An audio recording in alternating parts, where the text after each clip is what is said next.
The fire starts to crackle around her, and this macabre dance of flames just leaves our hero's eyes wide open, and the entire prison cell lights up with the light.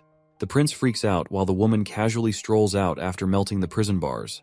The knight bolts in the opposite direction, but our guy is just blown away by her fiery powers. Finally, he gets why his consultant said fire can't touch her, because she's basically fire herself. Once the flames die down, the former engineer in him sparks with a genius idea.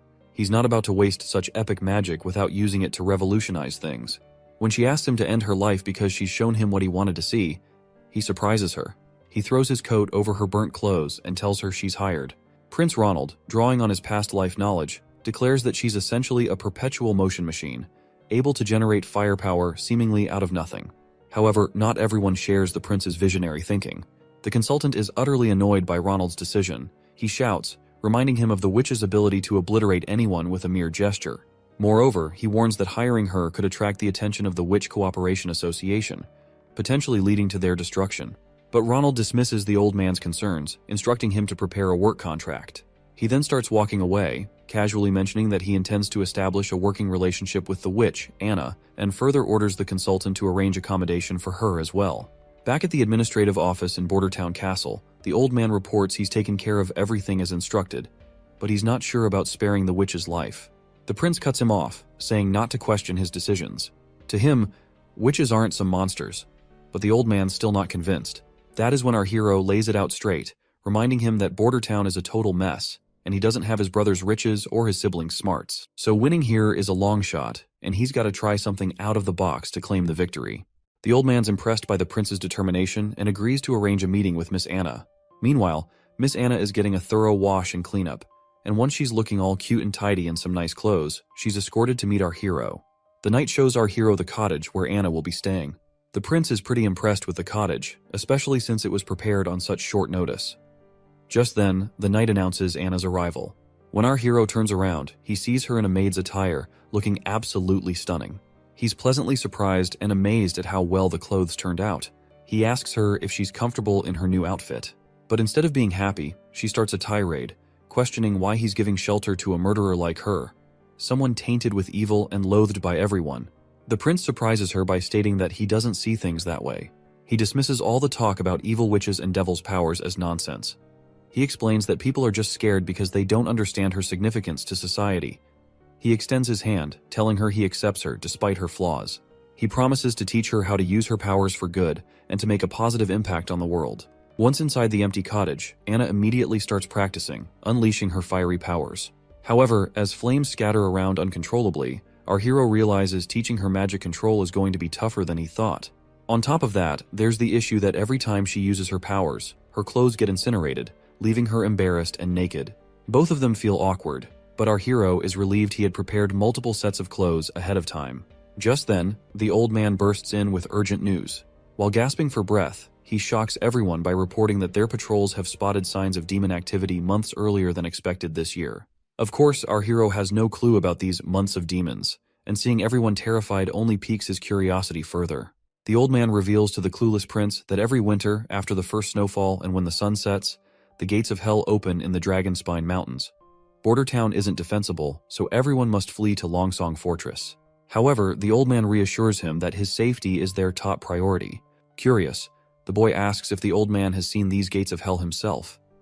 The old man replies no, explaining that it's impossible for them to see such things. The Dragonspine Mountains are not only impassable, but also emit a foul miasma that affects anyone who gets too close, unless they've already fallen into the devil's grasp, meaning only witches can explore the area and see the gates of hell.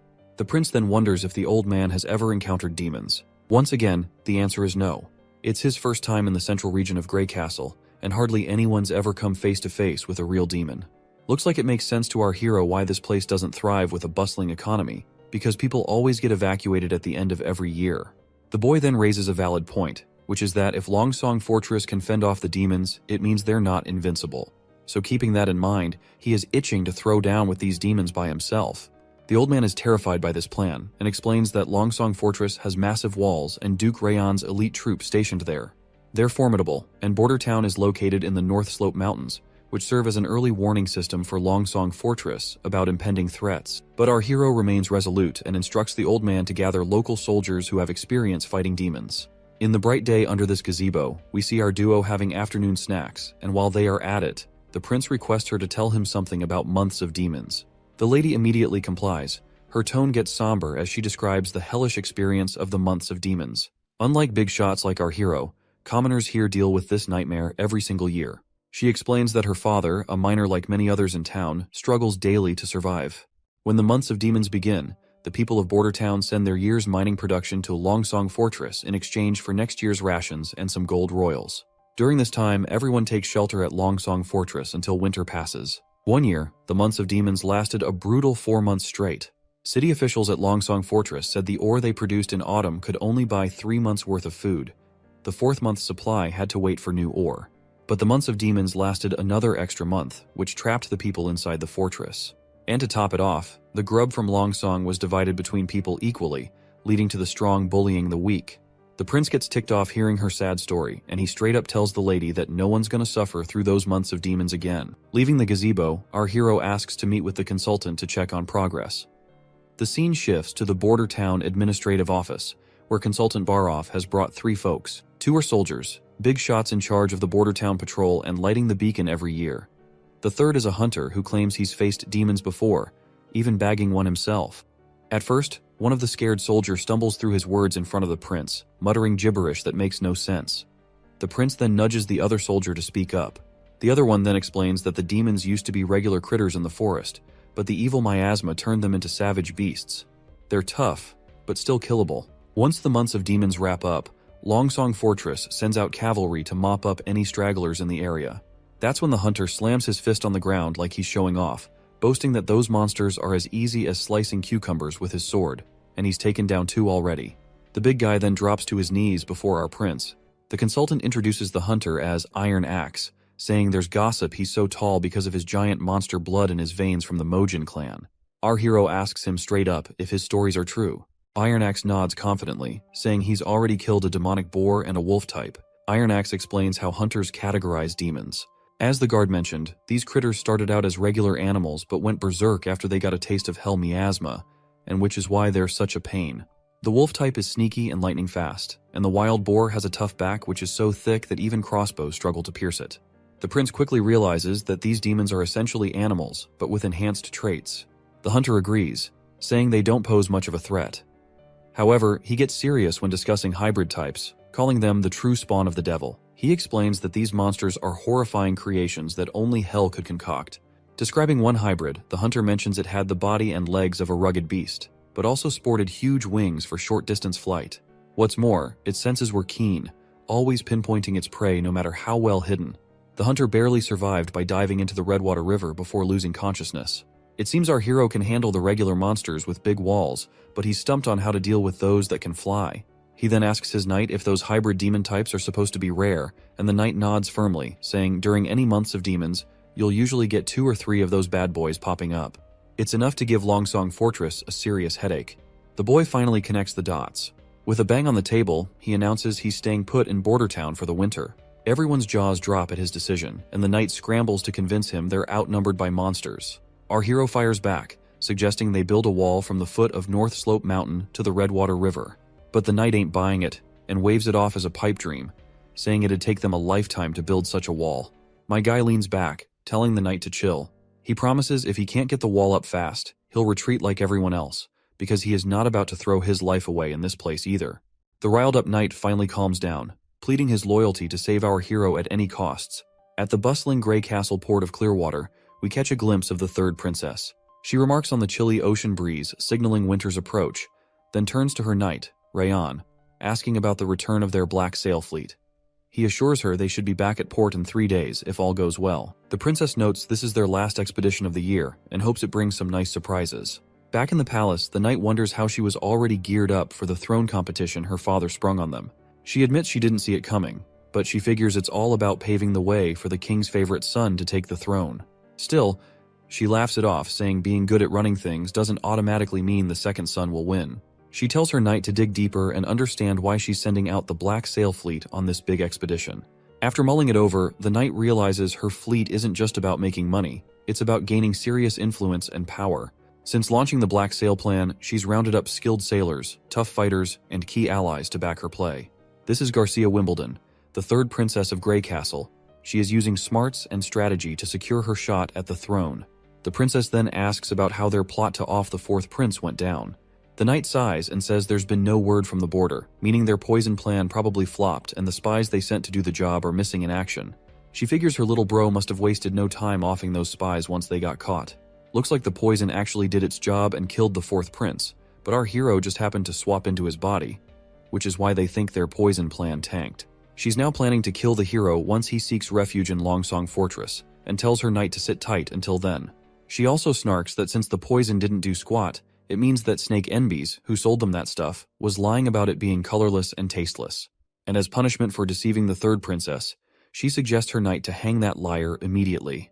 It's quite funny how she's about to drop the hammer on their reliable poison guy, even though the fourth prince really did kick the bucket from that poison. The next scene shows us Anna setting in the landscape of greenery, and there we meet her teacher Carl, who asks her what she is reading today. Is it poetry, or perhaps history of their church? The girl greets her teacher, and before she can say anything, her innocent image shatters before his eyes. He is left staring with wide eyes, and the next scene takes him to a rowdy crowd accusing his disciple of being a witch and the reincarnation of the devil. Seeing her hanging there, he slaps his hands over his face, jolting awake in his office. Once he's finally awake, he breathes heavily, haunted by the vision of Anna's hanging. He believes that if even a pure-hearted girl like Anna could be called evil, then those greedy administrative officials of Grey Castle must be true demons, born from the depths of hell. He angrily expresses that if they hadn't switched to lower-quality stones just to save a few hundred gold, the theater would never have collapsed, and those innocent victims would still be alive.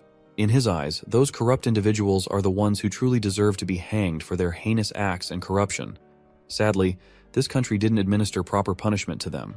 Instead, the blame fell unfairly on innocent stonemasons, resulting in harsh taxes, rampant inequality, little rule of law, and even labeling a curious and innocent girl as a demon and sending her cruelly to the gallows. He appeals to God for help in punishing these deserving evil people. Suddenly, there's a knock on the door, and when he opens it, he finds one of his young students, Nana, looking really worried and anxious. The little girl timidly asks if she's going to end up like Anna, hanged. The man quickly reassures her with a pat on the head, promising to protect her no matter what. He strolls through town, thoughts swirling about how the powerful have mistreated the innocent while he stood by. Determined to act this time, he vows not to let another girl suffer like Anna did. His attention is then drawn to a commotion at the town square. People are gathered around the quest board, where they're reading a notice posted by the fourth prince. It calls for workers for construction jobs in the border areas, gravel workers, stonemasons, and more. The notice details everything the applicants need to know. The teacher's eyes widen in shock as he sees the notice signed and stamped with our hero's name. That's when he remembers our hero, the fourth prince. He's heard rumors about the prince having all sorts of unique ideas and a personality that's totally different from everyone else. The prince also doesn't seem to be a big fan of the church, which gives the teacher a bit of hope. But right now, he's worried that supporting Anna, who is a witch, might get him labeled as a witch sympathizer and land him on the gallows as well. He's banking on the idea that if the prince hates the church enough, maybe he also hates their strict laws. That's the only way he sees to protect other girls from facing the church's severe punishments for being witches. We're back with our hero again, and his knight is questioning him about the dimensions of the wall he plans to build. Our hero says it'll be 15 feet tall and 6 feet wide, enough for 4 people to stand side by side on top. The knight then mentions they'll need to dig a trench as deep as a person is tall to stabilize such a massive structure. With the wall being 15 feet tall and 6 feet wide at the top, the base width will need to be doubled for stability. Even with 350 craftsmen working simultaneously on digging and building, they can only promise to finish before next year's months of demons. The prince curiously asks what the main challenge will be, which is taking such a long time. The knight explains that the real issue lies in laying the wall itself. They'll have to carefully select and polish each rock to ensure they fit together properly. Otherwise, the wall won't hold up well. The prince decides to move ahead with his knight's plan to dig the trench and build the wall at the same time. When it comes to laying the wall, he reassures his knight and reveals about Grey Castle's alchemy workshop producing a new thing called cement, which is bound to impress everyone. Naturally, the knight is all ears, because he has never heard of something known as cement in his entire life. In the next scene, we're outside the cement kiln room at Border Town, where we see both of them standing outside of the cottage. The prince explains to us that making cement is pretty straightforward because the raw materials are plentiful here. But the real trick lies in getting the calcination temperature just right. Sadly, he can't recall the exact temperature needed, and there's no way to measure it precisely in this world. Suddenly, the cottage door swings open, revealing Anna. Before the prince steps inside, our hero tells his knight to hang back. It's clear that the prince is using Anna's witch powers to create his cement, and she seems perfectly suited for the task. Before she heads out fully naked, our hero hands over his coat to her once more, and once she is out of the cottage, she eagerly expresses that she has done as her prince had asked of her. Inside, we find a heap of cement on the floor. The boy quickly checks the product to see if their experiment paid off, and decides to give it a try before producing at mass scale. Curiously, Anna asks where he plans to use the cement. The boy explains it can be used for building homes, bridges, roads, and more. He highlights how it will protect them from natural disasters like rain, heat, or snow that could otherwise damage their homes. He gives all the credit for the success of making the cement to Anna, recognizing her crucial role. Outside the cottage, they finally glue a few square boulders together with the cement, and both the knight and the girl are pleasantly surprised by the result. The knight can't help but marvel at this amazing discovery, while our hero inspects closely and is equally surprised that it feels much sturdier than what you would get from compacting ordinary dirt and mud together. The knight even tries to pry the boulders apart, but despite exerting all his force, he can't seem to budge them, let alone unstick them. The prince reminds his knight that he's been underestimating things because this stuff is better made than he originally thought. The knight is also amazed by this fascinating invention of sticky stuff that turns into solid rock in no time. He's pretty confident that with this, they could easily cover the entire border in 5 years. But our guy dismisses the need for such a grand project, saying even the tallest walls can't keep out enemies from within. Their first enemy is the fight against natural disasters to ensure their people don't end up homeless. He's determined to prove to the world that witches are humanity's most productive asset. From the next day in the cottage, the prince got down to mass-producing cement with the help of the workers who responded to the recruitment notice. They hustled to gather essential ingredients and supplies, giving Anna some well-deserved rest. Meanwhile, the prince kicked off the excavation for the city wall's foundation between the North Slope Mountain and the Redwater River. However, things didn't go as smoothly as expected. The knight was impressed that the prince personally visited the construction site and gave the workers a pep talk at the North Slope. He noted their dedication, but the prince grinned sheepishly, admitting that despite their efforts, all they managed to dig was a rough trench at the North Slope, a makeshift drainage ditch rather than the sturdy foundation needed for a city wall. Even though our hero used to geek out over mechanical blueprints, paired with his civil engineer buddy, they made quite the geeky duo. But now, tackling these civil project details is way beyond his expertise, and he's itching for a pro in the field to brainstorm ideas with. Interrupting his moment of contemplation, the consultant points out that a stonemason has responded to their recruitment notice, claiming to have been a member of the Grey Castle Mason Guild. The prince immediately recognizes the guild as a prominent organization in the country, though he's heard they were disbanded due to a construction accident. He then shrugs it off, pointing out that risks are always present in this line of work. He is eager to secure highly talented individuals, and instructs his consultant to bring the stonemason to see him. The next scene takes us to Roland's administrative office in Bordertown. Our hero lounges at his desk, idly passing the time, while Anna sits nearby, absorbed in a book. Finally, the knight arrives with the person our hero has been eager to meet. To our surprise, it's none other than the teacher who had been fretting about his little witches. Before the teacher can start extolling the prince, our hero cuts in, waving off the formalities and telling him to relax. When the teacher's gaze falls upon Anna, he looks completely bewildered, his mind clearly spinning. Meanwhile, both our hero and the knight are totally dumbfounded to see this unexpected meet and greet. Sensing potential trouble, the prince quickly directs the knight to block the door. The knight immediately follows the command, positioning himself at the entrance, ready to not let this threatening man go away. Our hero finds it hard to believe that a random craftsman could end up being a neighbor of Anna. But then, the teacher suddenly falls to his knees, pleading for forgiveness from Anna for not helping her in the times she needed him the most. That is when it becomes clear to the prince that this man poses no threat to her after all. Anna also recognizes her teacher immediately. The prince then instructs the man to stand and demands an explanation about his relationship with Anna. The man immediately pulls himself together and quickly apologizes for causing a scene. He then introduces himself as Carl Van Bate, a former member of the Mason Guild turned teacher in the border town. He reveals that Anna was once his student. Carl further points out that he doesn't really understand why our hero would spare Anna's life. Perhaps he wants her as his lover, but he isn't complaining since being beheaded is still better than being a prince's side chick. Carl is further relieved to see that our hero doesn't believe in witches being incarnations of the devil. After explaining everything thoroughly to the prince, the man further mentions that there's another talented girl like Anna, whom he would like our hero to also keep hidden here in the palace. The prince gladly gives this teacher the green light to bring her here, promising no harm will come to her if she truly is a witch. However, he can't simply take her away from her family, especially since they aren't directly threatening her at the moment. Our guy bursts into happiness inwardly, looking forward to meeting this next witch and discovering her formidable abilities, though outwardly he remains composed and calm. The prince clarifies that he didn't save the girl out of kindness, but because he needs her help. He doesn't believe in those nonsensical tales that portray witch powers as evil.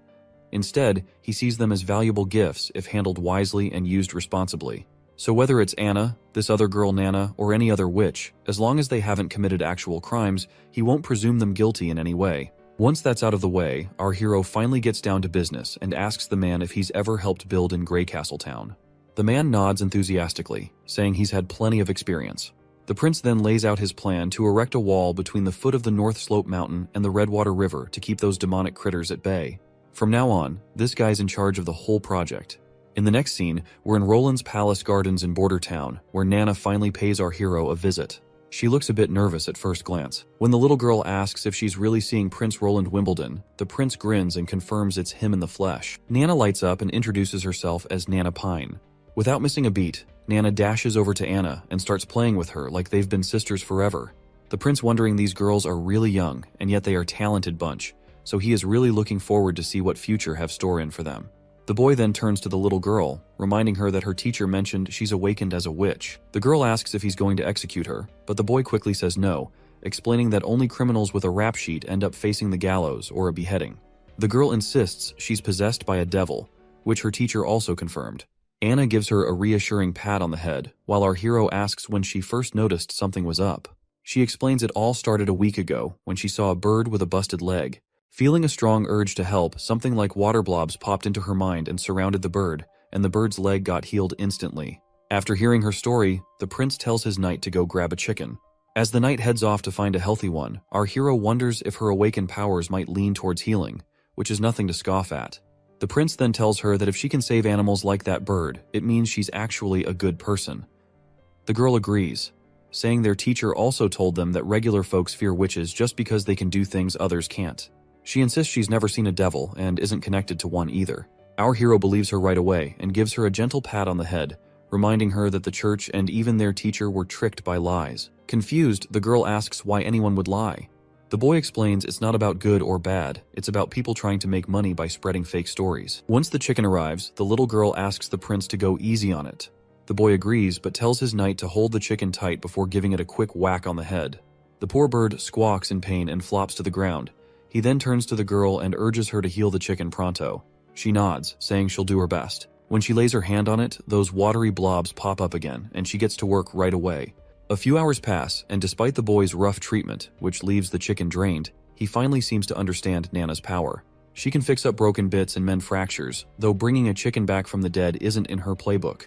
Once the chicken has served its purpose, the boy tells his knight to take it to the kitchen, leaving the girl with tears in her eyes and a pout for how rough the prince was with the chicken. But he assures her it was necessary. Before long, a feast of delicious food appears before them.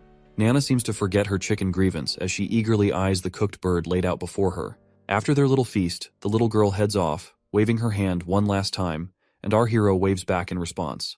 Meanwhile, Anna is curious why our hero is not keeping her in the palace, knowing she's a witch too. He reminds her that she still has a family who doesn't know about her powers yet.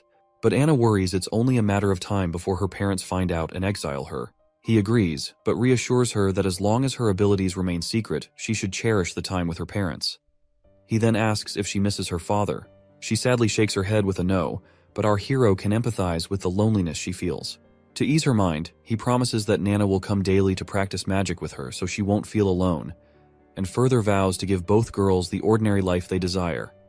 And he means every word. Back in the castle, our hero's been feeling kinda boring ever since Carl Van Bate took charge of the wall construction. He's taken to having a tea party every afternoon while teaching the girls how to work their magic. Every now and then, he checks on the city wall's progress at the foot of the North Slope Mountain, always impressed by how much better it's going than expected. But then, the consultant shows up with some not-so-great news. He points out that hiring all those craftsmen and laborers has been super expensive, and all that cash is coming straight out of our hero's pocket. At this rate, the steward's worried they won't have enough money left by spring. Our hero officially starts to panic, realizing that he is freaking screwed. A moment later, while he's brainstorming ideas to get out of this financial mess, the old man finds it strange how much the prince has changed lately, as if he's become a completely different person. Back in the day, this guy knew nothing but the pleasures of life, and the only reason this old man sticks with our hero is because the king has promised him the position of Minister of Finance once the throne competition is over. When he first rolled into Border Town, he wasn't planning on running the place, nor was he gunning for the throne. He let down all the nobles and dumped all the responsibilities on the old man's lap. But ever since he rescued that witch, the prince has done a complete 180.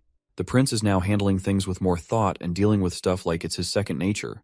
He even talks to the old man in this grown-up tone that's seriously creeping the old dude out, making him wonder if the prince got possessed by a devil or something.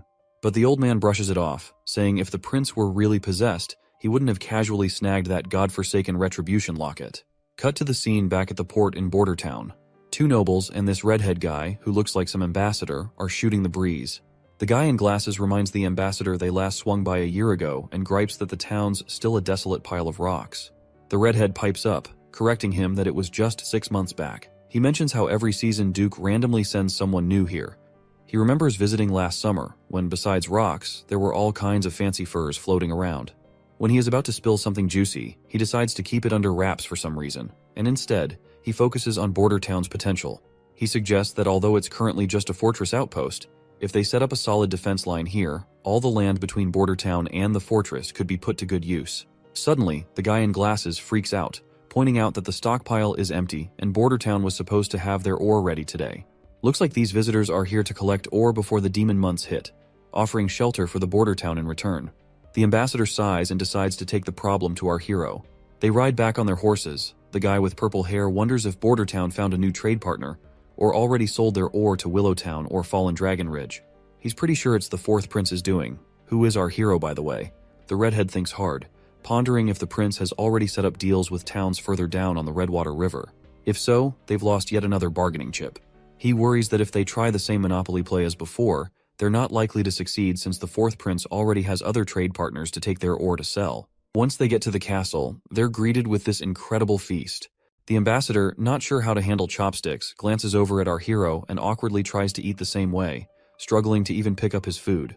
As his food flies off the chopsticks, the ambassador feels embarrassed, while the prince casually mentions that these sticks are easier and cheaper to make compared to forks.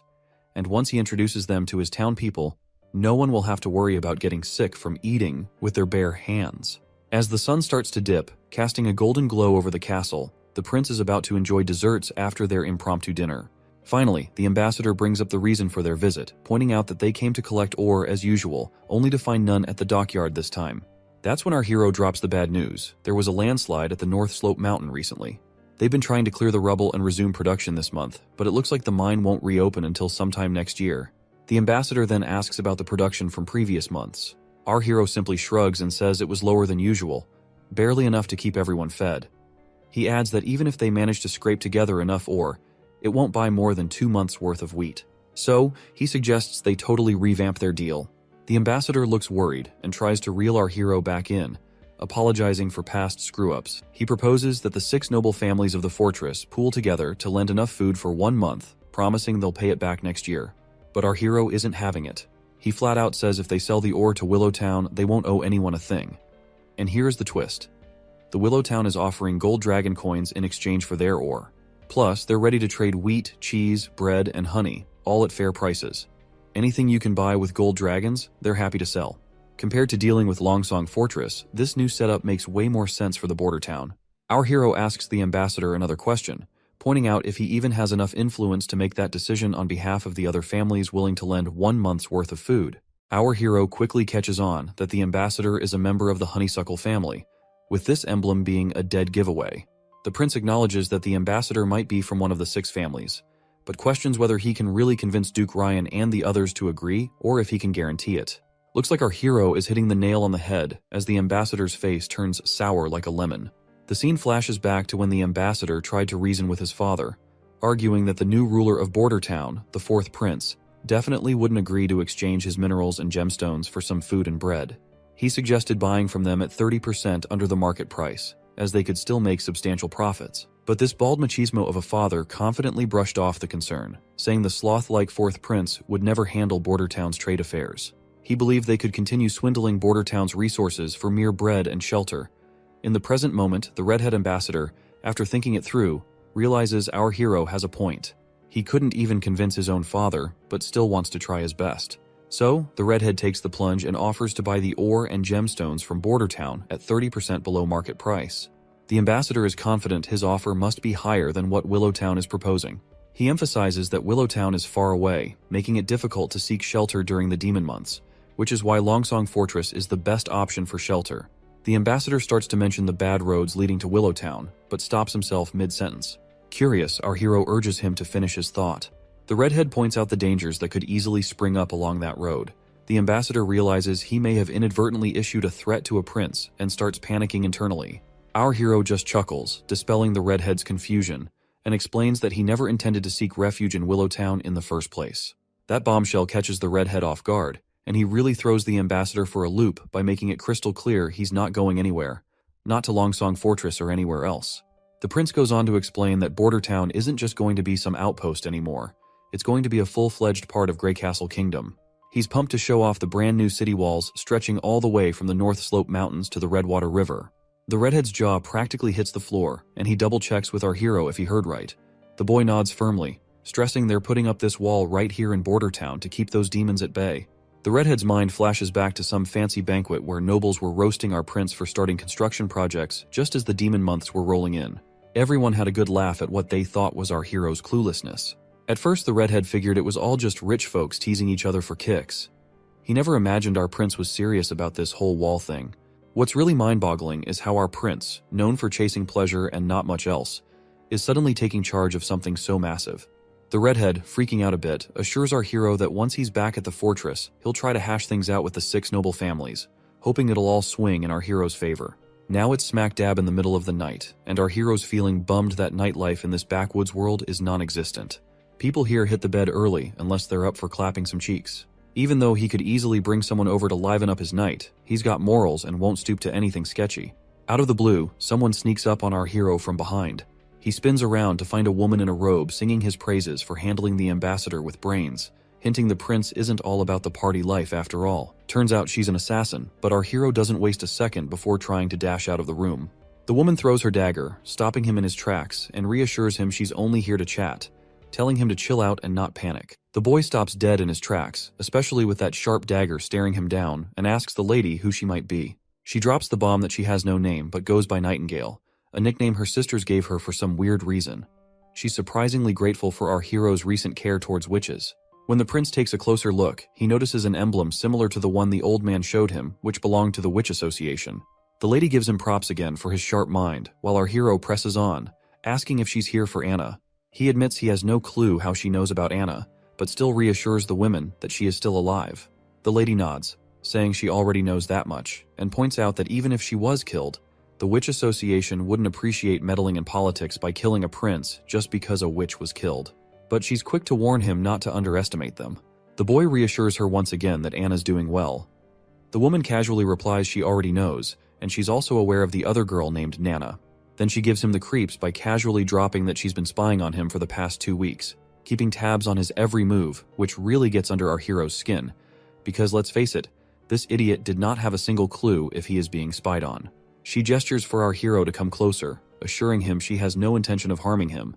Reluctantly, the boy sits before her, sensing no ill intentions. But then the woman gets uncomfortably close. Noting he's different because he shows no fear towards her or any other witches, she inches even closer. The prince steps back, half-jokingly telling her to keep it PG, not wanting YouTube to slap age restrictions on the video. The lady finally withdraws her hand and gets straight to the point that she's here to take Anna and Nana.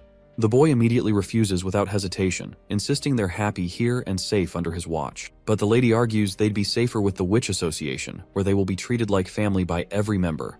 But the boy keeps pressing on, noting that the Witch Association doesn't even have a fixed place to call home. He mentions how his soldiers stumbled upon one of their camps hidden in a forest about a month ago, and the tracks led north. However, in that direction, there are only endless mountains. The lady defends their choice, saying they're based in desolate mountains to stay safe from outsiders and dangers. But the boy isn't convinced, bringing up the lack of basic necessities there that would make life difficult for the girls. He also remembers what the old man told him about the association's goal, which is to gather all witches and find the holy mountains, where witches can truly be safe. He asks if the lady has the same goal in mind. Cryptically, the lady responds that she can't give him an answer, This annoys the boy further, as he insists he won't let the girls live in such barren lands where only demons could thrive. That's when a light bulb goes off in his head, catching the lady totally off guard with what he says next. He invites the entire witch association to come to Border Town for the winter, looking all pleased with himself as he tries to convince her it won't be much trouble to wait until winter passes. The lady reminds him that while the prince may not fear witches, the townsfolk will likely freak out. Plus, the church will pounce the moment they catch wind that witches are staying in Border Town. But our hero is adamant, and wants to show everyone that witches aren't evil, especially if they help the town get through the tough months of demons. The lady then mentions another reason why she wants to take both ladies, especially Anna, who's almost the coming of age. Of course, this point sails right over our hero's head until the lady confirms he heard right. She explains that most witches awaken around the time of the months of demons, or when the gates of hell supposedly open. Basically, coming of age is a witch's final stage, and a woman who hasn't awakened her powers by 18 won't ever become a witch. Once a witch comes of age, during the months of demons, demons take over their minds, causing unbearable agony. It feels like something's trying to burst out of their bodies, straining every vein and tendon to the limit.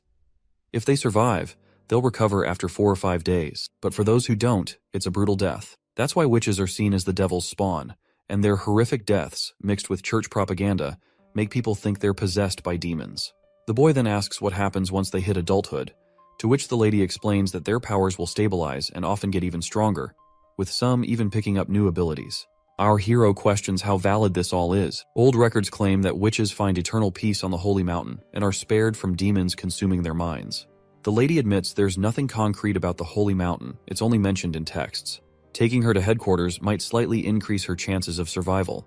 If witches could live freely without being hunted, the demonic attacks would be way less severe. The boy realizes that Anna and Nana are key players in his big plan, but he's worried about putting them in danger if he goes ahead with it. He quickly agrees to let the lady take Anna if she's up for it. As for Nana, he decides to wait until tomorrow to talk to her about it.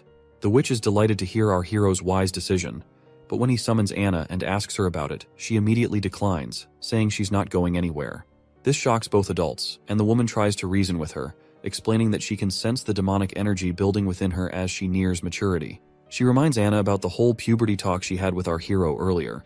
Anna then reminds our hero how he promised her an ordinary life, but she couldn't care less about anything because all she wants is to stay by the prince's side. She's confident that the demonic energy won't stand a chance against her, and she's determined to survive the months of demons and conquer her puberty. The woman sighs and decides to give up on convincing Anna, but she makes it clear she'll stick around to watch over her until she experiences her maturity. She thinks Anna is just a naive kid who doesn't understand the dangers. Of course, our hero doesn't like the idea of her keeping a watchful eye on him for the rest of the winter. Anyway, before the woman disappears, she comes face to face with Anna and talks about the hardships she's seen and the friends she's lost, vowing not to let Anna suffer the same fate. With those final words, she bids farewell to our girl and vanishes into thin air without a trace. Seeing her abilities totally blows our hero's mind. He's amazed by her assassination skills. Once they're alone, the boy gives Anna a reassuring pat on the head and tells her to hit the hay as it's already pretty late for her. The next day rolls around and our hero greets the citizens of the town with a cheery, "Good morning." He gathers everyone for an important announcement. He explains that almost 4 days ago, the ambassador from Longsong Fortress visited him to collect the already mined ore. However, everyone should remember that a month ago, the northern mining quarry collapsed, and production hasn't resumed since then. The community immediately panics because the last output was only half of the average, and they had to endure starvation and a lot of crap from Longsong. He then exposes the Longsong Fortress hideous act, saying he tried to get a loan and supplies from the ambassador, but the guy shut him down hard, just like 2 years back. People freak out again, fearing starvation once again. He reminds them of the time when food was so scarce that many lost family, siblings, kids, and more. He asks them how long they want this cycle of loss to continue. The crowd starts begging him to save them, and he nods positively, swearing he won't let his people fall into that pit again. After a dramatic cough, he drops the bomb, which is that 2 months' worth of mining would have bought them enough food for almost a year, but those Longsong jerks never played fair. The whole crowd starts to seethe at Longsong Fortress for taking advantage like that. So, our hero explains that he traded his stones for a bunch of food from Willowtown, enough to keep everyone fed through the winter. Just as folks start celebrating and feeling relieved, he puts a pause on the party vibes. He reminds them that cutting ties with Longsong means they're committing to sticking it out in Border Town for the winter. That news sets off another round of worry, but the boy quickly shifts gears, reminding everyone about the wall they're building. He boosts their spirits by saying demons aren't any tougher than the beasts in the forest and won't be able to scale their wall no matter how hard they try. Then he gives them a choice: either seek refuge to starve in Longsong Fortress or stand with him to protect their families. He asks if anyone's up for joining him on the wall to fend off monsters, promising good silver coin rewards for those who help out. And if the worst happens and someone doesn't make it, he pledges 5 golden coins to their family. The whole crowd gets fired up by his speech, and suddenly everyone's geared up to face whatever comes their way with determination and grit. The atmosphere in Longsong Fortress is lively with laughter echoing through the entire castle. People seem to be having a good time poking fun at our hero's decision to stay put in Border Town and build a wall. One guy, sporting a solid mustache, jokes that our hero would probably stack some rough rocks together, throw in some dirt and mud, and call it a day. He is sure that eventually our hero will come running back to Longsong, and they can further exploit him when he's desperate. However, the leader of this committee doesn't seem to dismiss our hero as lightly as the others. He asks for the ambassador's take on the matter. The redhead, bewildered at first, mentions that their original plan was to maintain their monopoly as usual, and as long as they purchase ores from our hero at 3 times lower than the market price, it's a good deal for them. But our hero has other plans. He's not just looking to sell the ores to only Longsong Fortresses. He's willing to cut the price of ores by half, aims to stimulate higher demand and thereby increase overall production capacity and revenue for Border Town. This approach is a strategic move to foster economic growth and sustainability in the region, and because of that price cut in ores, the Longsong Fortress will be able to earn much more than they earned in the past. Additionally, he intends to manufacture iron tools, which he believes will fly off the shelves no matter where they were sold, making an additional stream of income. However, those aren't the only things to think about. If our hero can hold off the demons at Border Town, it's good news for Longsong too. They won't have to keep dealing with those pesky beasts every year. Plus, the throne squabble is only 5 years long. So if Border Town flourishes afterward, Longsong could end up with the kingdom's 3rd biggest slice of land. The red-headed guy suggests that Longsong should pitch in to help our prince build the wall and defend Border Town. He figures it'll pay off in the end. The old man agrees with the redhead's practical sense but calls it typical merchant thinking. To this white-haired fellow, it's not about whether Border Town succeeds or fails. He just doesn't want to share his turf with anyone, prince or not. The next day, Chief Knight's face was priceless when he laid eyes on the contraption our prince had been tinkering with. True to form, he showered all the credit on Anna, who'd helped with welding the metal parts. The prince couldn't contain his excitement over his latest creation, which is a steam engine.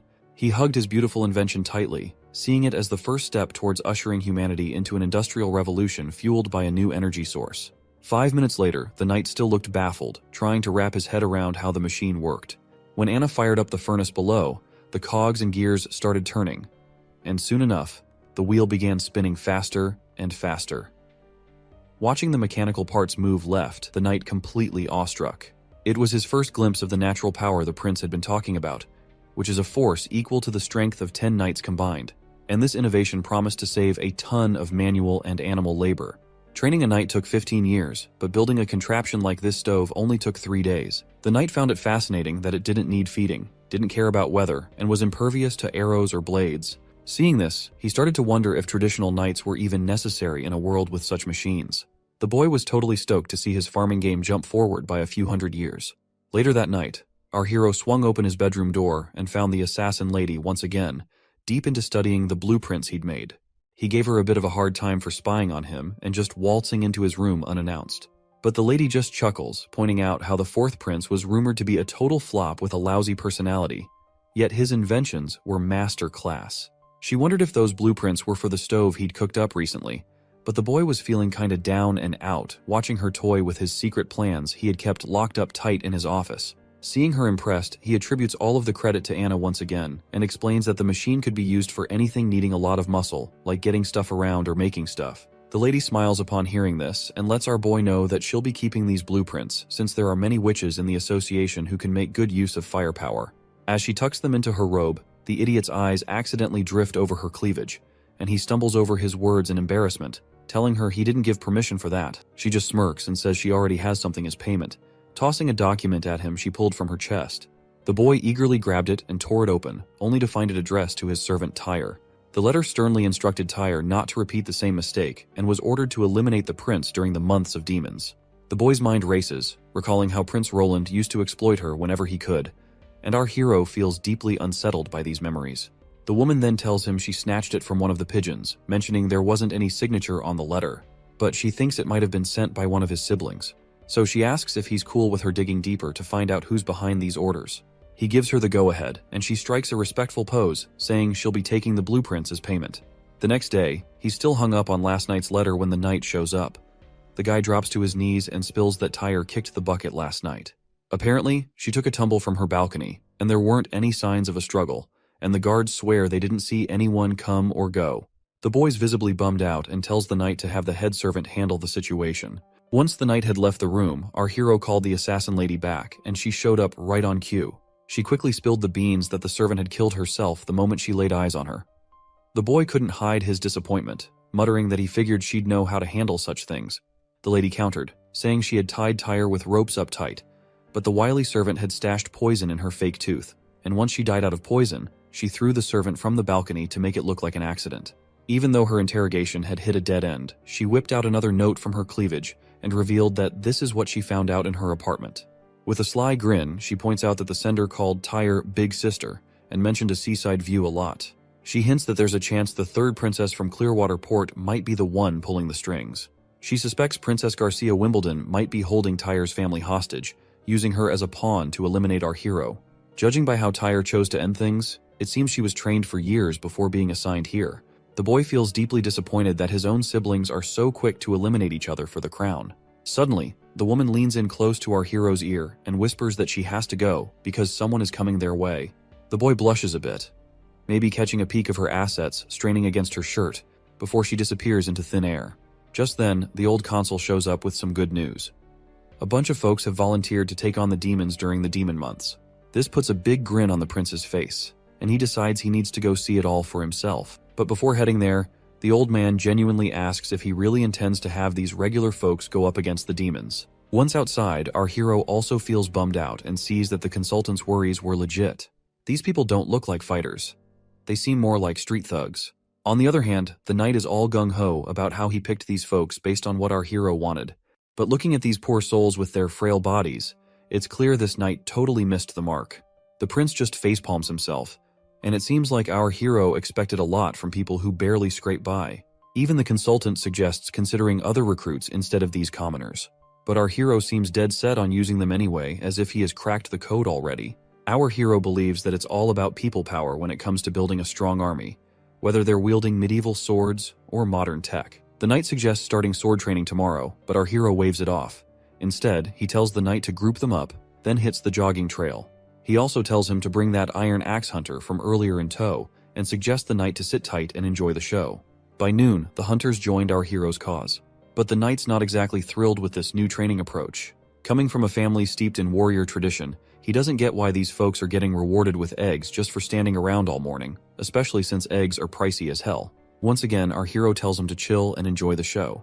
Like, he already knows you can't whip up a top-notch army in a few medieval months, and he is not after muscle-bound brutes who can tear enemies apart with their bare hands. All he wants is disciplined soldiers.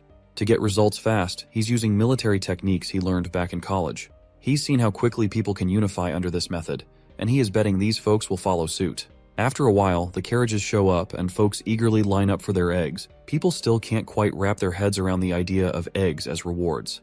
The knight clangs his plate loudly to get everyone's attention and orders them to form 4 lines. He lays down the law that food will be handed out in order, and stragglers would wait till the end. There's a mix of nerves and compliance as everyone queues up. Meanwhile, the knight is still puzzled why the prince is bothering to teach these kinds of basic things to these people. Suddenly, the crowd erupts into murmurs and talks, chanting Iron Axe, who seems to have quite the reputation around these parts.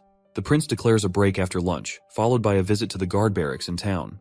Iron Axe is appointed as their captain, tasked with teaching everyone how to set up tents. As soon as our hero finishes speaking, there's a buzz of gossip about the prince putting someone like Iron Axe in charge of their platoon. To calm everyone down, he reminds them that Iron Axe isn't local, just like the witches that do not belong to Grey Castle. Our hero stresses that in Border Town, everyone's treated equally, no matter where they're from. As long as they're not criminals, they're welcome here. The prince unrolls a ridiculously long sheet, longer than your average grocery list, and tells the chief knight to pay more attention to these rules than to who gets to be captain. He stresses that everyone needs to memorize and stick to these rules if they want their usual egg during meals. The chief knight scratches his head at the idea of visiting Teacher Carl after dinner, wondering aloud how reading and writing will help fight demons. But the prince brushes off his concerns and says a well-educated army is always more effective. According to him, History has proven this point many times. Next up, we're at City Hall in Border Town. There we see our hero stagger out of his room, still half asleep. Suddenly, Nightingale pops up out of nowhere and teases him about his newfound habit of sleeping a lot lately. It seems she has also helped herself by eating some of our hero's breakfast. Of course, the boy does not seem to be really happy to see her eating his breakfast and coming inside without his permission. He then starts wondering aloud if she was never taught to be more subtle around royalty. As he takes his seat, the lady adopts a respectful posture and asks if she's being polite enough. Then she casually mentions she knows the prince isn't into all that fancy, unnecessary politeness. The boy finds himself startled to see that she seems to know what he exactly prefers. He sighs and tells her to just eat the whole breakfast so he can at least ask for another serving. She dives into the food while the prince starts flipping through his new blueprints. The lady then curiously asks why he's been ordering so much ice-ons lately, because it's already dead of the winter, and if our hero wants to make his whiskey cool, he can simply put his drink outside. Seeing his wide-open order book, Prince Ronald realizes that she must have seen everything he has been ordering lately. So, he spills the beans that he's trying to make cheese. And to do that, he needs things to stay below freezing. While the girl praises our hero for his clever ideas, inside our hero's mind, we discover he just fed her a lie about making cheese, because he is making something even more confidential, which he does not want to disclose to her, because he doesn't fully trust her like he does with Anna and Nana. He wants to gather more intel about her before revealing his true secrets. He is apparently focused on developing guns, which are easier to make than steam engines. He fears that if anyone discovers his methods, it could seriously derail his ambitious plans. Also, the ice-ons he ordered is basically known as saltpeter, a substance wealthy folks use to cool drinks in summer. And this name, ice-ons, is just a fancy name given by the nobles. But what's crucial is that saltpeter is a key ingredient in making gunpowder, adding another layer of secrecy to his activities. The boy then changes the conversation by asking if witches train assassins as well, aside from searching for the Holy Mountain. The lady mentions that they're a group of oddballs who came together because of their dream of finding the Holy Mountain, and she only joined the Witch Cooperation Association about 2 years ago. Hearing this, the boy asks if she worked for someone else before joining the association, and wonders if there are people who accept witches. Putting down her plate, the lady laughs at the idea, calling it ridiculous. Sadly, she reveals that if her previous owner had known she had become a witch, he wouldn't have let her through the front door. Furthermore, she admits that if she hadn't been useful to him later on, he would have disposed of her quietly and quickly. The boy becomes more curious and demands further explanation about her past, but the lady decides to stay silent, promising a detailed account when the time is right. She also reassures him not to sweat it, mentioning she's been free for the last 5 years and has no plans to be anyone's pawn. The boy stays quiet, looking kinda down, and 5 days breeze by since that chat. Out in the courtyard, we see our hero has finally finished his first gun after tackling loads of production hiccups, and he is thrilled to keep this beauty all to himself. One big reason he's been working on steam engines was to churn out guns in bulk. So, he had to nail a prototype first before ramping up production. But at this rate, he worries he'll only crank out 4 of these bad boys by the month of demons. Meanwhile, the knight's scratching his head over how these supposed muskets will help in fighting demons. The boy just tells him to round up the village's top hunters and form a killer squad to wield these weapons. But the prince finds himself completely creeped out when the knight suggests using patrol guards instead of hunters. Well, looking back at those soldiers, it seems our hero's reluctance to entrust these guns to these puny frail patrol guards is indeed justifiable. In the dark tunnels beneath Roland Castle, a few soldiers are marching through the tunnels. Suddenly, one of them leaps into the air and attacks another soldier. The scar-faced soldier tells this thin mustache to surrender or face the same fate as his friend Greymut. As the thin mustache soldier recalls his fallen friend, he becomes even more riled up, vowing never to let these hooligans set foot in the castle. With a surge of strength, he flings the scar-faced man back, causing his sword to fly off. Thin Mustache then readies his own sword and thrusts it into the left shoulder of Scarface, declaring that, "This is for Greymut." As he bleeds, Scarface scoffs, amazed that an ordinary guard patrol like the Thin Mustache soldier could hurt him. The Thin Mustache gets annoyed upon hearing this, and makes it abundantly clear that while Scarface was wasting time gambling and sleeping in pubs, he and his friends were training every day to protect their hometown. He swears he won't let Longsong and his partners disrupt their village's peace. As the Thin Mustache leaps to finish off his opponent, another cocky guy joins the fray and stabs him right in the chest. The poor guy writhes in pain from the dagger wound and collapses to the ground. Meanwhile, the other intruders stand over him confidently. Surprisingly, the Thin Mustache manages to pull the dagger out of his chest, despite the agony, and in a swift move, he throws it toward a nearby torch. The dagger shatters the torch, extinguishing the flame and plunging the area into darkness. Up in the castle's food storage, the Thin Mustache hides himself in one of the bins. He's certain these infiltrators are here to attack the food supplies. If they succeed in spoiling all the food, the border town will have no choice but to evacuate to Longsong Fortress. The soldier starts feeling disappointed in himself for not being able to protect a vital food bank while their prince is busting his butt for this town's progress. All of a sudden, his face goes terrified as the door behind him swings open, revealing those rowdy soldiers once again. One of the intruders grabs the soldier by the collar and throws him to the ground, telling him to quit running and surrender to Duke Ryan's demands. In case you forgot who Duke Ryan is, he's that white-haired guy who doesn't want our hero anywhere near his territory. The soldier stands his ground despite the threat, boldly stating that his prince will definitely foil Duke Ryan's plans. The intruders just scoff at the idea, laughing off the prince's abilities. Then, the leader tells his lackeys to take out the soldier and mess up the food while they're at it. Without hesitation, a lackey smacks the thin mustache guy hard on the head. Before losing his consciousness, the poor soldier wonders if this is how he will meet his end. But it seems fate has other plans, as Nightingale suddenly arrives on the scene. She questions the intruders if they're enjoying themselves in someone else's territory, but warns them their party is about to get shut down real quick. The intruders demand to know who she thinks she is. Nightingale coolly replies she's just a local from the border town. She questions why these clowns are here and suggests they look like sewer rats creeping out of the drains. Looks like those intruders do not realize how deep in shit they are, and their leader tells his crew to just take down this mysterious lady. But she just smiles, and in a flash, she swings her hand, and suddenly bodies are hitting the floor. Our soldier watches with bleary eyes as this mystery person swiftly takes out the intruders. Before he can even figure out who she is, he drifts off into unconsciousness.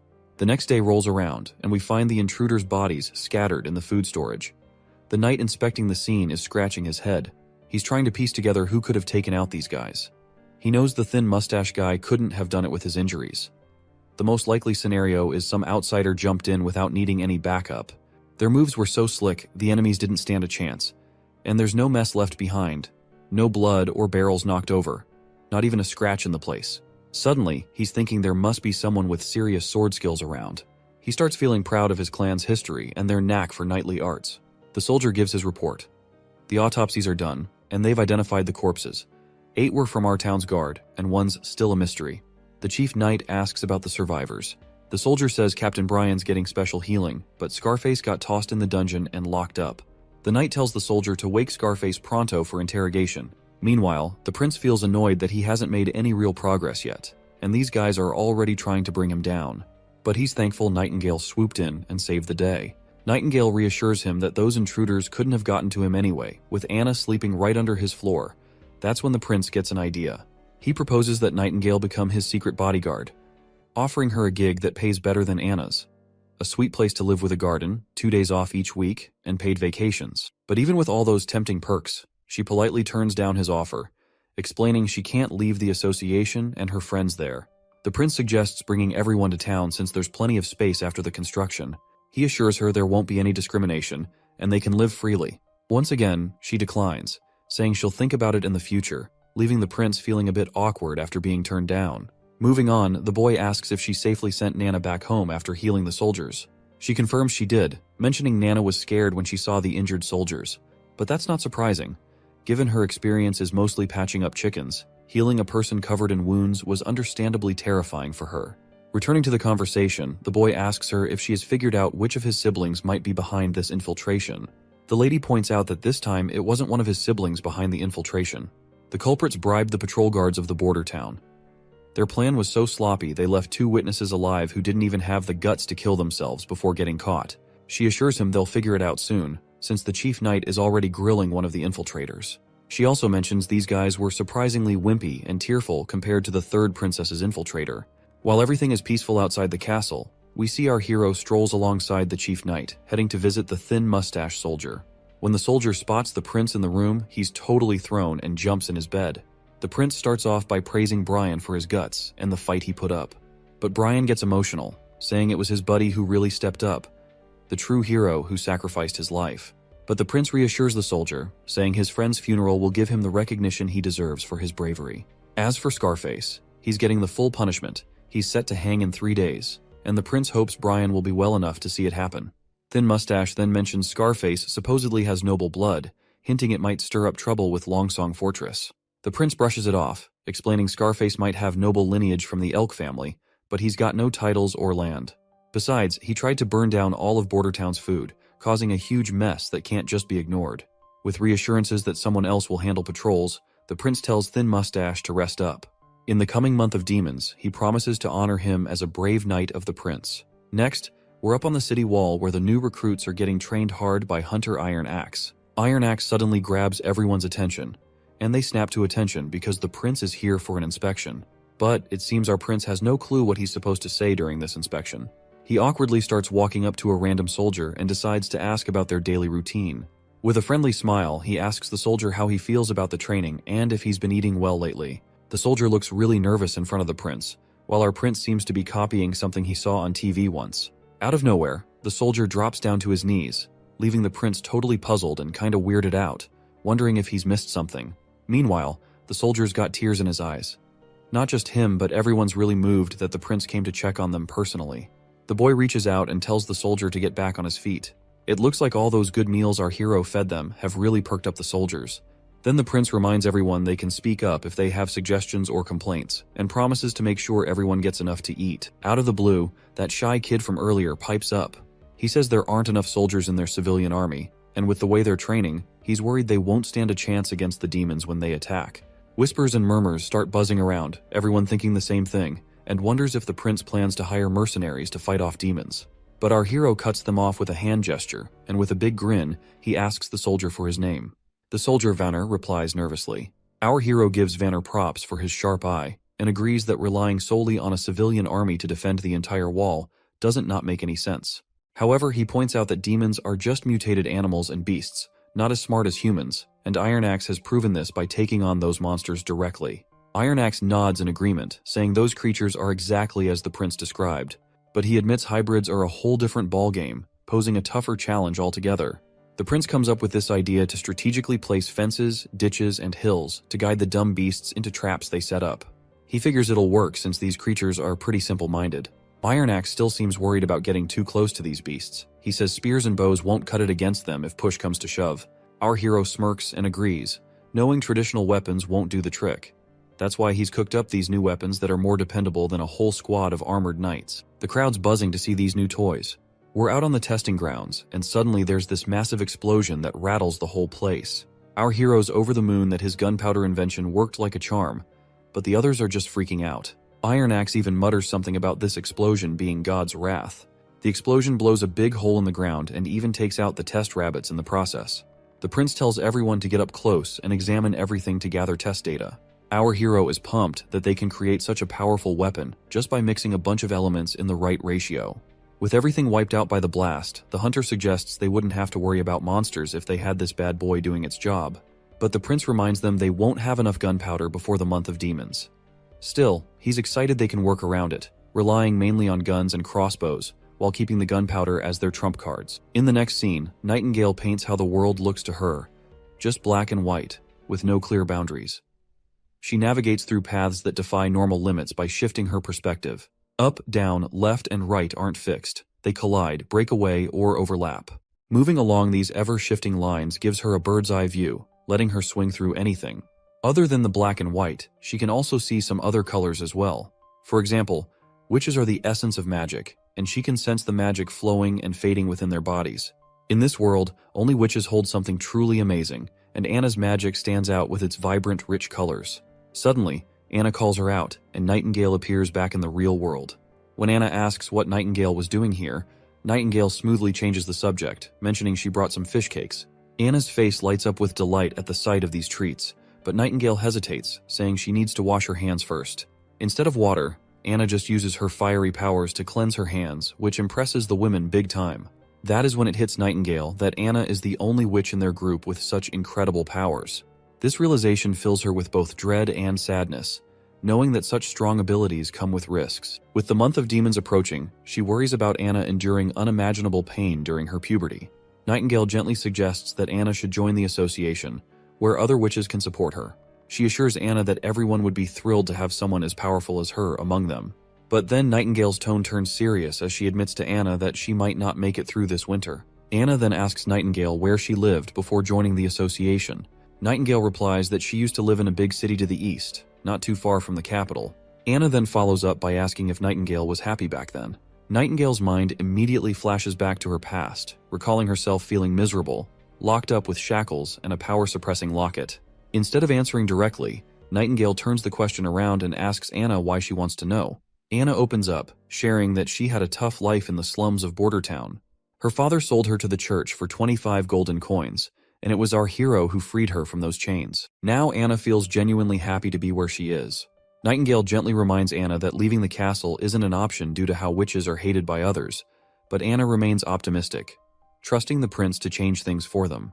Suddenly, their chat gets cut off when Nana storms in, slamming the doors before her. She's in tears and rushes to hug Anna, blurting out that things are about to hit the fan for her.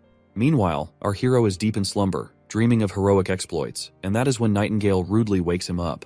She's absolutely livid, informing the sleepyhead that Nana's father is on his way and suspects she's a witch. Shocked to hear Nana's secret is out, the prince rushes into action, hoping he now has a shot to keep Nana in the castle. He wonders how the nobleman will react when he finds out his daughter is a witch. Will he plead with the prince to let her stay and keep her secret? When our hero finally steps outside, reality is far from what he was imagining. Nana's dad is fuming, demanding the immediate return of his daughter. After they settle into their seats, Nana's restless father calls her over to him. The little girl gets scared and asks if he's planning to sell her to the church. The man gets all chummy, saying the church would never take someone as clueless as her, so she better return back to her father. But our hero steps in, reminding him that his daughter is a witch. The man flat out refuses to believe it, and even when Nana herself confirms that she is a witch, the father gets really mad and suggests maybe Teacher Carl is just labeling another girl as a witch. That's when our hero gives Anna a nod, signaling her to show off her fiery magic powers. She does it right away, leaving the old man stunned to see witchcraft in action. Our hero tells him to calm down and assures him they can explain everything. Eventually, the father starts to understand that his daughter is just here to practice her witch powers after all. But our hero feels creeped out by the implication that her father was thinking of him as a pedophile for calling little girls into the castle. The boy then gets down to business, pointing out that Nana has healing abilities that could be invaluable in Border Town during the months of demons, to aid in healing the injured. However, the dawning father, Mr. Pine, politely declines, concerned for his daughter's safety if she stays here. Our hero reveals that opportunities often come with dangers, mentioning that from what he's heard, Nana's grandfather and Mr. Pine's father were courageous knights. The Pine family's noble lineage comes from their grandfather's heroic deeds. Mr. Pine agrees, and proudly recalls how his father once faced down an incredibly powerful demon and actually defeated it. He even has the demon's massive horn hanging over his fireplace to prove it. But then our hero points out how the Pine family is not as prestigious as it was before. Pine family is just a working-class citizens now, to which the father sadly admits.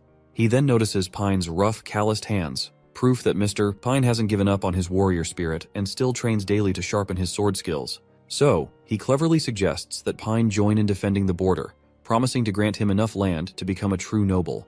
Despite this tempting offer, Pine isn't willing to take the risk and prefers to send Nana to Longsong Fortress rather than see her in harm's way. Our hero reminds him that Longsong Fortress isn't as safe as Border Town. The church has eyes and ears everywhere there. If the truth about Nana gets out, not even he could protect her. He promises to prepare a small boat for a quick retreat to Longsong in case of trouble, ensuring Nana and Anna's safety. Finally, the old man puts his faith in the prince, nodding respectfully and pledging his loyalty to fight for our hero's cause. Everyone breathes a sigh of relief and smiles, but Anna pouts, showing her anger toward our hero for even considering sending her away. She makes it crystal clear that she's not going anywhere. The next day, the old constable shows up looking really worried that they've blown all their money on weapons and army training.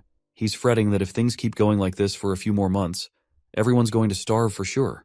The boy facepalms himself and gives him permission to use his savings for their budget. The old man agrees but grumbles it won't solve their long-term problems. Our hero shrugs and says if the defenses fail, they'll evacuate the town as soon as possible, then sends the old man off to do as he's told. Once the constable's gone, the boy feels pretty crushed after draining every last penny he'd saved up, and if the border defenses still fail, he's screwed. Then, his mood perks up when Nightingale shows up again. The woman immediately points out that he had lied to the old man about leaving the town. The prince immediately admits his lie, because he does not want to spread distress among the already terrified town's people. Nightingale advises him to spend his time with Anna instead of stressing over politics. She shares her fear that Anna might not be around much longer, but the boy insists she will survive, because she has promised to beat those demons at all costs. Nightingale wonders how he can trust a witch cursed by demons. The boy just shrugs and says he believes in her, and further points out that he also trusts Nightingale as well. The woman just stares at our hero's poker face and realizes he's not lying. He casually points out that he doesn't lie without a good reason. Suddenly, they hear a commotion outside. Nightingale glances out the window and gets visibly anxious, noting that it's snowing. Winter has arrived. The boy decides to check on Hunter Ironaxe and his progress. At the shooting range, Ironaxe is using the guns and hitting bullseye after bullseye. The prince shows up and asks about the training. Ironaxe lights up like a kid, enthusiastically mentioning that he's nailed all the basics he was taught. The prince isn't surprised, because being a warrior through and through, Ironaxe has been able to master any weapon given to him. The man praises this iron pipe of the gods for its insane power. He grits his teeth, saying if he had this pipe when he fought that hybrid monster, it wouldn't have stood a chance. Ironaxe drops to his knees, overwhelmed that the prince entrusted such devastating power to a humble hunter like him, and promises not to let his prince down. The prince then checks in with his chief knight, Carter, asking how things are going. The knight looks a bit serious and mentions they could really use more than just the 2 guns they have. Our hero gets it and assures him that 2 more guns are already in the works and should be ready soon. He admits they rushed the gunpowder development because the months of demons are finally here. I'm starting to feel like this comic is turning into a manhwa version of Game of Thrones. Anyway, once he climbs up the city wall, the soldiers greet the prince right away. Seeing them bow their heads makes our hero feel sheepish, wishing he had taught them some proper military etiquette. The hunter points out that there aren't many demons after the first snow, but our hero tells him to stay cautious regardless. Suddenly they catch a sight of something, and there they see a demon in a distance. The soldiers start to panic, and one of them even asks if they should sound the alarm. Our hero tells the soldier to decide for himself, since he has more experience after their training. Finally, the soldier decides not to sound the alarm and puts his bow down. Our hero is relieved to see that his training of these soldiers is paying off, because dealing with the presence of the demon should be handled with caution instead of acting on impulses. The beast starts walking toward the wall, picking up momentum. The prince squints his eyes and gazes closely, wondering if it's a mutated fox. The hunter agrees, pointing out that the animal has recently been possessed, so it's not that threatening. The wolf gears up to jump over the wall, and the hunter quickly gets ready for the attack. Chief Knight Carter steps forward, shielding the prince. Just as the beast lunges at them, the hunter lets loose an arrow that flies through the air and instantly brings down the beast. The prince peers down to see the creature lying dead on the ground. The knight lets out a sigh of relief that they avoided a close encounter. Meanwhile, our hero notices the strange black blood and can't help but wonder why it's like that. He's also puzzled about why witches can snap out of demonic influence, but these animals can't. Curiously, the boy asks if someone bitten by a demon could turn into a mindless ghoul. The hunter immediately dismisses the idea, saying there's no such thing as ghouls. Our hero breathes a sigh of relief, glad he won't have to deal with a zombie apocalypse. He then asks if the meat is edible. The knight started to freak out upon hearing this, and questions why the prince would consider eating cursed meat. The hunter agreed, recalling how he once fed a chunk of demon flesh to hunting dogs, which led to their deaths immediately. The boy sighs in disappointment, thinking it's a total waste of good meat. Both the knight and hunter are shocked that the prince was actually considering eating it, but our hero immediately reminds them how scarce food has gotten, and it would have been great if they were able to chow down on the meat they were about to hunt down. Suddenly, a soldier barges in, blurting out that someone's hurt. Apparently, it's not one of the regular guards, but a worker from the northern mines. Next thing you know, Nana's sitting alone when Nightingale suddenly pops up, asking if she's bored. The little girl jumps a mile after getting scared out of her wits, and the woman quickly apologizes for scaring her like that. Nightingale then mentions that Anna's still busy working and might be back soon. Nana asks if Anna's still tackling those dirty mounds, and Nightingale nods in agreement. Nightingale then sits down on the chair and grabs Anna's tea out of habit without her permission. It seems Nana is feeling a bit down because of her new job.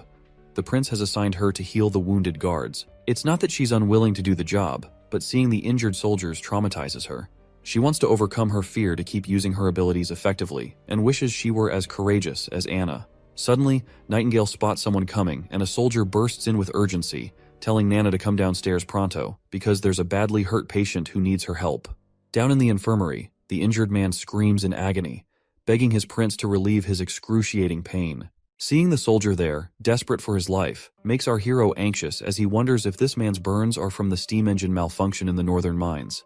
Nana arrives at the scene, trembling in fear as she approaches the burned miner. Her father gives her a reassuring pat on the head. Nana gulps down her fears, calming herself immediately, and declares that she's ready to proceed. Once the curtains are drawn around her, she takes a deep breath, summons her magical ability, and begins healing the man. Shortly after, the injured man is completely healed, looking as fresh as a freshly picked cucumber. Meanwhile, the father is really amazed and proud of her little girl after witnessing her healing abilities for the first time, and calls it nothing short of a miracle. Knight Brian happily mentions it's all thanks to Nana that he's also back from the brink of death. The prince freaks out upon hearing this and quickly tells Brian to keep it down. He reminds him that when Nana healed him, she snuck out without her dad knowing, and he doesn't want to deal with her angry father.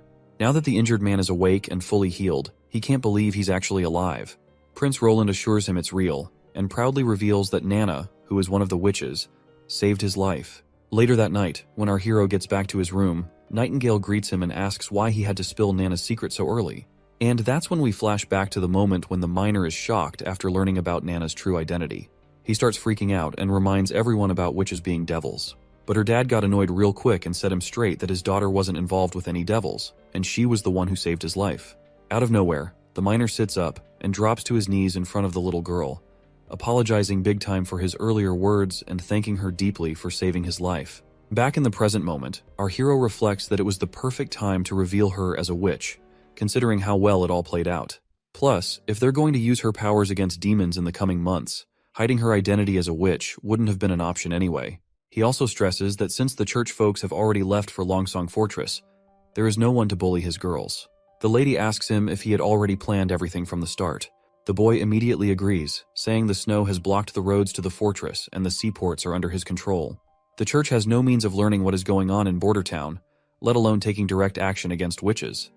This gives him a sweet 3 months to change public opinion about witches being the reincarnation of evil. He points out how Nana is now seen as an angel instead of a villain in the eyes of the soldiers she has recently healed.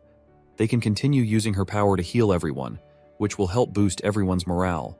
Once they remove prejudice from the civilians' minds, everyone will be happy. Nightingale has no clue what our hero is trying to achieve by all this, so she asks him why he is doing so much for the witches. Our hero reminds her once again that his border town does not discriminate by origin, and someone as loathed as witches should live on this land like every other person.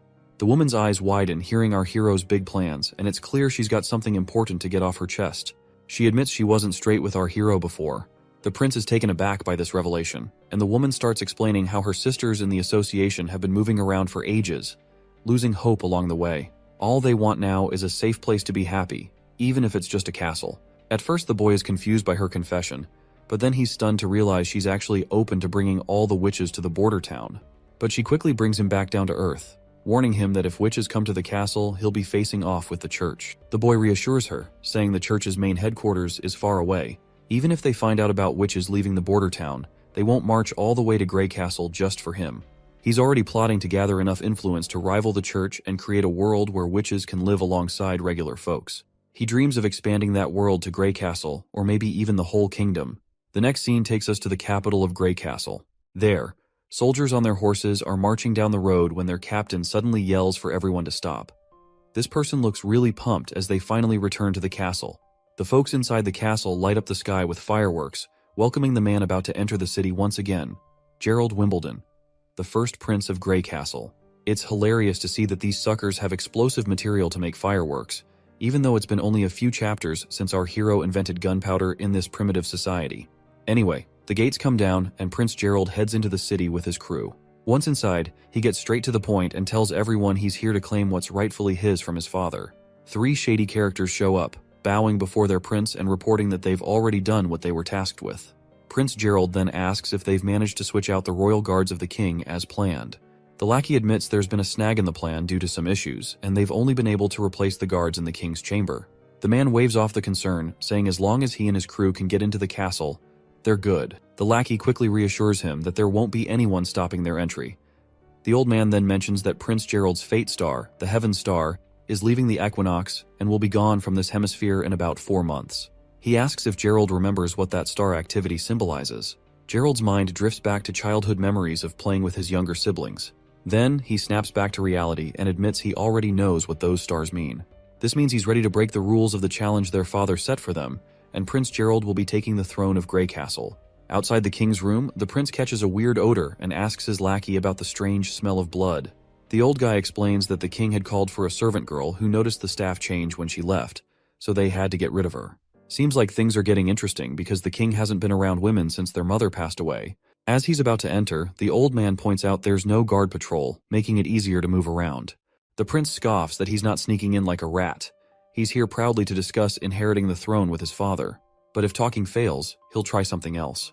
He grips his sword and leans toward the door, The scent of blood just gets stronger. Once he takes a peek inside, he finds blood and smashes through the door. Inside, he discovers his brother standing there, and the third king of Grey Castle, Wimbledon, lies dead with a dagger in his chest.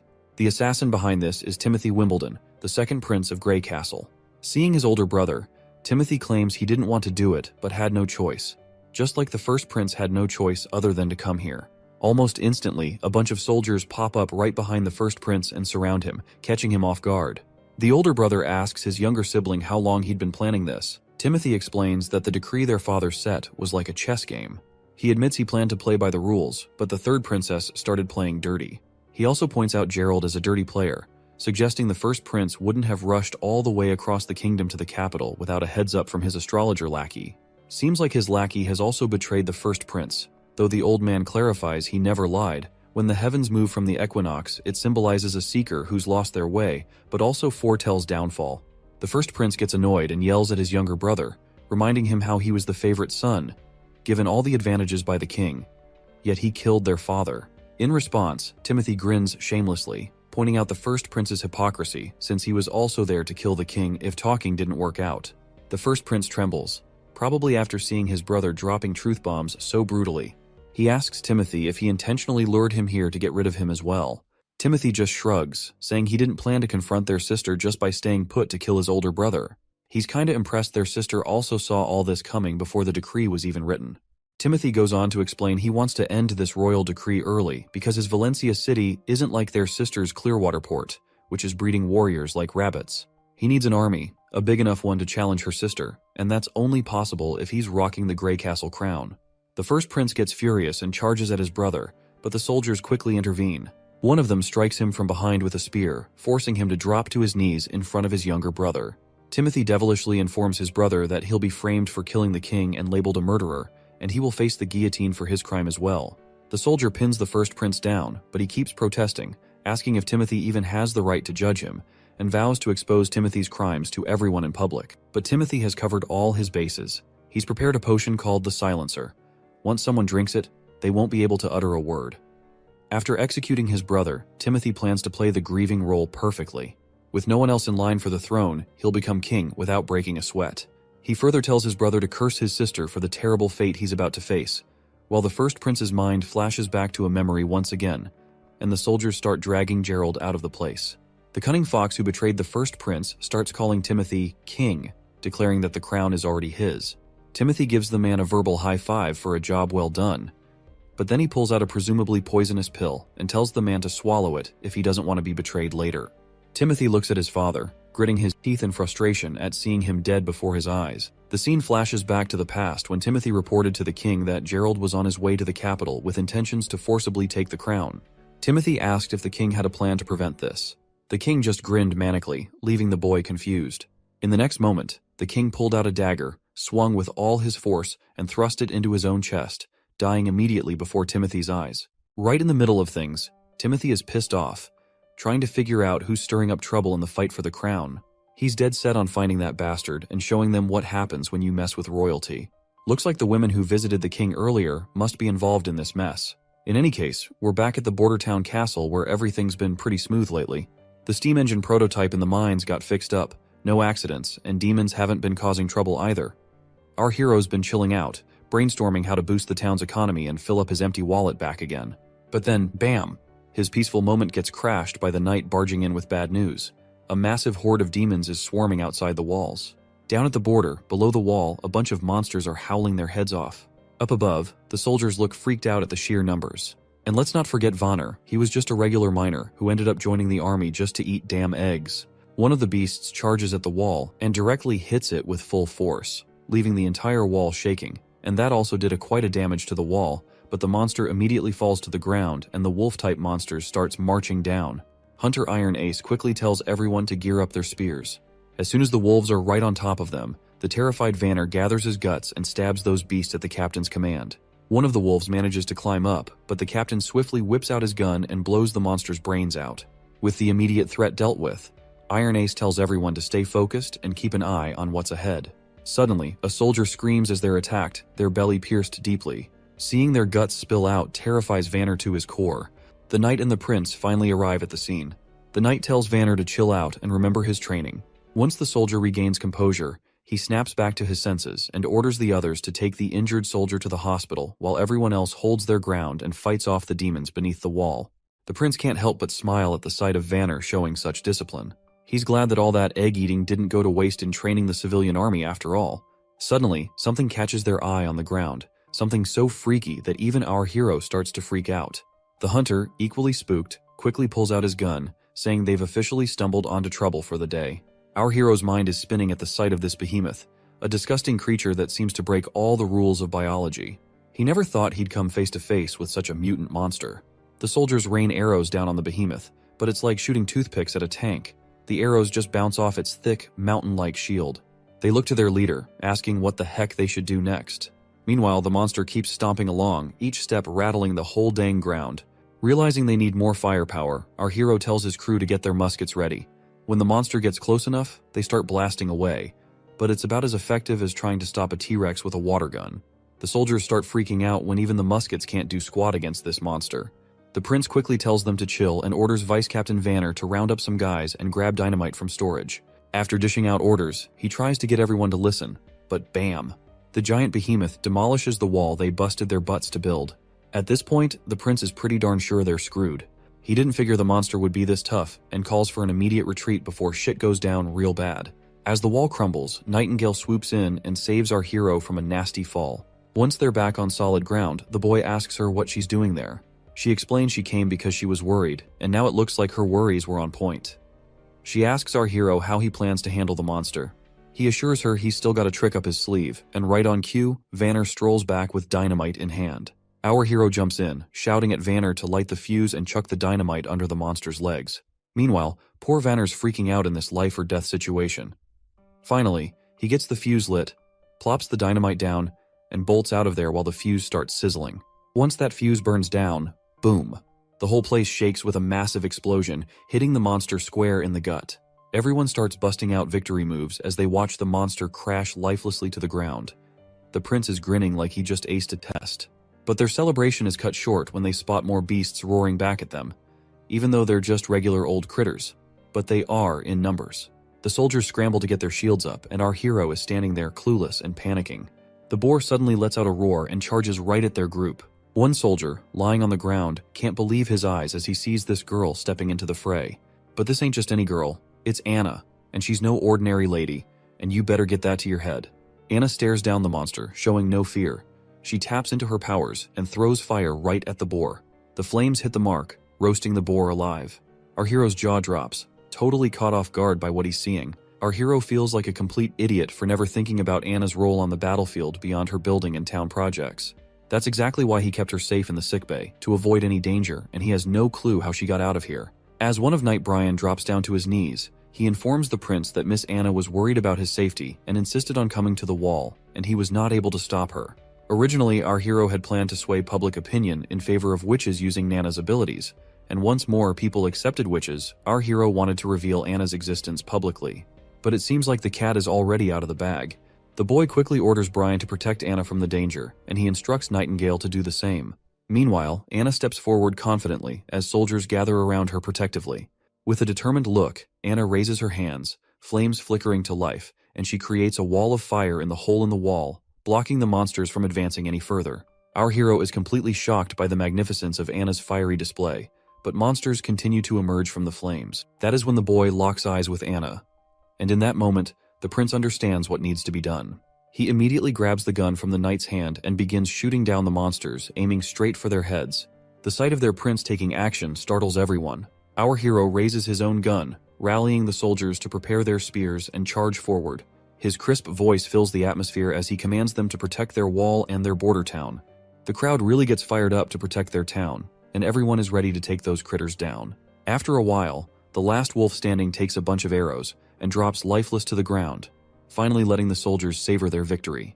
The knight is totally blown away by their successful defense of the turf. But then, the prince suddenly remembers Anna, and he starts losing his shit because he's been so busy commanding that he almost forgot about her. He's worried about how he'll explain all about her being a witch to the civilian army. As he frantically looks around for her, he notices something surprising. Everyone is showing her respect instead of calling her the reincarnation of some devil or whatever. The prince is almost clueless about this unexpected attitude toward her from the civilians. Even though her fiery power had scared him, it seems to have earned trust and gratitude from others as well. When Anna finally stands before the prince, she looks exhausted from using her powers and promptly faints, dramatically falling right onto our hero's chest. The next scene takes us to Clearwater Port at Garcia's residence, where the third princess gets the news that her father has kicked the bucket. According to the letter, her brother, Gerald the First Prince, has been fingered for the assassination and is now locked up by the guards. They're saying he didn't kill himself, but rather got slapped with an execution sentence by the bigwigs. This news really throws her knight for a loop, and he finds it all pretty fishy. After a bit of hemming and hawing, she admits her brother can be a bit of a dumbbell, but he's not dumb enough to wish for death. She lays out how Timothy's trying to shift the blame to Gerald to fool the public, but snagging control of all Grey Castle won't happen overnight. So, she's tweaking her plans accordingly. The knight, though, he's still scratching his head over why Timothy would pull such a stunt, especially when the king always favored him. That's when the princess drops a truth bomb. Timothy's scared of her. He's quaking in his boots at the sight of the black flag. She explains that Timothy's move was totally uncalled for. Sure, he's trying to pin the blame on Gerald for their dad's death, but he can't fool everyone forever. If he wants to take over all of Grey Castle, it will require a more elaborate and sustained effort. Therefore, she decides to adapt her plans accordingly. The lady decides to set sail for Grey Castle tomorrow. Her knight asks if she's planning to go head-to-head with Timothy. She tells him that if Timothy isn't waiting out the 5 years to let the decree end organically, she won't either. The knight looks anxious and mentions that the whole kingdom must be mourning the king's death by now. She jokes if he wants her to shed a tear too. The knight hastily says no and obediently drops to his knees, waiting for her next move. She then instructs him to go fetch the captain of the Black Fleet for her, because they are about to sail as soon as possible. Back in the border town, after that horrific raid by the monsters, there have been no further attacks. The injured soldiers were healed quickly and returned to their duties right away. The chief knight was tasked with using the hybrid monster shell to patch up the broken wall, making it one with the barrier. The largest factor in their victory against the large-scale invasion was undoubtedly Anna. However, it's been a few weeks since she fainted, and she still hasn't woken up. Nightingale mentions today's supposed to be her maturity day, but she's sure she is going to die in her sleep, because the pain of maturity can only be endured while awake. She somberly spills that she's seen too many witches die before her eyes, treated like animals, burned or tortured slowly by nobles for some twisted fun.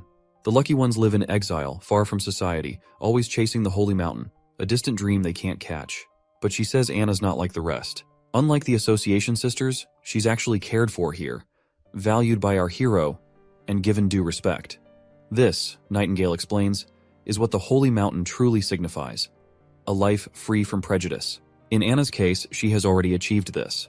As the memories of Anna flood our hero's mind, her strength, her resolve from the day one to the moment she vowed to stay with the prince, he clutches her hand tightly, refusing to let her slip away. Just as midnight strikes, Nightingale notices Anna's puberty beginning, sensing the magic within her body stirring.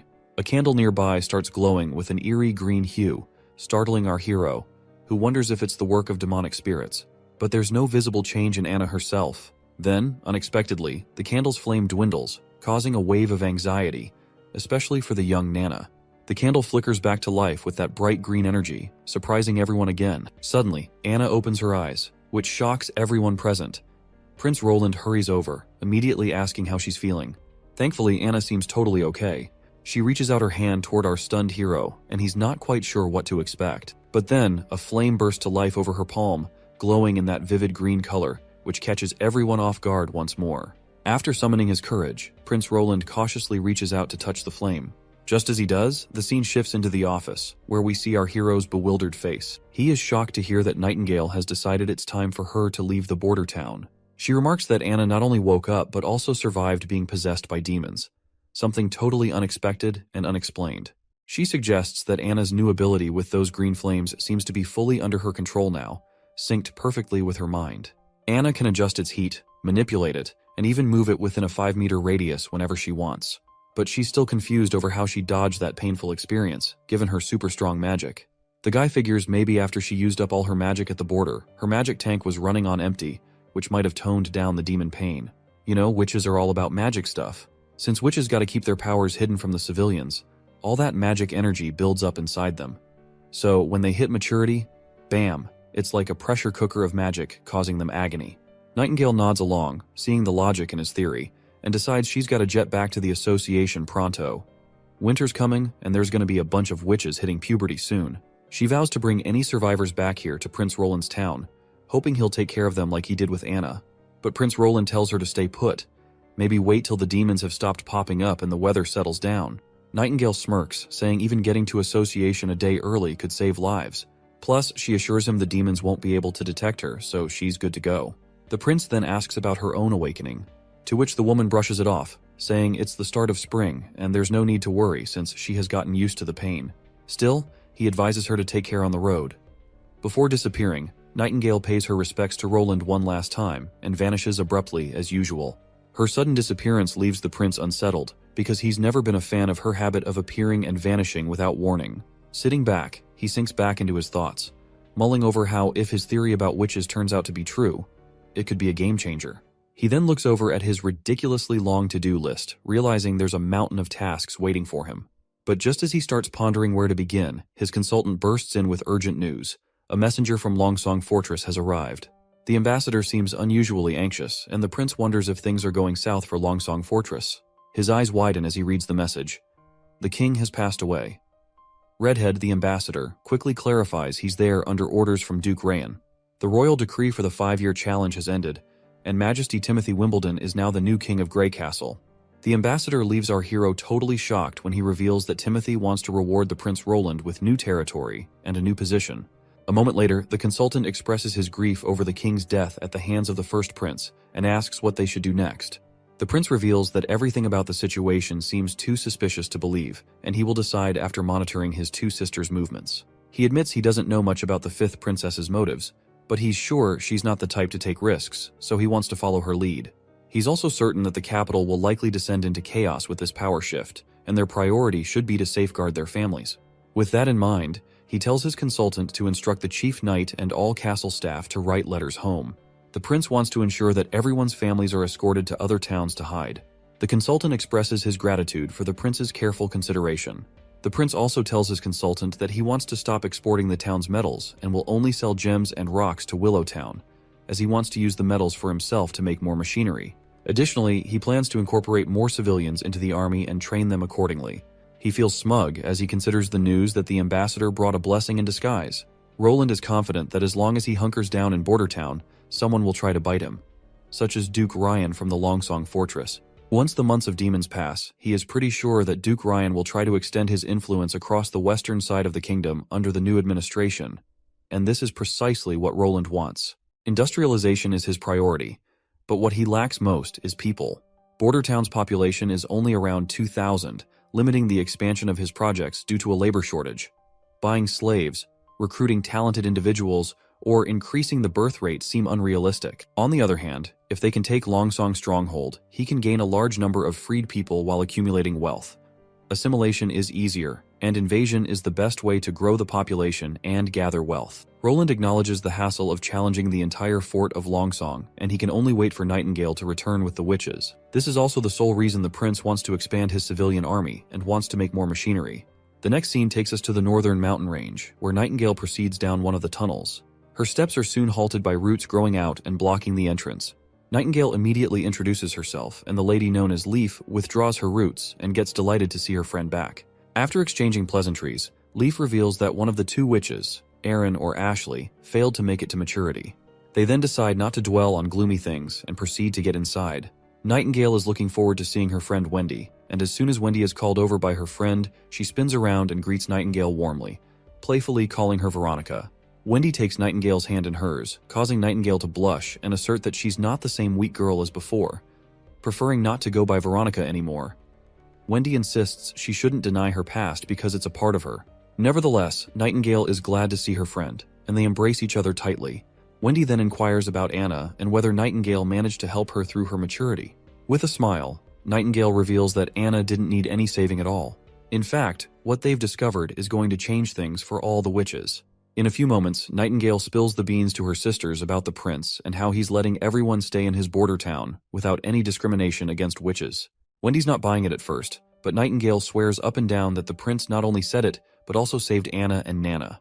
Not only that, the prince does not believe in any bullshit about witches being possessed by devils, and stresses that witches get their power from themselves. To seal the deal, Nightingale reminds everyone about her ability to smell lies, so they can trust her when she says the prince is serious. She spills about his plans to protect witches and even go against the church if he even has to. Then she pulls out the steam engine blueprints, proving they can build a kick-ass sanctuary to rival the Holy Mountain. Just as Nightingale's painting this picture of paradise, some lady with green hair barges in, telling everyone to shut up. She seems like their teacher, and Nightingale quickly shows respect by bowing her head. The teacher gives Nightingale the stink eye, wondering aloud if she's saying the Holy Mountain they've been chasing forever is just a bunch of hot air. Next up, we're with the new king, Timothy, where a knight shows up with a stone called Divine Judgment, supposedly the ultimate weapon against demonic forces. The knight boasts that the church has confirmed its power to handle witches for ages. But Timothy's annoyed, blaming witches for his father's suicide. He orders the knight to keep capturing witches and scour the capital thoroughly for more. Meanwhile, back with Nightingale, she wakes up tied to a pillar with that same witch suppression stone around her neck. She's trying to figure out how she ended up in this mess. We flash back to when the green-haired lady freaked out at the idea of the prince siding with witches. She rants about how witches have been persecuted and killed for ages. She believes Nightingale has been deceived by the prince and insists that the pain of maturity is a sacred test for a witch's body and mind, and only those who endure it can achieve true power and find eternal peace in the Holy Mountain. Nightingale is shocked to realize that all the suffering witches endured was just a test for this woman. She's further annoyed at the thought that her fallen sisters, who endured so much pain, are simply dismissed as disqualified subjects.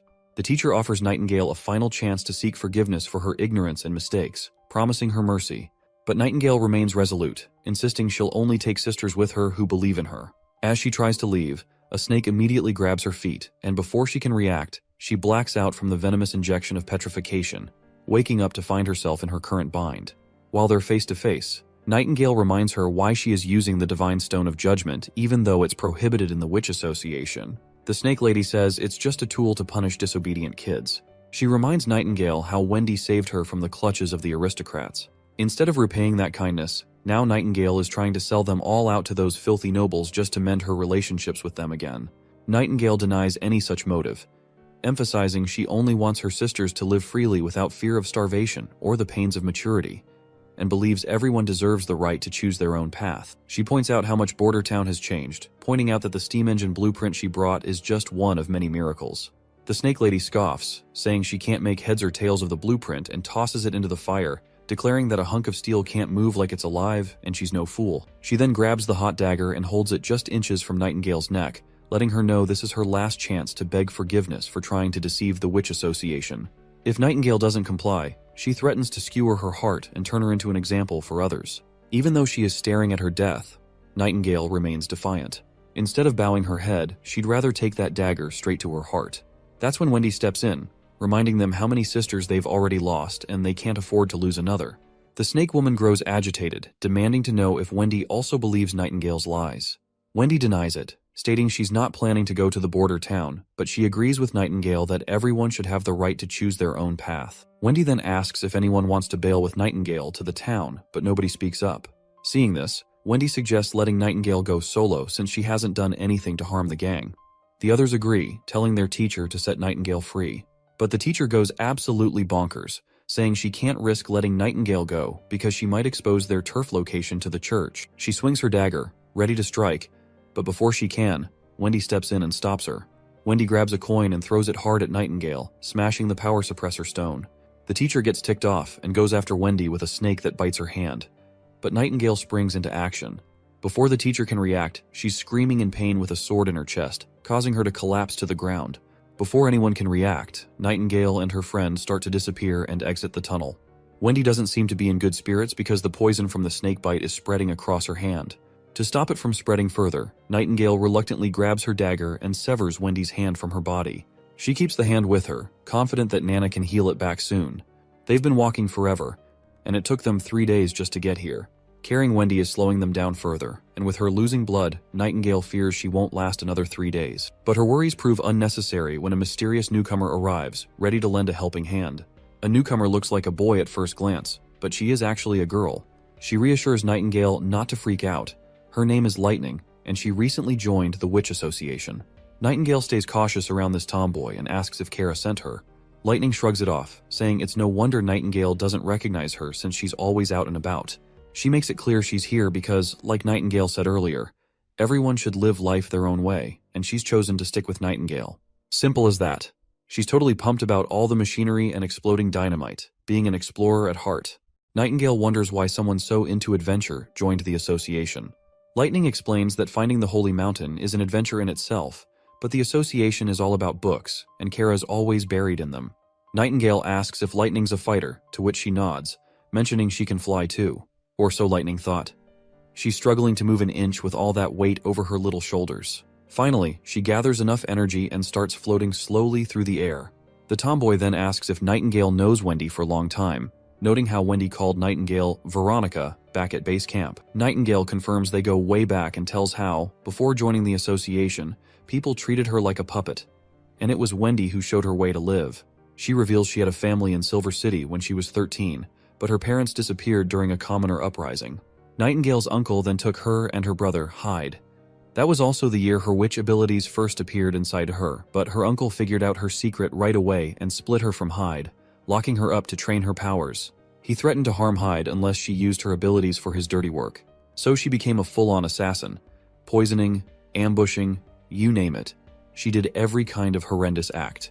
As the Gillen family's wealth increased with time, her hands got dirtier and dirtier as well, soaked in the blood of others. The worst part is that her powers were just too perfect for that kind of work. When she finally reunited with Hyde, he turned her away cold, wishing he didn't have a witch for a sister. After that, she was broken inside. When maturity hit, she managed to survive the pain, and her powers also intensified. The prison bars couldn't contain her anymore, so she broke free, killed her uncle, and left with no direction. It was then she found Wendy, who was like a spark of warmth in her cold world. Wendy took her to the association, where she met other witches, and their teacher Kara provided solace to everyone. In the present, Lightning points out that Kara has gone off the rails, finding it hard to believe there's a prince who genuinely cares about witches. After finally reaching Border Town, we find our duo inside this familiar, quaint cottage. The prince can't seem to stop sneezing, wondering who might be thinking about him so much. Just then, a commotion grabs their attention. As they turn around, they see Nightingale and the other two bursting into the cottage, crashing right before their feet. Anna immediately takes her stance to deal with these uninvited intruders. But Nightingale immediately yells at our hero to fetch Nana as quickly as possible. As Nana tends to Wendy's injuries, our hero has no clue what went down at the association that made Nightingale rush back with only 3 witches. He wonders if demons attacked them and if only 3 survived, feeling lucky they have Nana to reattach Wendy's arm. Suddenly, Lightning appears from the infirmary. The prince quickly asks if she's hurt too. Lightning reassures him and points out how the prince really is a decent guy who cares about witches, just like Nightingale said. She admits she didn't believe it at first, just like other members of the association. She then jokes about how the world is full of weirdos, so having a prince like him isn't that surprising. Being called a weirdo doesn't sit well with the prince, who just rolls his eyes. Getting to the point, the prince realizes the association wasn't under attack. That's when Lightning starts explaining the whole situation, clarifying they weren't attacked. Wendy was hurt by their own teacher Kara, and explains further as to how they ended up here. Once night falls, Prince Roland returns to his room, only to be startled by Nightingale sweetly lying on his bed in her nightsuit. Prince Roland gets all flustered, maybe starting to think about some naughty stuff, imagining Nightingale might be up for getting close after all. Suddenly, Nightingale gets up and strides over to him, leaving him scared out of his wits and pinned against the closed door. He hastily tells her she should rest as long as she needs. But then, Nightingale kneels before the prince. In a serious moment, she, Veronica Gillen, officially swears her loyalty to him. She promises to follow his orders and stand by his side in battle, facing demons or anything else, until her last breath. It's no surprise to our hero that after being let down by the association, Nightingale is turning to him for help with the future of witches.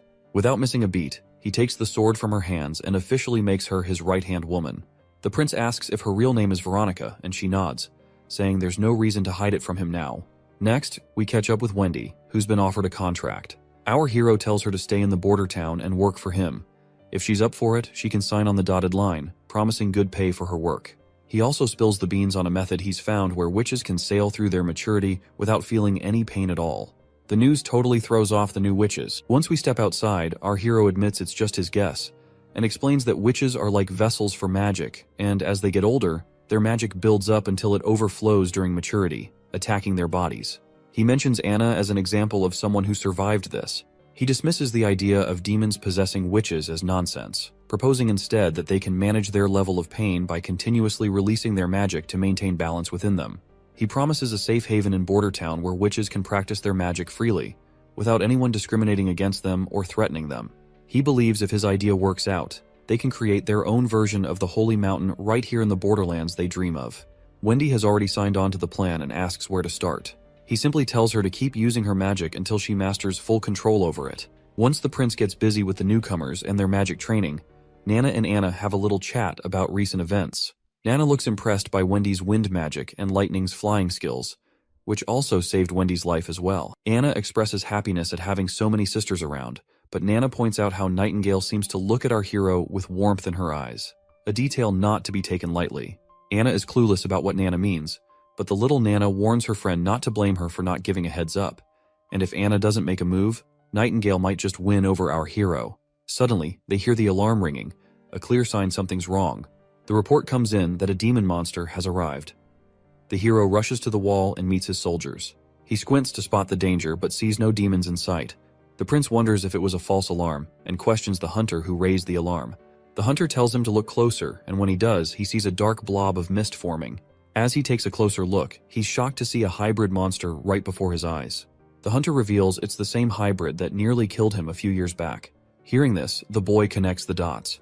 This monster must have some intelligence, unlike regular beasts that just charge and die.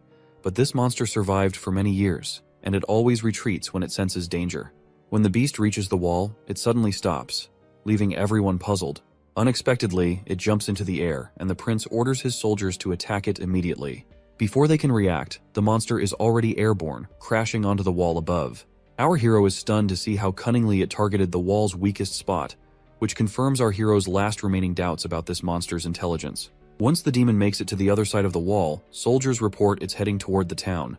The hero commands his 2nd Civilian Division army to accompany him, while the backup division holds the wall for now. Our hero marches toward the town with his platoon, regretting underestimating the smarts of these monsters. Finally reaching the monster's location, they're hit with the gut-wrenching news that it's already devoured someone alive in town. The trail of blood before our hero's eyes sends a terrifying chill down its spine. But he does not succumb to fear, and annoyingly orders everyone to stay on high alert. The monster pops into view once more, snatching another civilian. Prince Roland immediately cautions everyone as the soldiers look helpless against the monster, unable to use their guns for fear of hitting civilians in the chaos. Not only that, the soldiers can't even get close to this monstrosity. Iron Axe commands his soldiers to get on rooftops and higher ground to aim precisely without harming civilians. Soldiers immediately climb up to the rooftop to take their positions. Despite the odds, soldiers manage to shoot over the monster's overgrown head, but they slightly miss their mark. The monster glares back with an annoyed face. But before it can strike, Iron Axe closes in and blasts the monster's head right away, finally avenging the innocent lives taken by this monster. In the Hermes perimeter, north of Grey Castle, a gigantic mutated creature crawls its way toward the towering wall. The knights on the wall tremble as they witness the enormity of the approaching monster. Upon finally stepping on the rooftop, the creature drools and immediately perks up at the sight of the humans nearby. Without hesitation, the monster opens its massive mouth, unleashing an entire army of monsters marching out from its belly. The soldiers realize they're trapped with no escape route in sight. Still, they immediately start running in the opposite direction while a creature in the sky keeps following the soldiers. Eventually, when they reach the inner city's north wall, they find themselves waiting for the gate to open. The girl reveals to us that the whole outer city has been wrecked by the monsters. They've got to defend the church, but with only a handful of soldiers and monsters right on their tails, it looks like a tough fight ahead. But then the girl pulls out a red pill and instructs the soldiers to take it and annihilate the enemy. Without hesitation, the soldiers obey her command. As they swallow the pill, they feel a surge of energy coursing through them, empowering them to march forward against the monsters. Before these foolish soldiers can get slaughtered by those monsters, the gate finally drops, revealing a cocky figure striding out. He declares himself as part of the Judgment Army and orders everyone to clear the path. These soldiers are clad head to toe in sturdy armor, appearing like elite knights. The lady is bewildered by the sudden appearance of this so-called Judgment Army, having no clue who they even are. However, she doubts that mere humans stand a chance against the hybrid monsters. But it looks like we're about to find out if these soldiers are all talk, or if they've got the goods. As the monster and army of Judgment comes face to face, the sky monster swoops down. One of the knights on the ground immediately grabs hold of its gigantic sharp claws, and the other knight takes a stance and sends a spear flying with godly speed, piercing the monster right through the head. The woman is completely blown away by the soldier's speed and strength, which is matching the power of hybrids. As these badass knights wreak havoc on the monsters, the scene shifts to a church spire. On the balcony, we see 3 archbishops using a telescope to observe the Judgment Army. Seeing those monsters dead on the ground, they seem pleased to see that their army appears to be winning against the monsters. Archbishop Taefun shakes his head, noting the worst part of the battle was the total annihilation of the reinforcement armies sent by the 4 great kingdoms. Archbishop Heather chuckles in agreement, commenting on how those kingdoms sent thousands of soldiers who ended up as mere cannon fodder. She's clearly pleased, seeing it as proof that the border defenses of those kingdoms can't hold a candle to the church's mighty Judgment Army. However, a third individual interjects, pointing out the heavy toll of using so many pills in the process and the loss of much of the judicial army, which forms the core of the church's power. Taefun clenches his teeth, emphasizing that they had no choice because the beasts of the wastelands have appeared exactly as foretold in the Bible. He warns that time is running out, and unless the continent unifies and gathers its strength, destruction awaits them all. The arrogant lady chuckles again, saying humans are basically monsters committing horrifying acts just like demons, so maybe wiping out humanity isn't such a bad idea after all. This really ticks off the old man, who tells her to cut out the blasphemous talk and stop defying God's will. But the girl just brushes it off with another sassy comment, saying God never promised humanity would survive, and further challenges the old man, asking if he's sure God cares more about humans than demons. The old man looks even more ticked off, but he stays quiet. Maybe because deep down, he knows there's some truth in what she's saying. Well, even Archbishop Maine thinks the same way as that woman does, but he is also sure that God only favors those who come out on top. Back in the border town, they lay the fallen soldier to rest. Our hero gathers everyone's attention and announces that they are gathered to mourn Mr. Aggie from the Civilian Army 2nd Division. The prince goes on with the usual talk about the man's heroic deeds in sacrificing his life to save their hometown, bidding him a final farewell as they cover his grave with mud. Chief Knight Carker is deeply moved by our hero's compassionate gesture, noting he's never seen someone of noble birth show such respect for commoners whose names he didn't even know. Our hero points out that giving a proper farewell feels right, especially since Bordertown has never held proper funerals for those lost to the monsters, and they deserved more than a hastily dug hole. Besides, the prince believes that holding these funerals serves the purpose of decency and boosts morale. He explains that when people reflect on who and what they're fighting for, it can spark a profound change in an army. He aims to ignite everyone's willpower to steer Bordertown back on track. The wife of the deceased soldier shows up with her 2 kids, one of them really small. The soldiers nearby start wondering how she'll manage now, but this bald guy steps in and explains she'll get her husband's salary, some extra cash, and all the basics to get by. While they talk, Vice Captain Vanner suddenly senses someone nearby. The bald guy asks if something's up, and Vanner mentions feeling a presence of someone but brushes it off, saying he's probably imagining things. Back at the cement-making cottage, our hero catches up with Anna and asks how things are going with making barrels for the blunderbuss guns. Anna sweetly explains that thanks to the new steam-powered boring machine, the blacksmiths can handle most of the heavy lifting now. Meanwhile, lighting is bouncing off the walls as usual, super pumped about all the new stuff. She bombards the poor smiths with so many questions, they can barely keep up. Well, the prince was already wondering why he has not seen her around lately. I guess he now knows why. Looks like our hero has another project for her to handle. He shows her the rough sketch of a 12-pound gun, essentially a giant weapon for our sweet Nana. The prince then delves into the technical details of how these things work, but everything he says goes right over Anna's head. He then instructs her to use those 2 holes on the ground to cast a die for cannonballs. Anna gets right to work and starts pouring the molten metal into the holes, while the prince warns her not to stare at the bright lava. She immediately closes her eyes, and our hero starts blushing before he moves to wipe the sweat from her face. It's quite literally hilarious that despite the freezing temperatures in this place, these guys are still sweating. Looks like the knight can see that this is more than just a prince wiping the sweat, and the way the prince is blushing just proves it further, and Anna is also blushing as well.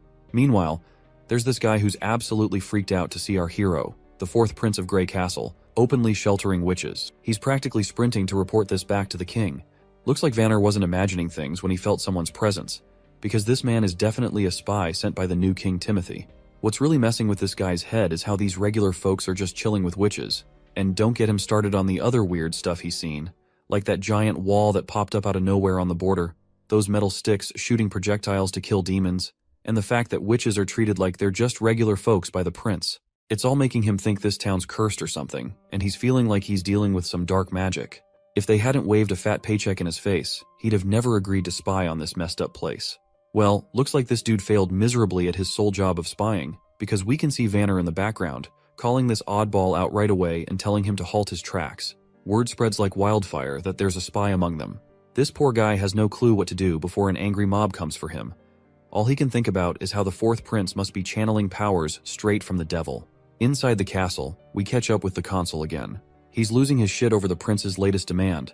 Buy 2 boats but don't hire captains and crews. Like, how's he supposed to float boats without a crew? The old coot's utterly worn out by these ridiculous orders that somehow always end up working in the prince's favor. Then comes a knock on the door. A soldier reports they've caught a rat. A guy named Cole, also known as Groundhog, who's apparently Prince Timothy's spy. Turns out this guy's been living under a fake identity for months, pretending to be a border town resident. They found a letter and some money on him, but he's still being grilled for more info. The old man orders them to squeeze every last drop of intel and execute him right away. Looks like the old man is not freaking out because this is already a 4th spy they have found out. Our clever prince had foreseen more spies would come, so he told the old man to announce that there are people in the border town trying to destroy their food reserves. He instructed everyone to keep an eye out for anyone acting suspiciously, promising a reward for anyone who catches a spy. The old man is always surprised by our hero's cunning decisions. He sees him as a devil who doesn't even fear the stone of divine judgment. Back in the Grey Castle capital, Timothy inquires about the royal decrees he sent to his siblings, but none of them have replied. One of his men reports that the 4th prince, our hero, sent a reply stating he will return once the months of demons are over and his people are safe. The reporter points out that Prince Roland still acknowledges Timothy as a prince, not a king. Timothy considers our hero a fool for opposing him, especially since Timothy had plans to offer him land and a comfortable life. He dismisses Roland as an oddball and asks his lackey if there's been any response from the 3rd and 5th princesses. The lackey reveals that the 3rd princess has disappeared from the city along with her butler and 2 servants, and they haven't been found since. The prince facepalms in disappointment, as he never wanted commoners to lay a hand on his sister despite any personal disagreements. He then inquires about Garcia Wimbledon, the stubborn pirate. Before the council member could speak up, Timothy orders him to seize her water port and forcibly escort her back to the capital. Right on cue, a knight arrives on the scene and hastily reports that Garcia Wimbledon has defeated Duke Joseph's Carl at the southern border and gained full control of Hawk City.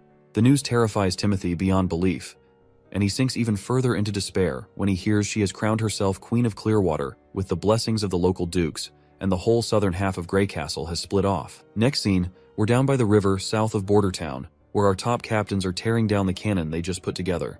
Both of these tough guys are beat, griping to their boss that this thing is way too damn heavy. The chief knight then asks why he got stuck guarding this behemoth, since no one can move it an inch, let alone stealing it. Our hero just sighs, explaining it's not just something, it's a masterpiece built with blood, sweat, and the grind of steel. He wonders why others can't see its beauty like he does. Moving on, Lightning is itching to clean the barrel, so our hero gives her the green light to go ahead. Watching this eager tomboy happily doing her job, the knight gets confused and asks why Lightning hasn't signed a labor contract. Our hero explains she insisted on working for free as long as the prince kept inventing interesting stuff. All she needs are food and clothes, and this broke idiot couldn't pass up such a steal of a deal. After Lightning finishes cleaning the barrel and reports it's empty, she eagerly waits for the next step. Before we move on, our hero tells his soldiers to remember the first step, making sure there's nothing stuck inside the barrel. Next up, they need to load in the gunpowder and slap that cannonball on top, making sure to push it down real hard to get rid of any air. Then, they stick in a fuse to light up the party. Once everything's set, the prince tells everyone to clear out and lights the fuse. It starts sizzling right away, so everyone covers their ears to save their eardrums. Boom! The cannonball goes flying straight at the dummy and punches a hole right through its chest. While the hunter prays to God to see such devastating power, Vanner is also blown away. Even after smashing the dummy, the cannonball keeps going for another 100 meters, proving our mission's a total win. A 12-pound cannon can theoretically reach thousands, so these results are solid for a first shot. The knight respects the weapon's power, but worries it's too heavy to lug around. Cleaning, loading, and carting cannonballs and gunpowder is a hassle. Our hero nods, saying the effort's worth it if it means slaying hybrid demons effortlessly. He's already thinking of using ships to solve the weight problem, and has enlisted the old consul's help in acquiring sailboats from Willow Town. Wendy's wind control will increase transportation speeds for both civilians and cannons, aiding their strategy against the Duke of the Longsong Fortress. He envisions a pincer attack by approaching the Duke's army from the rear. So much for his boat dreams. The old man burst his bubble by saying they can't afford any sailing boats. A double-masted sailboat costs a whopping 120 golden coins, and that doesn't even cover the crew, which runs about 200 golden royals. Even if they blew all 315 golden coins they have in their treasury, they'd only get the boats, with no pay left for the civilian army next month. Back in the office, our hero keeps arguing with this stubborn geezer that he doesn't need a crew. But the old man keeps insisting that's not how things roll in Willowtown. Boats come with crews. If he wants a boat, he's got to hire them too. But then the prince gets this bright idea to buy boats from another town. But the old man shoots him down again, saying all the major ports are too far away and it'd cost a fortune to bring boats here to Border Town. But then our hero comes up with a crazy idea. Why not build a boat themselves? He says they don't need anything fancy, just something to float since Wendy will handle the steering. A simple flat-bottomed barge would do the trick. But then the old coot brings up another problem about the materials they'll use.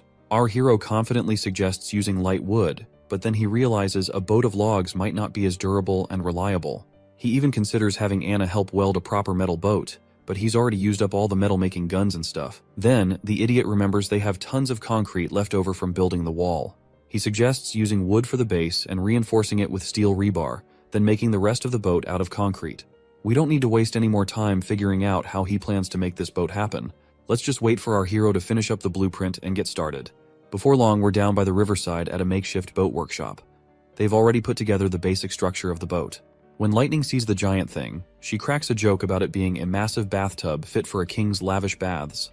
Our hero chuckles and corrects her, saying they're actually building a boat, not a bathtub. But Lightning is still skeptical. To her, it doesn't quite look like any boat she's seen before. While they banter back and forth, Wendy's happy to see Lightning and our prince getting along just fine. To which, Nightingale points out that getting along with others has always come naturally to Lightning. She was just as energetic back in the association days. The mention of the association immediately saddens Wendy out as she worries about her other sister's safety. Back in the mountain range, we see the witches marching down. As they walk, one of the sisters alerts everyone about the presence of demons.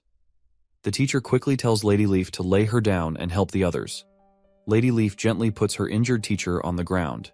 As the monsters approach, the witches stride forward to face them.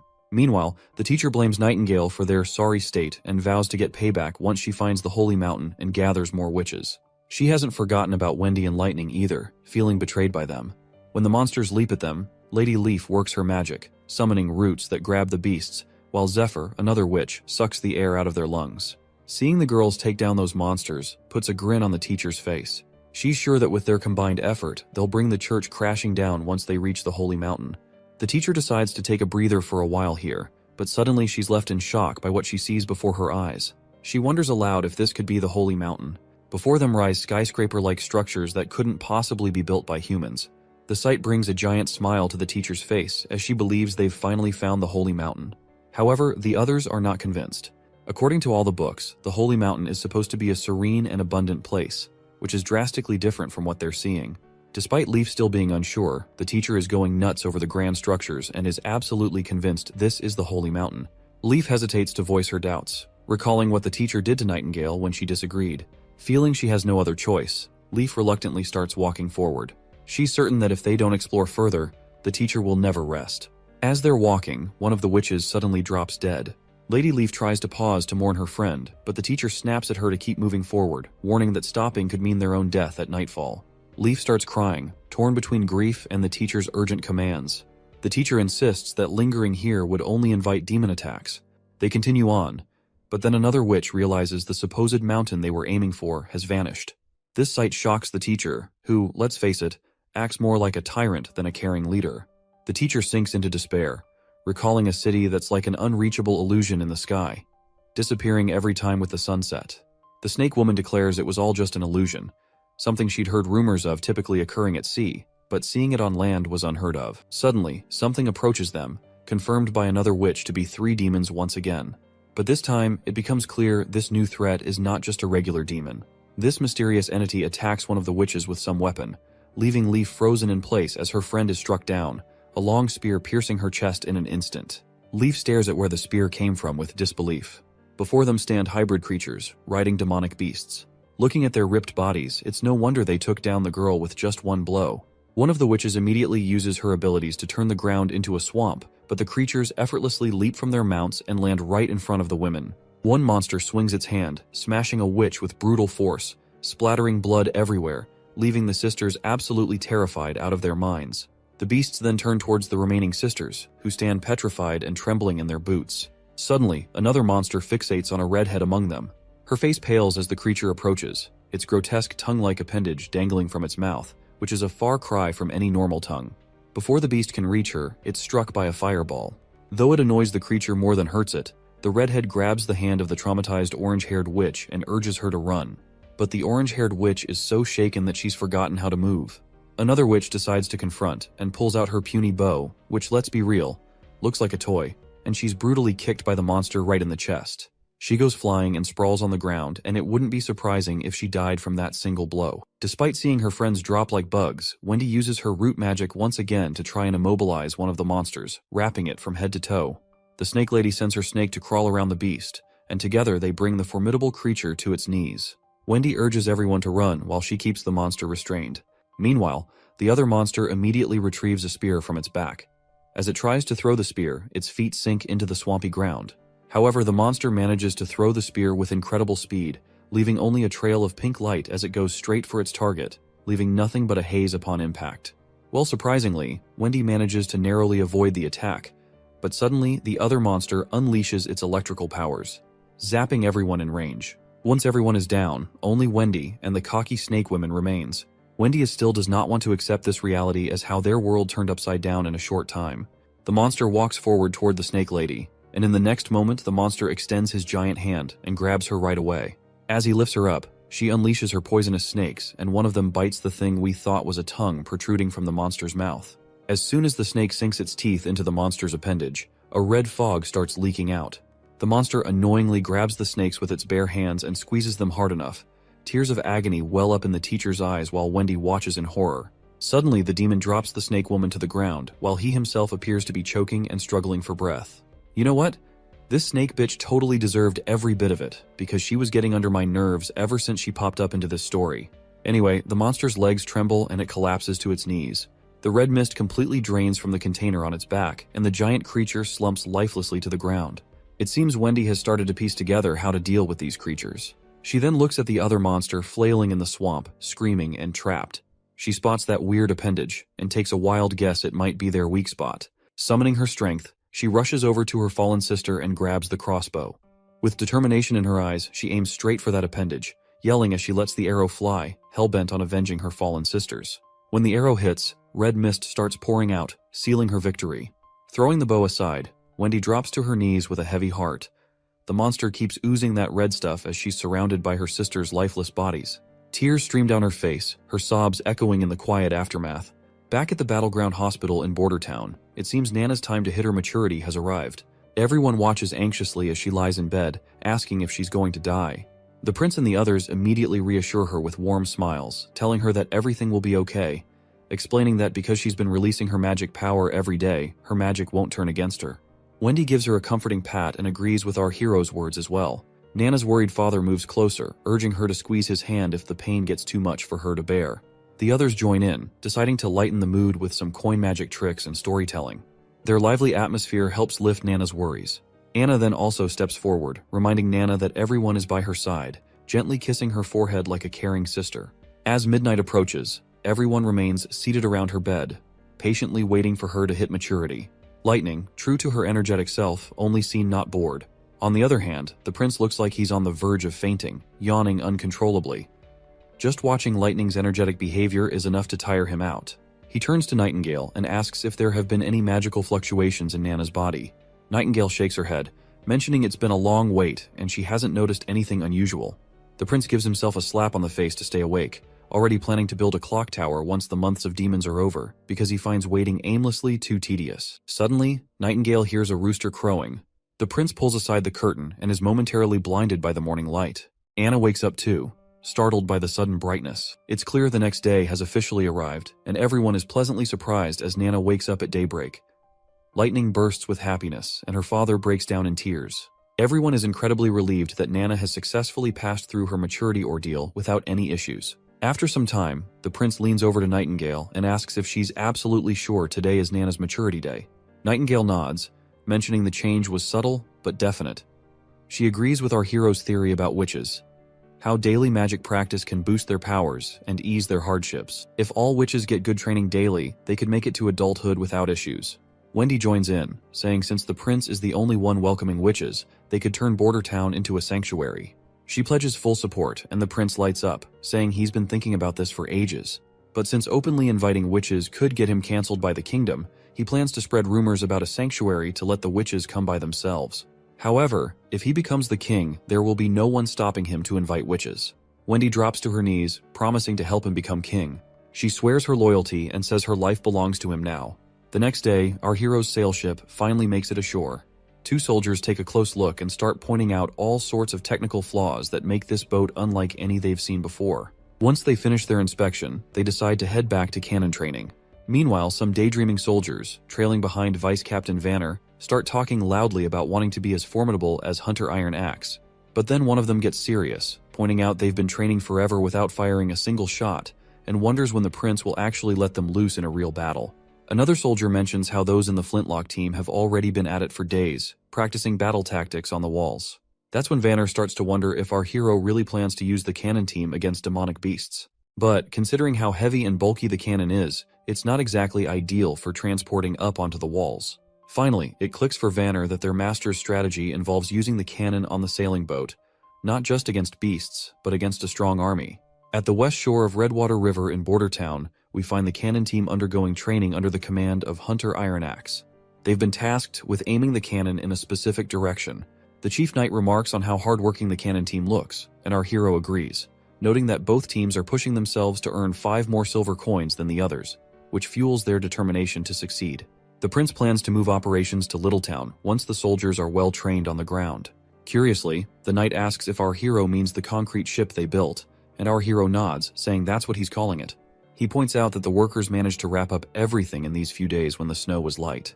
They not only slapped on some anti-rust treatment, but also threw together a shed for storing cannonballs. And hey, Wendy's got herself a platform now to play around with her wind powers to stir the boat.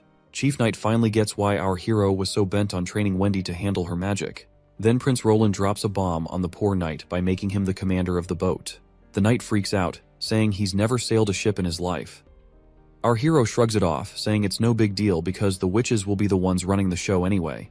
When the soldiers finally let loose a cannonball, it goes boom. And our hero is feeling pretty smug as he is about to kick off this new leg of his journey aboard his boat. With the glass bottle shattered by the impact, Lightning finally inaugurates their boat adventure, all set to sail as Littletown's navigator. Meanwhile, Taigu Pine, the overprotective dad, takes charge of communications. On the other hand, the knight reluctantly roped into the role of captain doesn't look too thrilled.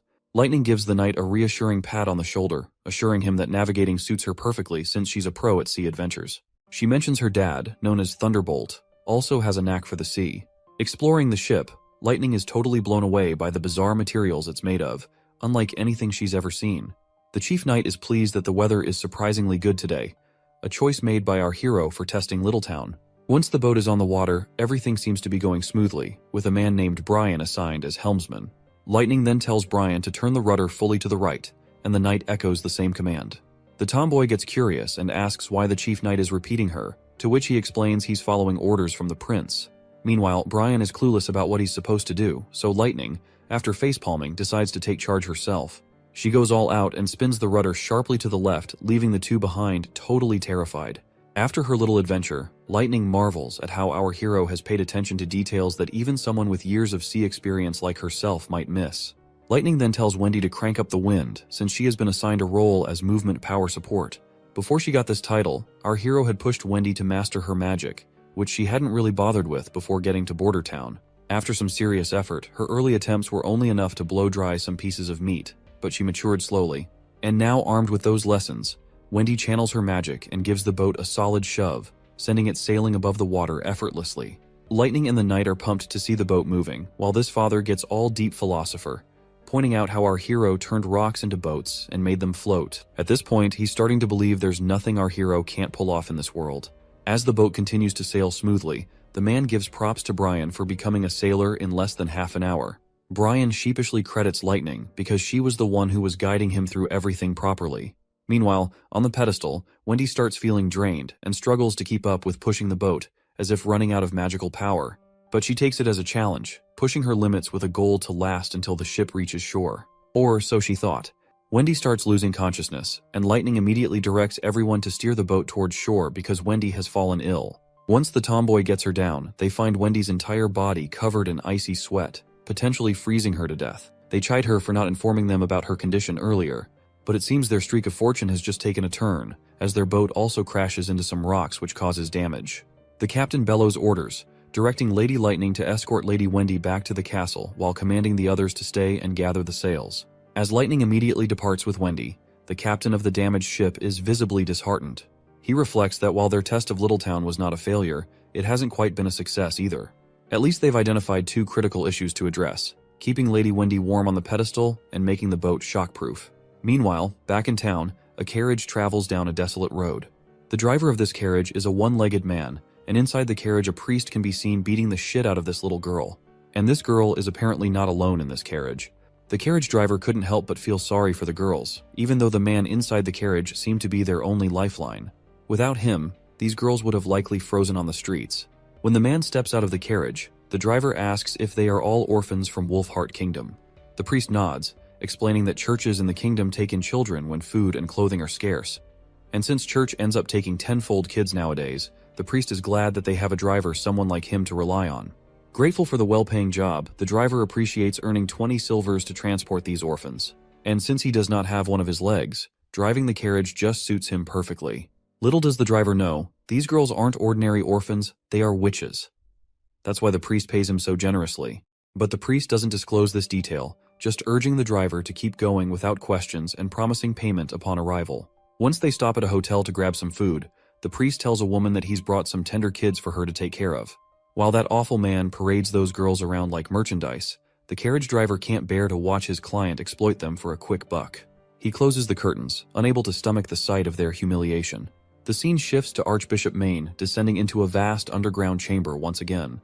He marvels at the sight, acknowledging that no matter how many times he visits, the grandeur of the dome never fails to take his breath away.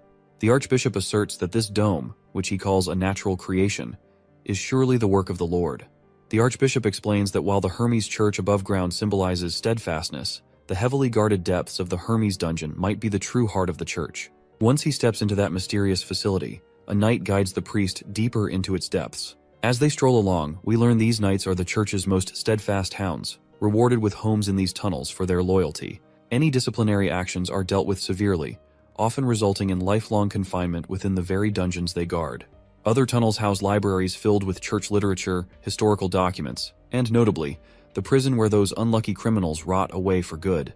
Through another door they go, entering the prison where desperate voices beg for freedom, willing to trade their lives just to escape. The priest stops before a particular cell, secured with a large lock. He instructs the knight to wait outside and, once alone, he urges the prisoner inside to eat properly. The priest reminds him that his meals are among the best, though alcohol is understandably excluded. Well, the man in the prison is apparently the King Wimbledon, and he questions if the priest would even have anything to eat in a place like this, while lamenting 6 months of isolation without any news of his son and daughter. The priest appears reluctant to disclose anything, but finally shares the grim news under the king's pressure. Gerald Wimbledon, the king's first son, was executed on Timothy's orders for regicide. The third prince, Garcia, has declared herself Queen of Clearwater, setting the stage for an inevitable clash with Timothy. As for our hero and the fifth princess, they are alive, but there are no significant updates to report. The old man is completely shocked by the news about his first son. He can't hide his sadness as he asks the priest why he waited so long to throw him in jail. King Wimbledon then reveals that the priest used a witch to create a body double of him to get rid of his first son. He acknowledges the church's growing influence across the kingdom, but demands to know why the priest is causing his beloved children to fight each other through royal decrees. He makes it clear that he would never have allowed such strife among his kids. The priest responds by saying that his children are now adults making their own decisions. He points out that his daughter, Garcia Wimbledon, took over Clearwater Port 5 years ago and wouldn't sit back while her brothers fought for the throne. Furthermore, he emphasizes that the church couldn't afford to waste time and had to remove the King Wimbledon to firmly establish their control over the kingdom. The priest declares that the continent will no longer be divided among the 4 great countries which are Dawn, Wolfheart, Everwinter, and Greycastle. Instead, it will unite as one land under the church's rule and governance. The old man, looking defeated as hell, drops to his knees, blood's dribbling from his mouth, but he still manages to spit out that he'll be waiting for the priest in hell. The priest, not giving a damn, brushes off the whole hell thing, saying their moves are all part of the church's grand plan. The king kicks the bucket right there, probably poisoned. But who knows? The priest sees this as their golden ticket to power, and he is preparing to take down the real enemy they have ahead of them. I guess he is talking about the demons, the true enemy they have yet to repel for the greater good of humanity. Honestly, church politics never really did it for me, but this series has been a wild ride. Can't wait to see what our hero gets up to next. Back at the Witches' Association camp in the mountains, the witches who stayed behind are mourning their fallen sisters who died because they did not make it through their maturity. One of them speaks up, worried about their next steps. They barely escaped death themselves, and now their sisters who went off to find the holy mountain haven't returned in 2 weeks. Their food is also running low, which is only adding to their anxiety. Suddenly, they hear footsteps approaching. It's Lady Leaf. She enters the tunnels and drops to her knees, completely exhausted, and her face eventually meets the floor. Rewinding a bit in time, we find Lady Leaf walking a desolate path, her face pale from the harsh weather and hunger gnawing at her belly. Suddenly, her maturity hits hard while on this desolate journey. Just as she's grappling with this personal battle, a monstrous figure appears right behind her. Startled, she turns and begs for help, only to snap awake abruptly from her nightmare. As she sits up, Hummingbird tells her she's been out cold for 2 whole days. The other witches gather around, looking worried. One of them apologizes for discussing serious stuff right after she's woken up, but the sister insists they've already hashed it out. If Kara doesn't come back, Leaf will have to step up as the teacher to keep the association from falling apart after the recent losses. Without a second thought, Lady Leaf decides she's going to find Nightingale. This bombshell leaves everyone stunned. They're hesitant to believe Nightingale's tale about Border Town, unsure if they can really trust her. Lady Leaf then reassures everyone that they can find a safe place to rest, while she assesses the situation first at the Border Town. She instructs the purple-haired witch to take the role of teacher if she doesn't return, citing her experience as a former member of association. She places her faith in their hands, emphasizing that if Nightingale's information is accurate, Border Town will become their new holy mountain, potentially ending the need for their current association. Meanwhile, back in town, our party confronts some monsters. When one of the creatures vaults over the wall, Vanner thrusts his spear into its belly. However, as he tries to lift the monster, the spear snaps in half, causing the creature to crash back to the ground. The vice captain quickly orders the muskets to be prepared, and they promptly follow his command, shooting down the monsters without delay. One of the soldiers offers a spear to the vice captain, who is surprised to see a young boy named Claw there. Claw explains that he goes wherever he's needed to help. As the monsters lie defeated on the ground, the captain acknowledges that while they don't pose a significant threat, they must remain vigilant. He expresses his thrill that ever since our hero took charge of Border Town, they've been able to repel these terrifying monsters. Previously, it was only possible with the help of Longsong Fortress, but now even the town's commoners can fight thanks to our hero's leadership. He notes our hero's consistent presence on the mountain during times of danger, standing alongside ordinary soldiers. Suddenly, a hybrid monster appears, and a soldier promptly reports it as a winged lion hybrid. Lightning eagerly steps up to take on the monster, but our hero advises him not to rush. They stick to the plan. Lightning will act as bait to draw the demon's attention while ensuring she stays at a certain height. The monster lands on the wall's surface, and Lightning, brimming with confidence, decides to go for it, assuring everyone he won't disappoint. The prince officially initiates the hunt, but Lightning's confidence is momentarily shaken when he remarks that our hero's determined roar sounded more like a whimpering dog. After blurting out this unexpected comment, Lightning vanishes, leaving our hero unsure how to respond. He even asks the other ladies if he sounded that weird, and they reluctantly agree. The prince tells the ladies to stick to the plan and stay safe, and they nod in agreement. With a smile, the prince looks up at the sky, pleased to see everything going according to plan. Meanwhile, the monster is getting increasingly annoyed as our mischievous tomboy keeps pelting it with pebbles. She eggs the monster on, and it roars back at her. She dashes around it, teasing and taunting like she's playing tag with a giant cat. The monster gets frustrated and smashes the ground with a mighty blow, but Lightning is still enjoying the game.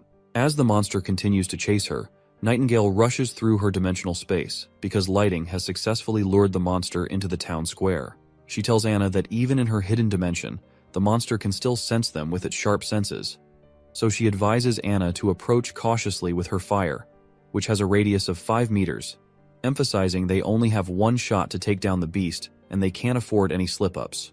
Meanwhile, Lightning's still playing tag with the lion, making it increasingly ticked off with her relentless pursuit. When the ladies spot their chance, Anna gets down to business. Once the lion's in her sights, they pop back from that dimension. Anne immediately unleashes her green fiery powers, hitting the monster with screeching hot flames so intense that even Nightingale feels the heat from across the way. Lightning also boasts about her fire, which could even melt the steel, so roasting a monster alive is not a big deal for her. Once the monster is incinerated into ashes, the prince is kinda glad to see that Anna didn't even need help to defeat the monster. Suddenly, the other monsters start retreating, leaving everyone puzzled as to why they are withdrawing. Our hero catches sight of something unexpected and looks up with astonishment on his face. He sees the gloomy clouds clearing from the sky and sunshine forcefully making its way through it, indicating that the months of demons have ended. News quickly spreads that the months of demons have finally ended, and everyone basks in this moment of triumph. Our hero gathers everyone together, and as he starts his speech, the crowd of townsfolk and soldiers gets all hyped up, cheering about how nobody went hungry this winter under our prince's watch. The prince acknowledges that the months of demons are behind them now, and Bordertown has come out on top with few casualties, all thanks to the gutsy civilian army. He contrasts this with how Longsong Fortress used to threaten them with starvation and cold, but today's victory proves that Bordertown can stand tall on its own. The crowd goes wild again, thrilled that they don't need to depend on others anymore. With a grin, the king decides to throw a big bash to celebrate their hard-won success. He announces a victory parade, promising that everyone who joins the town square dance will get a tasty treat of honey-glazed beef. Once the parade time arrives, the chief knight escorts a big chunk of beef into the party, and Hunter Ironaxe takes charge of lighting up the fire grill. Soon, everyone starts their victory dance as flames crackle around the bonfire, filling the air with the sweet aroma of sizzling meat. Hunter Ironaxe announces that anyone who dances will get meat, and the longer they dance, the more they'll receive. People eagerly volunteer to dance, thinking it looks easy, and they persuade their friends to join in since no dancing means no meat. While everyone enjoys themselves, the chief raises concerns about distributing all the remaining stock of meat, fearing the prince might not have anything to eat until the next shipment arrives. The prince feels a bit disappointed, but reluctantly agrees to let the civilians enjoy themselves. So, their lively night continues with everyone dancing around the bonfire, singing, and having a great time. For the people of Bordertown, surviving the months of demons peacefully is an achievement worth celebrating, and festivities like this one will be remembered fondly for years to come. Meanwhile, our prince rushes back to the castle for his own private banquet, where all the witches are eagerly waiting. As soon as the prince arrives, Lightning decides to start the feast officially. Anna roasts sweet chickens with her fiery magic, cooking them to perfection and leaving Nana drooling over the delicious aroma. Nightingale shows off her skills by expertly slicing the meat into many pieces. Meanwhile, the tomboy and Nana are having the time of their lives, because having an outdoor barbecue party is the best thing they can wish for in their lives. Our hero is also having a great time, especially seeing everyone so happy. He believes they deserve this kind of luxurious treatment, thinking that people with such incredible abilities shouldn't be treated any less. Suddenly, the boy finds himself getting a sweet smooch from Lightning, right on his face. Nightingale and Anna are absolutely blown away by this unexpected move, and our hero's reaction is just as stunned. When the tomboy is asked about this abrupt kiss, she points out that women may kiss the territory ruler during celebrations, and it's a tradition. Meanwhile, Nightingale feels annoyed and a bit jealous, while Wendy clearly sees the tension. As the prince and Lightning go back and forth, we see Anna feeling a little down, probably because she wanted to kiss the prince too. Once midnight strikes, our hero feels dizzy from too much drinking. Suddenly, his dizzy mind perks up when he spots Anna in the distance. She gets really close, and our hero blushes. Right away, he starts explaining himself, saying the smooch with the tomboy was just an accident, to which Anna agrees. The prince further clarifies that Lightning is young, and he didn't look at her that way. Anna agrees once more. Anna then gathers her courage and admits she was waiting for them to be alone because she's not as bold as Lightning. As they get closer, just inches apart, Anna gives him a gentle kiss on the cheek. Meanwhile, Wendy's holed up in her room, buried in a book. She's totally baffled by how these books about the church's origins skip any mention of gods and just slap the title Pope on everyone. It's all a bit too much for her to wrap her head around. Just as she's mulling it over, Nightingale breezes in, catching Wendy mid-brainstorm. Wendy snaps the book shut, instantly lighting up to see her friend there. Wendy mentions how Lightning had gone to sleep while calling for Daddy, like a child. Nightingale chuckles and takes the book from Wendy's hand, reminding her that reading late at night could strain her eyes, especially in poor light. Suddenly, Wendy catches Nightingale off guard, asking if she's troubled by thoughts of the kiss Lightning gave our hero. Nightingale blushes and denies it, but Wendy presses her, telling her not to lie. Reluctantly, Nightingale clenches her teeth and admits the kiss is bothering her. Meanwhile, Wendy reassures Nightingale that Roland Wimbledon is the fourth prince of the kingdom, and their mission is to help him seize the throne and become the king of Grey Castle.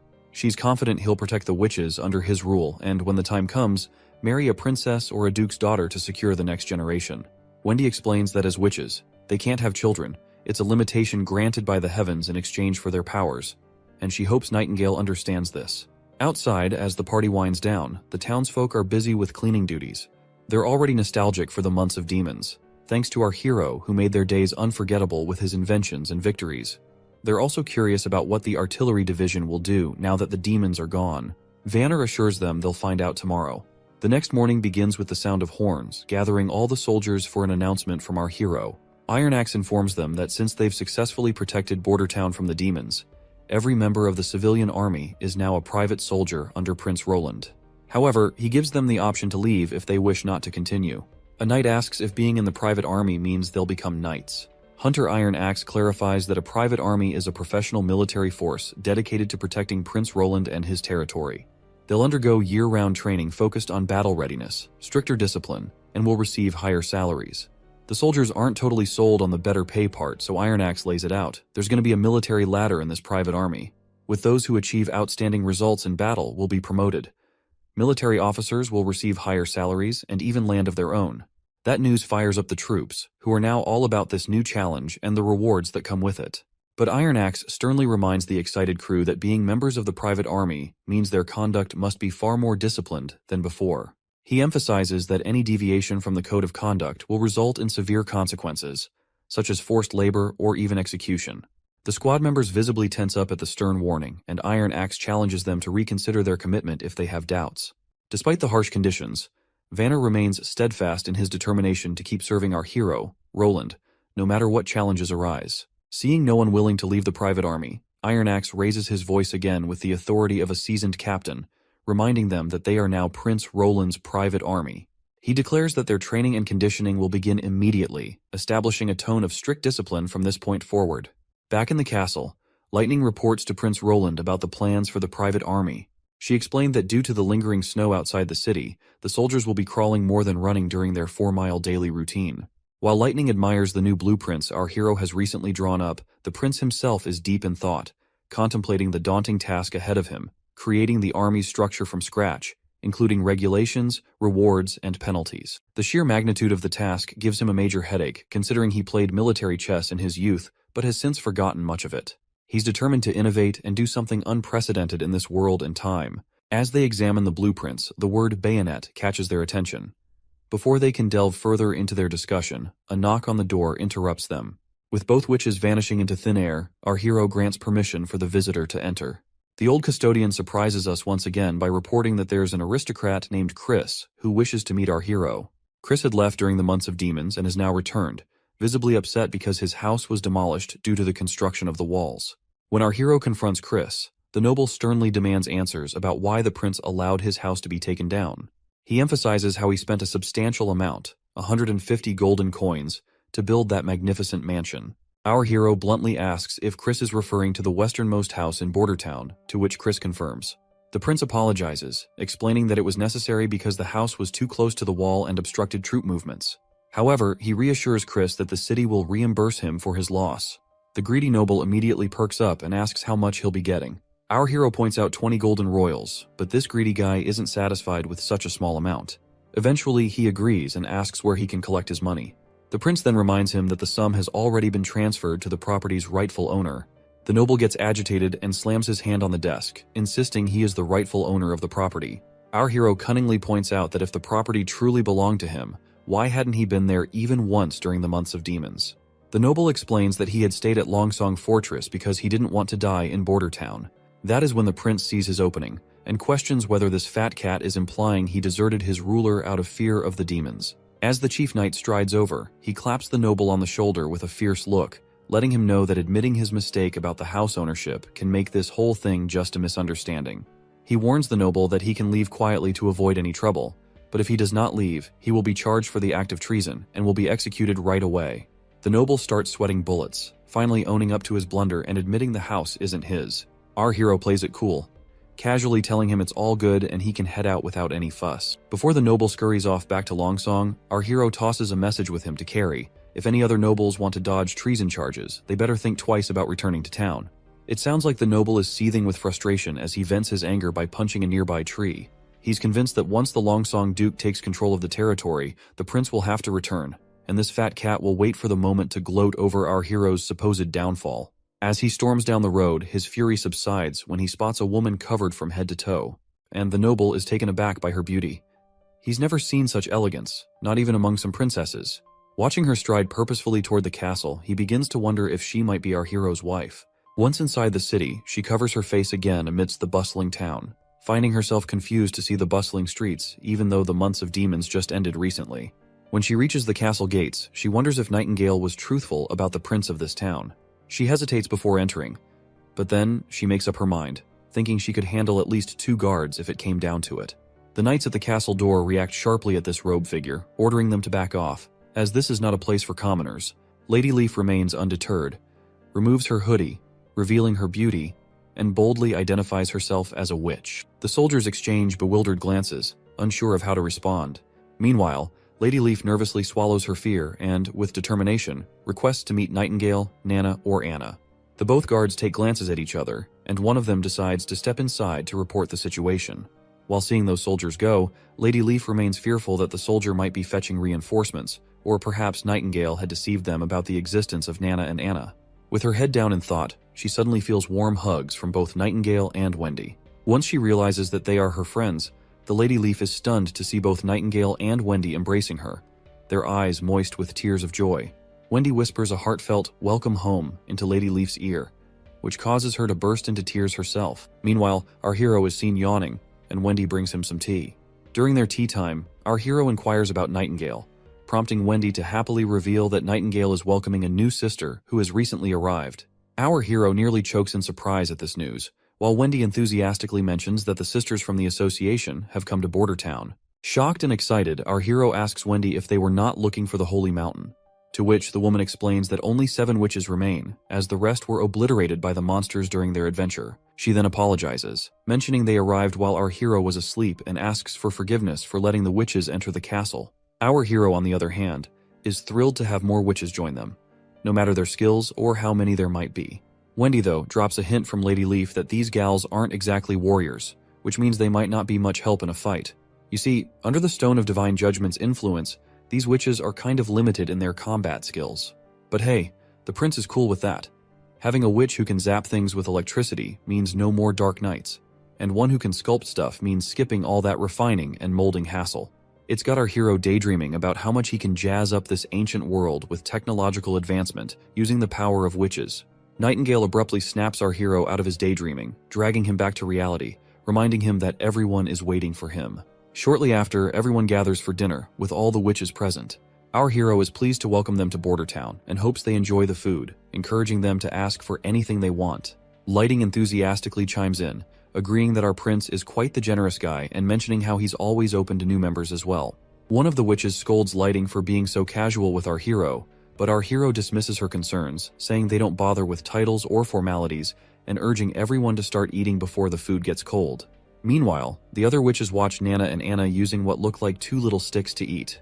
These newcomers have no idea how to handle these utensils, so they can't help but stare in confusion. Regardless, everyone digs into their meal, thoroughly enjoying it, and once dinner ends, our hero finds himself poring over documents detailing each witch's abilities. After reviewing everyone's skills, the prince realizes that there isn't a witch capable of shaping materials or generating electricity. This realization means our hero's plans for progress towards modernization will need to slow down a bit. However, he acknowledges that there's enough talent among the witches to meet their current needs. The first witch our hero takes a liking to is Lady Leaf. Not only can she increase fruit yields, but she can also control all plants freely, making her an ideal candidate for agricultural expansion. Next is Scroll, a witch with inhuman memory that operates 24 hours daily. After her maturity, she is now able to recreate any book she's read, making her perfect for teaching. Then there's Hummingbird, a cute witch who can make things weightless or adjust their weight with her magic. This makes her invaluable for lifting cargo or adjusting payloads. Fourth is Soraya Zoan, from a merchant family in Grey Castle's capital. She can recreate lifelike landscapes using her magic brush without needing paint, ink, or paper, which makes her essentially a walking camera. Echo, the fifth witch, hails from the southern continent and can replicate any sound, making her a master of sound illusions. Finally, Lily, who just turned 16, has the ability to prevent food from rotting, potentially helping with food preservation. But our hero has yet to figure out if her powers can also kill bacteria. However, after Lady Leaf, the seventh witch, known as Moon, is the most intriguing witch. A young girl who doesn't talk much but is a priceless asset because she can magnetize metal. Her ability was upgraded after maturity, and now she can magnetize almost anything. Nightingale reveals that Moon was regarded as the most useless in their camp and often bullied by their teacher, Kara. But for our hero, magnetism means he has a way to generate electricity, which is the oldest trick in the engineering books, and all credit goes to Faraday. With electricity, they can have light, and it won't be long before another miracle happens in his territory. He decides not to categorize the witches into battle and non-battle categories, but instead prefers to place them into 3 large categories. The first category is self-reinforcing, consisting of passive abilities that are not affected by the Stone of Divine Judgment. The second category is summoning, and as the name suggests, the magic is summoned outside the body, but with an area of effect of 5 meters or less, and these abilities can easily be suppressed by the Stone of Divine Judgment. The third category, power attaching, is all about directly attaching magic to their target. The process is slow, consuming a hefty amount of magic, and can be interrupted by the Divine Stone of Judgment. However, once the conversion is done, the added properties become intrinsic to the object. They remain effective even in the presence of a Divine Judgment stone. Once he sorts everything out, he calls it a day, knowing that things are about to get a lot more hectic from here on out. While Roland is about to hit the sack, we catch all the witches gathered in one room. They're grilling Nightingale, asking if they can dodge the agony of maturity by using their magic powers every single day. Nightingale shoots back that Anna and Nana are living proof of this theory. She claims she's spotted changes in both girls' bodies using her fog. Their consistent magic use has beefed up their magic vitality, and at the same time, softened the pain of anti-phase. Or you can call it maturity as well. She doubles down, saying if they burn through all their magic right before their awakening, they'll breeze through the anti-phase with almost no pain at all. Wendy chimes in too, confirming they never got to exhaust their powers in the past because they were always on the run from the church and never dared to unleash their full abilities. Lady Leaf finally understands why she felt no pain during her own anti-phase. She suffered while making her way back to the association. It was probably because her magic was exhausted after battling those demons. Once Lady Leaf finally understands the cause of their suffering due to the anti-phase, she is terrified to realize that there was no holy mountain they were chasing after. However, Wendy immediately reassures her that the holy mountain may not be a physical heaven-like place.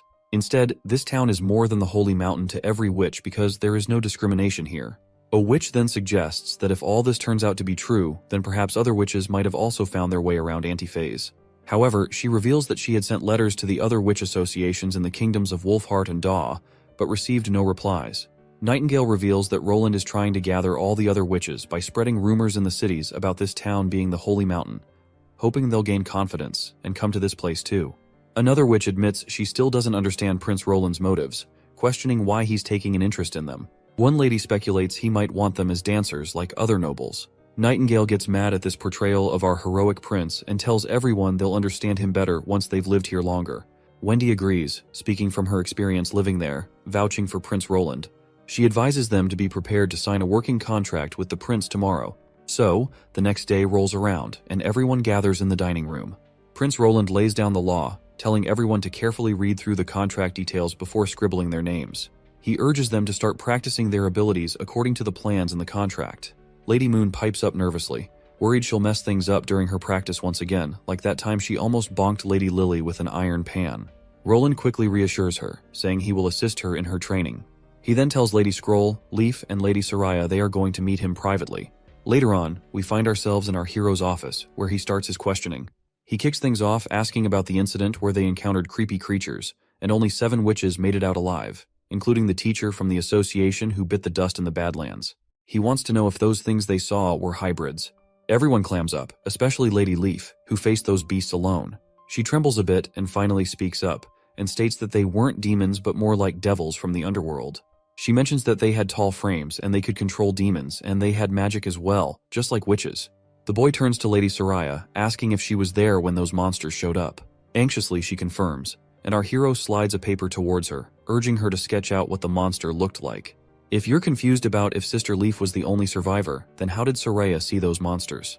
To clarify, Lady Leaf allowed some of the witches to retreat while she fought the monsters. Anyway, Lady Soraya conjures her special pen, leaving Roland in awe of her skill.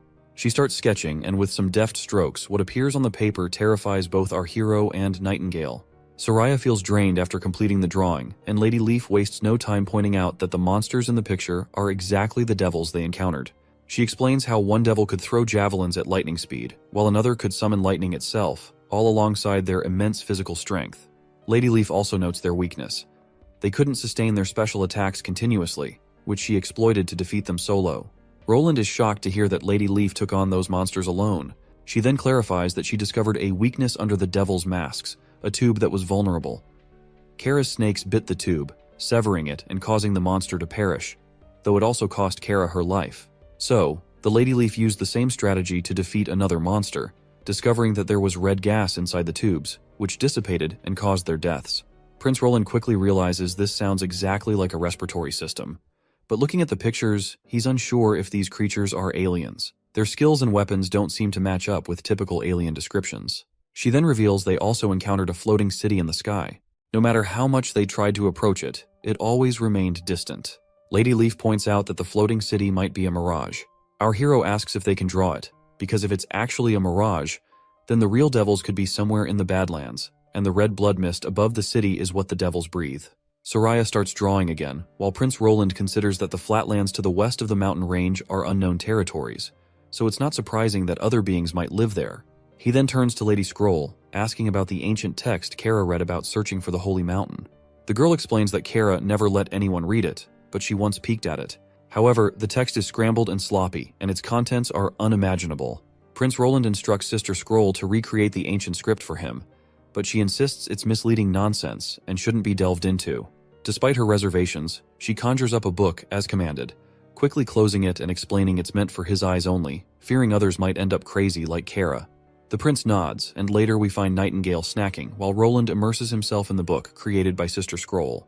He asks Nightingale if she's not curious to see it, to which she simply walks away, uninterested in anything that might mess with someone's head. Roland argues that reading text won't drive anyone insane, and besides, he can't fully understand most of it because its language and grammar are archaic. He points out there's no mention of a holy mountain so far, only references to a bloody crimson moon and a massive stone door. He can decipher each word individually, but piecing them together is proving challenging. Suddenly, his eyes go wide as he gets something crucial from the text. The line he reads states that, "We regular humans don't stand a chance against these devils."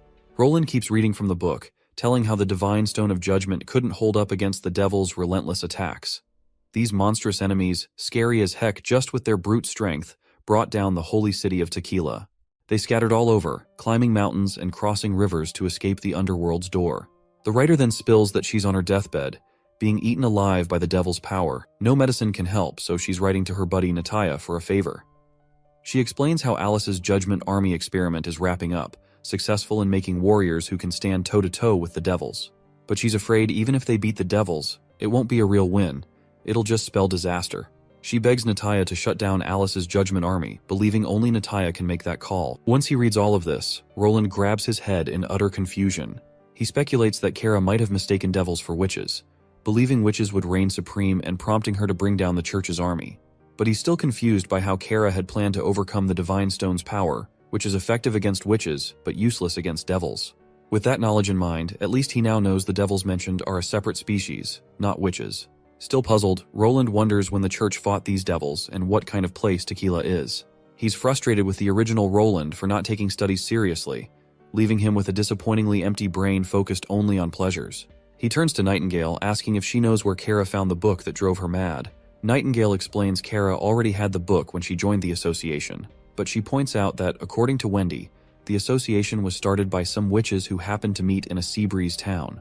Nightingale explains that Kara, Wendy, and Scroll are the original members of their group. They discovered ancient underground ruins in the eastern forest near a town, but only Kara investigated further and claimed to have found the book there. After this discovery, the association expanded, and the church caught wind of their association and began a manhunt. Kara fled to the mountain range in search of the Holy Mountain, and that's the extent of their association's history. She then asks Roland if he's up for checking out the ruins. Roland shakes his head, saying the eastern forest is too far, and he'd rather focus on developing his territory than wandering off. Roland has another idea brewing: setting up a proper organization. He assures them it won't be like before, obsessing over holy mountains.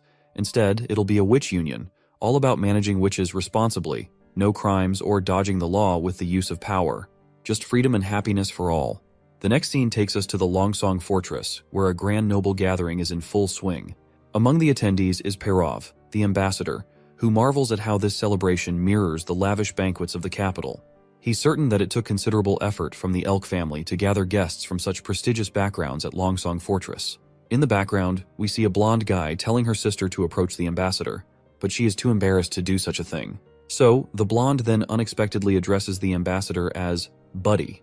The ambassador bristles at the informal greeting, while this newcomer insists they're old friends and tells him not to be so uptight. He teasingly asks Parav ambassador if he wasn't appointed by the leader of Longsong Fortress, then jokes about the profitability of the mines at the border town, implying they must be raking in money from the locals. Parav quickly dodges the question, but the loudmouth keeps blabbing, sharing how he was headed to the holy city but got stuck in a blizzard, which probably saved his life. Curious, the redhead asks for clarification. The blonde reveals that the new holy city nearly fell, with demons breaching the inner city. If the church hadn't sent their strongest warriors, the holy city's church would have been in big trouble. He adds that all the armies in the 4 great kingdoms suffered heavy losses, with few returning from Frost Valley. In just a month, many women were left widowed, and now those widows are easy prey, with anyone able to take advantage of them for just 2 silver coins. If you can't recall, we've seen these tough church soldiers clash before in previous chapters. I hope that rings a bell. The blonde guy is pretty convinced this is all part of the church's plan, where the 4 biggest kingdoms lost their generals and warriors in this war with demons and Hermes. Suddenly, newcomer asks the ambassador if he noticed a handkerchief in his invitation. The ambassador gets a bit peeved and asks if there's some mischief going on. The blonde guy reassures him, joking that if he wanted to tease him, he'd have included socks instead. He then mentions the handkerchiefs were sewn by his sister, who turned 16 right after today's shindig. Seems like the brother's eager to pair his sister up with this redhead, despite their big age gap.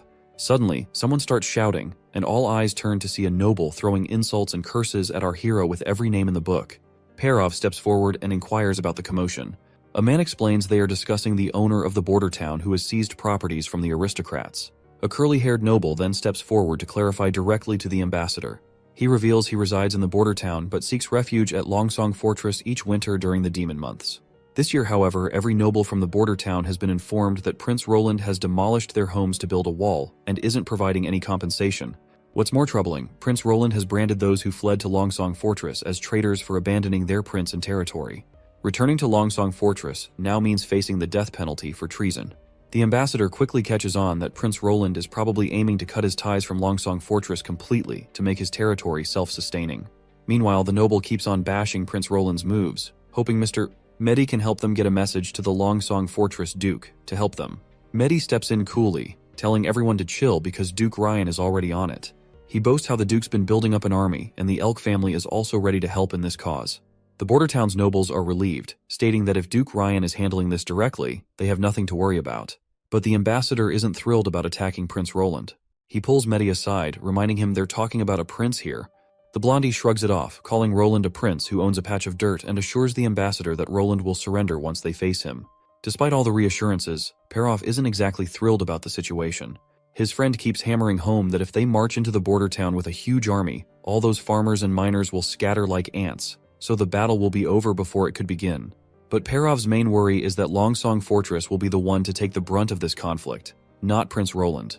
He can't quite wrap his head around how Prince Roland will use regular folks to take on the Duke's army, but he has this uneasy feeling that Roland will come out on top somehow.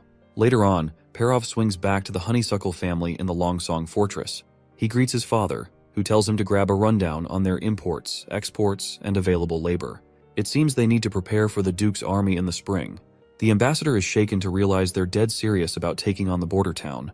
His old man tells him Duke Ryan's already called for recruits once the snow melts, and all 5 major families gotta pitch in knights and soldiers to back him up there. Parav asks his father how many soldiers they're sending. The old man, kinda surprised Parav's suddenly interested, lays out the knights and common workers they're sending, which are over 100 men in total. Parav gets really worked up hearing this, and begs his father not to hit the battlefield. The Baldy asks why, and Parav just says straight up he's worried sick about his old man's safety. Hearing that, the Baldy starts laughing his ass off at Parav's concern. He considers Longsong Fortress to be an elephant ready to squash the border town like a measly ant, so he ain't sweating it. He reminds Parav that Prince Roland only got a handful of knights and maybe 50 guards. But the redhead ambassador keeps his protest. He points out how everyone underestimated Roland's mud wall, thinking it would crumble after a night's rain. But surprisingly, it held strong. People also doubted the border town would not survive the winter, but Roland stood his ground till the end of the months of demons, earning everyone's respect. The Baldy gets more riled up hearing this and tells his son to shut it. He points angrily at the portraits on the wall, his tough-as-nails ancestors who stood firm in the battlefield. And as their descendant, he's not backing down from any battlefield either. The poor son couldn't help but take his father's insults, who just doesn't seem to get how unpredictable Prince Roland can be. He's pretty convinced it won't be long before Honeysuckle gets tangled up in this fancy politics and gets devoured by our prince. Back at the border town's castle, our hero reveals to us that he's kept his promise and granted some land to Nana's father, Tiggy Pine, making him a viscount. The land, south of the river across from town, is still dense forest for now, but Roland promised it would be the first to develop once the border town expands. Every business share on this land will belong to the Pine family, and surprisingly, the big man agreed wholeheartedly, opting to enjoy his undeveloped forest for hunting until then. On the other hand, Roland also officially bestowed knighthood upon Brian, and he will win land every time he racks up military achievements. Our prince has finally figured out an effective way to utilize his desolate land. With the river as a boundary, the area between it and the mountain range will serve as a military training ground. On the other side of the river, he plans to establish future factories and agriculture. He also intends to utilize the forest to the west of the border town, rich in lumber, edible fungi, wild animals, and medicinal herbs. Just then, someone enters.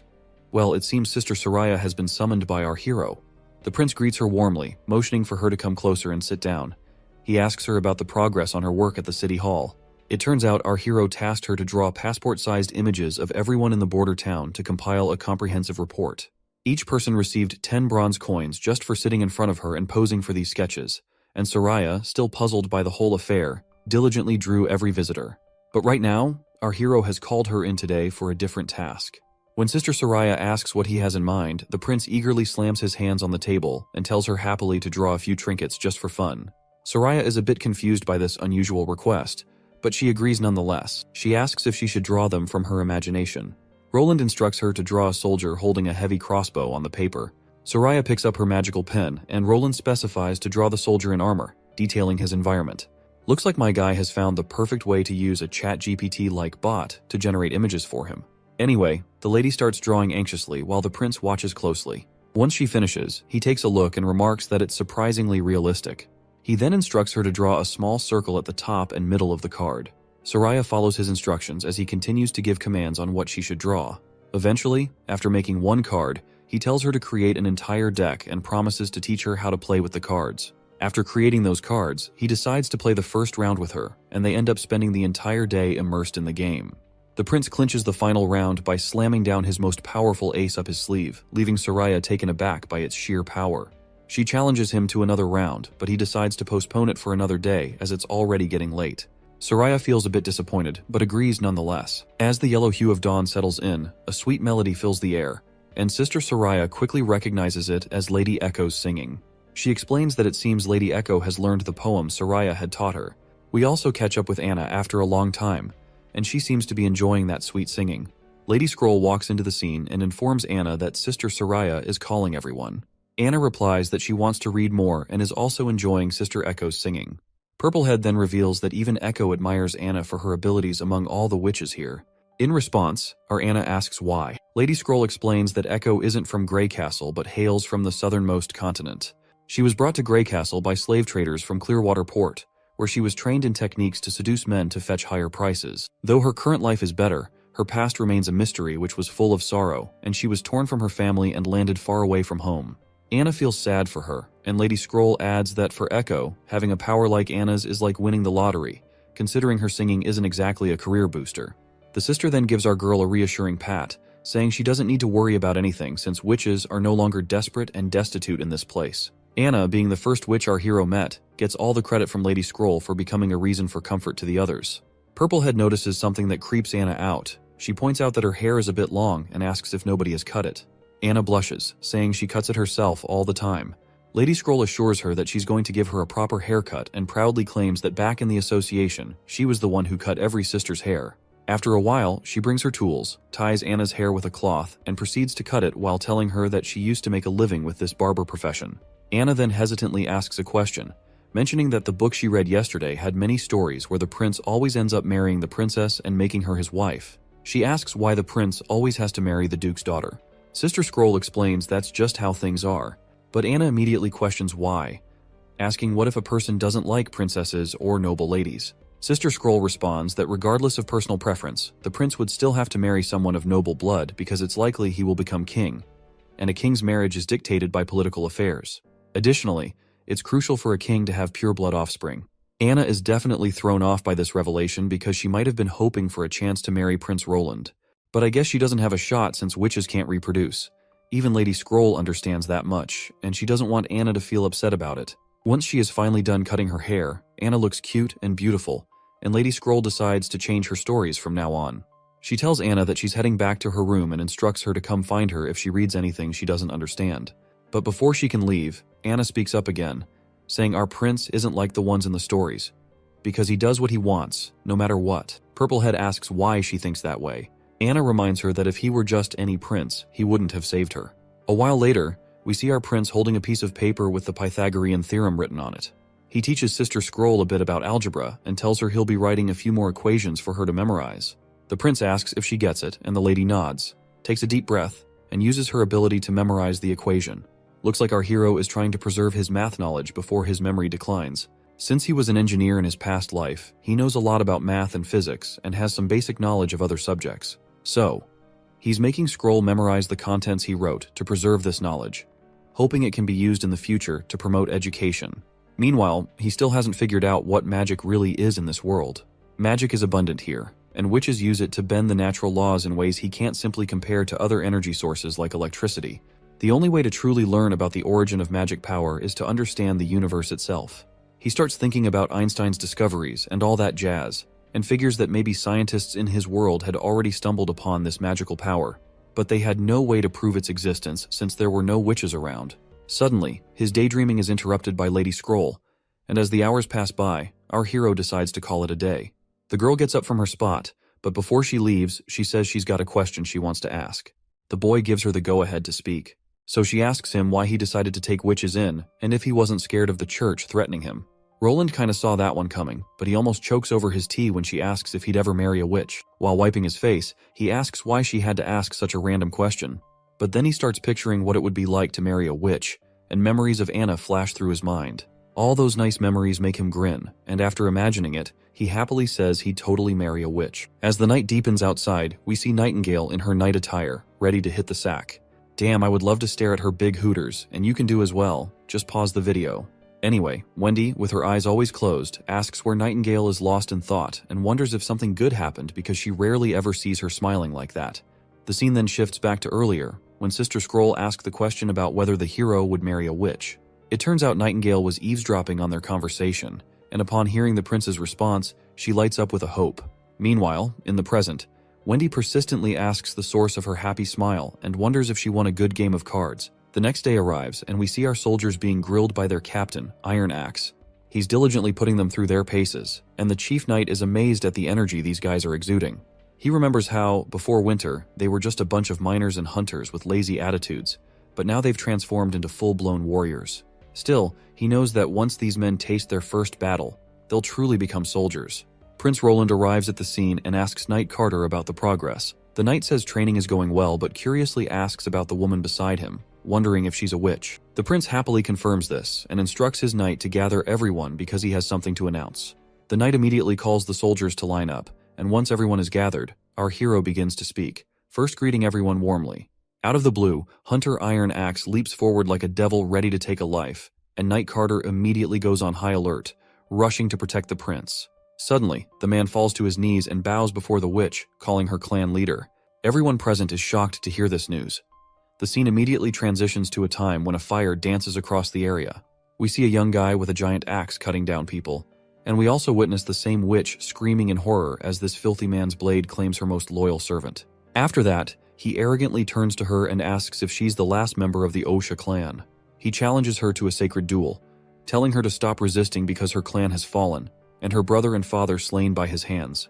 According to the rules, he reminds her, her clan will now become his slaves. Looks like her loyal subordinate, Iron Axe, is still alive. So, as this creep makes his move and grabs her chest, her servant steps up, telling him to back off. But bam, someone decks the guy from behind really hard, and he goes down like a sack of potatoes. This filthy guy keeps humiliating her by stepping over her body. He orders his buddies to haul her off to Clearwater Port, thinking they've hit the jackpot. Meanwhile, her servant is barely hanging on, slowly closing his eyes as consciousness fades away, and the bad guys start loading up their things to make their getaway. In the present moment, Iron Axe further reveals that after losing her, he refused to join any other clan. His sole goal became saving Lady Echo. He explains how he searched countless slave markets all the way from the far south Clearwater port, but found no leads. He drops to his knees, swearing to the three gods he'll stick to Prince Roland's side for the rest of his life. He admits he failed to control himself when he saw her, so he feels deserving of punishment. The prince steps in, telling him to chill and to get up. The prince then hints that maybe helping the Iron Axe get his revenge for his clan isn't out of the question. Iron Axe lights up, asking if they're really going for it. The prince confirms, saying it's not happening right now, but they will be in future.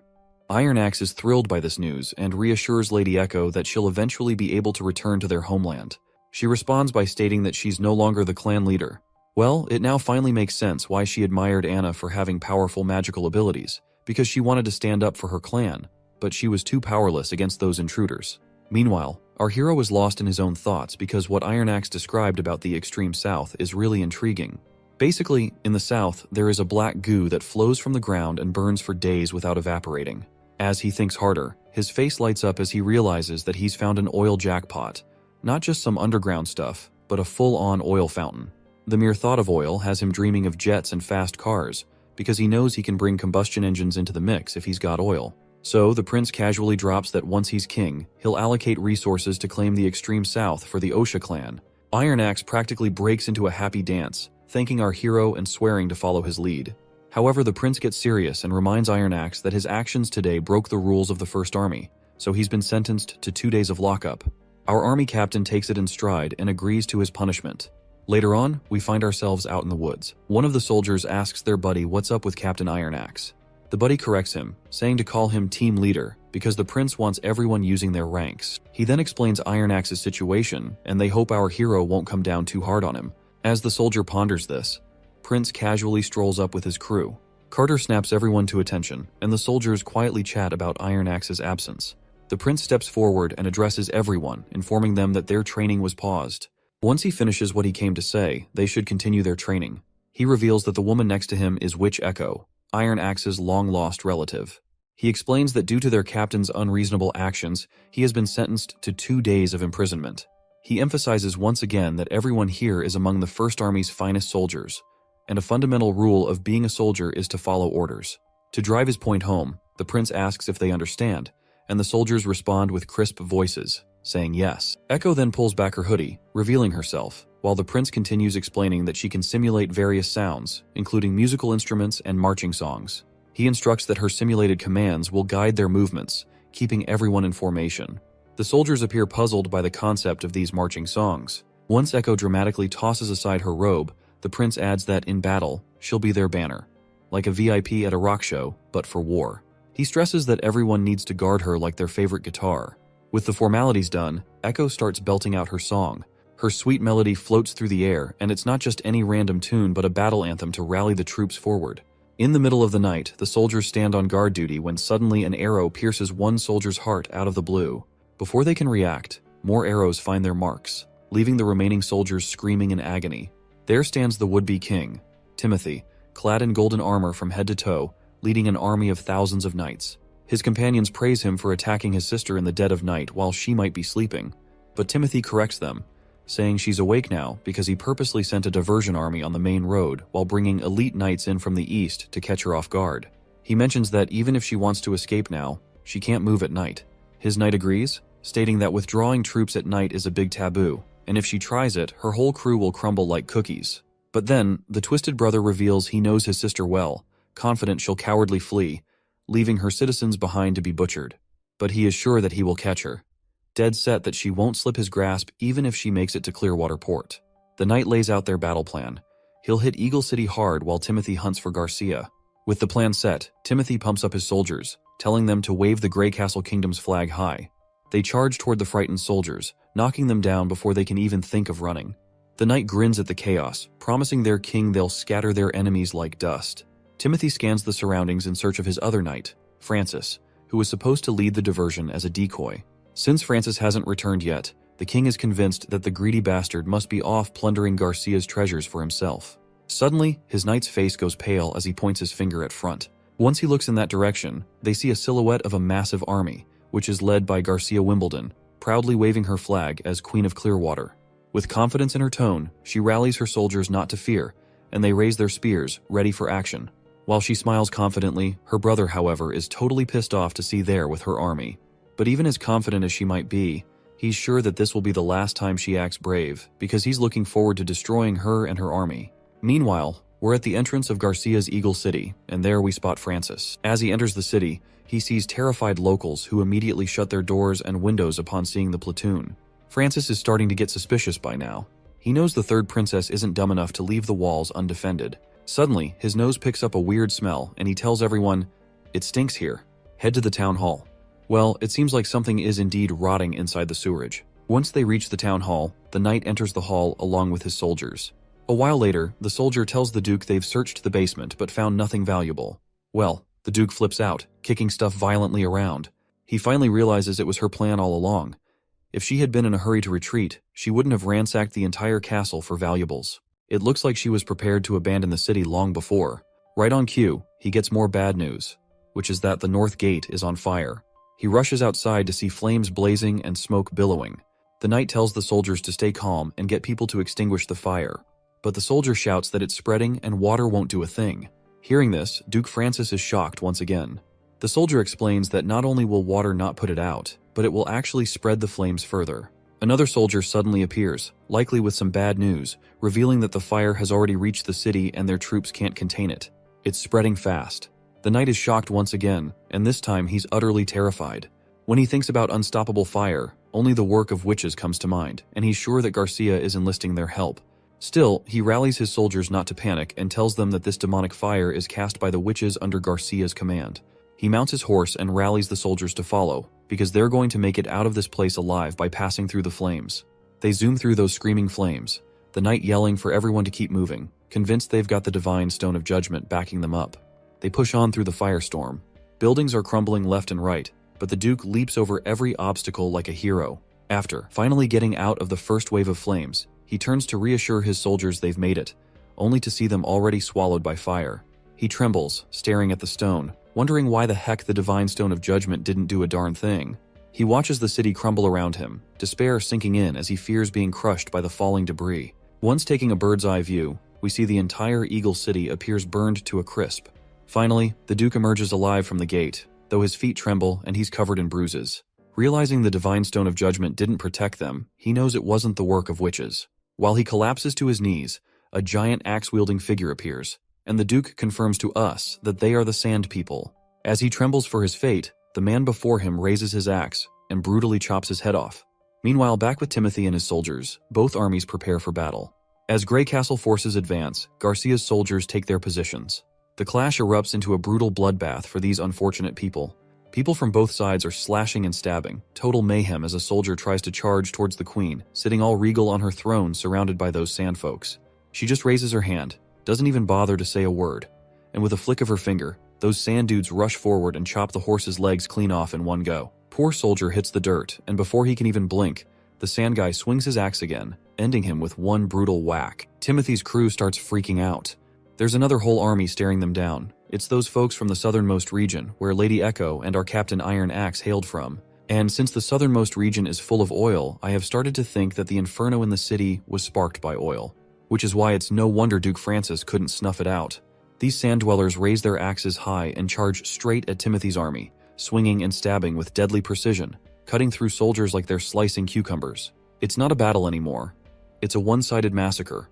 The sand dudes dominate the whole scene with their sheer power. Lady just smiles, watching the chaos unfold, while Timothy's face shows pure terror and horror. He bites his nails, unable to think clearly. Ordering his knight to sound the horn and regroup, the knight grimly states it's already too late. Timothy keeps nervously biting his nails, urging his soldiers to retreat. He bolts in the opposite direction on his horse, still cocky even after biting the dust, convinced he'll get this sister next time.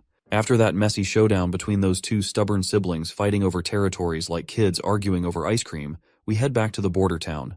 And it looks like Prince Roland is gearing up to face Longsong Fortress. He's pretty sure Longsong is trying to strike now because they think the border town's at its weakest, right after the demon months. But our hero's been ready for this. There's not a ton of gunpowder in storage, but it should be enough to fend off the siege. He's wrestling with whether he'll move into Longsong Fortress once he wins. Well, probably not, because dealing with those trash nobles would be a nightmare.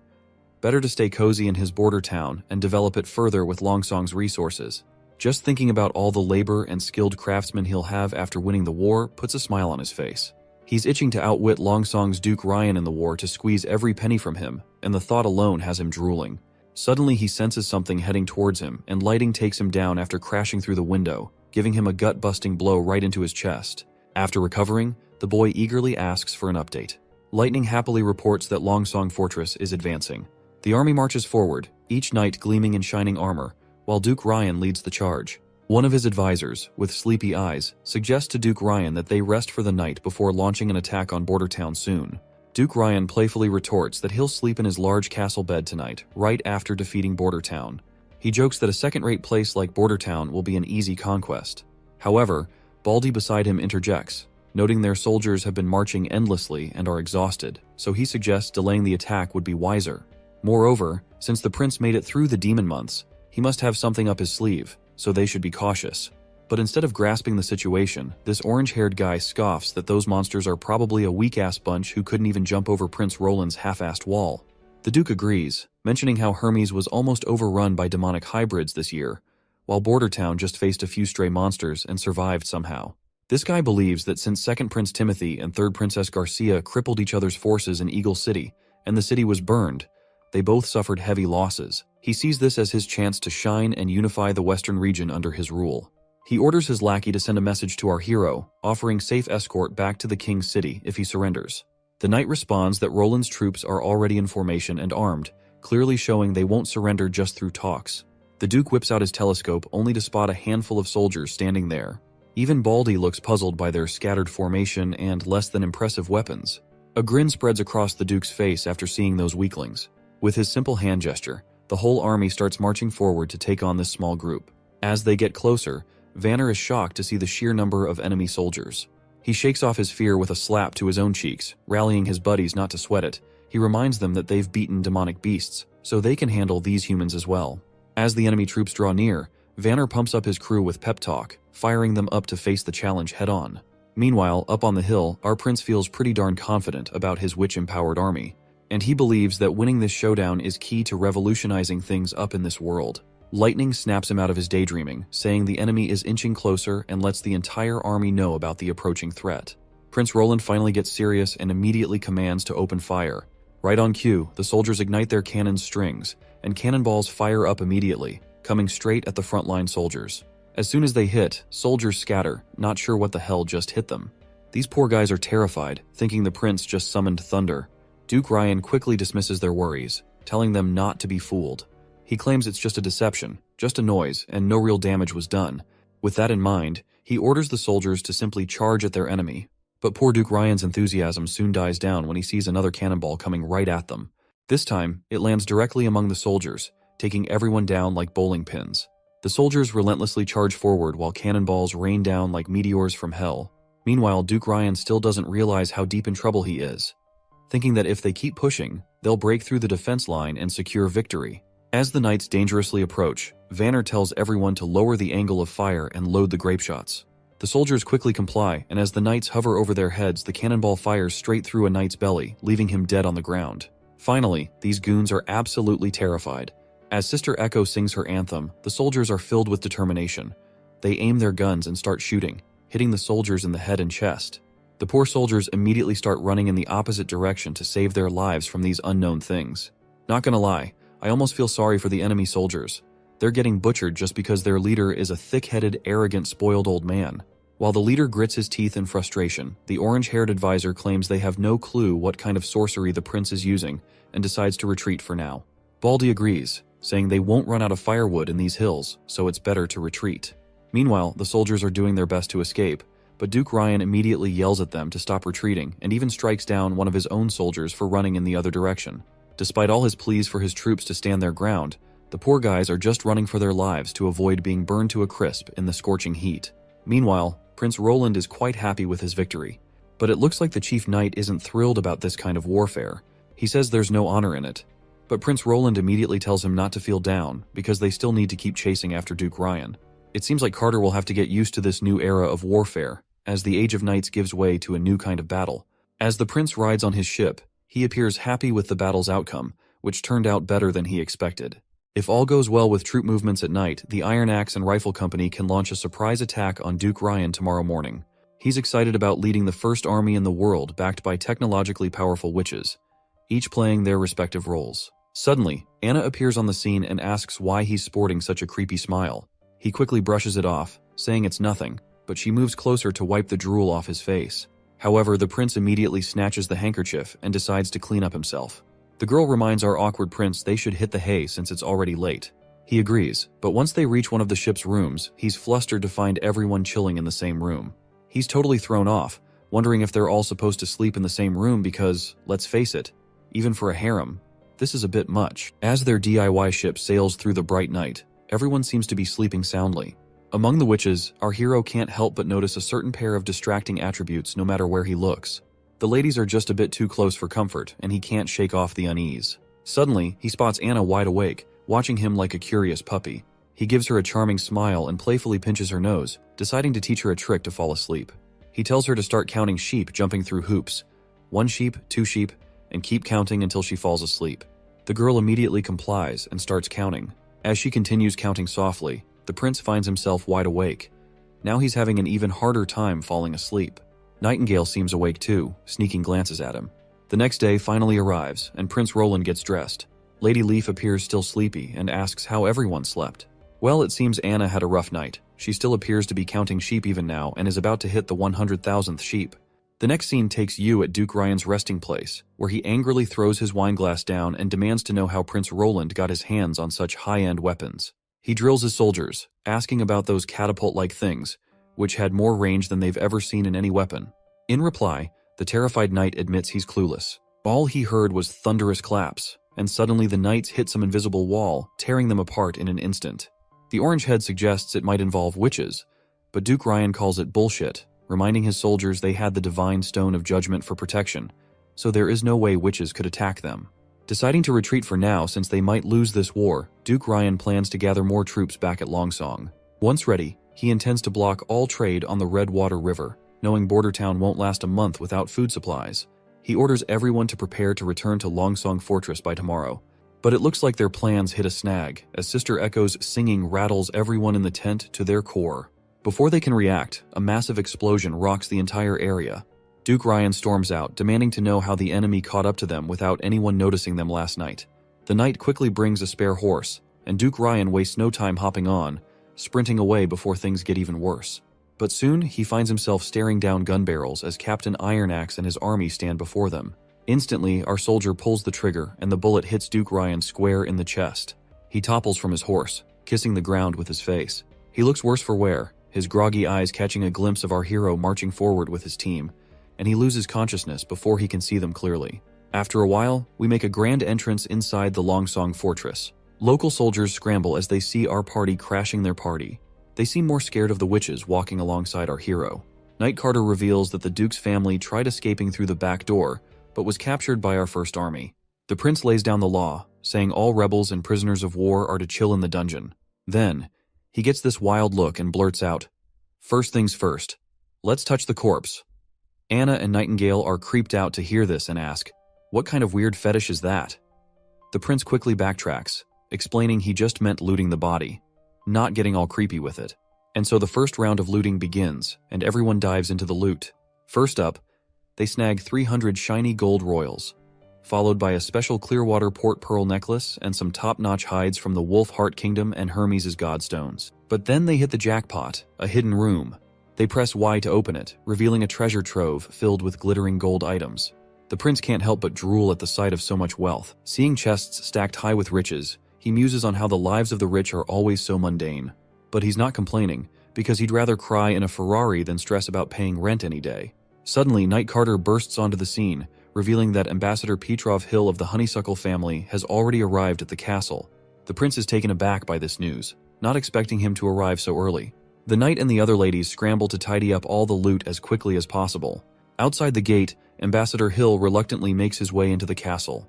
He's visibly anxious, imagining our hero smugly demanding ransom money in the exchange of his father. But once he finally faces our hero, Ambassador Petrov Hill sees Roland smiling pleasantly. The prince casually assures him that his father wasn't harmed since he surrendered first.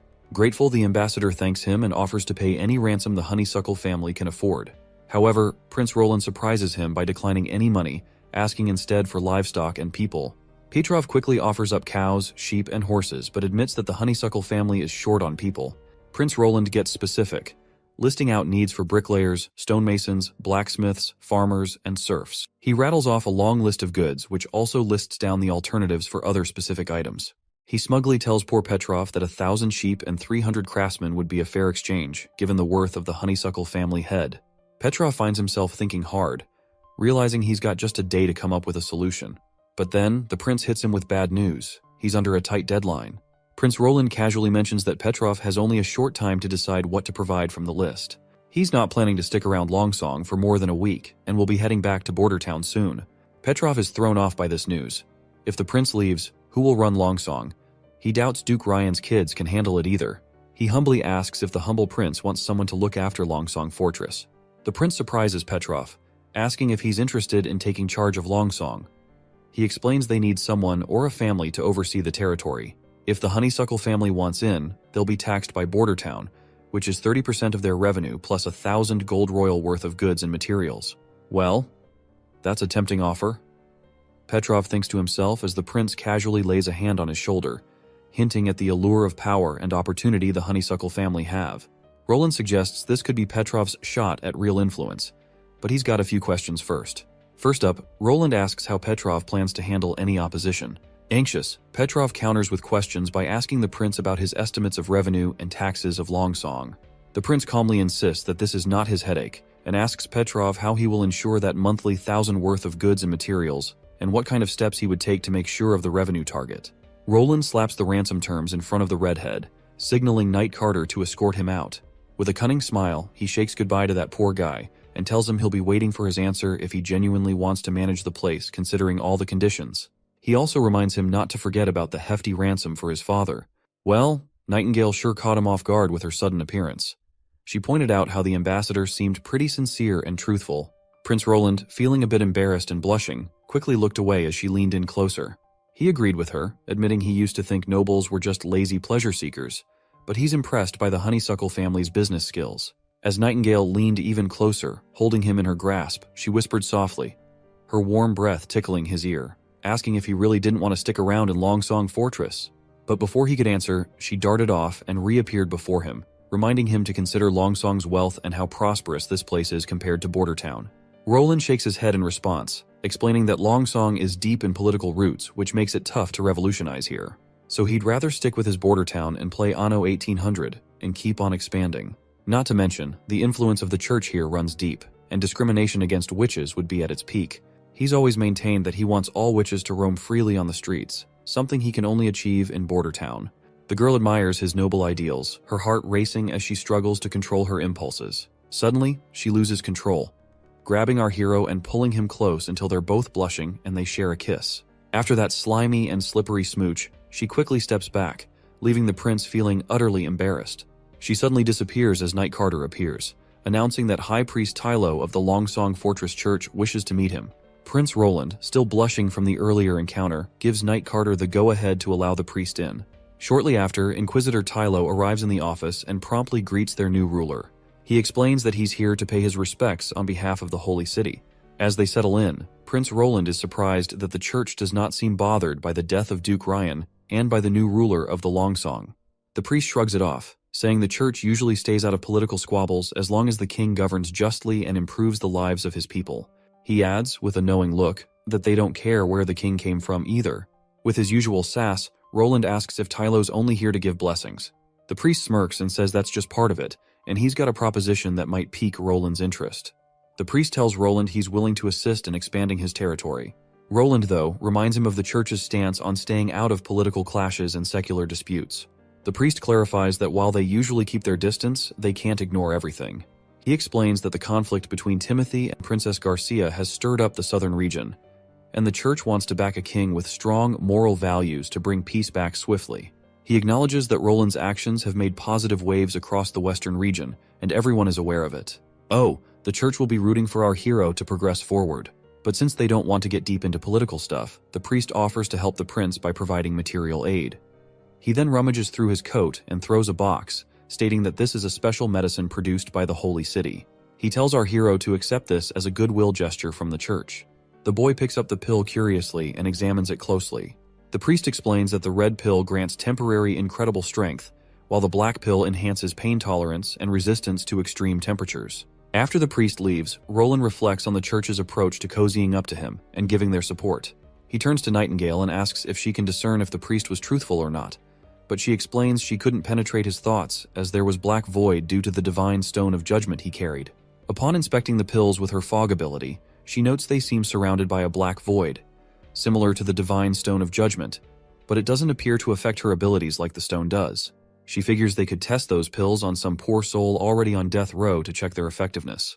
Meanwhile, our hero is confused why the church wants him to fight his siblings to seize the crown, especially after Garcia's victory in the Battle of Eagle City. He is certain that battling his siblings for the crown will only drain Grey Castle dry, and wonders whether the church aims to instill fear in the populace to strengthen its influence.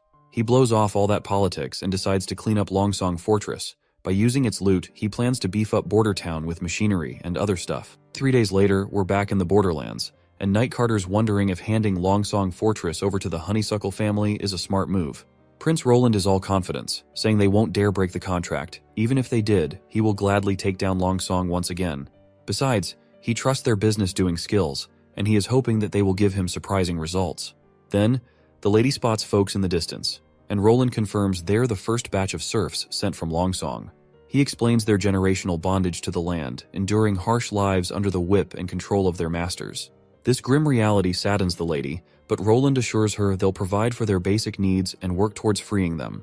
He pledges to eradicate slavery entirely in the years to come, offering hope to these oppressed people. As their boat nears the shore, the prince catches a funky smell from the seaside, causing his face to go pale as he realizes it's the unmistakable odor of literal shit.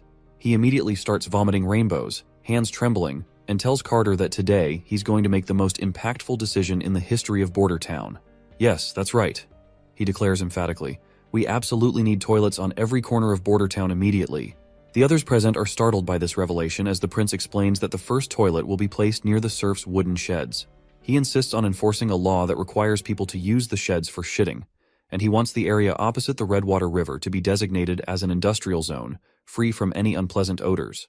The knight, not really familiar with the whole toilet thing, wonders aloud why they need a special spot just for taking a dump. He figures people can enjoy nature while they take a dump outside. Besides, people are really used to working in funky smells and all. The prince gets where he's coming from, remembering how he used to shrug off hygiene too. But now he's all about setting up toilets and teaching folks to stay clean to avoid getting sick. Then the old man chimes in, asking what they're gonna do with all that collected poop. The prince says they'll stash it for farming as fertilizer. The old advisor and Night Carter are completely creeped out. The mere thought of spreading human waste in their fields and then eating food grown with that fertilizer is making them gag uncontrollably. As they puke rainbows, the prince explains that these feces can be used as fertilizer for farming, especially with Sister Leaf's improved wheat seeds, which will exponentially boost yield and growth rates. While he's saying this, Lady Leaf can't help but notice loud noises coming from the prince's room, telling those dorks to puke outside. Later that night, our hero falls asleep while Nightingale appears to tuck him in with blankets. She feels a warmth in her eyes every time she sees him. She disappears immediately and gets back into her own room. Wendy catches on quickly, noting that Nightingale just came out of Roland's room. The girl blushes after getting caught red-handed, asking her friend why she's still awake. In response, Wendy reminds her that the prince isn't a child, so sneaking around like that in the dead of night isn't the best move. The love-struck lady then mentions that news of the witch union's dissolution has already spread throughout the kingdom, so she's worried that some witches might try to harm the prince because of it. Wendy reassures her, saying the castle is fully guarded. Plus, the prince keeps a divine stone of judgment right under his pillow. As Nightingale undresses, her friend reminds her they're witches and can't have children. Blushing, Nightingale acknowledges this, but recalls the prince once said he wouldn't mind marrying a witch, and she believes he meant it. After freshening up, Nightingale flops back onto her bed and probs Wendy to spill something about the church. Her friend asks why she's suddenly interested in the church, and Nightingale reveals about the highly paid priest who visited our prince. The priest promised to support Roland to claim the throne, even though the prince wasn't keen on cooperating. That priest still offered them 2 suspicious pills, supposedly blessed by the Holy City's prayer room. Nightingale asks her if she knows anything about these shady pills from her time at the Abbey. Wendy explains she doesn't know much, since the Abbey had high walls on all sides and she could only see the sky. Many young girls like her, who didn't know where they came from, lived there.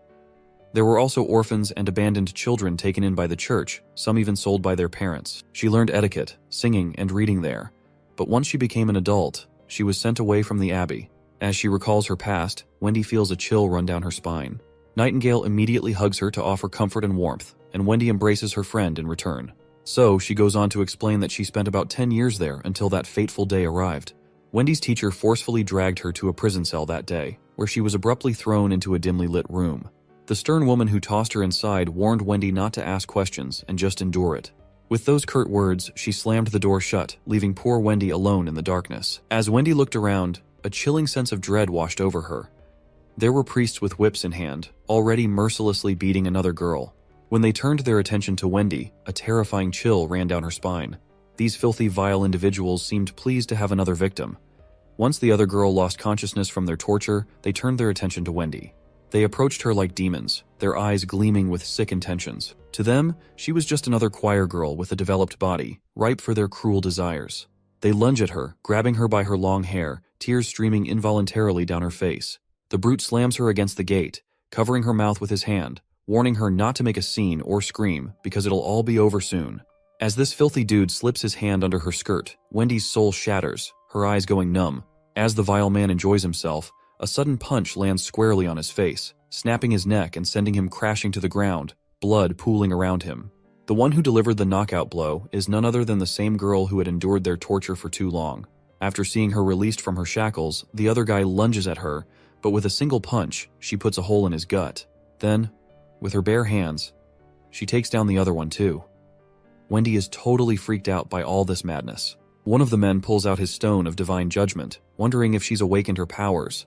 The woman raises her ridiculously long, stretchy leg and brings it crashing down on the man's head, scrambling his brains completely. Once all the priests are down, Wendy still trembles in fear, while the other girl calmly walks towards the gate, standing defiantly as knights rush into the room. The sight of the dead men left the arriving woman utterly shocked. She collapses to the ground in terror, and one of the knights swings his sword, but the girl dodges every attack effortlessly. The knight keeps coming at her, but the girl grabs his hand and twists it so hard she tears it off from his body. The other soldier by the gate freezes in shock. Without missing a beat, she jumps up and tears him apart before anyone can blink.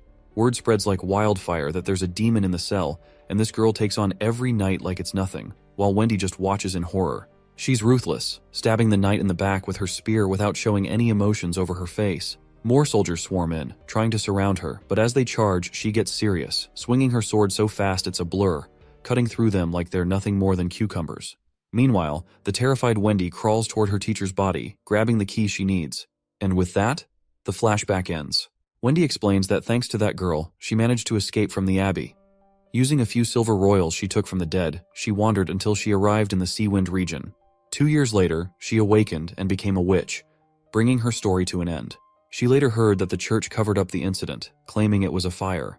She doesn't know what became of that girl or the other girls abandoned at the abbey. Nightingale felt deeply saddened by Wendy's story, as she could relate to her pain.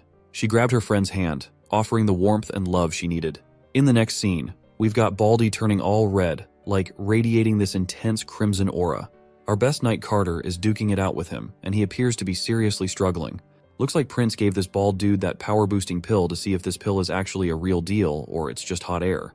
Judging by how our knight's having a tough time, that pill's definitely packing a punch. Anna is excited to see this inmate holding his own against Carter, who is one of the strongest knights around. Prince Roland is also impressed, realizing the priest wasn't lying after all. He can only imagine what kind of combat power a trained knight would have if they took the same power-boosting pill. This seemingly random guy is giving Carter a tough fight, despite not being a knight or soldier. As the fight goes on, our knight finally lands a critical hit, making the red guy spit blood. However, he quickly recovers and charges back at Carter, who retaliates and disarms him with a single blow. The knight acknowledges the man's skill and calls for another sword. But just then, the furious man spots people watching from above the wall. When he locks eyes with the prince, his rage intensifies, and he immediately turns towards him. Seeing this threat to the prince's life, the knight orders the soldier to shoot down the prisoner immediately, and the gunman quickly opens fire, pumping bullets into his back. However, the guy doesn't seem to be affected by the bullets, so Carter quickly commands his soldier to bring him his horse. But it's too late. The prisoner takes a stance and effortlessly leaps over 30 feet into the air, Just as he's about to strike our hero, Anna jumps in and uses her fiery powers to start roasting him alive. When that isn't enough, Nightingale joins in, quickly slashing him with her sword to immobilize him. That crazy guy caused quite a scene, but luckily Nana was there to patch up the injured quickly, and no one got seriously hurt. As for the prisoner who took the pill, despite gaining incredible strength, it seemed to have some serious side effects. According to Nightingale, the symptoms on his body were similar to someone who had swallowed a divine stone of judgment.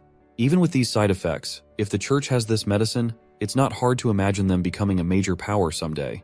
No wonder Anna's fire magic didn't do much against that guy, especially if there are remnants of the divine stone of judgment in that pill. This is all just speculation from my end, since these shitty translations don't explain things clearly. Anyway, the prince learned today that the church's willingness to sell these kinds of things suggests they aren't afraid of retaliation from the new king after Grey Castle reunifies. This only means that they have something even stronger than these pills, which is why they don't care if someone uses these pills against the church. This year, the prince initially planned to focus on education, agriculture, and production, but now weapon research and development are becoming top priorities. He's planning to produce breech-loader firearms because they're easier to make. As for the cartridges, all he knows is they involve something called mercury fulminate. He'll likely need a lot of money for research, gathering alchemists, and setting up laboratories. While the prince is lost in thought, the girls snap him out of his daydreaming, reminding him that it's getting late and time to hit the hay, and they'll continue their work tomorrow. Nightingale has already dozed off, probably tired from all those shitty algebra lectures. Everyone smiles to see her peacefully asleep, looking more vulnerable than they've ever seen her before. The prince grabs some blankets and gently covers her. He's glad to see her resting so peacefully, considering how attentive and worked up she usually is. A little relaxation wouldn't hurt anyone. Meanwhile, Anna uses her magic powers to prepare some hot water in her room. Once it reaches the perfect temperature, she strips off her clothes and slips into the bath, enjoying a relaxing soak. She couldn't help but admire our hero. While normal people typically only bathe once a month, the prince ensures everyone bathes daily with fresh water. She's glad her prince is different from what she's read in stories.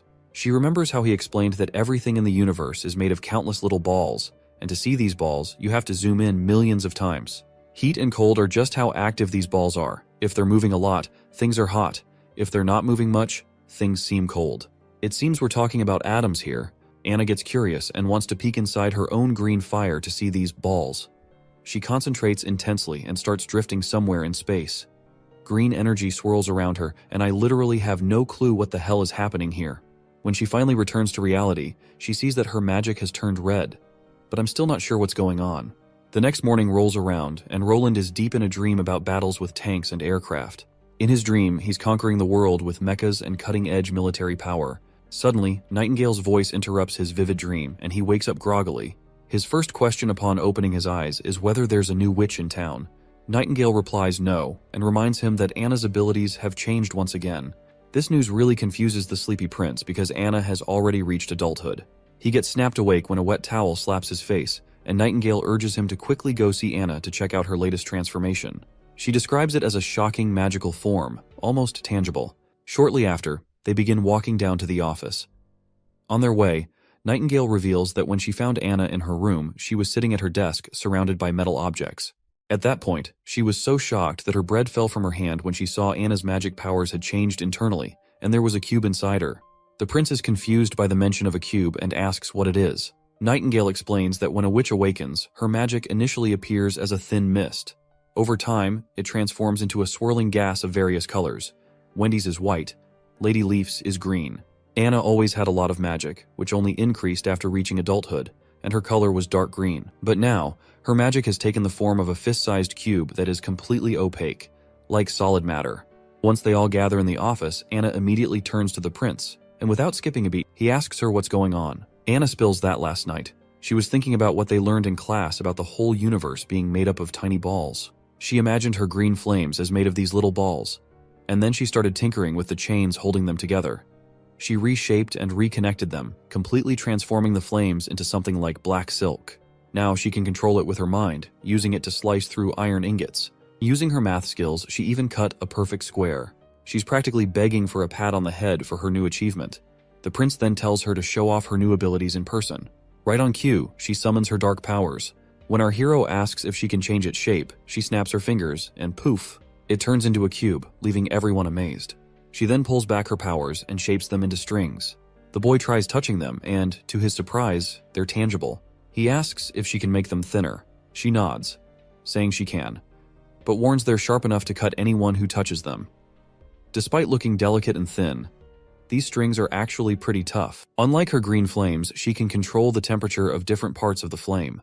Well, our hero seems to have figured out that his hunch was spot on. Magic is just another form of energy, and it's all about how a witch channels and controls that energy. The possibilities are endless, depending on how well they can wield it and what they can imagine. For instance, imagine trying to describe an airplane to someone who has never seen one. It's tough. So, the only limits to magic are what a witch knows and how big they can imagine. The more they understand about the world, the stronger their magic can become. Anna figured out that everything's made up of tiny particles, and that insight helped her grasp how her flames work and how these particles fit together. So she is now able to reshape those particles to make different things. And finally, our hero gives her a deserving pat on the head for a job well done. He then declares firmly that he has made up his mind. Everyone in the Witch Union will be attending study classes. Everyone is startled to hear this, and the prince appoints Scroll as everyone's teacher of enlightenment. She raises doubts about whether she can handle the role, while Nightingale, not much of a studious type, tries to slip away quietly. But my man gives her a deadly stare that stops her in her tracks. Sister Moon also expresses concerns about her ability to perform in this new role. Our hero assures her that knowledge can boost her abilities and open up new opportunities. He confidently announces they'll hit the books after dinner every Monday to Friday, starting with the ABCs of reading and writing because, as he puts it, learning can totally shape your future. But it seems Nightingale is still not too thrilled about it. In the next scene, we see Prince Roland informing a knight that he's going to start a poultry farm with chickens and ducks. He assigns some land on the west border for the farm and tells the knight to also teach others how to raise livestock. He warns that if the farm doesn't take off, he will be sent to the slope mines for labor. Once the current guy leaves, the prince calls in the next person. That is when Nightingale pipes up, questioning why the knights are being put on livestock duty since they are supposed to pick some people with basic education to become teachers. The prince explains that all the knights have ordinary hobbies, and since there's a demand for those skills, he decided to let them pursue what they're best at. The lady calls up the next knight, and he steps forward right away. This one looks pretty educated and polished. Introducing himself as Frieren Eltek, he's really glad about our hero taking the charge of Longsong Fortress. He thanks the prince and offers to help out, saying to send word if he's needed. My guy is totally freaked out seeing this dude show such loyalty, especially since he is a knight of Duke Ryan. That's when Frieren Eltek gets serious, dropping the bomb that he used to be Duke Ryan's top knight and swore loyalty only to him. But he abused his power, committed countless wrongs in the Western Territories, and even took his wife by force. So he's been waiting for a chance to bring him down. So, even though he was not able to kill that bastard personally, he is now glad that someone else did. Our hero then asks the man if he is literate and can read and write. The knight says yes, and without wasting a moment, Roland decides to make this guy the teacher. And not only he will get a house for this job, he is also going to a fat paycheck. Frieren Eltek asks if that means all the illiterate folks will end up in the mines, to which our hero nods. The knight then voices concern about people over 50 not being fit for mine work. He states that there is a knight named Halon, and he is also over 50. My guy clarifies that he doesn't see anyone as a slave, and besides, the mines have steam engines to help out, plus workers get holidays off. Frieren Eltek suddenly stands up, making Nightingale jump a bit, but all he reveals is that his family has a treasure map passed down for generations. The treasure it points to is in the misty forest northwest of here, and our prince appears to be the only one who can visit that spot in today's Western Territories. He reveals that his father never let him touch the map, but he managed to sneak a look and grab it because he's determined to find those treasures. The pictures on the map have endured many years without fading, clearly not drawn by anything ordinary. Once he had the map, he quietly left the territory to begin his treasure hunt, but his plans were interrupted when he became Duke's knight. He pleads with our hero to consider the map and release the old knight Halon. Nightingale reassures our hero that this man is speaking truthfully, prompting Prince Roland to agree to consider the request and ask to see the map. When the prince checks out the map, he's totally blown away to see it points to a place called Tequila. Miss Scroll remarks that if the map's depiction is accurate, it's an incredible coincidence because the symbols on the map match locations recorded in ancient books. This suggests the church once constructed a city deep in the plains to defend against demons. However, it's unclear why the church decided to erase this part of their history. If Tequila also contains underground ruins like those found in the eastern forest, they might uncover clues like why the church hides demons' existence, their old fights against them, and why they go after witches like their demon spawn. Nightingale decides to head to the knight's house to investigate further, hoping to find more clues. However, our hero warns her it might not be a good idea. If a family guards a treasure map, their home likely holds divine stones of judgment. Since they can't reach Tequila at the moment, he suggests saving this adventure for the future. The hexagram's location is about 50 kilometers away, reachable in a day by Sister Lightning. So, he decides to send her to scout the area first. For now, he shifts focus to the North Slope mines, putting the treasure map aside for later. Before heading to the North Slope mines, he instructs Lady Scroll to teach everyone the phonetic alphabet this evening. If they need more teaching materials, she can ask Soraya, who's turned into quite the printing machine. Then he rummages through a drawer meant for a gift for Lady Scroll. At first he opens the wrong drawer, which contains the snacks tucked away by Nightingale, which totally embarrasses her for some reason. But he soon retrieves a box from another drawer and presents it to Sister Scroll, telling her it's for her. She opens it eagerly to find a beautiful pair of glasses inside. Nightingale interjects, pointing out that Lady Scroll already has perfect eyesight, questioning the need for glasses. To this, our hero enthusiastically explains that he simply adores girls in glasses. Given her role as a teacher, the glasses would make her look more intellectual and beautiful simultaneously. And seeing him all hyped up about the glasses, Nightingale couldn't help but find his fetish rather creepy. Finally, when our studious girl puts on those glasses, my audience goes nuts over how great she looks. Yeah, I'm talking about you. You might want to hit pause if you're a fan of sophisticated style. Moving on, we find ourselves up at North Slope, where the prince is totally surprised by this super long steel tube. He's really impressed by how perfectly it's made, down to the thickness and everything.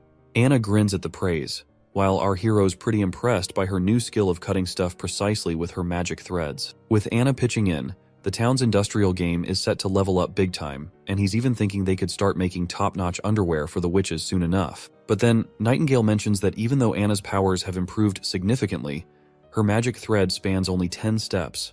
At the same time, Anna is sure it's actually 15, which leaves our hero scratching his head in confusion. After sizing up their leg lengths, he figures out they count steps differently, probably due to their heights. It's frustrating because measurement units are a complete mess in this world, relying more on approximate values than any real standard.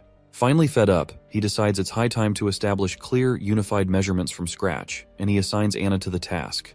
Next up, we're at Clearwater Port, where the Knight of Garcia looks pretty smug about their thriving port. He's convinced the Queen of Clearwater is unstoppable and destined to rule Grey Castle after dealing with Timothy again. But he's puzzled by his mistress's recent worry and anxiety. Suddenly, a man arrives, reporting that the chiefs of Sandstone and Blackbone clans wish to see her. The knight tells him to bring them in, but these guys show up uninvited anyway. The big man greets the lady with some weird, tacky lines, and the other lady also greets in the same way. This big guy is Chief Blackbone, known as Blackbone, while the lady is Chief Kabbalah of the Sandstone clan. As soon as they arrive, both express concern that their warriors have been struggling with weakness and depression since the last battle, only improving with regular doses of new pills. They're here to request more, and Blackbone echoes the same worry. But Garcia dances around their request, saying the whole production thing is a mess right now. She doesn't have much on hand, and they'll just have to wait for the next batch. The chiefs ask how long they'll have to wait. She cryptically replies that since everything about the pills is secretive, she tells them to return for now and wait patiently. Her knight quickly urges them to leave once Garcia makes it clear she expects payment in gold royals or even river water. The cocky knight fumes with anger, dismissing these people as insignificant bugs always begging for favors. Meanwhile, Garcia looks visibly troubled. Noticing her distress, Blondie asks if she's worried about the pill problem. Garcia denies it and reveals that she has already figured that out. She's planning to threaten the church. She'll demand they send the pills right away, or she'll hang the heads of priests from Clearwater Port on the Black Sails flagship. She then hands over a letter, which is the real source of her anxiety all along. As the knight reads it, she explains it's from a spy in Hermes. The letter spills the beans that the church has taken over the kingdom's capital, accusing Queen Lina of Everwinter of hiding her identity as a witch for years. This news really rattles the knight, and that is when Garcia declares she's fed up with Clearwater Port's view and decides to take this rare chance to travel somewhere new for a change of scenery. Her knight quickly catches on that she's looking to use the chaos in Everwinter to her advantage. She confirms it, mentioning that her idiot brother Timothy is too wrapped up trying to reunify the East to bother with her. And as for Roland, he's a goofball who surprisingly took down Longsong Fortress, but returned back to the border town afterward. And she is sure that he must be terrified of his sister, because she is the one who used to bully him until he wet his pants. The knight is pretty happy that there's no one left to stand in her way. Looks like her path to becoming queen is wide open. The scene then shifts to the Holy City, where we see the big shot priests gathered in their council chamber. They're grilling Archbishop Taefun about the law and order situation in Everwinter. The old man reports that apart from a few stubborn nobles in the Everwinter, most folks are actually welcoming the church's takeover. He vows that those nobles who won't repent will be dealt with one by one. The lady then decides to just kill these mindless pleasure-seeker nobles. That's when another bishop chimes in, saying they should wait for things to settle down in the kingdom before getting rid of the nobles. That way the church won't feel any resistance by the people. Currently, he plans to offer them positions equal to their current titles under the law of the church, though those titles wouldn't pass to future generations. He reminds everyone they're aiming to abolish kingship eventually, so there's no rush. Heather, feeling a bit let down, reluctantly agrees to wait for another day to kill those filthy nobles. Looks like her sassy remarks definitely rattle Taefun's nerves. Moving on, Priest Main asks his friend Taefun about the situation in the castle. In response, the old man reports that according to the latest info, the new King Timothy didn't return to the king's city after his defeat, but headed straight for the eastern region. In the war, he took Duke Francis with him to take on Queen Garcia of Clearwater, but ended up tasting defeat himself, with Duke also meeting his end. So Timothy quickly moved to divide up the Duke's territory in the eastern region.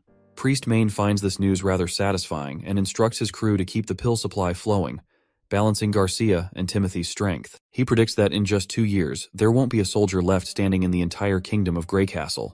Seems like they're intentionally pulling strings to set them up to fight for the throne. They've even sent those crummy pills to Garcia Wimbledon to weaken both sides. Not to mention, those pills are addictive and draining the life out of the people using them. Taefun then reveals about our hero. He reports that he refused to touch those pills or accept help from the church. Plus, he's not interested in fighting for the throne and has gone back to the border town after conquering Longsong.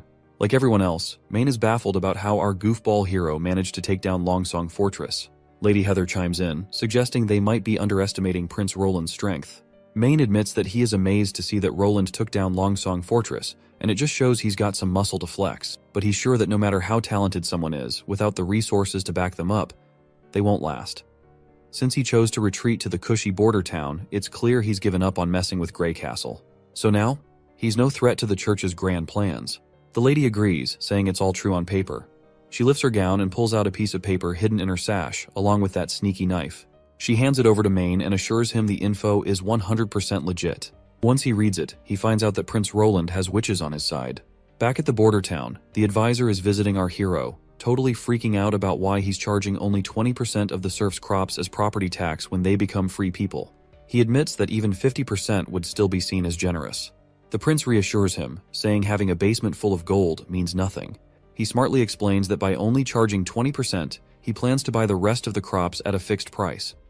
That way, once they have money, they'll spend it on good stuff. And Prince Roland will be the one providing that good stuff. It's a win-win where money flows back to him, and the people will also be able to raise their living standards. Suddenly, Knight Carter bursts in, excitedly reporting that Sean is back with crop seeds from Clearwater Port. The man in question is grinning like he hit the jackpot as he shows off all the plants the prince asked for. First, there's this corn that he's calling Pearl Rice, which has everyone doing a double take. My guy's practically drooling over it already. Then, he pulls out some potatoes, and our hero jumps at them like he's about to whip up some killer french fries. Hearing this, Sean curiously asks what these french fries are. Prince spins a story about munching them at some fancy feast where the chef called them fries. Next up, sugarcane arrives, and our hero's thrilled, predicting a sweet future. But poor Knight Carter can't seem to find them sweet even after taking a bite. Meanwhile, the old man's freaking out, shaking like a leaf. He was just a tad suspicious about Prince Roland maybe being possessed by demons. But now he's dead certain after seeing this kind of genius. He is sure that Roland's personality has changed, and his behavior seems weird. He's heard of stuff he never knew existed and has knowledge no one else has heard of. But despite all this, he can't find anything bad in what the prince has done so far. So, he decides to just brush those thoughts off because as long as Roland keeps doing good stuff, even if he's a bit of a devil, it's all good. Roland hands over the sugarcane to the old man, who quickly sinks his teeth to taste its sweetness. By the end of the day, Roland's feeling pretty beat, thinking over Sean's report, and he has found out that her sister Garcia also has the church's pills. Now, he understands why the church is trying to help him and Garcia with their pills. They want to provoke conflict. In light of this, he plans to prepare high rate of fire weapons to counter the looming threats. Suddenly, Anna appears, catching him completely off guard, leaving him startled. The prince jokes about Nightingale always popping up out of the blue, and Anna has also started doing the same, teasing her that she might give him a heart attack someday. He then asks why she's here instead of in class. She explains she's stuck on a tough physics problem, and Teacher Scroll sent her to him for some personal help. After seeing the problem, he admits he's no quantum mechanics expert either. He still tries to teach her, diving into stuff like different dimensions. As they hang out, night creeps in, and they finish up their studies. When it's time to say goodbye, they share these intense glances that leave them both blushing. They quickly look away, feeling all awkward. The prince feels too bashful to make a move, but Anna takes the lead, getting closer herself. He finally gathers his nerve and gently places his hand under her right ear. Once they relax, they move in and share a kiss. Another day rolls around at Border Town. Nightingale glances around, spotting slogans plastered everywhere, which are encouraging people to work hard. Curious, she asks why these slogans are everywhere. The prince explains they're meant to inspire people to build their wealth through hard work. He believes these words will eventually become reality and deeply resonate with everyone. Meanwhile, we see Anna making some stuff which might belong to a chemistry lab. She wonders aloud why they are melting and reshaping these perfectly good glass cups. In response, he reveals to these curious ladies that they're for the alchemists who will visit Border Town in the future. Nightingale grabs a funnel, pretends it's a wine glass, and raises an imaginary toast while peering at it with her curious eyes. The prince explains he's too busy to figure out how to turn sand into clear glass, so he's using already available glass for now. This leaves the girl even more confused. She's wondering how sand and glass are connected. The prince responds that they need to refine the sand to get perfectly clear glass. Otherwise, it tends to come out brown or green. The chemistry equipment has to be pure and colorless. Meanwhile, Nightingale keeps messing around with the equipment and gets a playful bonk on the head. And our hero continues to teach Anna about how he plans to use the equipment to handle acids and conduct more experiments. After the playful bonk, Nightingale walks away while the prince continues teaching Anna. Nightingale spots some delicious snacks on the table and can't resist. Being a bit of a snacker herself, she grabs a steamed bun and takes a big bite. The flavor instantly transports her to heaven. When she opens her eyes, it's like she's wandering through a ripe wheat field, enjoying every bite with its weedy smell and amazing texture. The filling inside is bursting with goodness, and the aftertaste just keeps going. Roland notices the lady enjoying the snack all by herself, and happily tells her it's a steamed bun he had the chef make specifically. He then decides to wash up their dirty hands and have afternoon tea to enjoy these delicious treats together, and the both ladies eagerly look forward to it. As the day wears on, the blazing sun makes it hard for Nightingale to keep her eyes open. Meanwhile, Prince Roland is goofing around with Anna, and there's a faint smile on Nightingale's face. Her eyes slowly close as she drifts into sleep, her thoughts filled with dreams of marrying our prince. In her dream, she walks down the aisle of a grand church hall, lined with other witches. When they reach the altar, the prince lifts the veil from her face, revealing her true beauty, and they share a kiss. While she's lost in this dream, Anna playfully tells Prince Roland to quiet down because she's sure her older sister must be having a lovely dream. It's the only thing that could explain the smile on her face. Next up, we're back in the Holy City where we find the three archbishops once again. They're deep in discussion about wiping out the witches our hero is keeping in the border town. However, since the church is already gearing up to attack Wolfheart, they're short on soldiers. Archbishop Maine assigns Priestess Mira to lead a small but elite unit called the Judgment Army. He's confident she'll get better results if she heads to the border town with them. The priestess agrees wholeheartedly, and she is ready to cleanse the border town of all evil. With his blessings, she's instructed to head to the border town right away to scout, and she nods without hesitation. Lady Heather then teases Maine about giving Priestess Mira so much attention, joking whether he's grooming her to be the next big shot of the church or if he just has a soft spot for her. Hearing this, Priest Taefoon, who is not really a fan of her sassy and careless tone, angrily reminds her that this situation involves both kingship and witches, and they can't afford to ignore it as it could affect the church's future plans. Maine agrees, speculating that the fourth prince might be harboring witches. He's convinced that the goofball prince must have been enchanted by their beauty, and now he is their puppet under their charm spell. Also, there are rumors that the border town is recruiting more witches, and Maine sees it as a direct challenge to the church's authority. He wants it all sorted before things spiral, even considering going to the border town himself if Mira fails in her task. The scene cuts to some rundown spot where these witches snagged some poor dude. They give him a splash of water to wake him up, and when he opens his eyes, he's totally freaked out seeing these ladies around him. His mind suddenly flashes back, remembering how he got caught by these ladies, and he's dead certain that they are witches. The girl immediately points her shiny dagger at his face, and after seeing his scared expression, one of them then asks him why he is wetting his pants now, since he was the one chasing witches all this time. Then, a flashback shows our hero assigning this guy Theo a mission. He was basically instructed to use underground channels and spread gossip that the border town is recruiting witches. The prince told him that if he got caught by witches, he should claim he's from the Cooperation Association. When Theo drops this bombshell over these witches, they look surprised, But then another woman storms in, wielding a giant sword like a female version of Guts. She laughs off his claim as nonsense, saying the Cooperation Association is way out in the Seawind region. The other girls are thrilled to see her back and they quickly surround her, revealing that this guy was the one using the underground channels to spread rumors about recruitment.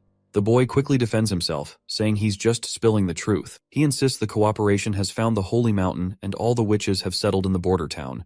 They're not possessed by demons and don't feel any pain from anti-phase stuff either. He goes on to reveal their mentor named Kara, who can summon magical snakes, something he's witnessed firsthand and found incredible. He also mentions Wendy and Scroll, who sent him on this mission. This girl is totally intrigued to hear all this, while Theo further talks about Nightingale and others. In response, the women point out that if they've really settled on the Holy Mountain in the border town, they shouldn't have spread the news. It'll only alert the church, and if they don't clear out of there soon, they're in big trouble. The redhead witch asks what their next move should be, to which the black-haired one declares that their leader will arrive tonight at midnight, along with other witches, so they will be sailing the ship along with others. As for Theo, she kicks his chair over, sending him crashing to the ground still tied up. The black-haired woman then tells her redhead friend to hop on the ship with the others while she heads back to the border town with Theo. She wants to confirm if the Witch Association actually found the Holy Mountains, so she tells her friend to inform their leader Tilly that she is going to the border town. In the next scene, we see Lady Lightning soaring through the sky, exploring the areas marked on the same treasure map our hero received from that night. She's covered a lot of ground already, and the prince specifically asked her to scope out the notorious Misty Forest, and after proudly taking on the task, she's psyched to explore further solo. Just as heavy rain starts dumping, she quickly tucks the map into her jacket, making sure it stays bone dry no matter what. Then bam! She spots something nearby and takes off like a shot, racing through the forest like lightning. Deep in the woods, she stumbles upon ancient ruins and starts scanning the place for anything fishy. She admits she had no clue a place like this existed because it was completely hidden from view by the mist when she was up in the air. If not for the rain, she likely would have missed it altogether. Her nose catches a tantalizing scent, the aroma of adventure that perks up her spirits. After a bit of poking around, she realizes these must be the ruins marked on the treasure map. According to the plan, she's supposed to note down the location and head straight back to the border town to report everything to the prince. But her adventurous spirit kicks in, urging her to venture inside alone. Besides, with the rain pouring down, why not explore until it stops? Once inside, she finds empty halls, so she continues deeper, but she still finds nothing. But as she is walking forward, she hears a faint voice, calling for help. Lighting gets absolutely terrified and immediately hides behind the wall, while the same voice continues to call for help. She finds it hard to believe that anyone could be here, considering these ruins are centuries old and deep within the misty forest. It doesn't make sense for someone to be lurking around, but despite her doubts, she pushes forward, thinking maybe there's an explorer stuck inside who needs help. She cautiously pushes the door gently, but the door crashes down and before her stands a disgusting monster, a creature straight out of nightmares. This terrifying scene freezes her in place, and she falls to the ground as she realizes that this is the same demon which the Lady Leaf fought in the Badlands. Tears well up involuntarily as pure horror grips her heart. The monster towers over her menacingly, ready to pounce. The next thing that fills the air is her piercing scream, blending with the thunderous roar of the storm outside. The next scene takes us back to the border town, where our hero meets Margaret Farman, a lively merchant from King's City. She's brimming with enthusiasm, bombarding him with questions about his steam engines. She's eager to buy a lot of these machines, offering a hefty sum of 500 gold royals for each. My guy's thrilled at the prospect of earning 5,000 gold royals for 10 steam engines. But as much as he wants to sell them, he can't just hand them over to the royals. These steam engines are the result of Anna and her hard work, something that can't be bought or sold. He's torn because Margaret is not only wealthy but also strikingly attractive. With a necklace adorned with pure gold containing the divine stone of judgment, even Nightingale can't detect if she is lying or not. He also notices Margaret's enthusiastic personality, which is a 100% clone of Lady Lightning itself. Anyway, the prince tells her besides saltpeter, he needs iron, copper, and ferrous sulfate, hoping she can arrange those materials if they plan for a long-term deal. In response, the woman happily agrees. But suddenly she is shocked by something she sees, and when our guy turns to look, he spots lightning flashing across the window. He quickly opens it, and she immediately hugs him tight, tears streaming down her face. The prince signals his knight to fetch Nana immediately. Roland then gets shocked when he remembers that there is a merchant inside the office, which is troubling him because Lightning is a witch. On the flip side, this lady seems to already know Lady Lightning, and I wouldn't be surprised if she's her mother. But our hero doesn't pay attention to her and decides to take Lightning for treatment, leaving the morning lady screaming behind as she watches Lightning go. After a while, Lightning has been healed, and she immediately opens her eyes. She sits up quickly, and Wendy and Nana are thrilled to see her awake, bombarding her with questions about what happened. Lightning looks like she's about to cry again as the prince asks why she came back so urgently in that heavy rain. She reveals that she found the ruins from the treasure map and there are demons inside. Everyone is shocked to hear this, and Teacher Scroll looks terrified, asking if she went inside. She says no, explaining that there was a demon guarding the basement door and someone was calling for help inside, but she got scared and ran back like a coward. But the prince reassures her that she made a wise decision because a smart explorer doesn't rush into danger without assessing the situation first. Lady Leaf adds that it's possible a witch might be trapped inside since besides witches, no one else can reach the depths of the misty forest. But considering it's a ruin from 450 years ago, surviving alone there seems impossible for anyone. Lightning mentions there were no signs of human activity near the ruins, while Wendy points out that the area is teeming with terrifying wildlife and lacks suitable food, which makes it clear that someone can't live there alone. The more they ponder, the deeper the mystery gets. Lady Leaf decides they need to find a way to rescue whoever might be inside. That's when our hero steps up, urging everyone not to fret because they're not clear on the whole story yet. To find out, they've got to venture inside. He eagerly declares they're going into the ruins and he'll figure out a plan to save whoever's there. Together, they're set on facing the demon and coming out on top. Shortly after, that same noble bursts into the room, asking about Lightning's condition. Prince reassures her, and as she breathes a sigh of relief, we catch a glimpse of Margaret's peachy ass. The prince apologizes for neglecting her earlier, explaining that Lightning was in critical condition.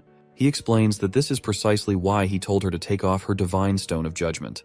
The woman gets cheeky and asks if Lightning is one of those witches. The boy reluctantly confirms it, and Margaret bursts into joy, claiming she knew it all along. She proudly declares that being from the Thunder family, it's natural for Lightning to be an extraordinaire. The prince is surprised to hear this, and Margaret explains that she has watched Lightning grow up.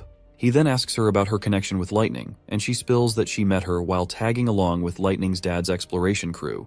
Thunder, the hero of the fjords, uncovered Twin Peak Island, Sea Dragon Fjords, and mapped out the eastern coast and Infinity Cape during their voyage. Margaret explains that Lightning was born on the ship, but sadly her mother passed away from sepsis.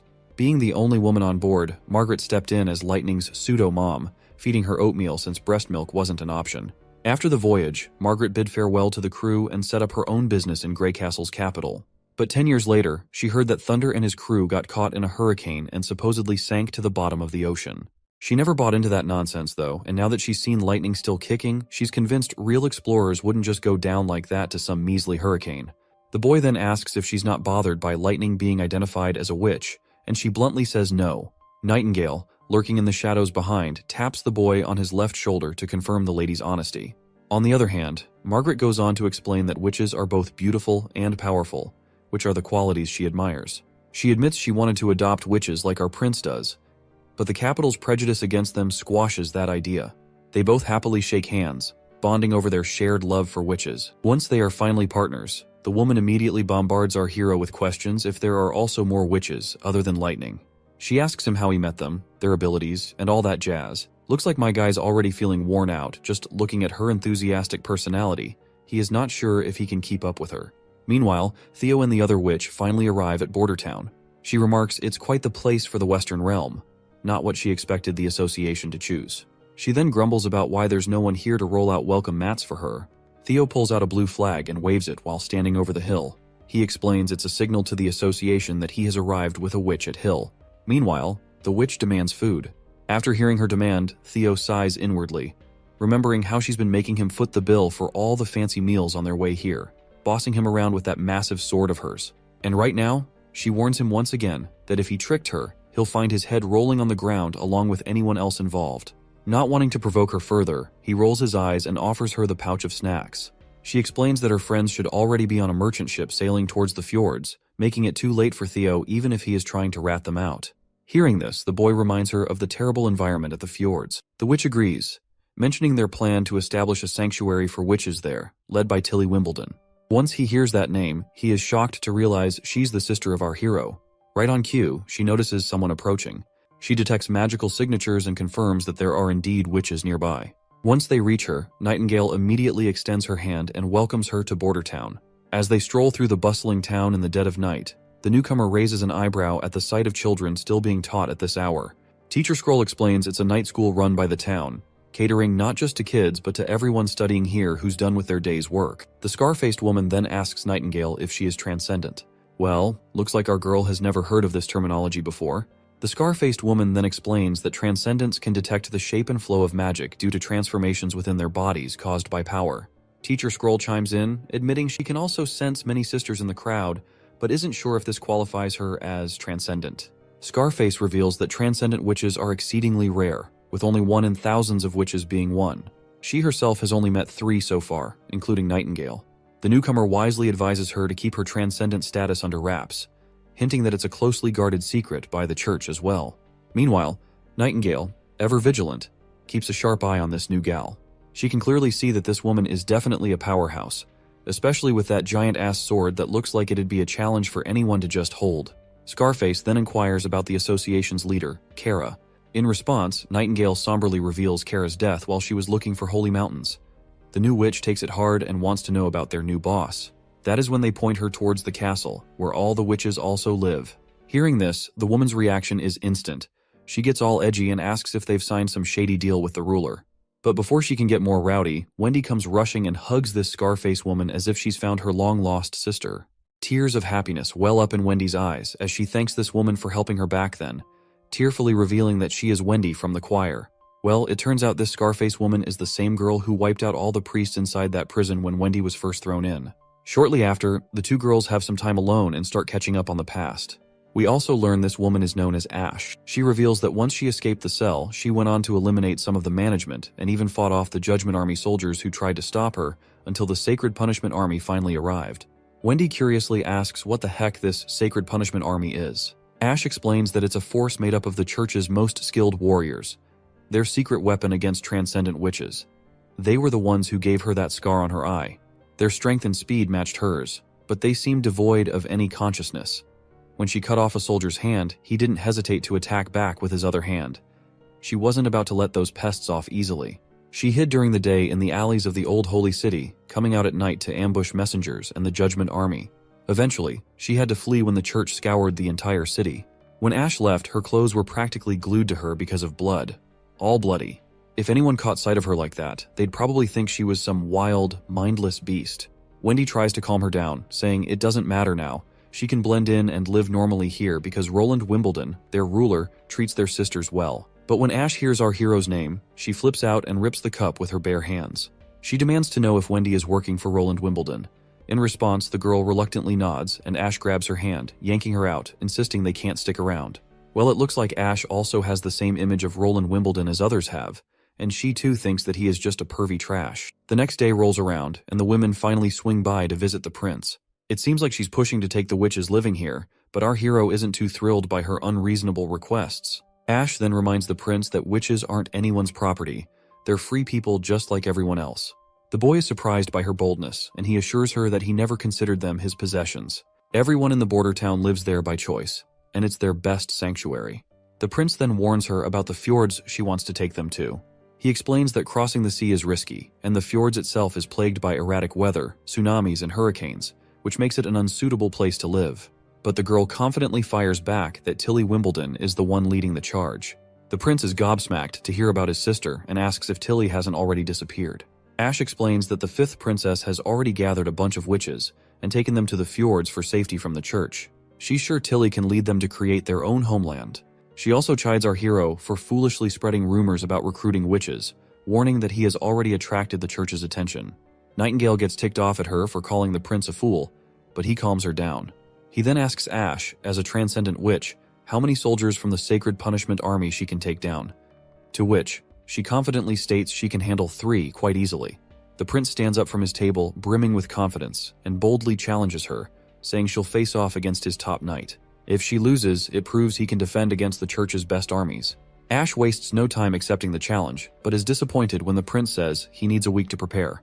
He suggests she hang around the castle to experience town life from a witch's perspective, hoping it might change her mind about them.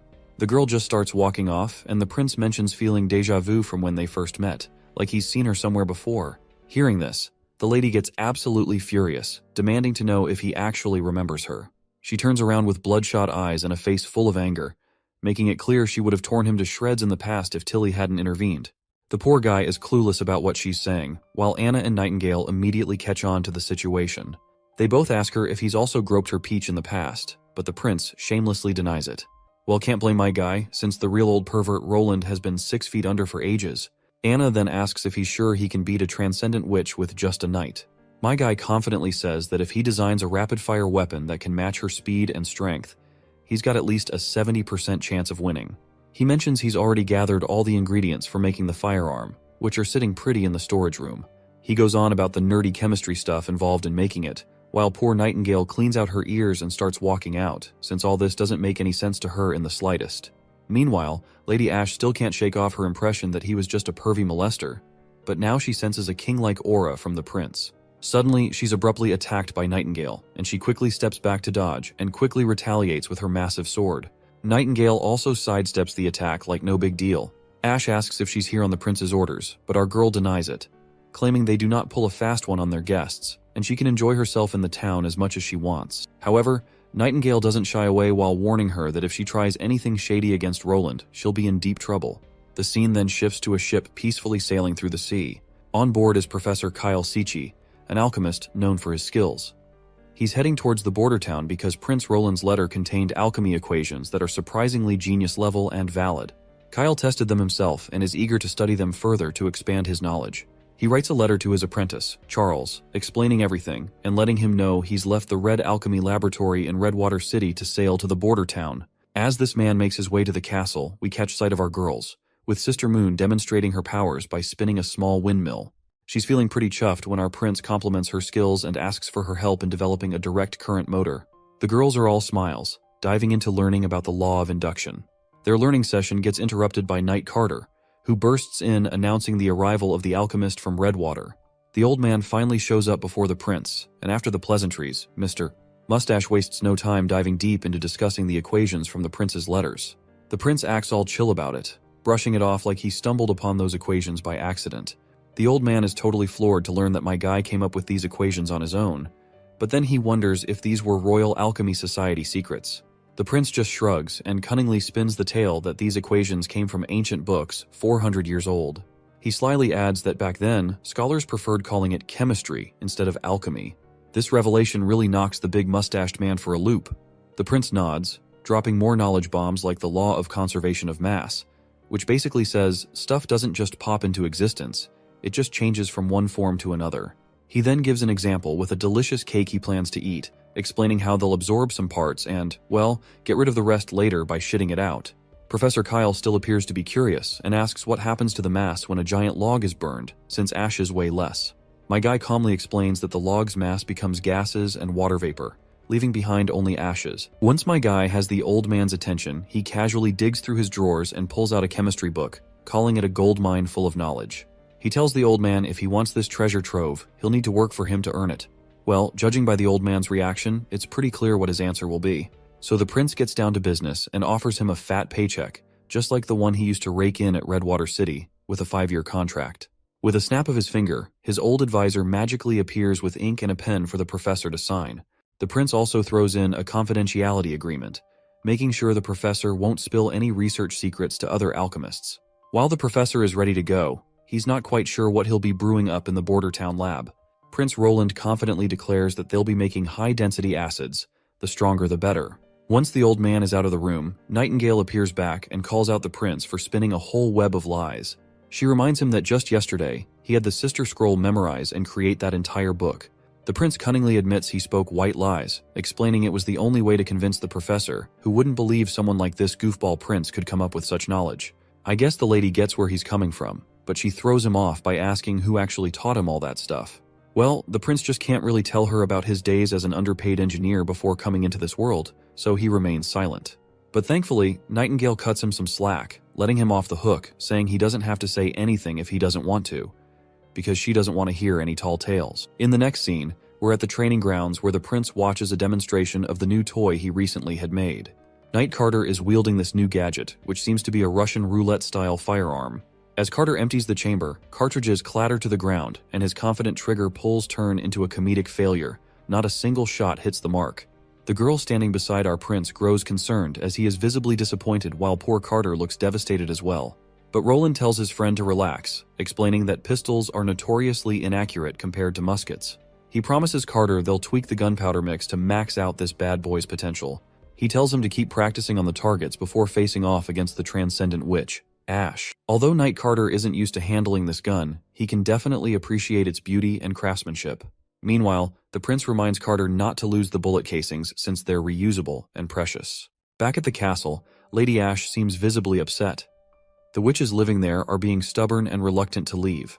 She's also scratching her head over the town's peculiarities, wondering what kind of magic Roland is using to hype up the villagers about those upcoming inventions of his. Just as she's thinking this, she spots something, and a chubby little pigeon trotting her way crashes into her. This little furball goes by the name Maggie, and she is apparently part of the 5th princess team. She asks the bird if everyone has reached the fjords, and the bird chirps back in its own language.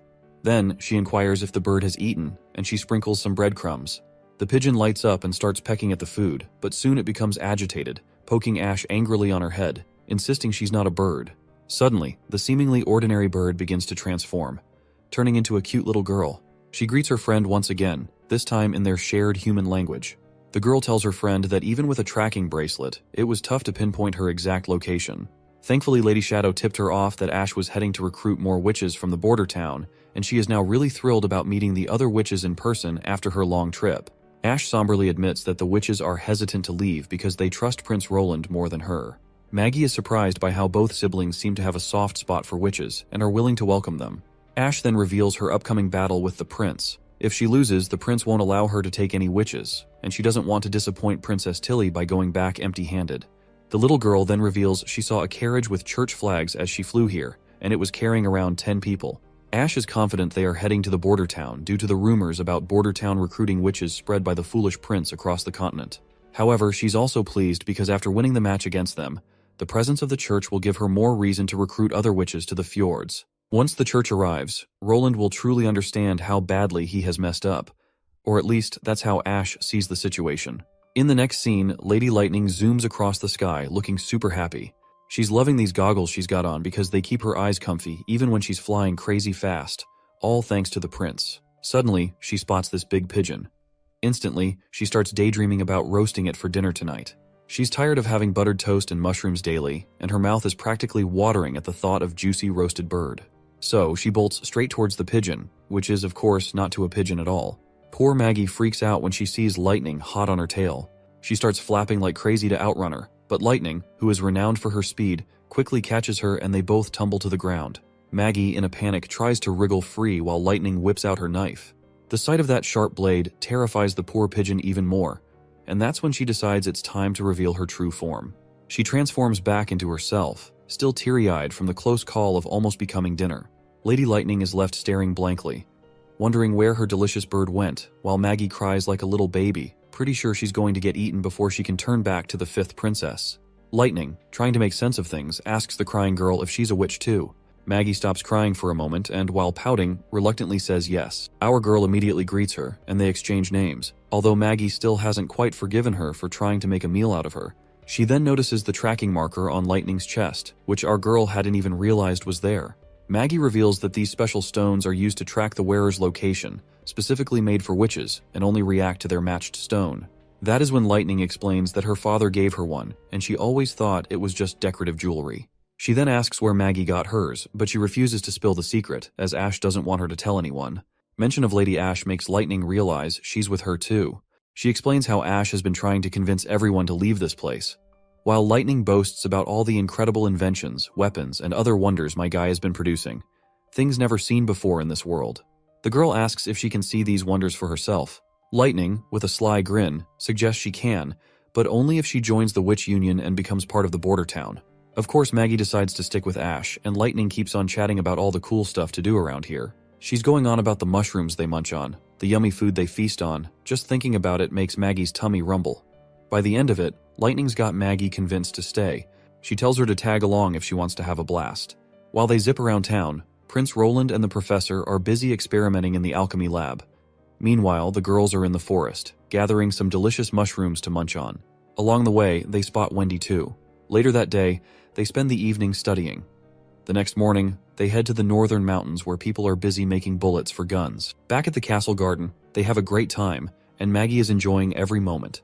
Afterward, they head to the outskirts of the border town where Carter is diligently practicing his shooting, and it looks like he's improving his aim at the targets. After a few days of hanging out with Lightning, Maggie comes back to Ash a bit late. Ash asks why she's been showing up late these days. Maggie happily shifts back into her human form and tells Ash that Lightning took her bird hunting. She even offers Ash a drumstick, but she declines with a cool, "No thanks." Maggie then happily starts munching on the drumstick herself, which Ash finds kinda creepy. Watching a bird eat another bird isn't exactly normal. Then, Maggie asks why Ash hates this place so much. She also tells her own desire that she kinda wants to stay here, because Prince Roland's always throwing fun parties and sharing grub in the backyard. He's easy to chat with, not like those stuck-up elites, just a simple, caring dude. As Maggie continues to highlight the positives of their current place, Ash's response remains unchanged. She grabs her head in frustration, knowing Maggie's life was full of misery until the 5th princess took her in, so it's natural for Maggie to see the bright side of this place now. Suddenly, Ash snaps at Maggie, reminding her that this place is constantly threatened by the church, and their lives could end as soon as the border town is attacked, especially since no one can defend against the Divine Punishment Army. But Maggie confidently shrugs off the concerns, asking Ash what if they actually defeated the church. Ash nods, sharing her own hope for that outcome.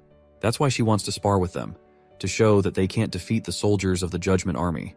The day of the battle finally arrives, and Sister Echo states the rules. No hitting the head, and anyone can surrender at any time. As long as they don't die on the spot, Nana's healing ability will restore everyone to their original state. The prince asks if anyone has any questions. When no one responds, he decides to let the match begin. Both contestants stand before each other. Ash is quite concerned to see that this knight doesn't have a sword or spear.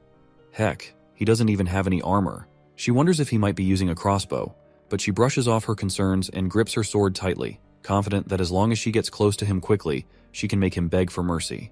But it looks like this isn't going to be that easy, as Carter is also ready with his gun. As soon as the prince gives the order to start the match, Captain Ironaxe immediately hits that gong with a loud bang.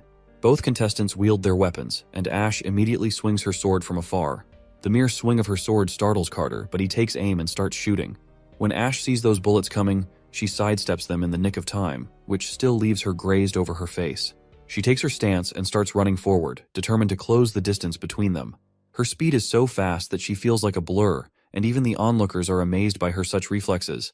But Carter keeps his ground and continues shooting at her, trying to hit the bullet right at the perfect place. As the bullet comes flying towards her, Ash immediately blocks it with her giant sword. In an instant, before Carter can react, she attacks him directly in the gut, sending him flying backward. Everyone anxiously awaits the outcome, and when we look at Ash's face, blood is leaking down her cheek, while her belly is totally obliterated by the gunshot. Her consciousness starts to fade as her vision blurs. The crowd rushes to heal Carter before it's too late, while Ash weakly declares her victory to our hero. She then collapses, falling into the prince's arms. Before we progress the story further, let's take a look into Ash's past. Once dismissed as nothing more than a beggar in the bustling streets, Ash's life was anything but easy. On this particular day, the town is buzzing with excitement because the princess has come of age, and they're having a grand ceremony where food will be distributed to the people. The church's prestigious Archbishop Taefun is set to host this grand event alongside the princess. Hearing the mention of the Archbishop, Ash smiles, a smile that doesn't quite reach her eyes, probably because she's looking forward to taking that man down. As the princess's carriage finally rolls down the streets, Ash forces her way to the front line through the crowd. The 5th princess steps out of her carriage and the crowd erupts in cheers. Amidst the sea of faces, the princess notices someone who stands out the most for her, and it was Ash. Their eyes lock and time seems to stand still. In that brief moment, there's a flicker of recognition and something unspoken passes between them. Once we're back in the castle, Ash gets summoned by the princess. A servant nudges her forward, and the princess can immediately tell she's a witch. She reassures Ash, saying she won't have to wander the streets anymore. And that is also when the 5th princess gave Ash her name, since she was nameless before that point. In the current moment, she finally wakes up from her unconscious state. The bird girl excitedly jumps at her friend and hugs Ash tightly. Ash lifts her overly enthusiastic friend and asks how long she was knocked out. The girl replies it was just one afternoon, explaining that Nana patched her up, piecing together her scattered parts to heal her belly almost completely. She continues to praise Nana's amazing healing powers, though Ash doesn't pay much attention, because her mind is already on a mission to meet our hero. While our hero was chilling alone, Lady Ash barges in like she owns the place, all excited to claim her victory in the bet. Prince Roland, being the good sport he is, admits defeat gracefully. After claiming her victory, Ash gives the prince props, saying he indeed has potential to fight against the God's Punishment Army. She's curious about the weapon Knight Carter used during their match. Prince Roland proudly shows off his pistol, thinking it's the next big thing for his troops, and everyone will be holding these bad boys in the battlefield. He even jokes about how it could turn a farmer into a formidable warrior against the army. When Ash asks for one of the guns for herself, he simply tells her to just stay here in the border town and join the Witch Association to gain access. Ash politely declines, and then drops the bombshell that she's heading back to Princess Tilly's place. She invites our hero to join them at the fjords if he ever needs shelter. In response, Roland says the same thing to her, assuring her that border town doors will always be opened for her to join. Just as Ash is about to leave, Roland calls her back and offers her a custom-made sword, crafted by Anna, to replace her old busted one. The lady eagerly takes the sword, feeling a surge of confidence as she grips it. She notices it's not your run-of-the-mill blade and questions why this is feeling so weird in hand. That's when Prince Roland drops the bomb. It's called Ashbringer, and he boldly and loudly claims it's a legendary item, far superior to her old sword. Swinging the sword around, she feels its power and gladly accepts this impressive gift. Meanwhile, Roland barely saved himself from getting cut down while she was swinging around her new toy recklessly. In the next scene, we're at the camping area of the church's scout army, led by Mira. The woman plans to scout if there are actually witches in the border town. She boldly declares that if Prince Roland is indeed harboring witches, she has the power to deliver holy judgment, and she's eager to give our hero a serious beating. Her pleasant train of thought is abruptly interrupted by news of enemy warrior attacks. The knights quickly order everyone to prepare for battle. The knighted lady rushes to peek outside, but before she can react, Lady Ash cuts down all of the knights in one quick motion. It seems my girl is here to put her new sword to the test, and it's working quite effectively as she effortlessly cuts down people left and right. In one quick swing, Ash cuts the knighted lady into two pieces, leaving Priestess Mira trembling in fear at the sight of such brutality. Ash's presence exudes such thick killing intent that it feels suffocating. The priestess recoils in fear, causing that book she was holding to topple to the ground. Maggie quickly recognizes the book as the church's choir book and smoothly grabs it. On the other hand, Lady Ash raises her sword. Then she begins her torture of this priestess, just like the church did with the witches. After taking her life, she digs a grave for her and drags her inside it. Maggie asks her friend why she did this, because if the church finds it out, shit is going to get real bad. Ash explains that by the time the church finds out their messenger group has disappeared, 2 or 3 months will have already passed. She clarifies that no matter how Roland Wimbledon handles the situation, the cooperation with the witches will eventually be exposed. Then, she shows her the messages they've been sending via carrier pigeons to Hermes to report on the situation. Maggie declares she's already nabbed all the pigeons, so there won't be any reports back to the church. Hearing this, Ash adds that this buys Border Town some much-needed time before the church's army strikes, and she is feeling pretty proud that she is doing a favor to our hero by doing that. Maggie gives her friend a thumbs up for her mastermind plan, and for some reason, Lady Ash grants our pigeon girl permission to stay in Border Town. The little girl mentions she likes Lady Tilly too. Ash then tells her to just visit the fjords once a month. This way, she can keep tabs on what's happening in Border Town and facilitate communication between both sides. It's a plan to help Border Town escape to the fjords if things get messy. Maggie is over the moon to hear this, and just as the sun peaks over the horizon, we're back at the Border Town castle. Here, Sir Frieren Eltek has been invited to a royal feast by the generous prince. Roland urges them both not to hold back and to enjoy the feast to their heart's content. Frieren humbly thanks him for the honor of dining there, and his wife, Irene Eltek, also expresses gratitude. She specifically thanks our hero for allowing her to become a teacher. Roland credits Sister Scroll, in charge of the Ministry of Education, for arranging everything. Irene cuts to the chase and asks why they've been called there exactly. Roland enthusiastically reveals his plan. For the first half of this year, he wants a play performed in the town square every weekend. He already has scripts, props, funding ready, and now he just needs a cast. Knowing Irene used to be an actor back in the Longsong Fortress, he asks her to play the role of Star in this play. The lady hesitates at first about taking on such a major role, but our hero waves a fat paycheck her way for her job. Her husband encourages her, noting it's always been her dream, and he wholeheartedly supports her. The couple gets a bit romantic with each other, making our hero feel a tad awkward. He clears his throat awkwardly and then proceeds to hand them the scripts. He explains that the first play is Cinderella, a romance between a commoner woman and a prince. The second is Midnight Crow, where the little guys stick it to their greedy landlords. The last one, Witch's Diary, is an original they crafted with Miss Scroll, and he's genuinely excited and proud of it. The wife is absolutely amazed by all these scripts, and our hero is pumped to kick off the cultural scene. He's really eager to use plays to counter the church's propaganda and promote progressive ideals. Next scene zooms in on our pretty pigeon girl, totally floored by the feast spread out before her. Unlike the usual cheap buffets we hit up, this spread is top-notch. Everyone warmly welcomes Maggie into the fold. Our boy tries to introduce himself formally, but the little girl is too busy ogling those barbecue sticks to even notice the prince's introduction. At that moment, the girl can't hold back her hunger any longer. But Wendy jumps in with her own introductions, while Lady Moon encourages the girl to try the barbecue sauce made by the prince himself. She dips her finger into the sauce, and once she puts her finger into her mouth, she is absolutely thrilled to have it. Her taste buds are doing the happy dance. This is something she has never tasted before in her life. Everyone gathers around her as she enjoys her barbecue stick.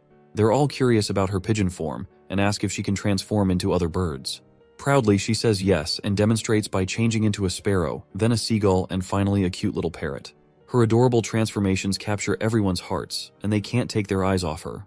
Anna turns to Roland with curiosity, admitting she never thought that the fifth princess was also gathering witches together. Roland shares her astonishment, revealing his intention to send a letter to his sister to team up with her. Maggie will deliver the letter once she returns to the fjords next month. Speaking of Maggie, Anna finds the prospect of flying really amazing and excitedly expresses her desire to fly like birds in the open sky. Well, looks like my guy has already got everything covered. Right in the next scene, a hot air balloon appears, granting Anna's wish as she soars through the skies. From up high, everything seems so small, and Anna sees the border town for the first time from a bird's eye view. Here they go again, chatting about all the nerdy stuff like how the hot air balloon works. But I'll spare you the details since we're here to have fun. The prince says one thing to Anna. Right now, everything depends on her black fire to work. Suddenly, Anna spots a redwater river and can see everything from above. The test fields Sister Leaf uses, and the recently built factories. Well, looks like along with the era of industrialization, my guy has also started the era of pollution and climate change. The prince gives her all the credit, explaining that because of her, everything started and they were able to build everything. Anna is amazed to see everything, and that's when the prince takes his chance and gets closer. He grabs her hand, but the mood immediately dampens when Anna reveals that her mother died in a fire. She somberly reveals that not only did she narrowly escape the thick smoke and fire, but she also became a witch herself. That's why she's hated flames for so long and struggled with self-acceptance. When she was imprisoned, she thought facing her sentence might bring relief, but the prince rescued her and taught her to harness her abilities. Now, she's realizing flames can be used for more than just destruction and suffering. She gives all the credit to the prince for helping her change her mindset and use her abilities for good. As the mood sets in and the prince blushes, they share another kiss. After that, what happened in the balloon is anyone's guess. All we hear is a resounding voice of claps, probably because they're playing something fun. After their short journey, the balloon comes down, and everyone is genuinely thrilled to see it land. Some politely scold the prince for pulling such a risky stunt, but he owns up to his recklessness and explains that Maggie and Lightning were following them as backup. One witch then smirks at Lightning and Maggie, saying they're not the only ones who can fly now. Lightning and Maggie shoot back, noting the balloon's not exactly a speed demon, because they've already circled the castle about 20 times before it touched the ground. Nana seems super pumped to take a ride in the sky too, and they all eagerly ask if they can hop on the balloon. Anna explains it can only hold 2 people at a time. Meanwhile, the prince is still busy apologizing to the ladies for going in the sky like that. And as Anna and the prince are getting grilled by the others, they accidentally bump into each other while stepping back. They share a smile, perhaps because the prince enjoyed playing clap-clap with her in the balloon. Meanwhile, Nightingale, munching on snacks as usual, feels a bit left out. She probably wanted to ride with the prince too. Even her precious cake slips off her plate and falls to the ground, and she quietly walks away. Once he's off the hook from the questioning, the prince waves to the girls and starts to leave. On the other hand, Wendy also notices Nightingale's absence. As night falls, we find Nightingale sitting alone, looking kind of down. Wendy pops into view and asks her why she slipped away quietly this afternoon. Nightingale stays mum at first, just saying it's nothing. But then Wendy pulls her clothes aside, flashing her impressive assets under her gown, reminding Nightingale she can chat to her about anything. Nightingale blushes, probably because Wendy's bosom is bigger than hers. Later, they're lying side by side on the bed, and Wendy keeps nudging her friend to spill what's on her mind. Nightingale reminds her friend that what the prince said about marrying a witch was true, because she can tell when someone is lying. Wendy immediately warns her never to reveal this to anyone in the Witch Union. When Nightingale asks why, Wendy explains that the prince is destined to become the king of Grey Castle, and the kingdom might not support a king without an heir, which could also affect the future of witches. Wendy also senses that her friend is bothered by the close relationship between our prince and Anna. She asks Nightingale if she would rather become the queen or stay by the prince's side as she is. Nightingale chooses the latter. Wendy reassures her that she's already by the prince's side, so there's nothing to worry about. She advises her to come to terms with it and live happily just being beside the princess. The scene shifts to the holy city, where someone is getting brutally tortured by these filthy priests in the name of ceremony. The pain is so intense that the man begs for death instead of enduring it. Meanwhile, Archbishop Maine seems to be really nervous. Just then, the big boss of the church arrives and orders Maine to stop. Priest Maine spills the beans right away that this guy also flunked the test for the elite judgment army, and the man before us is undoubtedly Pope O'Brien. The Pope tells him to let the guy rest, and when he says rest, he meant to cut this failed subject off brutally right then and there. Then the Pope grabs his junior's hand and assures him that back in the day, he was way more nervous than him when he first hosted the ceremony. He mentions he even puked all over the place at 45, and the smell of blood made him dizzy. Maine then asks his senior if it's really necessary to go through with this ceremony and how many soldiers they want to transform into the Judgment Army. The old man just walks off, telling him to hang tight. He says that when he becomes the next pope, all his questions will be answered in the church's secret library. Suddenly, a man grabs their attention, and Pope is absolutely thrilled to see if he's going to participate in the ceremony. The man on the ground agrees and introduces himself as Rekut Rot, part of the Holy City Guard team. He's honored to take part in the transformation ceremony. Shortly after, they bring in a witch who has already been rendered unconscious with dreamland water. They tie this new man to the same bench as the one before him and immediately begin extracting the witch's blood. They mix it with some divine stones of judgment, and the mixture turns into a mysterious bluish liquid even the archbishop has no clue about.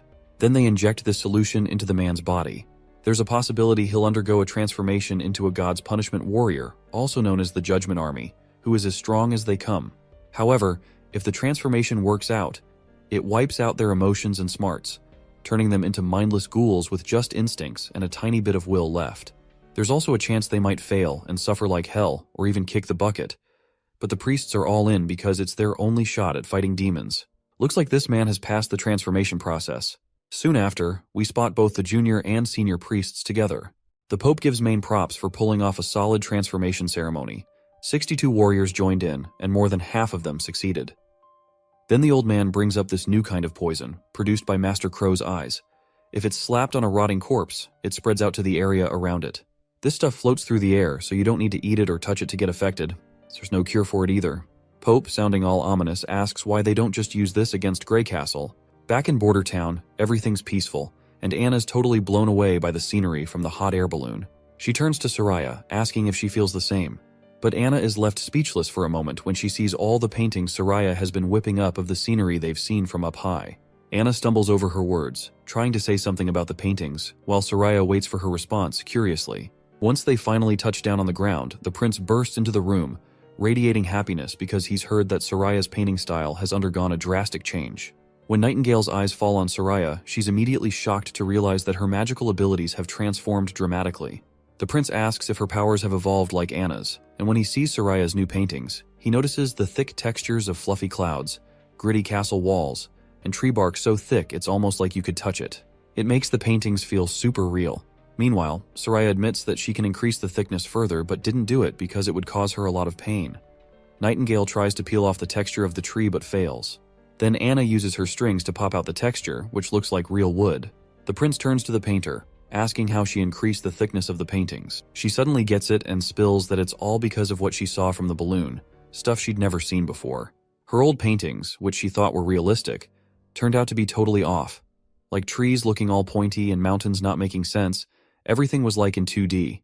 So, she wanted her art to match those epic views. She started thinking about those tiny balls our hero talked about, which are atoms, and she imagined her brushstrokes as layers of colorful balls stacking up to create the whole picture.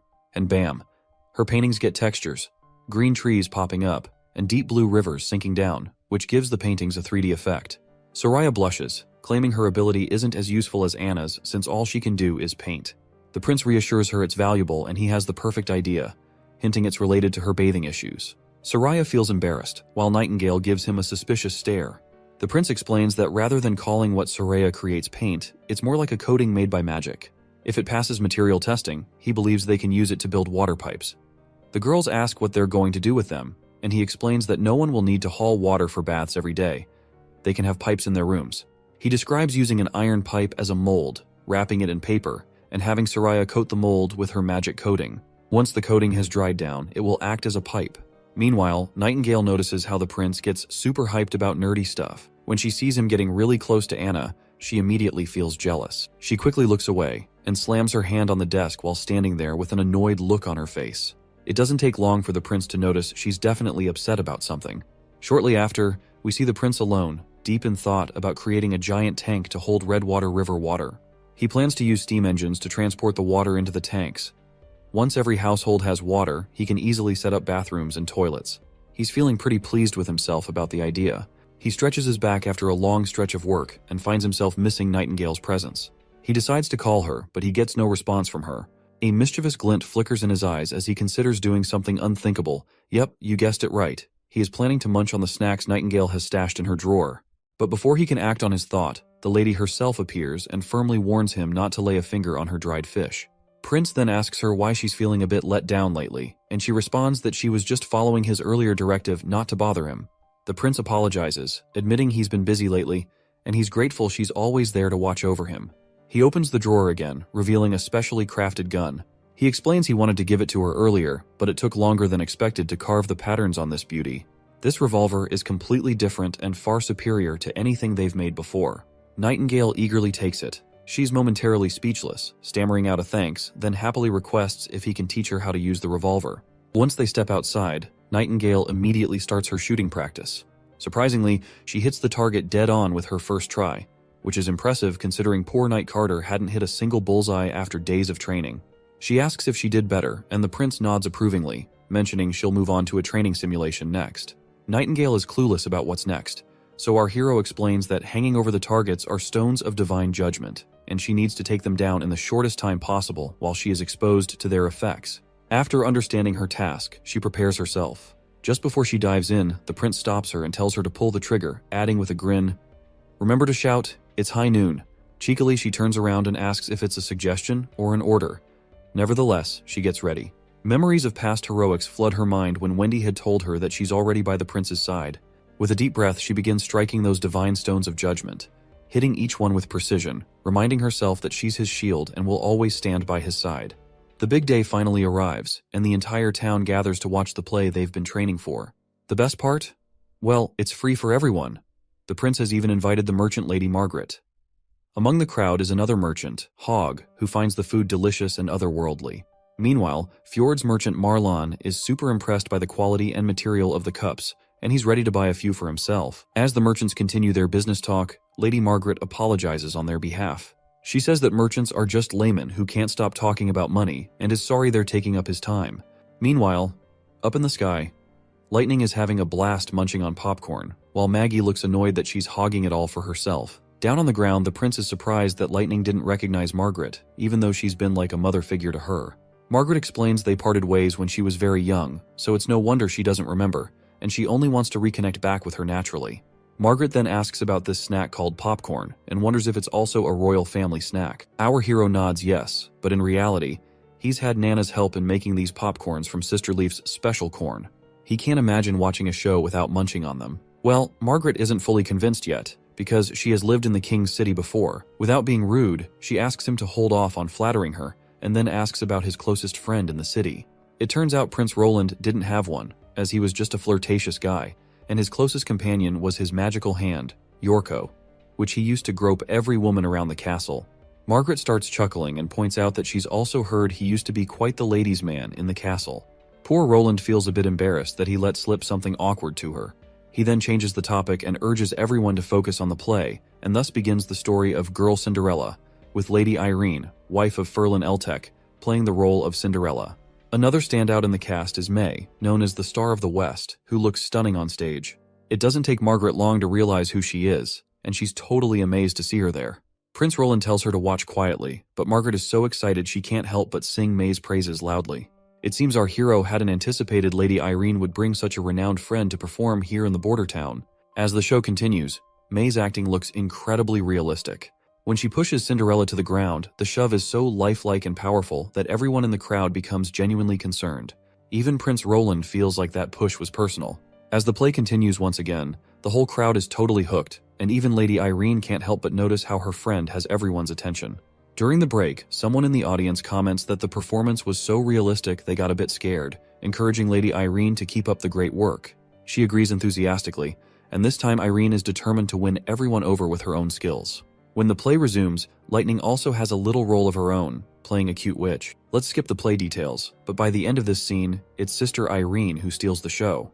May, usually flawless in her acting, finds herself overshadowed this time by Irene's outstanding performance. Well, it looks like seeing her friend win has made her even sadder. This guy Frieren has been the target of countless women in Longsong Fortress, and in the end, he chose Irene. Now she can't help but cry her eyes out over this love triangle drama. As she walks off the stage, she notices Knight Carter holding a bouquet of flowers. He introduces himself as Chief Knight Carter Lannis, the prince's knight, and he gives her props for her incredible performance. Not one to waste time, he immediately invites her for a drink, leaving her blushing and feeling quite happy inside. The scene shifts to Longsong Fortress, where the soldiers from Grey Castle have arrived. Upon seeing their familiar flag fluttering, the ambassador starts to lose his cool. Below, the knight introduces himself as Lehman Hawes, King Timothy's messenger, and he has brought a message from the king's city. He requests to lower the drawbridge to allow them entry. One of the knights quickly brings the permit, and the ambassador quickly takes a look at it, only to find out that this is indeed stamped with Timothy's emblem. Petrov quickly realizes that he can't turn down the new king's messenger like that, or he will be picking up a needless fight with the king's city of Grey Castle. With that in mind, he tells his soldier to grab 3 quick horses and make a dash for Border Town, and deliver the message to Roland that Timothy's crew is on the doorstep. Imagine if they had something like Skype to communicate. It would be quite a sight to see all the kings and princes having a heated conference call, probably more toxic than a Call of Duty lobby. Once the soldier dashes off, Petrov hopes Prince Roland gets the news soon. With the enemy's messenger group numbering less than 50, they don't pose much of a threat. All Petrov can do now is let them inside, and as the gate lowers, those knights below exude an ominous energy, and I'm pretty sure that shit is about to get real. Meanwhile, back in Border Town, it seems Prince Roland has finally brought the first bathtub into this world. Everyone bombards him with questions, and he patiently explains everything. When the tap is turned, water flows out, leaving everyone amazed and curious. They are curious to know if they can drink it, and from where it is coming. Prince Roland explains it's not safe to drink directly without boiling first, and Anna then elaborates on the principle of a siphon, showing how they can transfer water using this basic method. They've positioned a tank of this water at a higher elevation to ensure it reaches everyone's homes effectively. As Prince Roland gets caught up teaching everyone the nerdy ins and outs, our not-so-sophisticated lady just couldn't resist poking at the tap to see what would happen. As you can imagine, water starts gushing out like rain from the steel pipe above. Prince Roland quickly steps in to give a quick rundown on how the shower head works. Meanwhile, Sister Lily jumps in with a bit of sass, asking if the prince spent his whole week at the castle just to make his bathing more comfy. She's not shy about pointing out how nobles love their comforts, and he seems no different. Lady Scroll shuts Lily down with a quick, shush. But Prince Roland stays cool, explaining that chasing comfort drives human progress, and he's no stranger to that. Despite his casual yet clever response, Lily just sneers and turns her head away. Later on, when the prince is alone, Lady Scroll swings by to apologize for Lily's antics. But our boy just shrugs it off, saying it's no big deal. Well, since we haven't heard much about Sister Lily until now, Lady Scroll decides to reveal how she's been deceived many times and now finds it hard to trust others. Lady Scroll starts off telling us how she sniffed out Sister Lily using her magic power sensing abilities, right in one of the shelters in Redwater City. Basically, in the past, Lady Scroll would travel through towns pretending to be the wife of a noble interested in adopting a child, all the while carefully observing to find awakened sisters like Lily. However, when she tried to adopt Lily, she was refused by the shelter owner, who insisted on waiting until the children reached adulthood before they could be adopted. This refusal raised red flags, prompting Nightingale to dig into the orphanage's finances. Turns out, over the past decade, 3 witches were handed off to the church. The good-looking ones got dolled up and sold to nobles, while the others were left to die in the forest behind the shelter. When they grilled the shelter owner, it turns out he wasn't running the shelter for the cash. He got a sick thrill from controlling and even killing the girls. That is when their leader Kara, understandably furious, took justice into her own hands and killed that man. When they tried to invite the girls into the association, many of them looked at the association members with hatred. It was as if they were feeling robbed of a chance to be adopted by nobles. Lily was no different until Kara showed the bodies of their friends who were supposed to have been adopted, now dead in the woods behind the shelter. The sight was so overwhelming that Lily vomited and passed out in Wendy's arms. When she woke up, she seemed emotionally numb, like a doll. Under Wendy's nurturing care, Lily gradually recovered, but her experience left her with a deep-seated resentment towards nobles, which might explain her sometimes harsh behavior towards our hero. The prince starts feeling sorry for Lily, realizing she still manages to smile despite everything she's been through. Then, Lady Scroll pops the question, and our hero gives her the go-ahead to ask. Right on cue, Sister Scroll calls out to Nightingale, who promptly shows up from the shadows. By now, Roland is clueless about what these ladies are actually plotting. Lady Scroll finally asks the prince a rather awkward question, which is that since he's planning to marry a witch, does he know that witches can't get pregnant? The prince finds this a bit blunt, and asks if it's confirmed or just speculation. Lady Scroll sadly confirms that it's a harsh truth, which is backed by history itself since there's no record of witches ever getting pregnant. Roland thinks of it like reproductive isolation, wondering if witches have evolved into a whole new species that can't mix genes with regular folks. But the prince shrugs it off for now, deciding to chew on that idea later. For him, his love for Anna isn't tied to whether she can have kids or not. He's more excited about setting up a political system that's fair and doesn't favor family connections. Plus, he sees the lack of kids as a perk.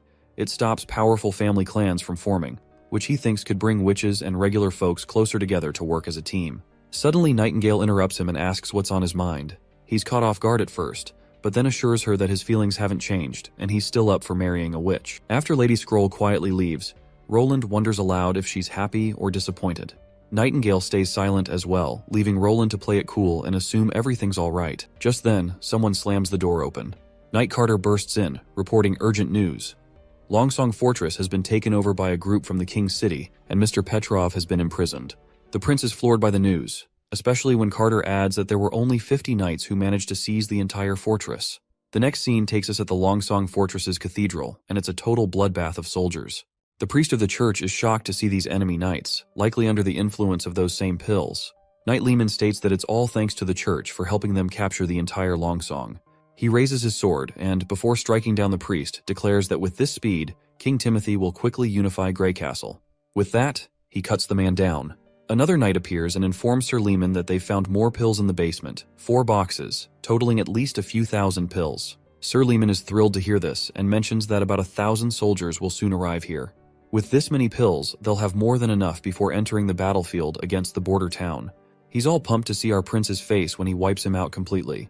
Back at Border Town, Prince Roland waits anxiously for his scouts who were sent to assess the situation at Longsong Fortress. Right on cue, Nightingale perks up with a smile as she spots Lightning and Maggie returning, who deftly land in the office through the window. Lightning doesn't waste a single breath before announcing they've departed Longsong Fortress and are heading straight here with around 1,000 people. The prince is shocked to hear this, wondering how those 50 soldiers multiplied into 1,000. Maggie then reveals that only 6 of them are on horseback. The rest are on foot. She further explains they're dressed plainly, many without armor, and their weapons are mostly spears, with a few swords mixed in. The prince perks up right away, figuring from the description that they're probably civilians or serfs in the army, so he's scratching his head wondering why Timothy would send in such cannon fodder. He wonders why Timothy hasn't learned anything from the border town's battle with Duke Ryan, where 200 knights couldn't even tickle the border town. Then it finally hits him like a thunderbolt, and the prince figures out that they're trying to plow through all that gunfire using the church's pills. He never doubted from the start that the church was supporting Timothy. If the border town has to face this army of thousands, he's pretty sure his first army will take a heavy blow. The prince then asks if those people were carrying the divine stone of judgments. Lightning says she didn't dare to get closer, but that little bird over there saw everything once she turned into a hawk. While Maggie's chowing down on cake, she responds that she didn't see any stones, but there's a chance they might be hidden in their clothes. The prince then tasks Nightingale to go with Maggie again alongside the river. When they encounter the passing ships, Nightingale should get close to them while hiding within her fog. Once she's close enough, she needs to see if they're holding any divine stones of judgment. Nightingale just climbed out the window, and they flew off. The prince, stuck behind, curses himself for not paying enough attention to Longsong Fortress and making the dumb move of taking all the soldiers to Border Town, leaving poor Ambassador Petrov defenseless. But Anna quickly tells him to save his worries and regrets for later because he still has to figure out how to deal with the approaching army of 1,000. Which will be here in 3 days. She gives him a tight hug and assures him that they won't leave his side, no matter what happens. Shortly after, we see the town gearing up for battle, and Nightingale has returned. The prince asks if she found anything, and she reports back that there were only a few of those divine judgment stones. Lightning then asks about those holes they're digging, and the prince explains they're for bunkers. Both ladies look puzzled, so he clarifies that walls will surround these holes, leaving a small window for soldiers to shoot bullets while staying safe inside. He wants to protect his soldiers from those crazed pill-induced people shooting spears, and only bunkers can offer perfect defense against them. He has also organized 20 groups, each handling 1 artillery piece, which is a 12-pound field gun with a range of over 1,000 meters. The girls are absolutely thrilled to hear this, because with these guns, they're practically unbeatable. The prince suggests the returning scout group grab a bite since they must be starving after their trip. Meanwhile, Nightingale tells Anna to stick close to Prince Roland during the battle because she has a special mission to handle, to which Anna agrees and tells her friend to leave this to her. In the next scene, we see soldiers marching down, led by the ruthless knight Lehman, urging his party to hurry up. He remarks that if this were the King's City Knights, Roland's head would already be returned to King Timothy. His friend advises him to just chill, noting that without those pills, these people would still be untrained morons. He adds that as a knight who's trained since childhood, the pills feel like they've invalidated all those years of hard work, as even unarmed farmers can fight after taking them. Lehman counters by reminding his friend that those who take the pills suffer greatly once their effects wear off. Meanwhile, we also see Nightingale keeping a watchful eye on these people. And shortly after, they hit the brakes, and the knight announces to his captain that they've spotted Bordertown's troops. Lehman expresses amazement, noting he never expected Ambassador Petrov to notify Roland so quickly. He reveals he's heard rumors about Bordertown using long-range weapons in their battle with Duke Ryan. When those weapons fired, there was a bright flash and a big boom. He's pretty sure those big-wheeled things he sees are those weapons, but they look way bigger than what he heard. His buddy next to him just says they gotta hustle to dodge the constant firing. His friend nods, saying they've got 1,500 guys, and after popping those pills, they can sprint like racehorses, so this time they can wipe the border town quite easily. That is when he catches Nightingale's chilling voice, which totally freaks him out. He spins around after hearing that ominous whisper, but there's nothing there. Even his friends swear he didn't hear a thing. Captain Lehman tells his friend Levin to take some people into the woods for a pincer attack. He rallies everyone up, and that's when Lady Echo shows up out of nowhere. She immediately mimics Vice Captain Levin's voice, ordering the soldiers to gulp down their pills and charge ahead. The soldiers get all fired up and immediately pop their pills. Lehman is stunned, wondering what the hell is going on. He asks Levin what the hell he did, and that's when Nightingale appears, her gun's barrel aimed straight at his head. With a single pull of the trigger, she scrambles his brain entirely. The confident captain finally tumbles off his horse, leaving his friend in shock. Meanwhile, the soldiers just keep marching forward like nothing happened to their captain. Levin gags at the gruesome sight, while he also hears someone mimic his voice and order the brainwashed soldiers to take over Bordertown. When he realizes there's a witch mimicking his voice, it's already too late. Everyone is marching forward, ignoring his attempts to halt them. Some soldiers even try to attack him, but he quickly deals with them in anger, dead set on finding these witches and tearing out their throats with his bare hands. Meanwhile, back in Bordertown, our soldiers start blasting those mindless folks with cannonballs, scattering them like pinballs. Those who manage to get close to the bunkers face gunfire, bringing down them for good. Our soldiers are freaking out to see these damn people running super fast even after losing their limbs. Captain Brian finally understands why the prince warned them that these people are more like demonic beasts than humans. The soldiers reveal that the mindless people are closing in.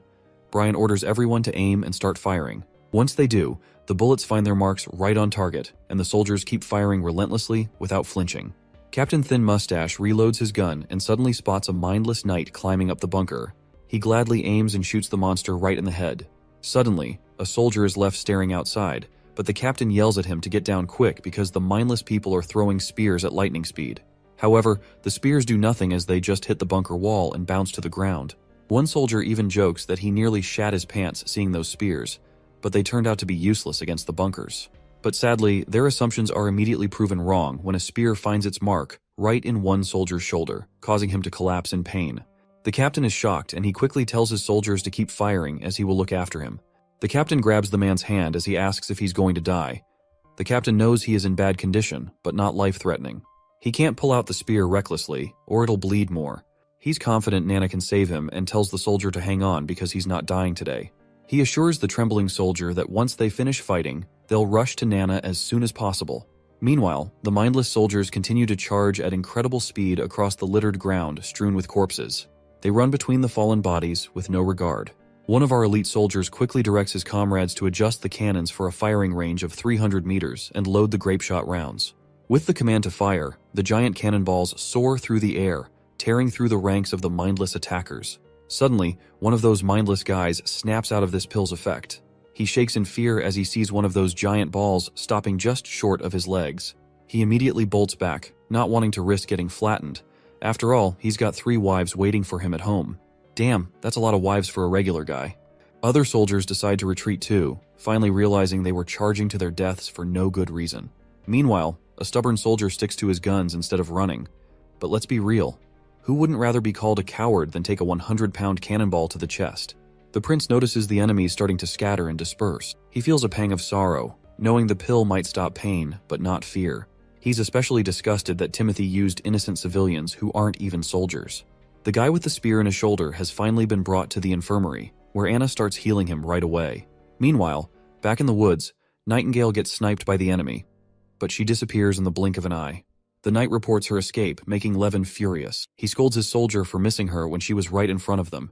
He orders his men to take the pill and bring her down as soon as she reappears. Meanwhile, roots and branches start creeping from above. Before the fools can react, Lady Leaf chokes them by their throats. Levin hasn't even finished cursing his rotten luck when Nightingale reappears. They lock eyes, and the man calls her a demon, but he soon notices that she's a witch. His last thought is about how beautiful she is before our girl pulls that trigger. The sun hadn't even gone down, and the battle was already wrapped up. Nightingale thought this one was way easier than the Duke's brawl. We only had 5 casualties, but they got treated in time. The prince immediately ordered not to kill anyone once those enemy soldiers' pill effects wore off. He assigned Lightning and Maggie to keep an eye on things, while the first army was tasked with clearing the battlefield, and when the pill effects wore off, the civilians suffered massive side effects. The pursuit team gathered them up and pushed them towards the Longsong stronghold. The information extracted from the captured knights was used to systematically eliminate the remaining enemy forces at Longsong Fortress. They also secured Ambassador Petrov's release unharmed. Since he was part of one of the most influential families, the enemy knights did not dare to lay a finger on him. The prince also comes up with all new plans to ensure this mess never happens again. He decides to build up the army, lay down some roads, and bring universal education to Longsong Fortress.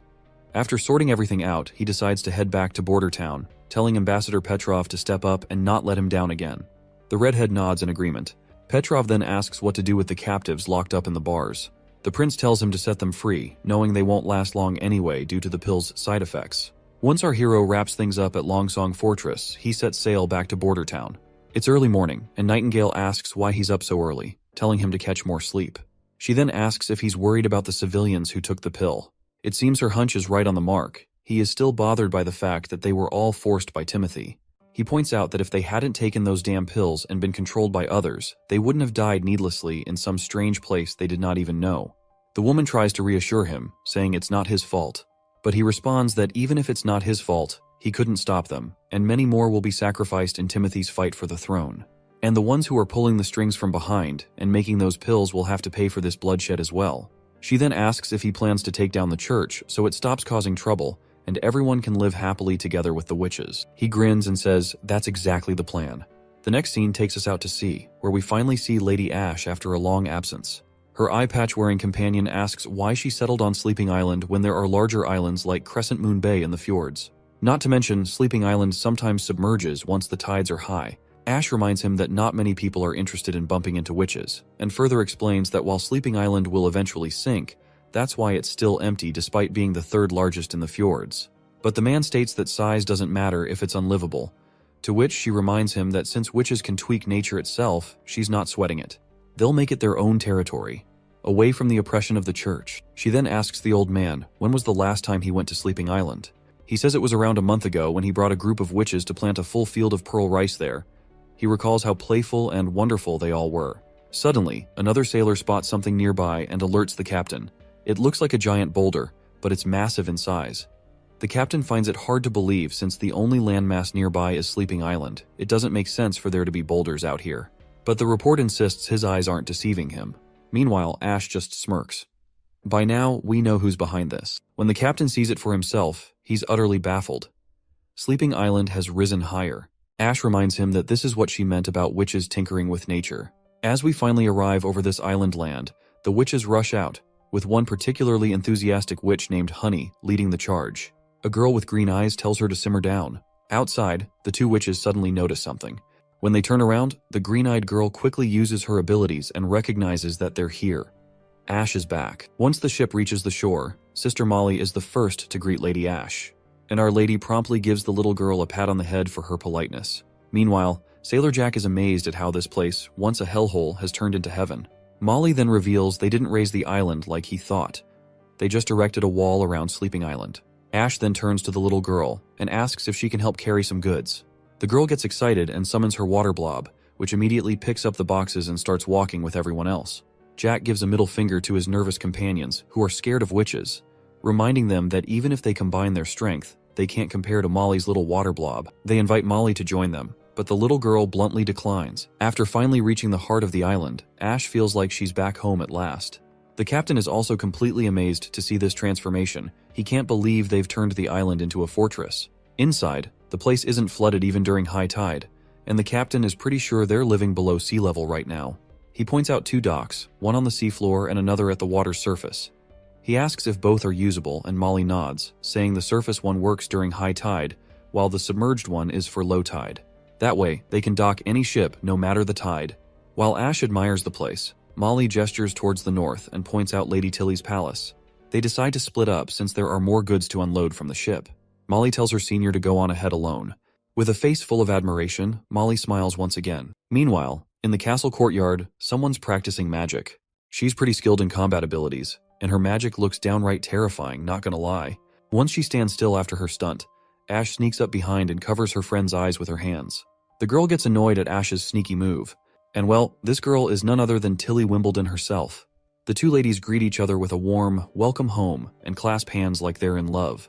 Ash then asks her friend if she just summoned a flash of lightning a moment ago, wondering if it was her new magic ability. Tilly clarifies that it wasn't a new magic ability, it actually came from a magic stone. She takes off her glove and offers it to Ash, explaining that the stone enhances magic power and produces a different effect as a byproduct. Excited, Ash immediately wears the glove embedded with the stone. Tilly encourages her to give it a try, instructing her to imagine pouring her magic into the stone and releasing it once she feels the stone can't hold any more magical power. Ash follows the instructions eagerly, focusing her magic into the gem. However, despite her efforts, the gem fails to release lightning. Tilly smiles at her friend's adorable attempt and mentions that, as extraordinary witches with their ability to detect magic, they both should pull that off quite easily compared to other sisters. She reveals that she has tried the glove with over 100 people, but only a few could grasp the concept quickly and successfully release lightning. Ash jokingly asks if Tilly is implying she's stupid, to which the girl proudly responds that she herself nailed it on her first try. So yeah, Ash is kinda stupid in comparison. Suddenly, Ash surprises Tilly by lunging at her and giving her a sweet and unexpected smooch on the lips. I have no idea where this is going, but let's roll with it and bear with me. After sharing a passionate kiss for a solid 5 panels, they finally release their lip lock, and Ash affectionately pats Tilly on the head. That is when the little one reluctantly reassures her that she's not stupid after all. Tilly turns around still pouting and reveals that she's gathered a few other witches here, each with different powers that have piqued her interest. Ash, not quite following, asks her to clarify. Tilly starts by questioning the nature of magic itself, explaining how witches' powers have always varied widely. Even if their abilities seem similar, the way they perceive and use magic can be quite different. But these mysterious stones can standardize magical abilities for anyone who uses them. For example, anyone can produce the same kind of lightning if they unleash their magic through this stone. She speculates that magic might be this all-powerful energy, and witches can tap into only one of its forms. These stones act like amplifiers for magical power, but can't generate magic by themselves. It's unclear if they're natural or man-made, but rumors suggest they were taken from lost ruins. These are the only ones she's found so far, but she's heard about an ancient ruin in the Seawind region of the Eastern Forest. She's itching to check it out herself. Lady Ash spills that before she sailed off from Clearwater Port.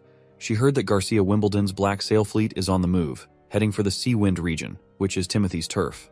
She figures Garcia is aiming to use the speed of her fleet to hit their rear camps surprisingly. Tilly chimes in, worried that if they keep duking it out in Seawind, the whole place might go up in flames, and the church could swoop in on the chaos to take advantage. She's afraid that without Grey Castle united under one ruler, it'll end up like the kingdom of Everwinter, swallowed whole by the church. Suddenly, Ash notices a striking resemblance between Tilly and Roland Wimbledon, which totally freaks her out. When her friend asks what's got her stunned, Ash blurts out that Tilly looks just like Roland Wimbledon right now. The caring sister perks up at the mention of her brother, and she immediately starts grilling Ash if she met Roland, and also asks her about her trip to the western region. Once Lady Ash spills the details of her journey, Tilly immediately asserts that the person Ash saw is not Roland Wimbledon anymore. He must have been replaced by someone else. With a serious tone, she suggests that if Roland is gathering a lot of witches, either the witches are controlling him or one of them has taken on his appearance, pretending to be him.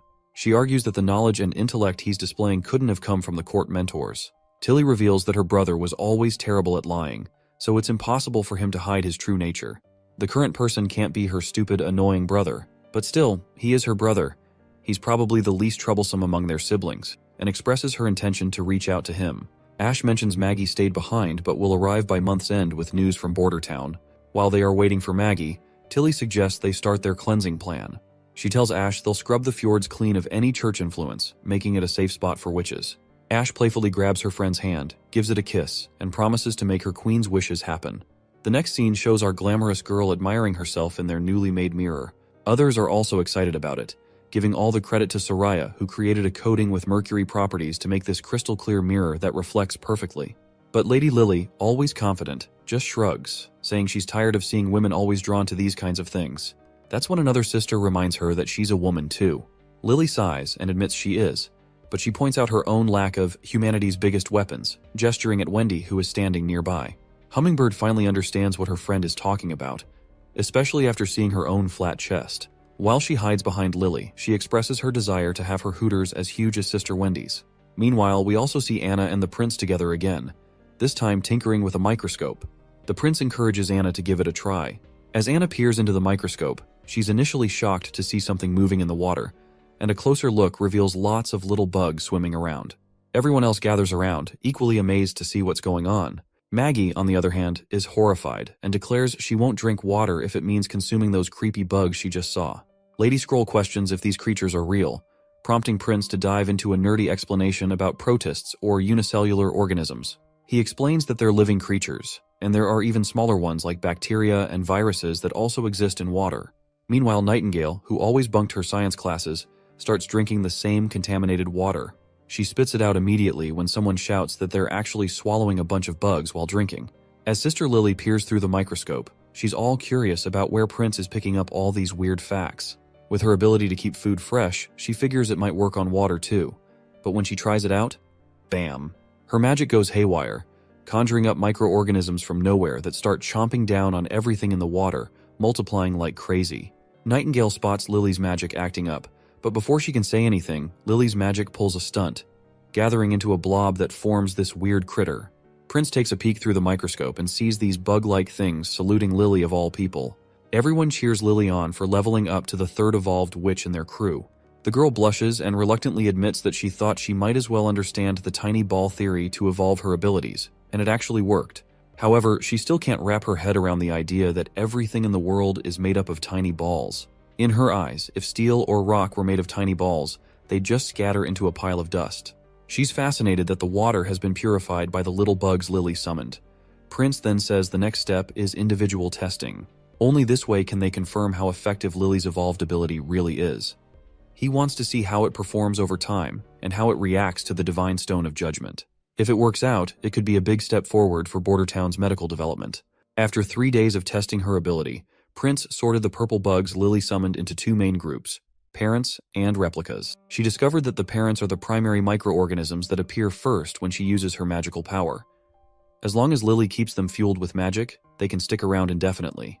But if she strays more than 5 meters away, poof, they disappear on her. And if they get caught within the range of that Divine Stone of Judgment thing, they scatter like confetti. Now the replicas are a different breed. They don't give a hoot about the Divine Stone of Judgment. They're like the rebels of the microbe world. They've got bits and pieces of the parents' characteristics and love to pick fights with other bad microorganisms to keep the food from spoiling. But here's the twist. They don't stick around as long because their assimilation skills seem tied to their size. Replicas can't replicate like parents do either. They only live for 1 day and will kick the bucket immediately once the water is boiled. Prince was jazzed, saying these bugs could chow down on all sorts of nasty germs and viruses, making them a real game changer for sanitation and sterilization. After luxuriating in a bath and feeling refreshed, Lily couldn't help but chuckle, giving props to Prince for inventing showers, even though she was the first to rib him about his noble comforts back then. Once she's out, she tells Sister Moon to hit the showers too, but the girl retaliates by smacking Lily with a pillow, accusing her of being a turncoat. Lily's baffled by her friend's sudden attack, prompting Moon to remind her about how she scoffed at the tiny ball theory yet still evolved a new ability.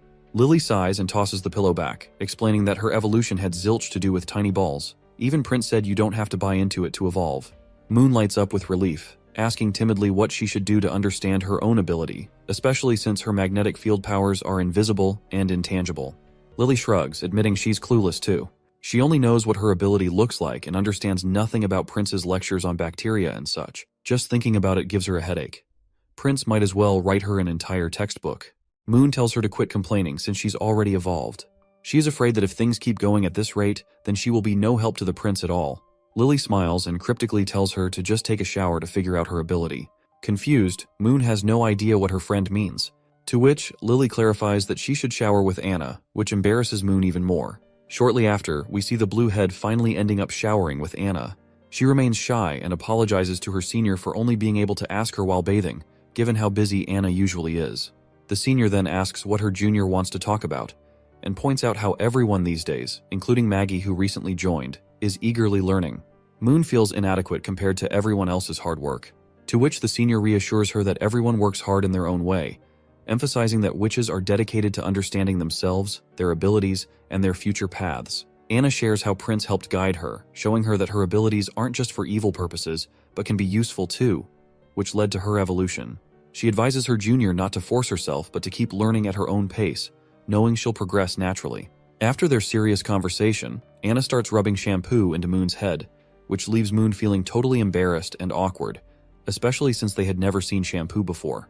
In an attempt to reciprocate, Moon decides to rub Anna's back as well. It seems like Lady May is intrigued by the scented soap in town, and Knight Carter explains that it's a popular item used by everyone in the castle. He praises its ability to remove oil and leave a refreshing rose scent. Lady May decides to sniff the soap herself and is pleasantly surprised by its pleasant fragrance. She marvels at how such a large scented soap can be so affordable compared to the expensive perfumes in the King's City.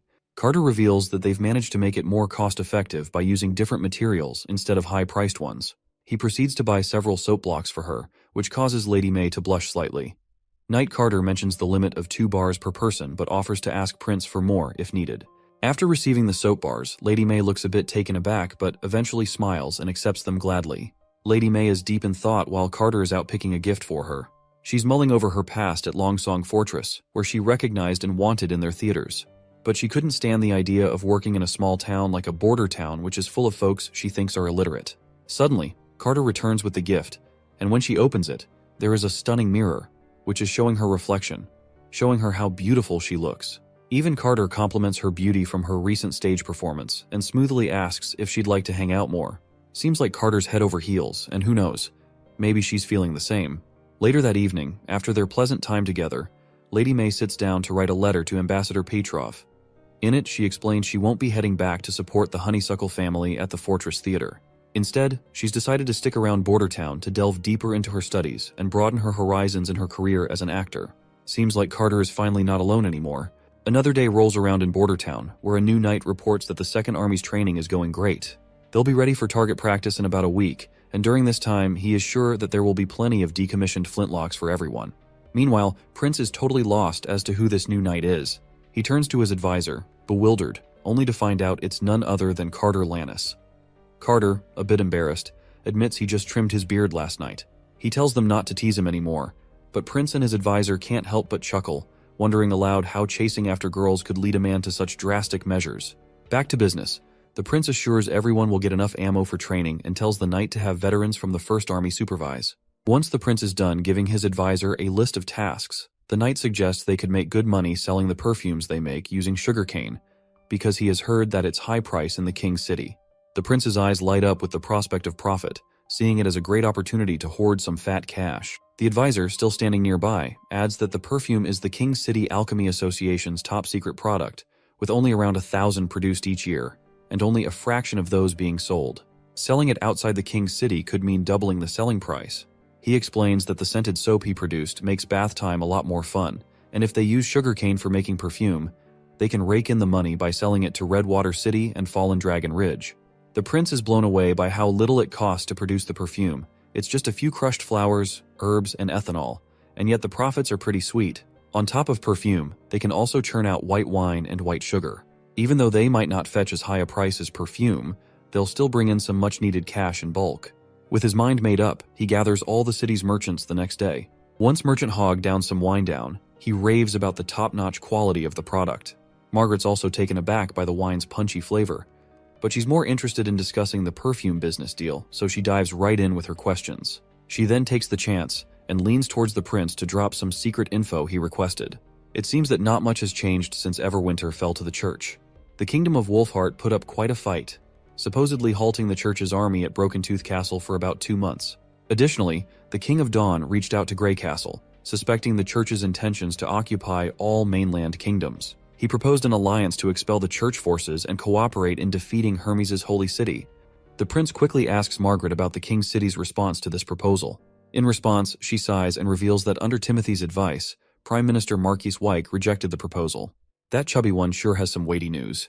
He mentions that Timothy is currently occupied in the eastern region with his men, suggesting he might not be able to focus on other matters. There's also word of a large fleet landing in the Seawind region, led by Garcia Wimbledon, wreaking havoc along the shoreline. They've plundered everything in sight, including churches and many merchants from the fjords becoming victims. Margaret adds that numerous refugees have appeared in the eastern regions, with her caravan taking in many of them. These raiders not only stole valuables, but also took lives and burned anything they couldn't carry, which she believes will deal a heavy blow to Timothy, who had just managed to subdue the nobles in the area.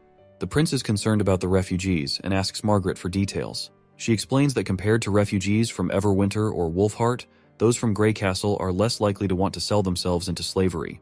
Prince clarifies that he doesn't want slaves. He just wants to provide food and shelter for those willing to stay in Border Town. When he learns there are around 10,000 refugees, mostly women and children, gathering outside the king's city, he immediately orders his men to screen them. He asks if they need permission from King's City officials to transport the refugees, but the chubby man assures him it's unnecessary, as overcrowding could lead to food shortages and riots in the city. Margaret offers ships to transport the refugees and strikes a deal with the prince, shaking hands to adjust the cost against the steam engines she bought from him. Outside, everyone is offering their food and spices gladly to Maggie, who's about to depart for the fjords. She's teary-eyed seeing such generosity and probably doesn't even want to leave, promising to return very soon. Prince then hands over a letter to her, saying it's for Princess Tilly.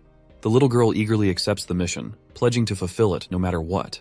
Nightingale is intrigued that he's reaching out to his sister. He explains he wrote in the letter about his desire for cooperation, and asked her to send a few support-type witches to assist with Border Town's construction. In the letter, he didn't refer to himself as her brother but as the ruler of the western region. Lightning, her best buddy, asks what if the other witches don't let her come back to Border Town. In response, Maggie confidently says she'll fly back without telling anyone. With the deal sealed, our playful girls exchange a sisterly fist bump before parting ways. Prince feels a sense of accomplishment knowing Maggie is now on their side after just a month. As Maggie flies off with her load of products, Prince wishes her a safe journey. Meanwhile, Lily wonders if she's gained a little weight, and Lightning, who's been making her eat all that food, quickly catches on that it's probably her fault. The scene shifts to a sailing ship carrying Margaret and Theo, the representative sent by Prince Roland. Margaret asks the boy if he was born in the king's city, and he confirms that he grew up there before becoming a castle guard. She then asks how it feels to return home, to which Theo responds that he'd rather stay in Border Town because he admires Prince Roland very much. She then teases him, asking what he knows about the prince, to which he stares blankly, unsure of how to respond. Margaret mentions that Prince Roland is an amazing person, but he had a bad reputation in the king's city. She asks if Theo heard the rumors about him, but notes that in Border Town, he's nothing like those rumors. He's a well-behaved, thoughtful gentleman with a wealth of knowledge. Theo shrugs, admitting he doesn't know either, speculating that perhaps Prince Roland was hiding his true self all along.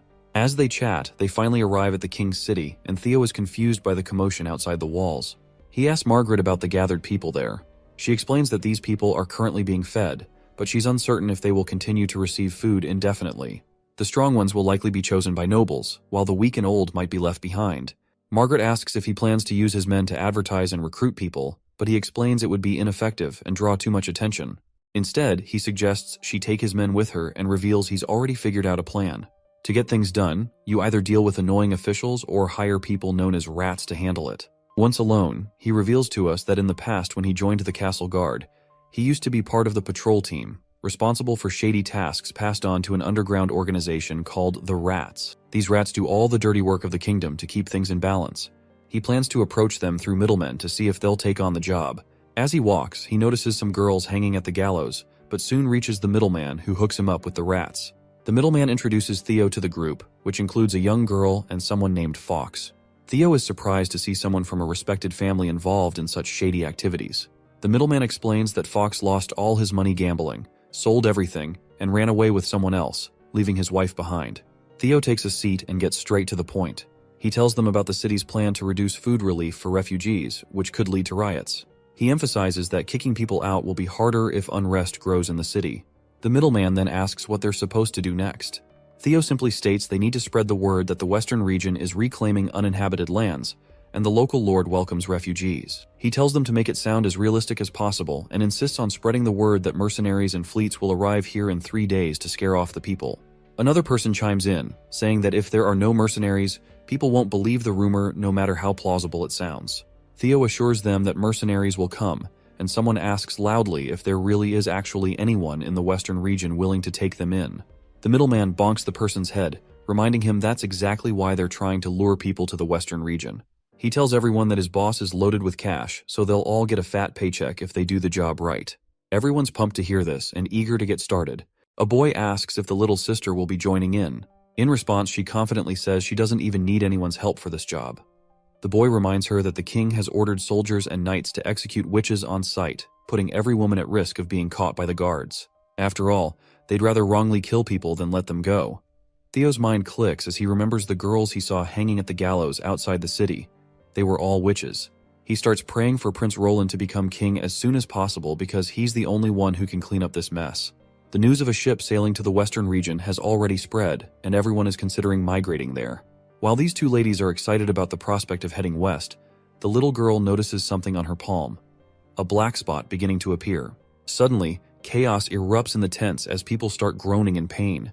A strange disease-like thing spreads over their bodies, and they beg not to die. Outside the church, a horde of people gathers as priests preach about how witches are causing this infection. They promise to eradicate witches, and assure the distressed crowd that the church will not stand idly by. The priest announces that the church has developed a holy medicine.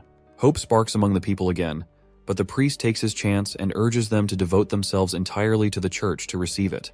The desperate people quickly show their willingness to give everything to the church for salvation, and they do not even bother to question this bastard's words. Back with our duo, Margaret finds it suspicious that witches could be responsible for this plague.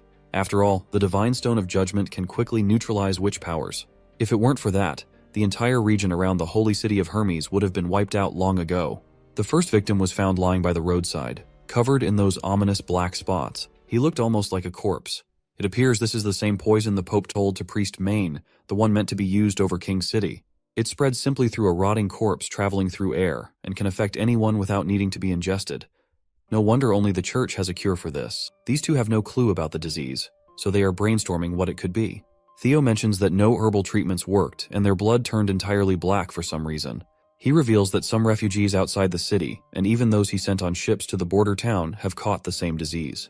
He explains that due to the rats' selfish choices, they unknowingly put infected people on the ships too.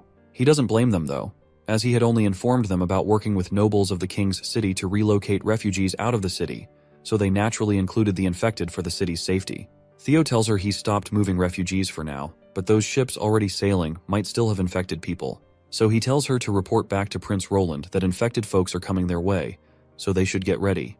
The lady assures she's got it covered since messages spread like wildfire among merchants. Meanwhile, on the boat with refugees, people are feeling sick. We spot the same girl from earlier on board, with another girl giving her water. A man warns the girl not to get too close to the sick girl because the marks have spread to her neck and she doesn't have long. He's convinced they're all doomed, which makes the girl cry. Even some of the crew transporting them have caught the infection. Despite the despair, the lady believes they'll be saved once they reach the western region. A man bursts in, claiming it's all useless no matter where they go. Another man intervenes, saying it won't be useless because they have Prince Roland on their side.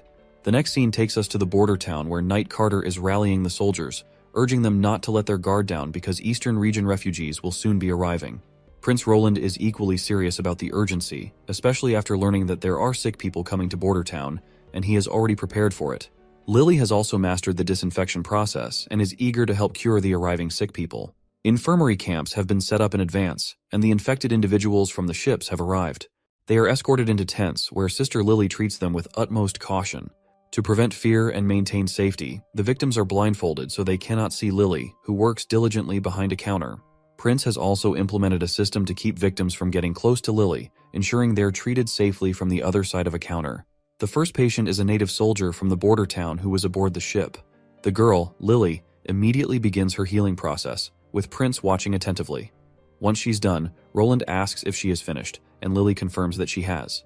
He then asks the patient how he feels. The soldier initially says he feels kind of good, but then he's absolutely shocked when he realizes it was Prince Roland who spoke to him. The soldier immediately salutes the prince with a big smile on his face, expressing how amazing he feels. Turning to Lily, Prince Roland seeks clarification. She explains that the symptoms aren't typical of the plague. The black spots are from sepsis, causing cyanosis.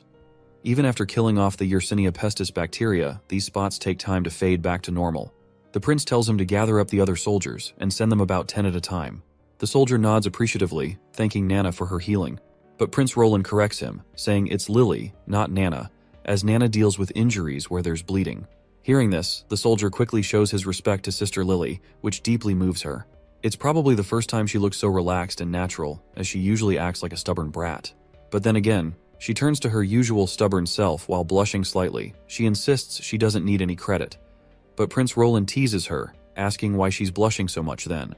The prince gives her a good old pat, and that's when Nightingale enters the scene, telling them she just witnessed a strange phenomenon. She explains that there were signs of magic in the blood of those people, and the prince is quite startled to hear this. Nightingale continues, describing how in the fog it looked like stars in the sky, something she'd never seen with such small magical glows before.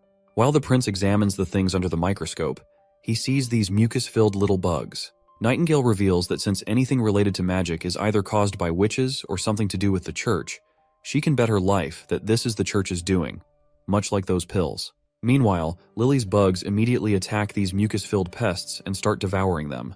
The prince also set up a second building where Nana could treat severely wounded patients. He's confident they can handle this epidemic with their two talented girls. He hopes they can soon stand on stage, receiving the applause they deserve instead of quietly healing in those boxes. Suddenly, the prince notices Nightingale dozing off. When he tries to snap her out, she starts rambling about seemingly unrelated things. With a bright smile, she reveals that the witch union will soon have a new member. As dusk settles, we see the same girl sitting on the ground. A soldier kindly offers her some food, and she thanks him warmly. She's still a bit puzzled about having to wear a blindfold before going into the tent. But after getting that mysterious treatment, she and the others are feeling a lot better. Tears of joy well up in her eyes as she's grateful that everything's going okay now. She just wants to keep living like this because their lives were so tough before, especially losing both her mom and dad. All she wants now is to stay alive with her sister. Well, it seems like one of the girls from these two is a witch, and that is precisely why Nightingale hinted about the new witch joining them soon. Right on cue, she appears behind the sisters. Nightingale introduces herself as a witch, which fascinates the girl, who reciprocates to the gesture and introduces herself as Lucia White, and she immediately expresses her desire to join the Witch Association. Nightingale agrees and offers to take her home, mentioning that Prince Roland wants to meet her as well. Later that night in the castle, we see Prince examining these materials before him, which seem related to Lucia's abilities. Although the specifics of her powers are unclear, she used a cup to demonstrate her abilities. She worries she may have damaged the cup, but the prince reassures her and asks if she can do the same with other objects. Before she can respond, her stomach grumbles loudly, causing her embarrassment. Nightingale smiles and decides to grab some food before diving back into the nerdy stuff. The prince decides to throw a feast for her, and later that night, all the witches gather around the table ready to enjoy the meal. Wendy officially welcomes Lucia into the union, and everyone gathers around her warmly, which melts the girl's heart right away. Wendy offers her some grilled meat, mentioning Anna's skill at grilling, encouraging Lucia to give it a try. Meanwhile, Lightning makes sure to serve her fine wine, insisting she enjoy as much as she wants. Wendy then pats her on the shoulder and tells her she can call on her if she needs anything. Lucia feels deeply touched to see everyone so lively here compared to the harsh outside world. She can't help but feel a sense of warmth, as if she has finally come home. Meanwhile, we're back with the other sister who has just woken up from her nap. Lucia immediately asks how she's feeling, to which the little one meekly replies that she's really hungry. The older sister assures her to wait there, as she'll be right back with the grilled fish Nightingale gave her. Suddenly, the girl realizes she's not on the ship anymore. Her sister explains they've arrived at their destination in the western region, the border town. The witches under the Lord have also cured her, and she reveals they're in the castle right now. She tells her sister that everyone here treats her very well, no matter who they are, and they don't see her as an outsider. She even mentions that this place has things called bathrooms, and Nightingale was the one who bathed her while she was unconscious. While her sister munches on those dried fishes, her sister gladly tells her how things are in the border town. The younger one teasingly asks if she'll be sleeping with the prince now that she's working for him. This gets the older sister angry, and she starts pinching the poor girl, demanding to know who taught her such things. The junior sister quickly spills out that it was their mother who told her, and this is precisely why she never let father take beautiful maids at home. Seems like their father had a reputation as a playboy back in his day. Speaking of parents, Lucia remembers them for a moment and feels sad that ever since they died, she never had anywhere to belong. Now that she can stay here, she worries that her abilities won't be useful to Prince Roland. Even though she can supposedly restore objects, whenever she uses her ability, it often ends up destroying other people's hard work. She even turned the prince's cup into a pile of different substances. It seems like her skill leans more towards reverse engineering rather than restoring objects, but they appears to be using restore term as restoring the stuff to its original form, not fixing the broken. Right now she's worried that if Prince Roland deems her abilities useless, he might just kick both of them out of the castle. The next day arrives, and there are various random objects laid out before Lucia. The prince asks her to try restoring the first one. She gladly complies and uses her magic power right away. Meanwhile, Nightingale can't help but notice Prince Roland's rather happy face today. To which Prince admits he's thrilled because with Lucia's abilities, they might actually make some tangible progress in the smelting and manufacturing industry. He starts delving into technical details that even Nightingale finds a bit snoozeworthy. Once Lucia is done with the first object, Roland tells her to try restoring grapes and steak, and he jokingly reminds her to restore some steam buns before Nightingale devours everything. The girl laughs at their banter and jumps right in to use her powers on them too. When she's done, she admits she's totally out of magical juice. Meanwhile, the prince checks out the steam buns she just fixed up.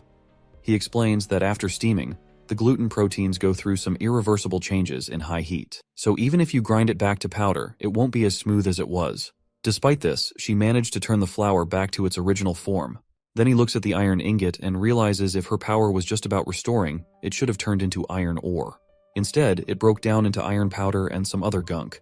And as for the steak and grapes, there's no change. Seems like she might struggle with organic stuff or composition of living beings. From these tests, he figures her power has two sides to it, and it all depends on what she knows. Nightingale also gives her props for her impressive powers, even though she's not even an adult yet and hasn't been through the whole coming-of-age thing. The prince immediately offers her a job contract, detailing everything it includes. Lucia doesn't pay much attention to the specifics. She's just thrilled to be staying here with her sister, even if she has no clue what her job actually entails.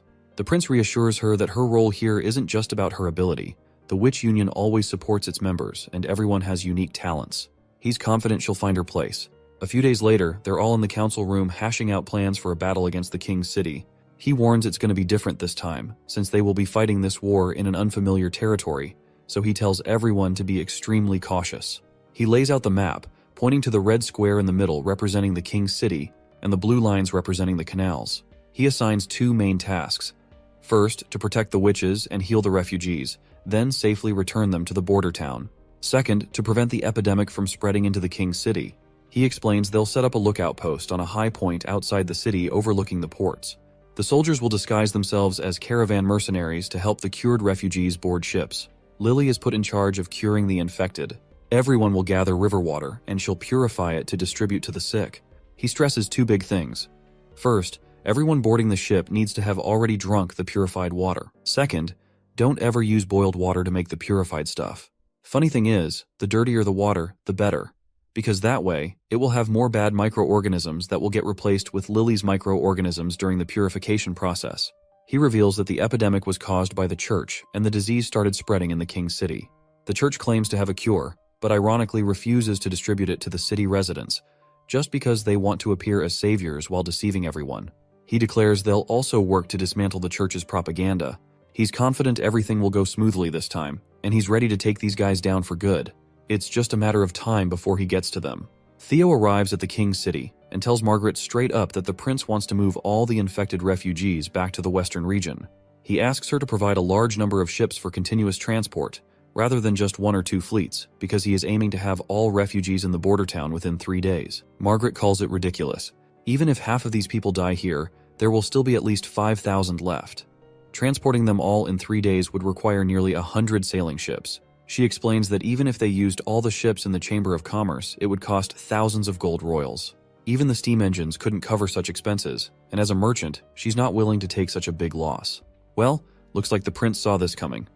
So, Theo hands her a letter from our hero, laying out all the details about the cost. Theo also explains that if they can't get everyone out in 3 days, the church might swoop in and things could get messy. After Margaret reads the letter, she jumps straight to the point, asking about the timeline. Theo looks puzzled for a moment, wondering what she means. With a little smile, Margaret politely asks when they need to have all the ships ready to go. Not sure what was in that letter, but it must have been something good to make this greedy fox accept the terms so quickly.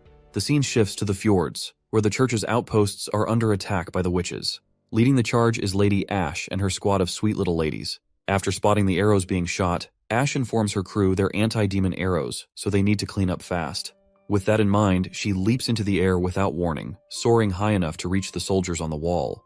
With a single swing of her sword, she wipes them out like it's nobody's business. She continues slashing left and right, cutting down everyone in her path without a care in the world. One of the knights tries to track her with a specially made arrow, but he gets his eye ripped out by a fat black crow who suspiciously resembles Maggie. The other girls come rushing back to join the fight, and Ash rallies her friends, reminding them that once they clear out every priest from the fjords, there will be no one left to mock the witches with their laughable beliefs. Soon after, Ash has wiped out the entire church. A jar of pills rolls across the ground as our black beauty hovers before the knight who lost his hand which was holding that jar. He calls her a demon, a term she certainly doesn't appreciate given the church's persecution of witches. In response, she swings her sword and cuts him down without hesitation. With the area now confirmed clear of enemies, the other witches ask if she's cleared out the entire area too. She smiles and confirms that it's over. She declares that even though the outposts around the fjords didn't house thousands of soldiers or a judgment army, but by eliminating them all, they've carved out a place for their existence and won the battle. Everyone bursts into happiness, celebrating their hard-earned victory. Back at Sleeping Island, Princess Tilly is absolutely thrilled to hear the good news about the successful annihilation of the church, and she reveals to her friend that this news had already been delivered to her by Maggie. Ash nods, noting that Maggie can actually fly faster than ships can sail. She then asks where Maggie is now, to which Princess Tilly reveals that she's already left for the western region without even waiting. Tilly explains that Maggie has made a friend over there, and if it weren't for the battle against the church, she would have already reached Border Town by now. Tilly admits that after hearing so much about them, she's genuinely curious and wants to meet them at any cost. Ash wonders if she made a mistake letting Maggie stay there, but Princess Tilly reassures her, saying she actually did a great job. The only reason they're able to communicate with the other side is because of Maggie. She also mentions that she has sent her response letter to Roland Wimbledon, and she asks Ash how she thinks she responded. Her friend confidently states that she surely denied giving any witches to him, since sailing the sea itself is dangerous. To her surprise, Princess Tilly says that's wrong, causing Ash to choke on her tea. Tilly explains that she agreed to his request and even briefly introduced the abilities of support-type witches in the letter, and she is willing to send a few witches to Border Town. Tilly happily states that it's for the sake of exploration and knowledge, and they should strengthen their friendship and move forward together. But still, her friend expresses her disagreement, to which the princess further reminds her that since they both hate the church, forming a friendship with Roland's group is an added strength. She insists that if they are friends, they should be kind to each other. Additionally, according to Maggie's report, a witch can further evolve her abilities through the acquisition of knowledge. By sending witches to study would really help Sleeping Island out. Ash still insists going there would be risky, but Tilly quickly reassures her she won't go until she confirms everything. She also brings up Sister Sylvie's knack for seeing through disguises, whether it's makeup or magical illusions, which means they can easily uncover Roland's true identity. Most importantly, Tilly trusts Ash, and she is sure that her friend will always be by her side no matter the danger. Ash stays quiet, not sure how to convince her, while the princess decides to postpone further discussion until Maggie arrives with her reports. Right now, she's got other important stuff to focus on. Lady Ash then curiously asks what she's talking about, and Princess spills the beans that outside the mainland lies Shadow Island within Fjord's boundaries, a place where most of the magic stones they've acquired come from. Now that the church is out of the picture, Tilly wants to personally check out these ruins and see what they're all about. Upon hearing the mention of Shadow Island, her friend then asks if she is talking about the ruins known as the legendary Ghost Red River. If yes, she explains how these ruins vanish and reappear in the sea, with dangerous currents and sea monsters all around, making it super tricky for anyone to get near. She mentions plenty of explorers have bitten the dust on Shadow Island just chasing after this wild phenomenon, so she's not sure how they'll tackle exploring those ruins. Princess Tilly then spills that there's an outsider explorer chilling right here on Sleeping Island. He's the one who first stumbled upon those ruins, so he is definitely going to lead the path for them.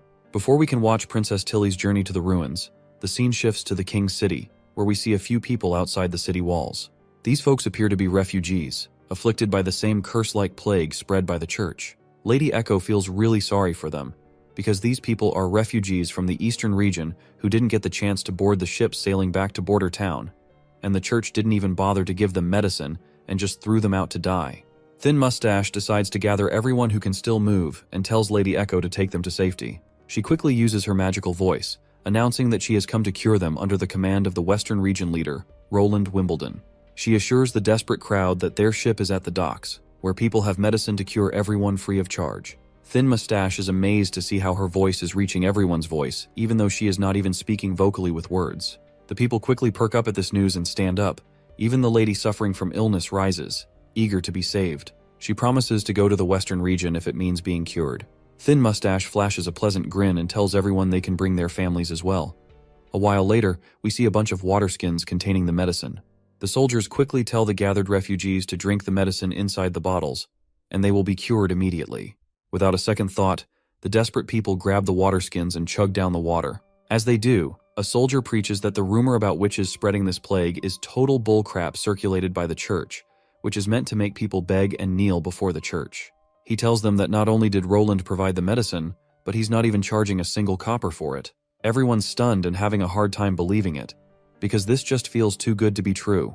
But then, one of the seriously sick women says she's already feeling better after drinking that potion, and the marks on her body have vanished. The crowd goes wild with joy, and cheers fill the air as they celebrate their salvation. The soldier then explains that Roland Wimbledon is busy developing the Western Region and needs a bunch of people to help with farms, building houses, and paving roads. He says those who agree to move there will get food and shelter as compensation. He also promises that everyone will get a job suited to their skills, and lets them know they'll be leaving in 3 days, so they should head to the ships if they want to go to the Western Region. The crowd bursts into cheers once again, and eagerly says they're ready to work for Prince Roland. Thin Mustache is glad that everything is going smoothly, and what's even more surprising is that Margaret is also helping by arranging ships. Not gonna lie, I'm curious about why she agreed to help and what our boy offered her to make such a greedy merchant lend a hand. Thin Mustache then asks about the wine barrels scattered around. Theo explains that they're used to store Miss Lily's purified water. It's an easier way to get the water into the city since the walls are tightly guarded and shut to prevent mass riots by refugees. He puffs up his chest and proudly reveals that they're using the capital's side doors, which are still open for merchants, and it's all thanks to the links he has with the King City's guards. Just then, 2 soldiers show up, and Captain Brian quickly asks them what's up. The guard reports that Miss Lightning, who's on scout duty, said someone jumped ship to escape and they're probably a rat hiding in disguise. Well, it looks like this poor rat's escape didn't go too well, and he is now getting grilled by Captain Ironaxe about who he is and who sent him. The guy quickly reveals he's not their enemy. He quickly introduces himself as Hill Fox and claims Theo knows who he is. Well, it seems like it's actually the same guy Theo met before, and back then, he was introduced as a gambler who lost everything in gambling. Right on cue, Theo shows up and fills Ironaxe in, saying that Fox is a newly recruited rat who was supposed to spread information. Theo didn't expect him to infiltrate the masses and risk getting infected, so they're curious why he'd risk his life for some intel. Fox quickly admits he's already figured out that everyone here is working for Roland Wimbledon, not Timothy. That's when Theo decides it might be best to get rid of this guy, since he knows too much and could pose a threat to their plans. However, Fox quickly insists that he's also willing to work with Roland. Ironaxe isn't buying it though.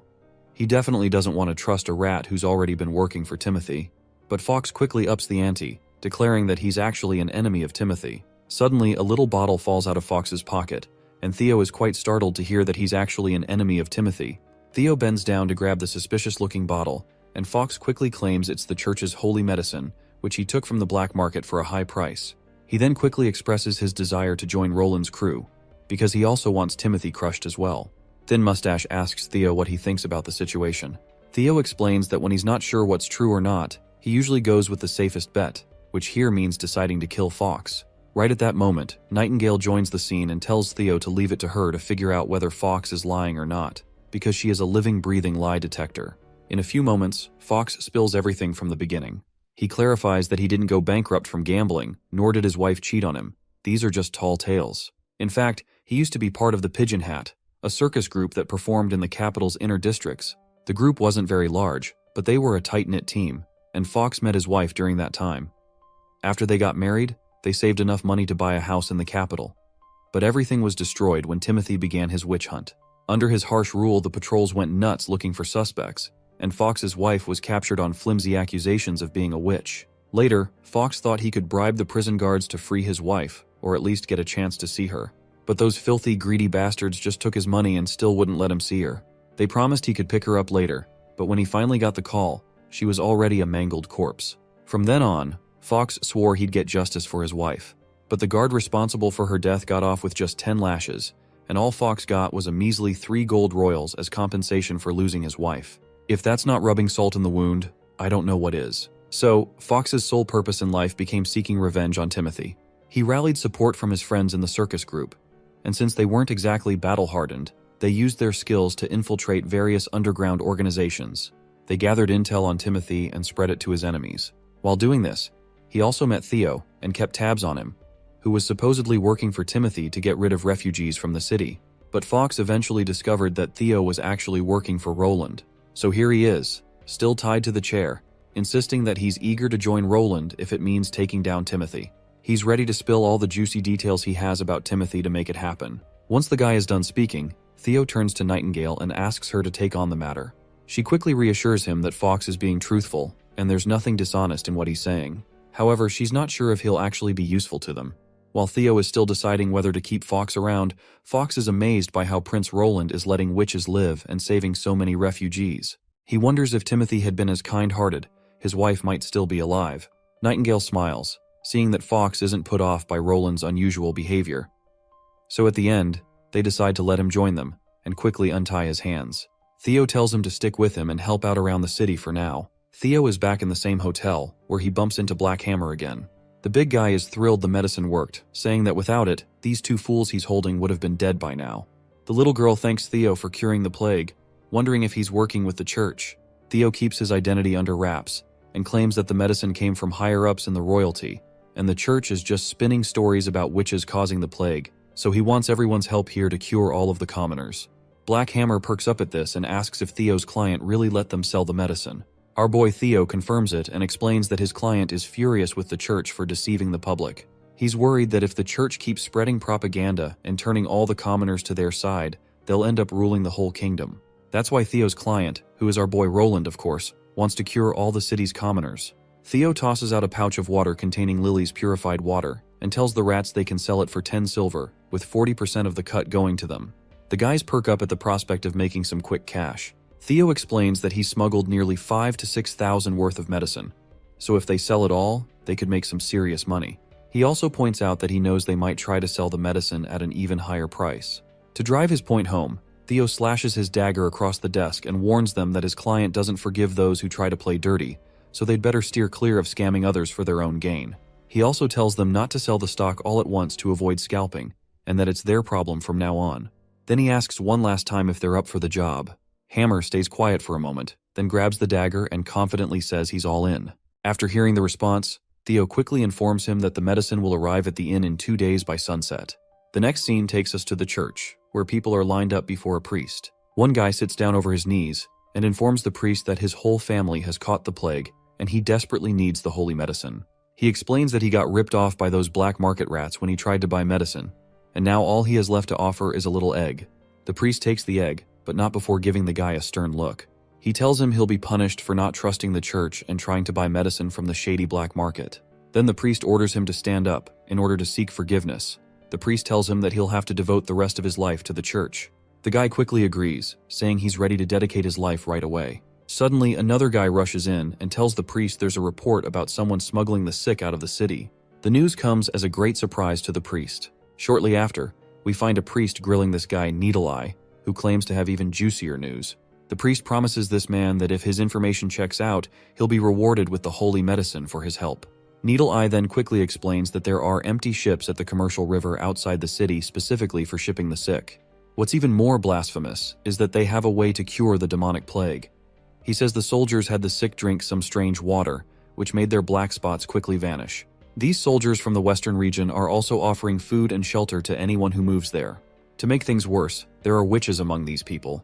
The mention of witches rattles the priest to his core, and Needle Eye confirms he even saw one flying through the air. One priest grits his teeth at this revelation, while the other asks how many people are on their side and whether Needle Eye is sure they're mercenaries employed by the merchants. Needle Eye kind of confirms it, saying they weren't wearing any armor, didn't have horses, and were armed only with wooden spears, and claims that there are probably fewer than 100 of them. The priest tosses a bottle of medicine towards Needle Eye, who after seeing his reward coming at him, quickly adds that there are also rumors this whole thing was organized by the ruler of Border Town, who's looking to develop his land. The priest gives Needle Eye props for the info.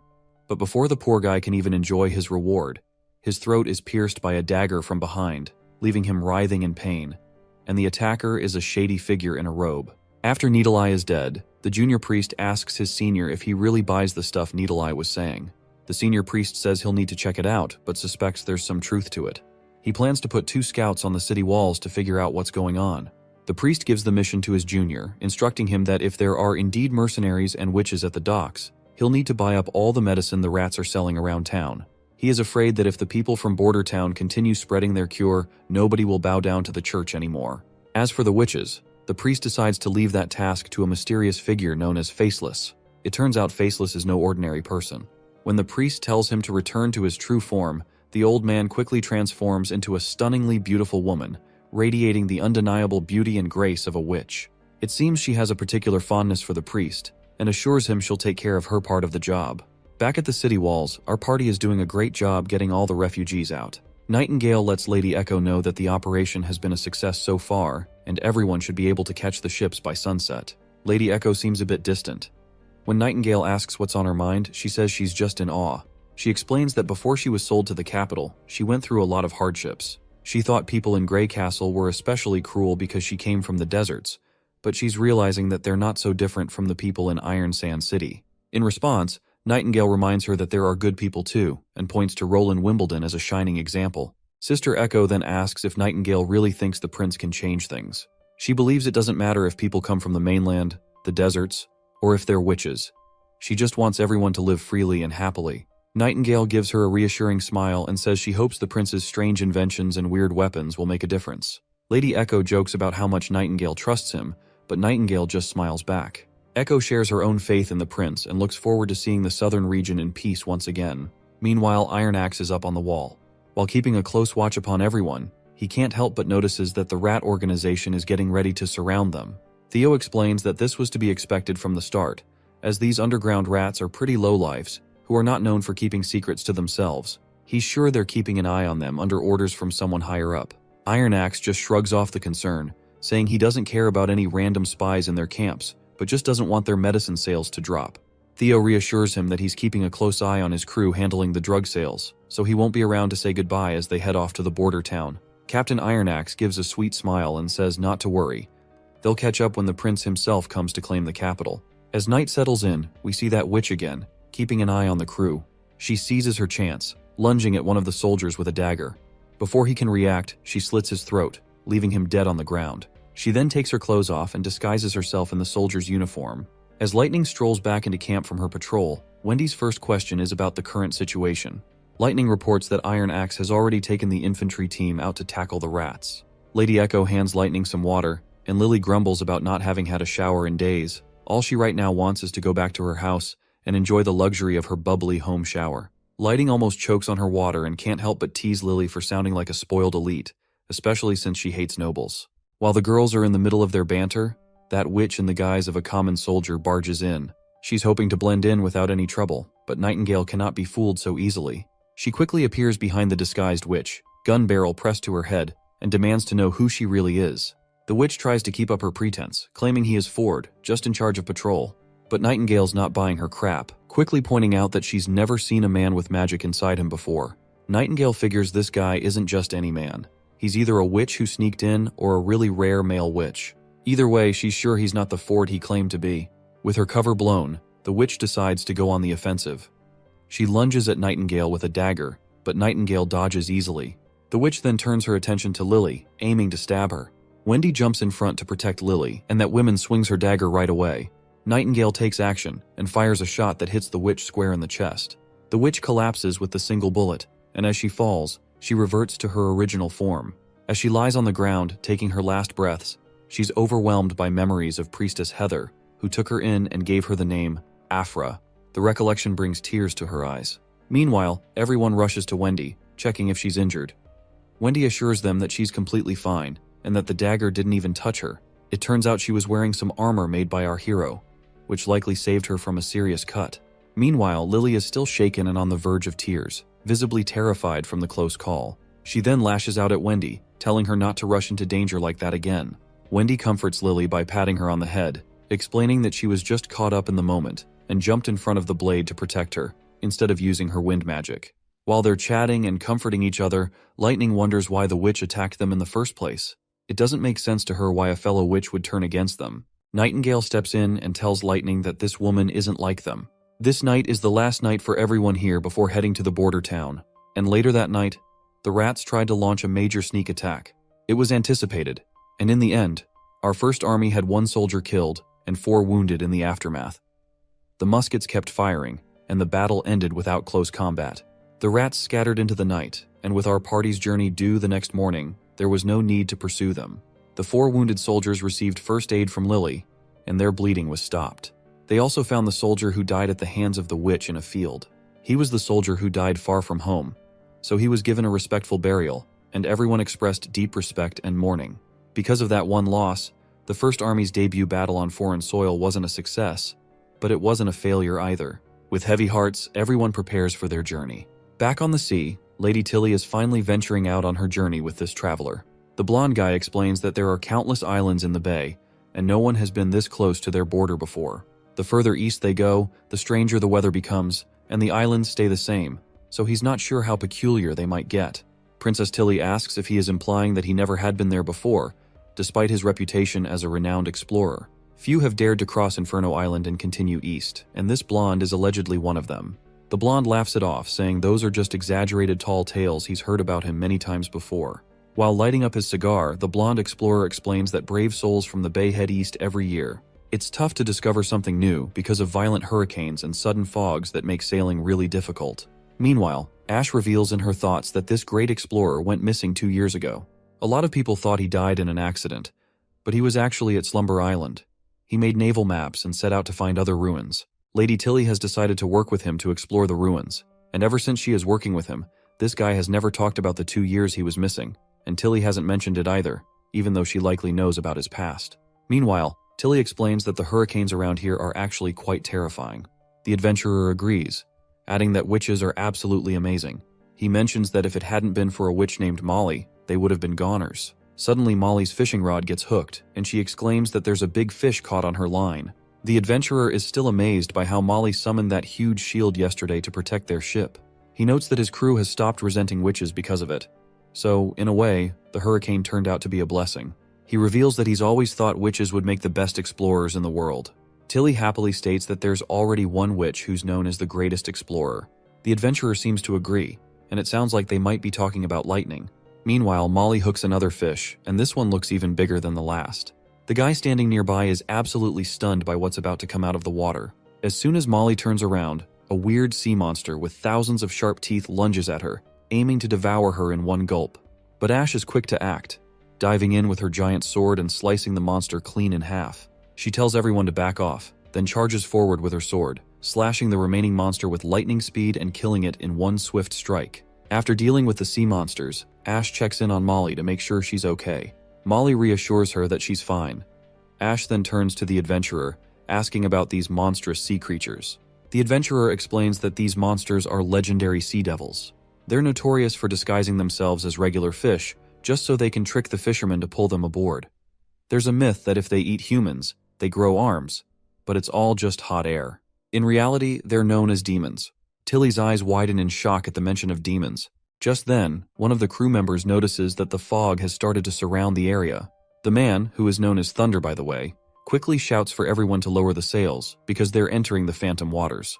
Well, come to think of it, Lightning's dad is named Thunder too, and he's an adventurer just like her. Seems like we have finally found Lightning's father.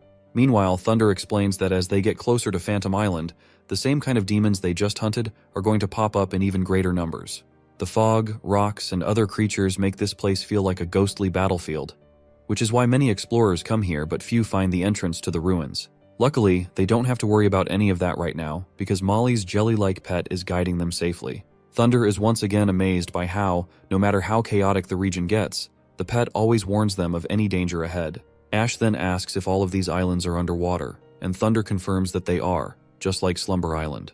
However, the tide rises and falls much faster here, about once every half a month, and the speed is incredible. It's like there's a huge hole at the bottom that's sucking up all the nearby water. Thunder thinks the whole bay's wave activity is tied to this place. If they're lucky, they might see the main island popping up from the water. Princess Tilly asks why they don't just wait until the tide's all the way down, so they won't have to worry about hitting any rocks while sailing. Thunder replies that they can't wait because, when the tide goes out, they won't be able to see the Crimson Spectre River, which is the only way to get to the ruins. He points out a strange red hue in the water, and even the ladies are curious about it. Thunder explains that these are cardinal scale fish, unique to the Phantom Islands, and they'll soon see the Crimson Spectre River in its full glory. Princess Tilly lights up when she sees a huge swarm of fish. She finally gets it. The Crimson Spectre River isn't a real river at all, but just a bunch of cardinal scale fish swimming together. It makes it look like there's a crimson river below. Tilly asks why this happens. Thunder explains that it's because of the main island. Apparently, the island is shaped like a pyramid with a big hollow space inside. The fish lay their eggs there, and when the tide drops and the island starts to show up, the fish, sensing the change, go nuts and rush out. As long as they stick to the Crimson Spectre River, they'll make it to their destination. After sailing along the Crimson River for a while, the majestic Phantom Island finally comes into view, leaving everyone in awe. One of the crew guys quickly ties up the boat to a boulder. As everyone hops out, Princess Tilly asks if he's the one who set up the posts for parking the ships. Thunder explains that the posts were already here when he first found the place, and they were probably put up by whoever built the ruins. Lady Ash then asks where the ruins are, and Thunder says they're right above them, so they'll need to head up to reach them. As they walk through the spooky place, Thunder warns everyone that there are booby traps meant to keep looters out. But since the traps have been submerged for so long, he guesses they might not work anymore. The only issue is they have a long hike ahead, so they need to be careful not to run out of stamina. Princess Tilly seems pretty creeped out by the eerie pathway. Seems like Tilly isn't a fan of the dark. But luckily, Lady Ash has always had her back and is ready to guide her through the shadows once again. After crossing the narrow pathway, they finally reach a door. When they open it and step inside, they get their first look at the library from within. As Tilly starts exploring, Ash quickly tells her to stop, warning that it might be dangerous. But Thunder reassures them, saying they don't need to worry because he and his team have already explored this place before. He points out that there's nothing much in here except some stone tables and chairs, because they've already collected all the magic stones, which were scattered all over the floor, about 30 in total. Plus, other explorers have been through here too, so he's pretty sure the place has been cleaned out. But it looks like Tilly isn't giving up. She spots something secret on the wall and starts ripping it off. To everyone's amazement, she uncovers a huge magic stone embedded in the wall. Ash quickly decides to pull it out, but Lily tells him not to.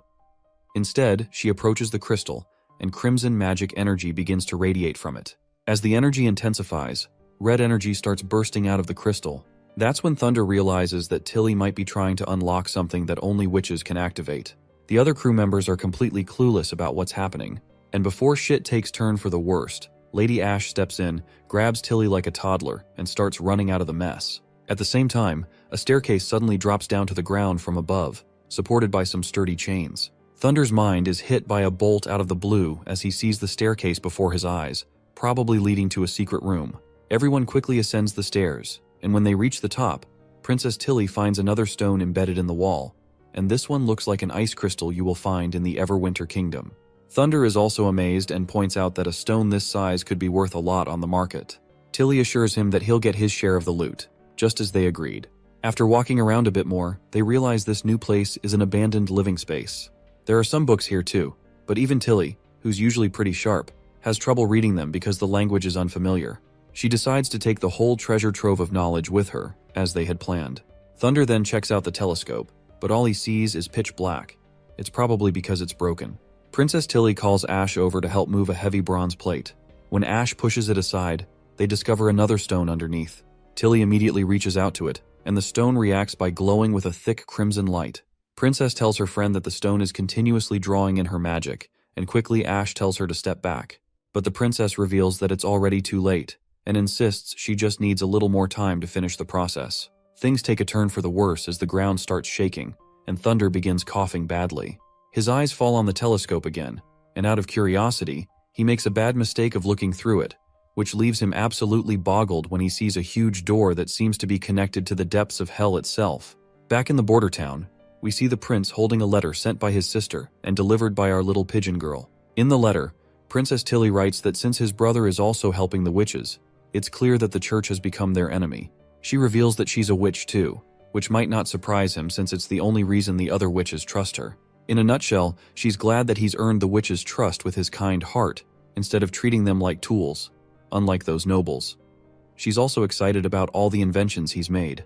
As a gesture of goodwill and to build a strong relationship between both parties against the church, she's included a list of supportive witches in her letter. He can choose those he needs the most and have Maggie let her know. She also warns him she won't be sending more than 5 witches, so he'd better sort out a good transportation plan.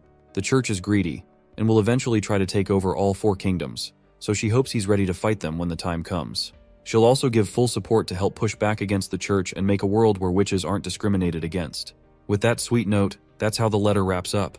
The prince thanks the pigeon girl for delivering the letter and tells her that lightning has already gone to the king's city with the ships and should be back in a few days. In the meantime, she can either hang out with Nana or Leaf if she wants to play, or she can take a bath and get some rest. Just as he's getting back to his work, he's jolted by a commotion outside. He's freaking out, hoping his territory isn't under attack. But when he looks outside, he sees the chemistry lab is on fire. The prince rushes to the lab, and when he gets there, the lab assistant begs him to save their teacher, who's really hurt and might not make it. Roland calms everyone down, saying he's already sent someone to help and they'll be here in a few minutes. In the meantime, he wants to check on the teacher. The old alchemist's face is badly beaten up, and both Knight Carter and the prince have a hard time swallowing their shock when they realize his injuries are from the acid released by the explosion. The doctor says they've already done some first aid and stopped the bleeding, but she's worried his injuries might be beyond help. Not wasting any time, the prince quickly tells his guard Sean to bring Nana in as soon as possible, and Sean responds immediately. The prince decides to check out the scene with Carter and reminds the guard again to bring Nana back quickly. They walk into the lab, and it's a total disaster. The prince tells Carter not to touch anything unless he's wearing anti-corrosion gloves. The prince notices a bottle nearby and finds it odd that it's there. He picks it up and realizes it looks like a bottle of spirit from the village market, with less than half left. He wonders if this mad alchemist might actually be a booze-loving old coot, just like our Rick Sanchez. Just then, the soldier arrives and announces that Nana has arrived. Without wasting any time, the prince directs Nana to tend to the alchemist's injuries. Nana confidently declares that small wounds like these are no problem for her. She activates her abilities, and the alchemist's face begins to heal. The skin on his fingers, which had been severely damaged, starts to recover and come together. It's pretty surprising that Nana is actually healing the alchemist's missing fingers, especially since she wasn't able to do this before. Even the soldier is a bit puzzled because there were 3 fingers missing before, but now everything is healed up. The prince asks Nana since when she's been able to do this. In response, the girl explains that she discovered this ability about a week ago. She was experimenting with chickens and realized she didn't need the severed limbs to patch them up once again with body.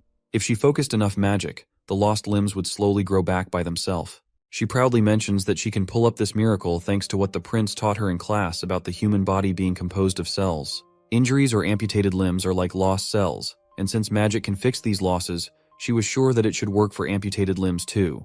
It's a bit mana-draining task, but growing back a finger is manageable, while regenerating an entire arm is more challenging. Once the alchemist is fully healed, he opens his eyes and jolts awake. He quickly reports that he has finally created what the prince assigned him to make. Curious, the prince asks if he's talking about mercury fulminate. The alchemist confirms with a frantic yes. He explains that the missing catalyst turned out to be alcohol. At first, he tried dozens of different ingredients, but none of them worked. After this streak of bad luck, he bought some alcohol to lift his spirits, and remembered from the chemistry book that alcohol is an organic product and an important ingredient for some reactions. He extracted the alcohol from the spirit and conducted a new test, which surprisingly succeeded on the 6th try. He rambles on about some scientific details that aren't crucial right now. In a nutshell, while experimenting with alcohol, he accidentally had a blast, not the fun kind, but a pretty brutal one. Prince is pretty happy for the discovery, but he is also pretty sad and tells the alchemist to don't pull these kind of risky stunts for the next time, because he is not Rick. The prince tells the old alchemist that if it weren't for Nana, he'd be dead by now. The alchemist's eyes light up in amazement, and he asks if witches can heal wounds caused by experimenting. When he hears the answer, he goes completely wild with joy, excited that he can now experiment without worrying about dying. The prince and Nana are a bit lost on how to handle the frenzied old man. But then, Roland's mind starts racing about their successful experiment, which leaves him grinning from ear to ear, because he's got a great idea for making a bullet cartridge's primer, all thanks to the mercury fulminate discovery. But before he can dive into his exciting experiments, the prince has some boring ruler duties to handle, and he's not too thrilled about it. Just when the prince was hoping for some free time to experiment, a letter arrives from Longsong Fortress about a plague hitting the entire fortress. He also has to check in on Anna and the smith's shop. After finally managing to find some time, he sits down to respond to his sister. Meanwhile, the ships from the King's City have finally arrived. In his letter, the prince writes that he's thrilled about their alliance and is determined to destroy the church at all costs. He promises to expand his territory to allow witches to live freely, and is excited about the new witches arriving next month. He's also mapped out a safe route from the fjords to the border town to avoid the church and ensure a secure journey for the witches. He assures his sister that he'll teach the witches the basics once they arrive at the border town, and every witch who evolves will boost their chances of defeating the church. Lastly, he includes the names of the 5 witches he's picked and hopes to see them soon. The first is Lotus, with earth formation powers. The second is Kande, specializing in state preservation. The third is Evelyn, with alcohol transmutation. The fourth is Honey, a beast handler. And the fifth is Sylvie, known as the Eye of Magic. Once he finishes the letter, he tells Nightingale to get some rest, as everyone is exhausted from the trip to Longsong Fortress to fight the plague. It seems Nightingale is still troubled by something, so the prince asks if it's about the witch she killed in the King's City. Nightingale admits that she didn't want to kill her, but the witch was radiating such intense malice that she knew the only way to stop her was to take her life. The prince reassures her, saying that shit happens, and it's not her fault. He explains that since she was raised by the church, she likely saw everyone as traitors, and changing that mindset would be extremely difficult without years of interaction. Not only that, he also gives her credit for saving Wendy's life. Nightingale nods and acknowledges that she's done her best to save her other sisters, and that's what matters to her. Seeing her resolve, the prince is fascinated that she's moved past it instead of dwelling on it. Then Nightingale tries to ask a question, and the prince asks what it is. She asks if he's been doing anything with Anna while everyone was away in the King's City. The question catches the prince off guard, and he meekly asks what she's implying. He explains that he's been busy with the refugees and hasn't had much time alone with Anna, so he hasn't been clapping with her. It seems he forgot that Nightingale can see through lies, and she isn't shy about pointing that out. Then, in a surprising move, she kisses him deeply. After their intense lip lock, she says that if the prince wants to be with Anna, she's okay with it. All she wants is to stay by his side. The prince, completely embarrassed, blushes and smiles faintly. With those final words, Nightingale begins to dissolve into her fog, leaving the prince alone. The scene shifts to Anna, who's busy prepping some mushrooms. As she's walking around, Nightingale suddenly pops up behind her. Anna offers the mushrooms to Nightingale and explains she's making snacks for the prince. Maggie picked these bird-kiss mushrooms from the misty forest today, and they're super fresh. Since the prince has been working so hard lately, she thought some snacks would be a nice treat. Anna asks if Nightingale wants to try some once she's done. Nightingale asks if Anna can show her how to make them, and Anna's all too happy to teach her. The two ladies get into their cooking groove. Anna places the mushrooms on a plate after cleaning them, with some dip sauce to bring out their flavor. She grills them until they turn a golden color, and they both enjoy their cooking time together. While they're cooking, Anna asks her senior if she's missed the prince. Nightingale goes silent and looks pretty embarrassed.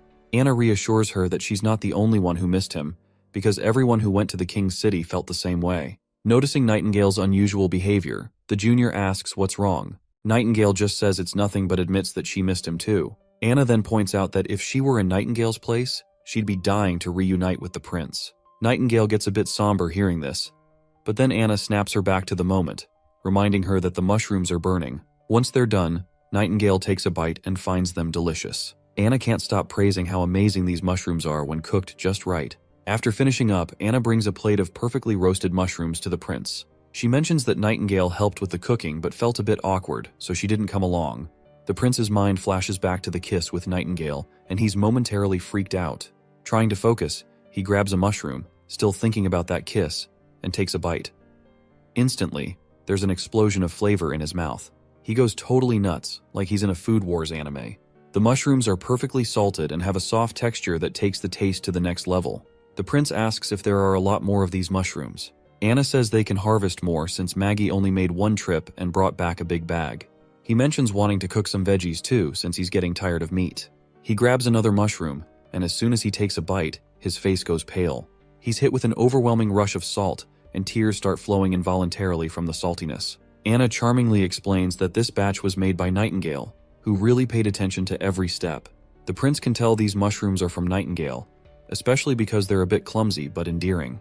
He reflects on how he spent most of his life working on blueprints and never really had a chance to enjoy simple things like this, making him unsure how to respond to their feelings. He puts the plate back on the table, and Anna asks if he'd like to have some more mushrooms another day. He assures her he definitely will, and they were absolutely delicious.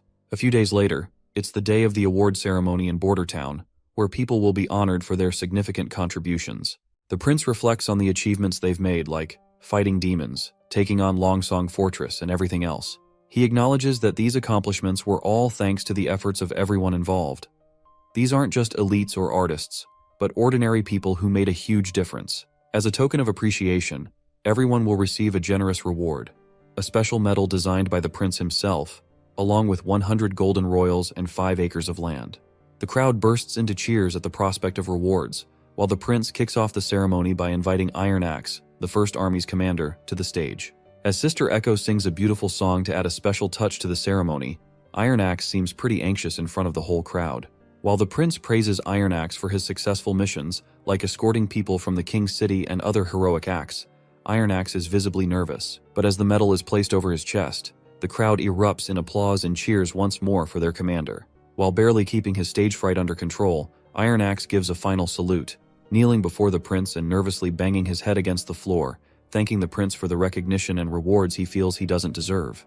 As he walks off, Knight Carter and the old advisor notice the genuine happiness shining on Iron Axe's face.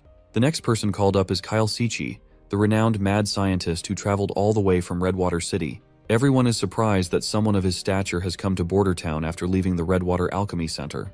Prince Roland explains that while Sichi didn't participate in combat, his continuous improvements in firearms played a crucial role in their victories. He also takes a moment to flex the chemistry laboratory flyer, mentioning that they're recruiting people who have completed elementary education.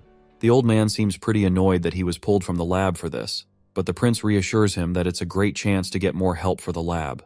Once it expands, they'll have a bigger crew called Chemistry 201. The old man's mood brightens, and he starts bowing his head in gratitude. Next up is Nana, who's being rewarded for her healing work. As she steps onto the stage, the crowd starts singing her praises. Everyone thanks her for the times she's healed them, and it completely melts Nana's heart. Overwhelmed by emotion, she reflects on all the hard work she's put in and comes close to tears, realizing she's finally being acknowledged. The prince tells her to calm down and just respond to everyone's enthusiasm. She wipes her tears, stands tall on the stage, and thanks everyone for their generous praise. Once the ceremony wraps up, the prince looks completely worn out from all the speeches and activities. Just when he's about to sink into some well-deserved rest, Nana shows up, puts a finger to his lips, and shushes him. Startled, the prince follows her into his office, where he sees all the witches lined up in the hallway. Lady Scroll steps forward, offering her respects and praising him for his incredible hard work. She struggles to find the right words to express her gratitude. The prince, a bit nervous, listens as the witches explain they've finally found the holy mountain they were searching for. As long as he doesn't send them away, they're more than happy to stay and work with him. The prince shrugs off their flattery, telling them that all he's achieved is thanks to their support, so they don't need to feel indebted. Wendy then steps in, announcing that everyone should head to the dining hall, and the prince will join them soon after changing his clothes. Once the crowd has dispersed, Sister Scroll pulls the prince aside, reminding him that he's been burning the candle at both ends. She notices how tired he looks and suggests he needs to take better care of himself. The prince brushes it off, insisting he's perfectly fine, but his tired eyes give him away. Meanwhile, the witches walking down the corridor are buzzing with excitement about the feast ahead. They're all curious about what delicious offerings await them at the dining table. Back in his quarters, Anna is still with the prince. She thanks him personally, her words failing to capture the depth of her gratitude. The prince, now starting to change into more comfortable attire, casually asks why she's so determined to stay in Border Town. Anna, with a touch of shyness, admits she doesn't have a specific reason, but makes it clear that she'll follow him wherever he goes. She places her head against his chest, seeking comfort and reassurance. While the prince and Nana are getting all emotional, that church guy, whom I forget the name of, stands outside the door, looking forward to discussing some bridge blueprints with the prince. But after peeking through the gate, realizes it's not the best time to interrupt and decides to figure it out on his own. Meanwhile, in the city outskirts at Grey Castle Capital, we catch up with Theo. Fox has brought his circus crew, and he introduces the first guy as a magician who's been undercover in Dreamwater, gathering juicy intel during the naval port barricade. The magician reports that he entered Dreamwater pretending to be an amnesiac, but most people either died or fled. Even the leader, Tanis, was executed by the Judgment Army, and everyone was scrambling to fill the power vacuum. The mention of the Judgment Army grabs Theo's attention.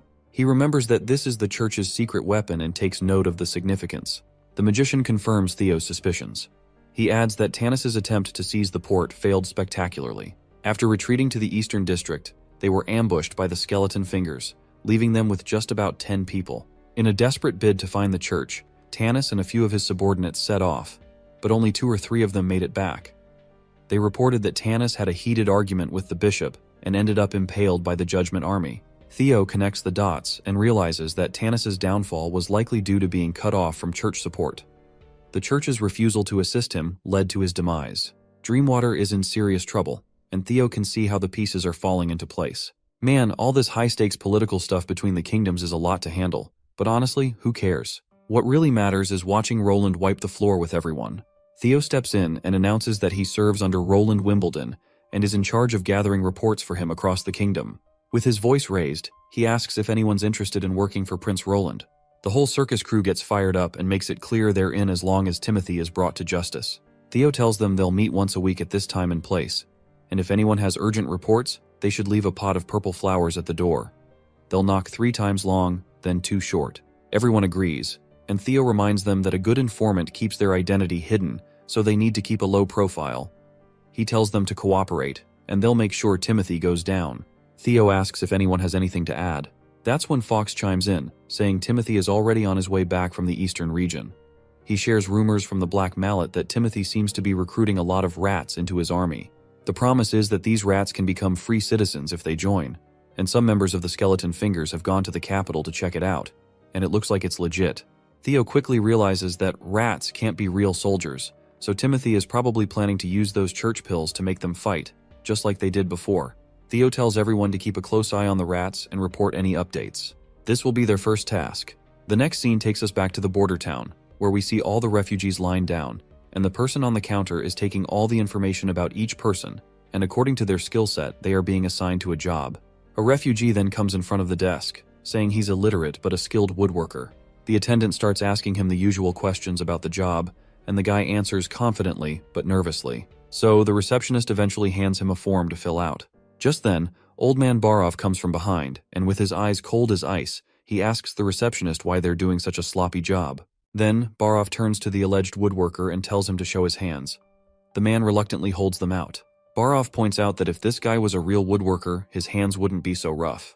They should be shiny and tough from handling wood, and stained black from drawing outlines, which is hard to wash off. Plus, the guy keeps avoiding eye contact, which is a dead giveaway that he's faking it.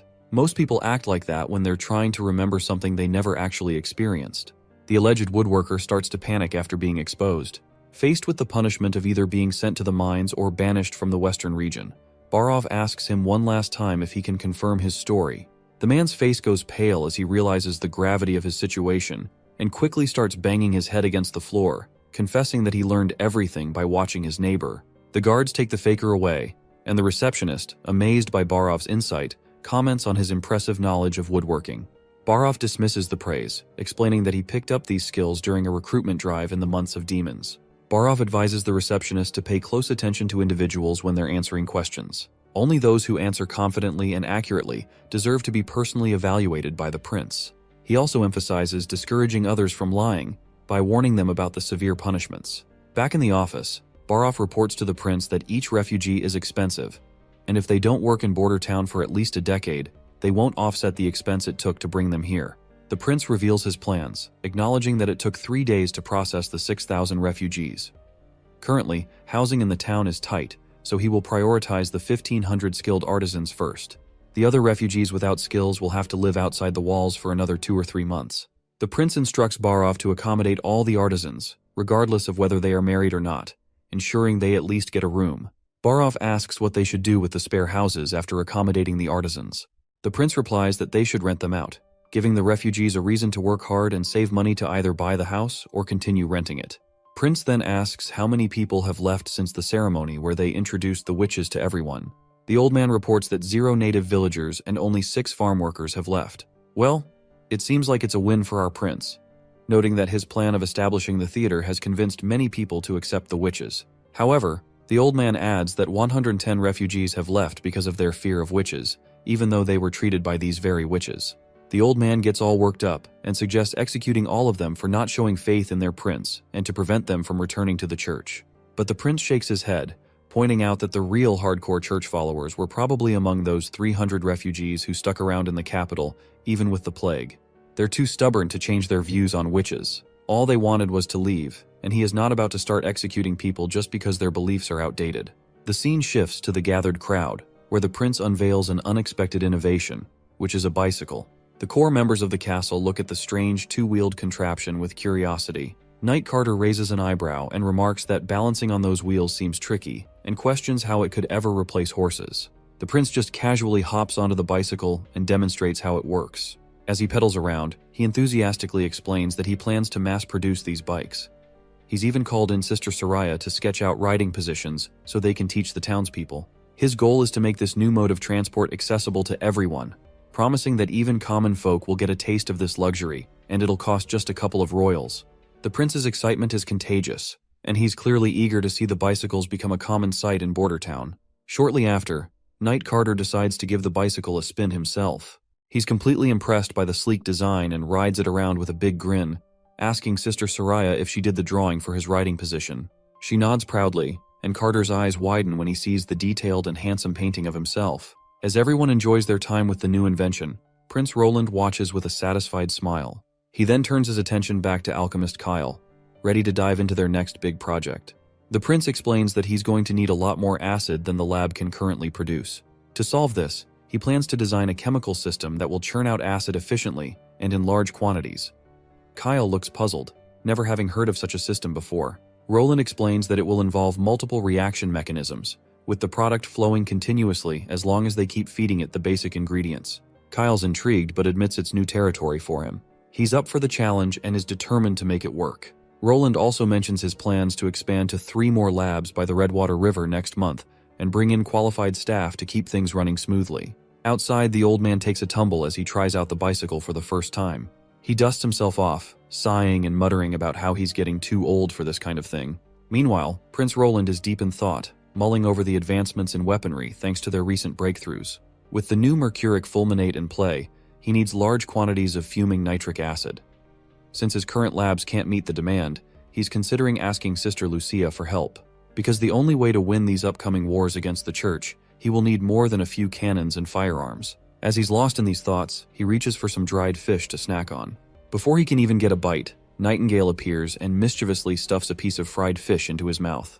Her gesture is both unexpected and warmly received, pulling him out of his deep contemplation. The scene cuts to outside where Prince introduces himself to these little kids and congratulates them for completing their basic education and becoming the town's first graduates. The kids are ecstatic to be speaking directly with the prince, and their excitement is off the charts. He praises Karl von Bate for his significant role in their education and announces that everyone will receive a generous reward based on their performance, regardless of their career choice. The kids cheer and celebrate, thrilled at the prospect of a bright future, and start dreaming about their new salaries and the bicycles they'll soon be able to ride. They excitedly discuss applying for positions at the city hall, envisioning a better life ahead. The prince then decides to distribute the degrees, instructing everyone to come forward when their name is called. A girl playfully pushes her friend to take his degree first. The boy reluctantly steps forward, and the prince hands him his degree, congratulating him on graduating. Feeling a surge of confidence, the boy expresses his eagerness to sign up for the chemistry laboratory and follow in the footsteps of Kyle Sichi. Meanwhile, back in the Holy City, the archbishops are in a heated discussion about Roland. Priest Main is stunned to learn that the plague the church spread was caused by microscopic demons specifically bred to be invisible. He has no idea how Roland managed to cure it, suspecting he might be using witch's magic instead of the holy medicine. They also discuss the long-range crossbows that Roland's forces have, which shoot relentlessly. Priest Main recalls Priest Tylo mentioning these crossbows before, as he is stationed at Longsong Fortress. This revelation also sheds light on why Duke Ryan was defeated by the commoners from Border Town. The church leaders are both baffled and concerned about Roland's growing influence and capabilities. Another old man in the church is absolutely shocked to learn that their witch, known as Faceless, has been killed. He is certain that Heather will be furious when she returns from the Everwinter capital, because pure witches are extremely rare and very expensive to raise. Scratch that, a pure witch is even more valuable than the Judgment Army. The old man goes absolutely mad upon hearing that Timothy's soldiers ambushed the Longsong Fortress Church and killed the head priest of that place. If you can't recall, this happened when Timothy sent those soldiers to attack Border Town after making them take those church pills. Priest Main quickly realizes that Timothy just wanted to steal those pills stashed in the church. However, he still can't believe the audacity of Timothy to kill the head of the church. But it is true. As I can remember, Timothy indeed stole those 2,000 pills and fed them to his army of common people to attack Border Town. After mulling over it, Priest Main quickly understands that Prince Roland is actually planning to acquire this group of refugees as cheap labor. He can arrange for his witches to cure them and ship them to the western region. The old man agrees, saying if they were not fighting Wolfheart right now, the church would put a stop to Roland immediately. And most of all, the witches in the western regions deserve to be swept clean. But Priest Main tells his old fellow to read this letter before getting riled up.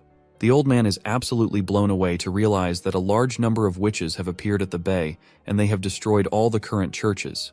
The priests, still in the dark about Princess Tilly's involvement, are puzzled if the witches are migrating from the mainland to the sea. But Priest Main just shrugs them off, saying that they are far away in the ocean and shouldn't affect their grand plans. The current mission of the church is to acquire more land and labor to expand their judgment army. It seems like these priests have finally recognized this once dumb and goofy fourth prince as the greatest threat to the church. Priest Main has decided to lead 100 Judgment Army soldiers and pure witches to permanently wipe out the western region, and decides to deal with the witches at the sea later. The old man is shocked at the idea of Main going himself, especially since the battle at Wolfheart is still ongoing, and Heather has not returned from Everwinter. But, as if on cue, a soldier arrives with urgent news from Heather. Apparently, a huge fleet has docked at Everwinter, and many enemies are attacking the capital. When the message was sent, 2 city gates had already been lost.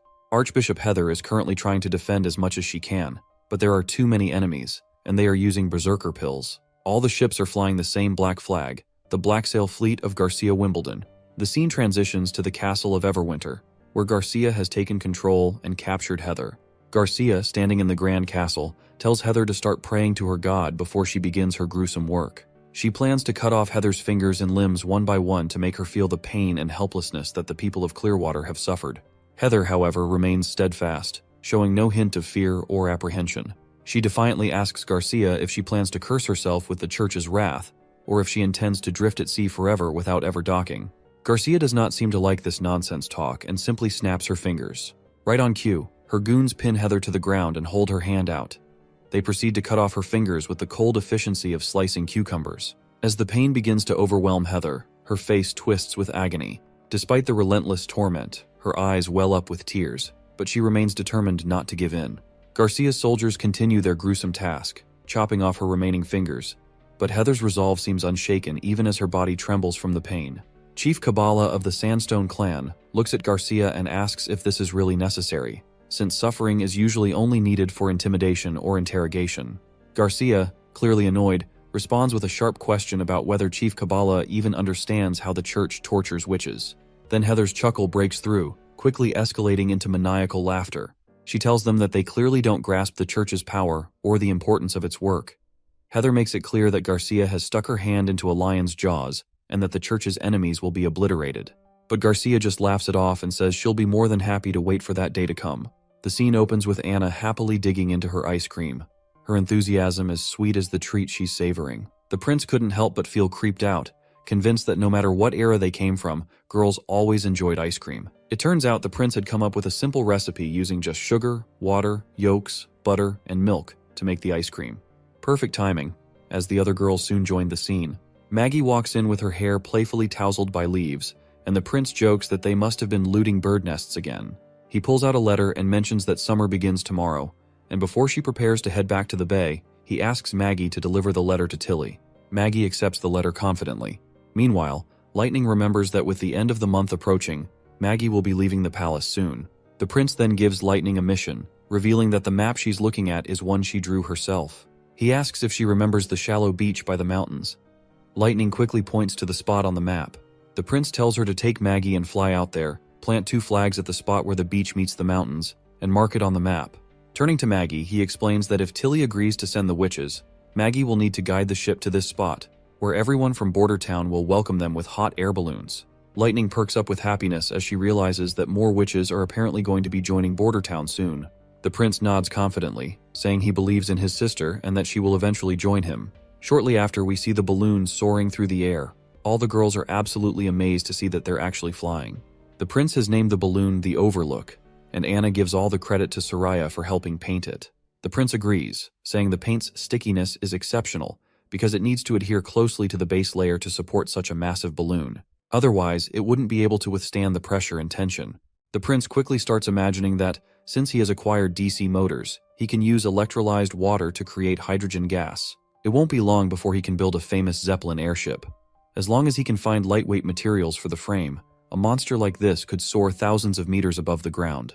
Although the feasibility of dropping bombs from such heights is questionable, it's thrilling to think about invading the church's holy city by land, sea, and air combined. The girls notice the prince smiling, and Lily points out that he's probably excited about the prospect of new witches. The prince keeps grinning, clearly enjoying the excitement of new possibilities. Wendy, meanwhile, is blown away that Princess Tilly and her friends managed to gather so many witches on Slumber Island.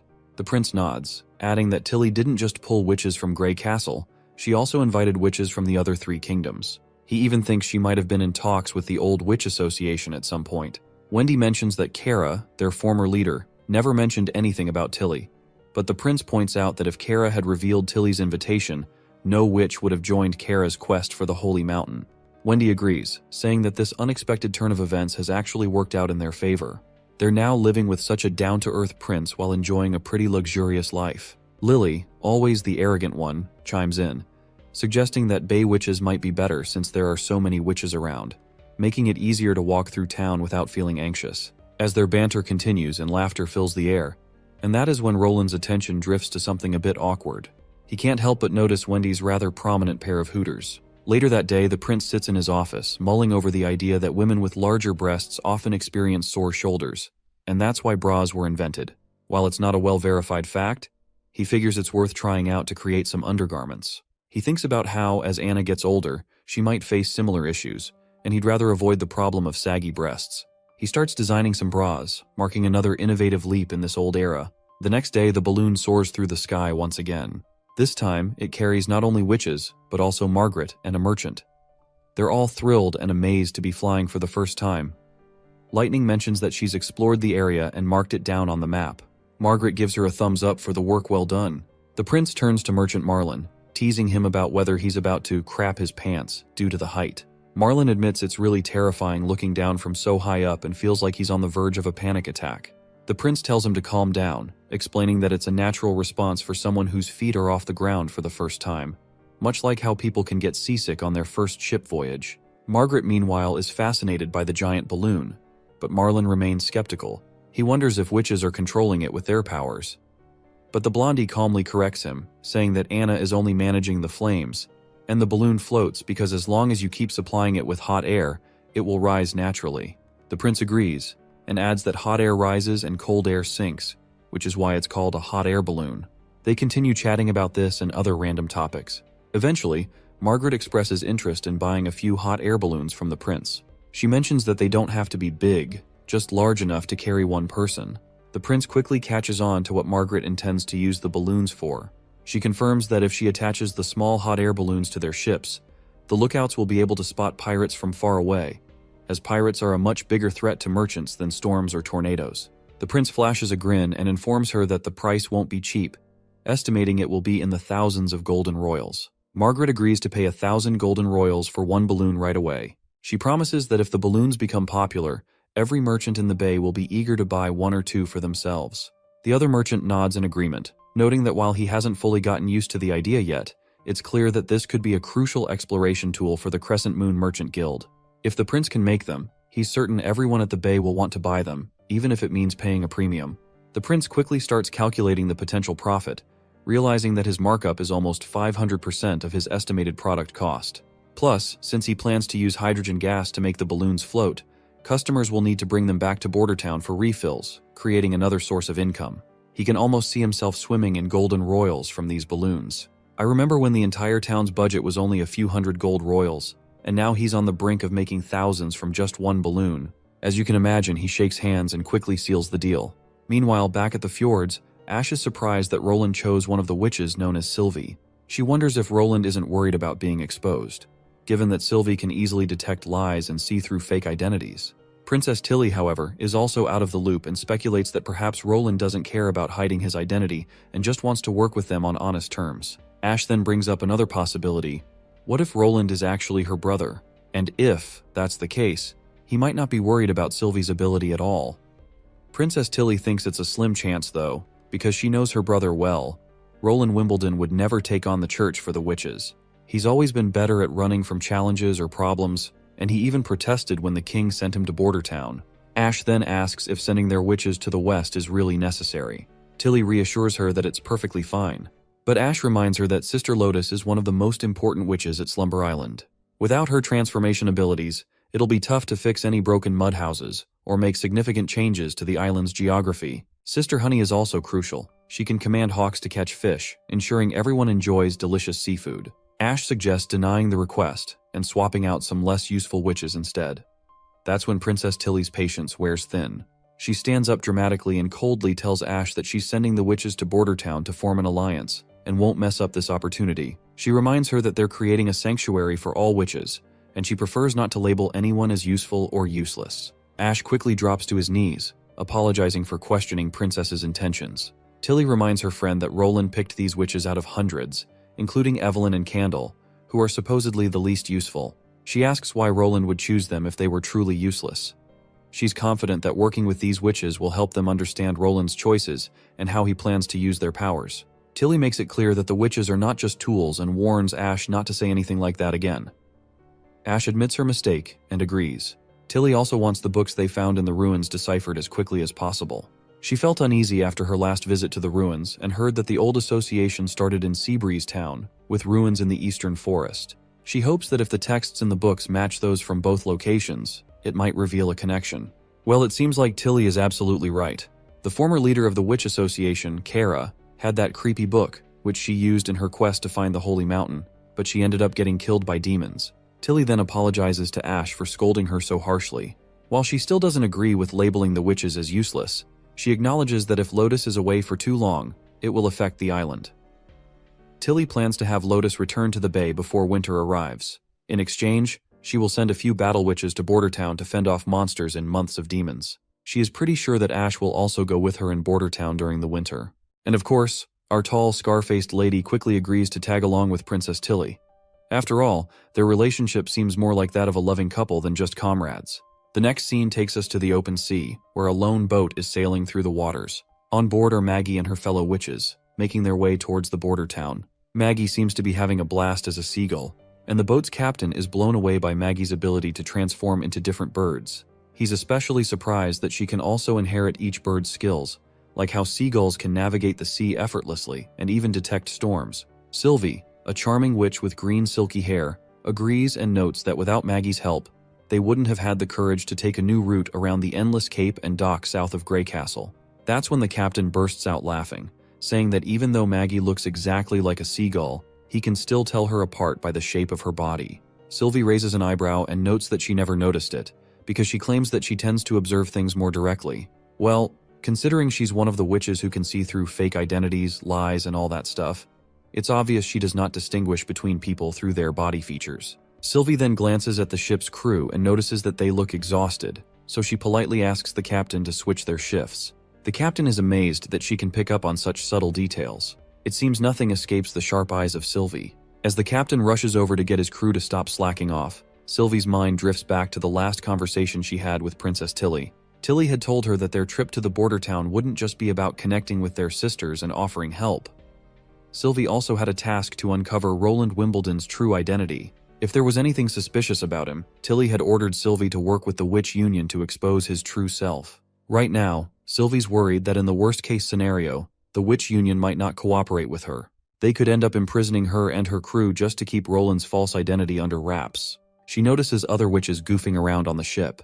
Even though everyone seems happy, Sylvie can't shake the feeling that things might not be as easy as they appear. We also spot Molly, who's having a blast and is excited that they're almost at their destination. On the other hand, a little witch with 2 ponytails looks miserable. She can hardly believe they've been swaying on this boat for a week and is amazed she's still holding on.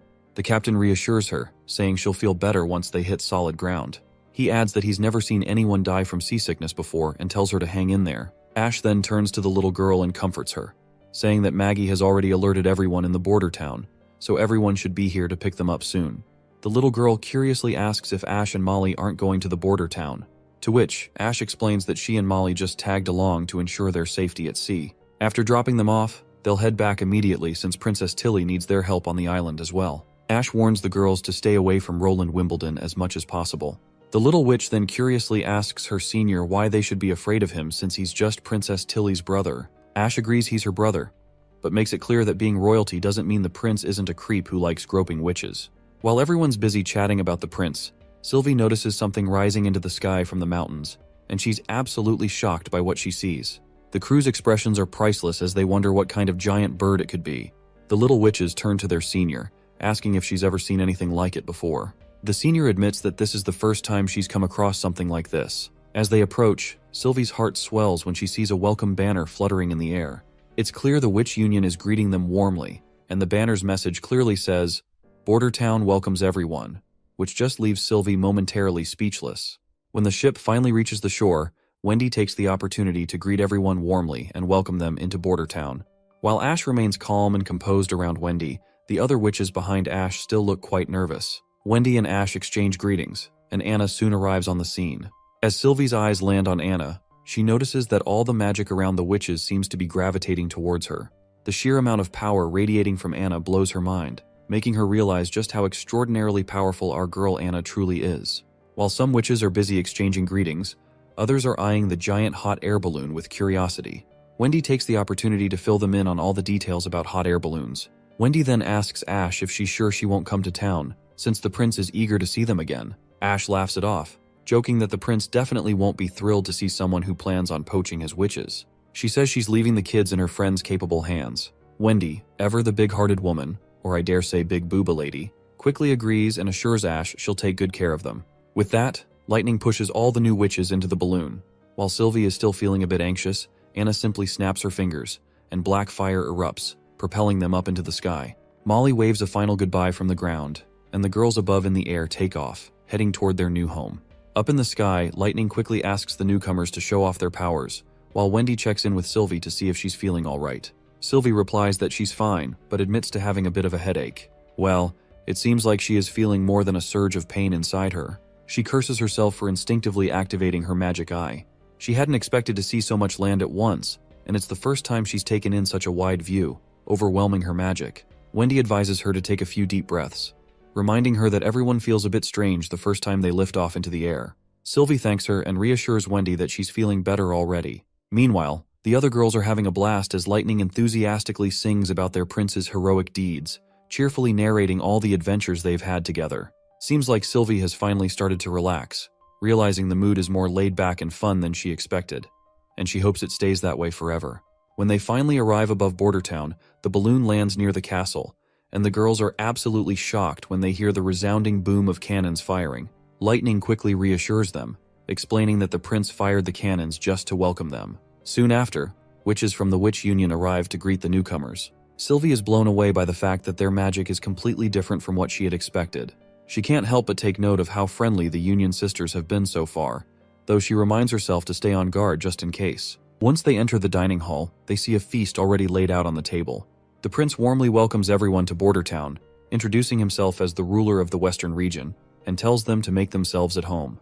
While the other ladies are overjoyed to see the feast before them, Sylvie is absolutely blown away by what she is seeing before her. She notices that the prince isn't wearing any stone of divine judgment, and there's no trace of magic inside him. This tells her that the man in front of them is indeed Roland himself, not disguised or controlled by magic. After a hectic day, we find the prince gulping down some delicious wine, letting out a satisfying burp as he leans back on his bed. He's so excited about the witch's arrival that he can't even sleep, so he's drinking to help himself doze off. The prince addresses the newcomers as sisters and asks if their accommodations have been arranged. However, Nightingale isn't too thrilled about him calling them sisters right off the bat, warning him that he shouldn't trust them so quickly. The prince asks Nightingale why she's so cautious, to which she reveals that the witch named Sylvie was speaking half-truths. Although there was nothing malicious in her words, she was very careful in how she chose them. The prince nods, understanding her point. He speculates that Sylvie is likely trying to determine if he really is the true Roland Wimbledon. He reminds Nightingale that if one of her family members completely changed their personality, she'd also wonder if they had been replaced or controlled. This is exactly what Tilly thinks of him. Since back in the capital, Roland was notorious for being a lousy slacker and an easy target for bullying. This makes Nightingale curious as well, wondering if the prince is truly Roland Wimbledon. The prince responds that he is indeed Roland, but at the same time, he's not. Nightingale, with her keen sense, quickly sees that the prince isn't lying and asks him why he isn't. The prince grins and simply says that this is just how it is, and there's nothing to lie about. Nightingale just shrugs and says that as long as he remains the Roland she knows, she's fine with it. The prince nods plainly, saying he's always been himself since the day he met her. The next morning, all the newcomer witches are lined up before the prince, greeting him with an anxious, "Good morning." The prince tells them to relax, assuring them that he's not big on formalities, so they can call him whatever they call Tilly. He then explains that he won't assign them any work during their first week. They should take the time to get accustomed to the town's environment and explore Border Town as much as they want. He guarantees that no one will mistreat them or kidnap them for being witches. He reassures the nervous ladies that he has already removed the church's influence from the western region, so this place is as free as Slumber Island, a place of freedom for everyone. The prince continues by assuming the newcomers already know the basics of anti-phase and maturity, so he directly explains that there will be basic lessons after dinner, covering reading, writing, mathematics, and natural sciences. Their salary will be 1 golden royal per month, with weekends off and paid vacations. If they have any questions, they can ask Wendy for clarification. Once the administrative details are out of the way, the prince dives into the most exciting part of the meeting. He's eager to see the witch's abilities firsthand, as Tilly's description was a bit vague. He decides to go outside to start the demonstrations. As he stands up from his seat, Sylvie interrupts to add something. She presents a few pieces of paper and explains that Princess Tilly discovered these ancient texts at a ruin site near the bay, and there's also a letter included with them. The prince starts reading the letter and quickly becomes anxious. As we already know, the letter reveals some serious and concerning information related to what Tilly encountered at the ancient ruins near the bay. Once Prince is done reading, Lady Scroll confirms that the text in the letters matches exactly with the book Kara retrieved from the Eastern Forest ruins. This revelation piques everyone's curiosity, including the prince's, who reflects on the details in the letter about the man-made island with unpredictable tides, the ancient telescope, and the stone door on the sheer cliff. He finds these elements incredible and is puzzled by the existence of such strange ruins at the bay. Lady Scroll agrees with Princess Tilly's assessment, pointing out that the ruins were created by the same people, given the consistent scripture and language. She's concerned about why the church would have built these structures and then abandoned them.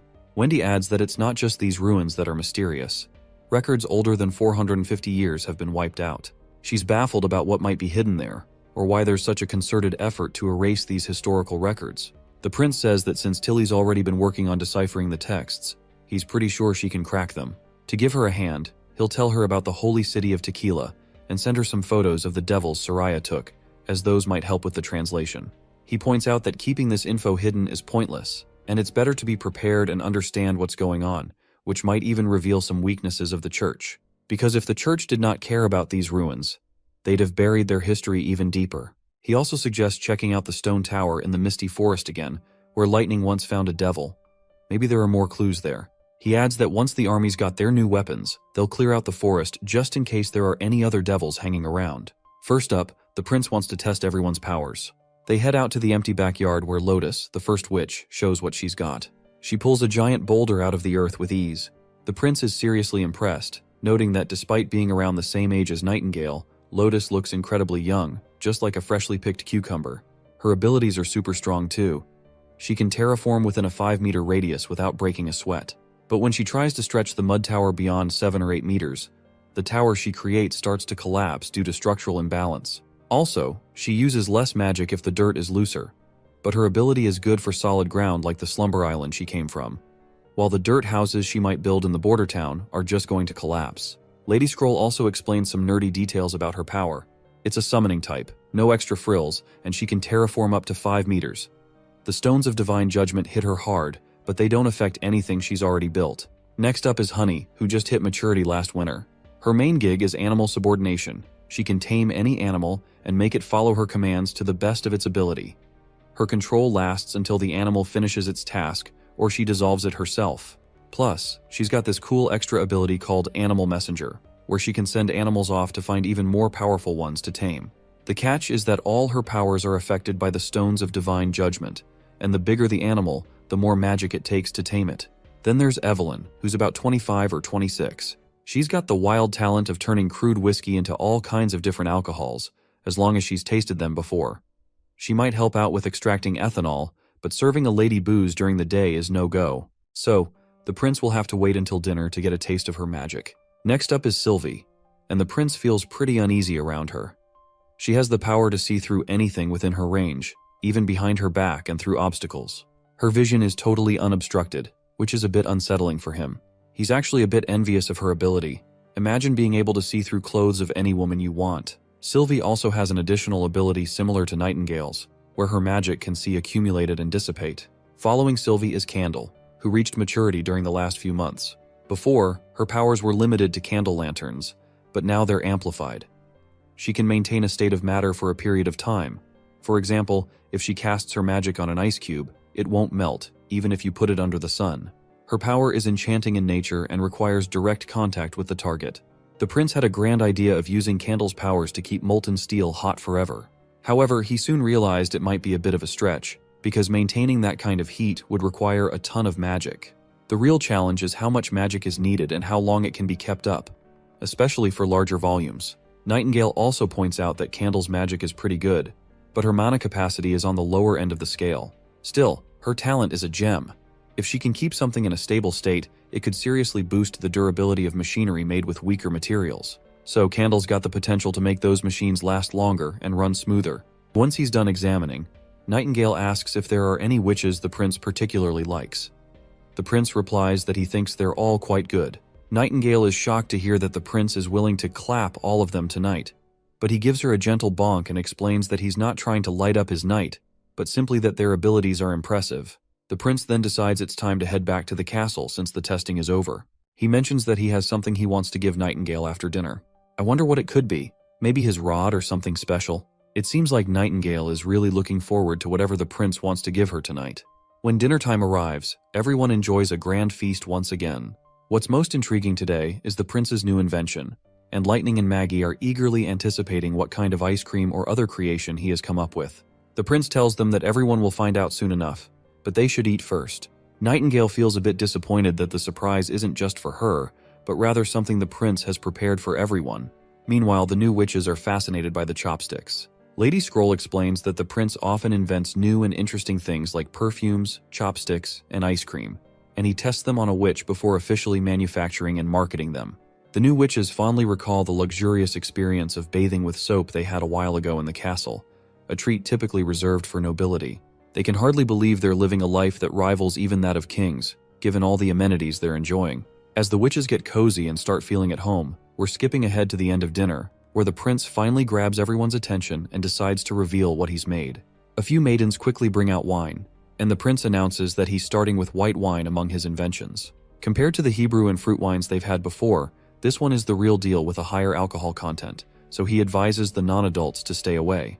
Lightning protests and insists she wants to try it too, but the prince reassures her that he's also prepared something lighter, which can be enjoyed with a bit of extra ice. He presents all of the types of wines in front of Sister Evelyn, and mentions that he's heard she's been to cocktail pubs and breweries before, so he's curious to hear her thoughts. Evelyn quickly agrees, picks up a glass of wine, and takes a gulp. As soon as the wine hits her belly, she feels a slight burn in her throat, but the apple juice helps flush it out. She finds herself pleasantly surprised by the blend of floral and fruity notes in her mouth, which makes it a unique taste she's never experienced before. Next, she tries the second cup. This one has a mix of milk and honey or sugar, creating a sweetness that complements the wine perfectly. It's a match made in heaven, and she thoroughly enjoys it. Then, she moves on to the last cup. This one's pure white wine, no extras. It's got a fiery kick that rolls over her tongue and down her throat, leaving a tart zing that lingers. It's intense, but in a good way. After the tasting, Evelyn happily declares that all three wines are unforgettable. She admits that while some might not appreciate the strong flavors, true connoisseurs will definitely appreciate its richness. The prince is pleased with her feedback and explains that this was just a sample of his strongest white wine. He's planning to deepen its flavor even more and will need her to taste it again later. The next batch of maids arrives with boxes, and these gifts are only meant for adult witches. Anna receives her own box, while Nana eagerly wonders what's inside. As promised, Nightingale also gets a box, but she doesn't seem too thrilled. The prince tells them to open the boxes once they're back in their rooms. Once the witches are in their rooms, the younger witches start complaining. They feel that the prince is playing favorites and didn't bother giving them any gifts. But Lightning reminds Lily that the prince specifically said the gifts were only for the adult witches. Lily, however, remains as arrogant as ever, brushing off the reminder. While the young witches argue among themselves, Wendy starts opening her box. As soon as she lifts the lid, All the witches crowd around to see what's inside. Turns out, the prince wasn't joking about the gifts being for adults. Inside the box are bras, clearly meant for ladies with saggy hooters. The younger witches start fiddling with the bra, having no clue what the hell this thing even is. Maggie comments on how the bras seem like an incredibly large pair of goggles, while Lightning is skeptical, wondering how exactly these are supposed to be used. That's when Wendy spots a letter in the box. She opens it and starts reading it with her eyes closed.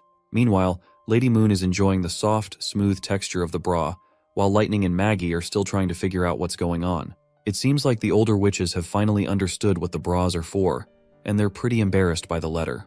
It explains that bras help redistribute the weight of breasts, improve circulation, and enhance posture. The younger witches look at their own flat chests, and then at Wendy, who is sporting the largest melons ever. Even the usually arrogant Lily starts to understand why the gifts were only meant for adults. But she tries to save face, claiming she doesn't care about the bras and never did. It's clear, though, that Lily's just trying to cover up her embarrassment about not having a pair of her own. Lightning tells Wendy to take hers off because she wants to try it too, but Wendy gets flustered and quickly pushes all the younger witches out, telling them to go to sleep. She closes the door behind them, her heart still racing, and wonders why the prince gave them something like this. Nightingale confusingly questions why the prince didn't just give the bras collectively. But then, realization strikes her like a thunderbolt out of the blue. Maybe the prince gave them individually because each bra is a different size, meaning he actually paid attention to everyone's measurements. Realizing this, Nightingale bolts out of the room and rushes to Anna's room. There, she asks her about the gift. Anna proudly shows off her chest and says the bra is surprisingly comfortable, and she's already worn it and finds it quite convenient. She then offers to show Nightingale the bra, but Nightingale quickly turns her gaze away, saying she doesn't want to see. Instead, she asks if Anna thinks it's weird for the prince to give them something like this. Anna points out that the prince plans to sell these bras to the public, so he's just testing them on the witches first. The conversation shifts to discussing how the bras fit and their comfort, so we'll skip over that part. In the next scene, we see the ship sailing. Inside, the prince is speaking with Sister Lotus, asking her to raise dirt on both sides of the river to lay the foundation for a bridge. They dive into some nerdy physics and science talk, and in the end, the prince asks if she can raise the dirt over 10 meters, given the river's depth. Lotus confidently agrees, saying she'll handle it. Meanwhile, Wendy is steering the boat with her wind powers and is pleasantly surprised that her shoulders no longer hurt, thanks to the bra. She's eager to thank the prince personally for the thoughtful gift. Once they reach the perfect spot, the prince tells Wendy to stop the boat. He then instructs his fellow engineer that they need to dig a pit around the dirt that Lotus is going to pull out, and they'll fill it with concrete. The prince specifies that the pit should be no more than 5 meters in diameter and 1 meter deep. Once it's filled, the witch will lower the depth by 1 meter. If they repeat this process, they'll be able to build a concrete wall that extends down to the riverbed. Lotus uses her earth control to raise the pile of mud, and as soon as she commands it, the mud begins to pop up and stack quickly. The prince is surprised to find it easier to raise dirt through water than through sand. However, the stinky smell that follows is unbearable. He quickly deduces that the pile is composed of decomposed plants and animals, along with the waste of villagers who've relieved themselves near the river. He decides to have some people shovel the mess away. They'll need to clean it up and add layers one by one to shape it properly. The prince laments that if transportation weren't such a primary issue, he would have used the decomposing trash as fertilizer. Speaking of fertilizer, the scene shifts to a vibrant field of crops, bursting with grain. We meet a guy in a cap, known as Sirius, who admires the impressive yield. The seeds have doubled in quantity, and the grains are bigger than ever, all thanks to the witch's hard work. Sirius reflects on how, ever since the prince held the ceremony and Nana appeared on stage, the witches stopped hiding themselves. It's clear that only witches can raise soil in the middle of the river. Suddenly, 2 people rush up to Sirius, and it looks like he is not thrilled to see these guys here, because he's pretty sure they're about to ask the same old questions. As expected, they ask if it's true that they can become free citizens, own their own houses, go to school, and they will only need to turn in 70% of their harvest. They also fire off a bunch of other questions about their new opportunities and rights. Sirius casually points to the banner that says, "Labor creates wealth and labor changes fate." He smiles and says this means if they put in the effort, they'll become free citizens just as the prince promised. And trust him, that promise is solid. When someone asks what they should do with the remaining 30% of the harvest, to which Sirius explains that you can either sell it to the prince, eat it yourself, or use it as seeds. And that's pretty much it. He goes on to explain that Bordertown doesn't allow private sales of harvest. If they try to sell it outside the official channels, they'll be breaking the law. and their harvest could be taken away with a side of punishment. But then, one of the commoners raises concern that they might get scammed by the prince. Sirius reassures them that this won't happen. The prince follows market prices, so there won't be drastic changes. The public marketplace, managed by the city hall, is the only place where grain is sold. The prince will always buy at the market rate. With that, Sirius concludes the conversation and tells them to get back to work. Another guy pipes up and asks Sirius if he knows where Miss May and Miss Eileen went, since there haven't been any stage shows recently. He's worried they might be sick.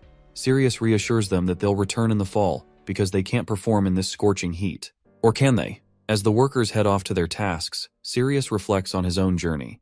He used to be a knight, trying to escape his father's fields, but got captured and stripped of his position in just a few months. Somehow he ended up at Border Town. His salary is going up, there's plenty of room for advancement, and he's even come to look forward to the harvest. In the next scene, the farmers have finished harvesting all the grain and have even started burning the leftover straw. After a while, the bald advisor, who is absolutely thrilled, reports to the prince that this season's harvest is enormous. He explains that, according to the city hall's estimates, their exports are 4 times higher than before, and their best field has produced 6 times more than its previous yield. This gives them more than enough to feed all their villagers. The prince smiles at the good news, pleased to know their warehouses won't be empty anymore. The bald advisor adds that with additional workers and more farmers, they could easily support 50 to 60,000 people. This makes the old man even more turned on, as he dreams about their town growing into a city and then expanding across the entire continent. You see, in this world, city growth is pretty much limited by food supply. A big city like the capital, with 20,000 people, needs tons of surrounding villages to keep everyone fed. But with new machines our boy just produced, one person's work can now feed 10,000 people, and the big harvests in Border Town are all thanks to Sister Leaf's improved grain. We further learn that the prince has cut back on the number of farmers without lowering the output, which means he can now focus on manufacturing. Since the agricultural team has nailed down the best farming strategies using metal tools and machines, their exports are only going to get better. In the next scene, the prince then steps up on a pedestal and gets the crowd pumped up. He knows they're dying to hear some good news, so he tells them straight up, the city hall will handle turning everyone into free citizens. You can choose to keep farming or try something else in town. Once the harvest wraps up, they'll announce the details about citizenship promotions. The crowd goes wild with cheers and praise for their prince. The prince further goes on to announce that starting next year, they'll only need to meet a quota to gain citizenship, making competition unnecessary. Basically, if you work hard, you can shed your identity as an indentured worker. As he said before, hard work creates wealth and labor changes your destiny. He hopes for a day when Border Town is free of indentured workers and everyone is a free citizen. The whole crowd erupts in excitement, swinging their praises for the prince. The scene then shifts to somewhere unknown, where we see Timothy, a wannabe king, after a long time. He's lounging in an office room, reclining back in his chair and bizarrely sniffing the wooden table.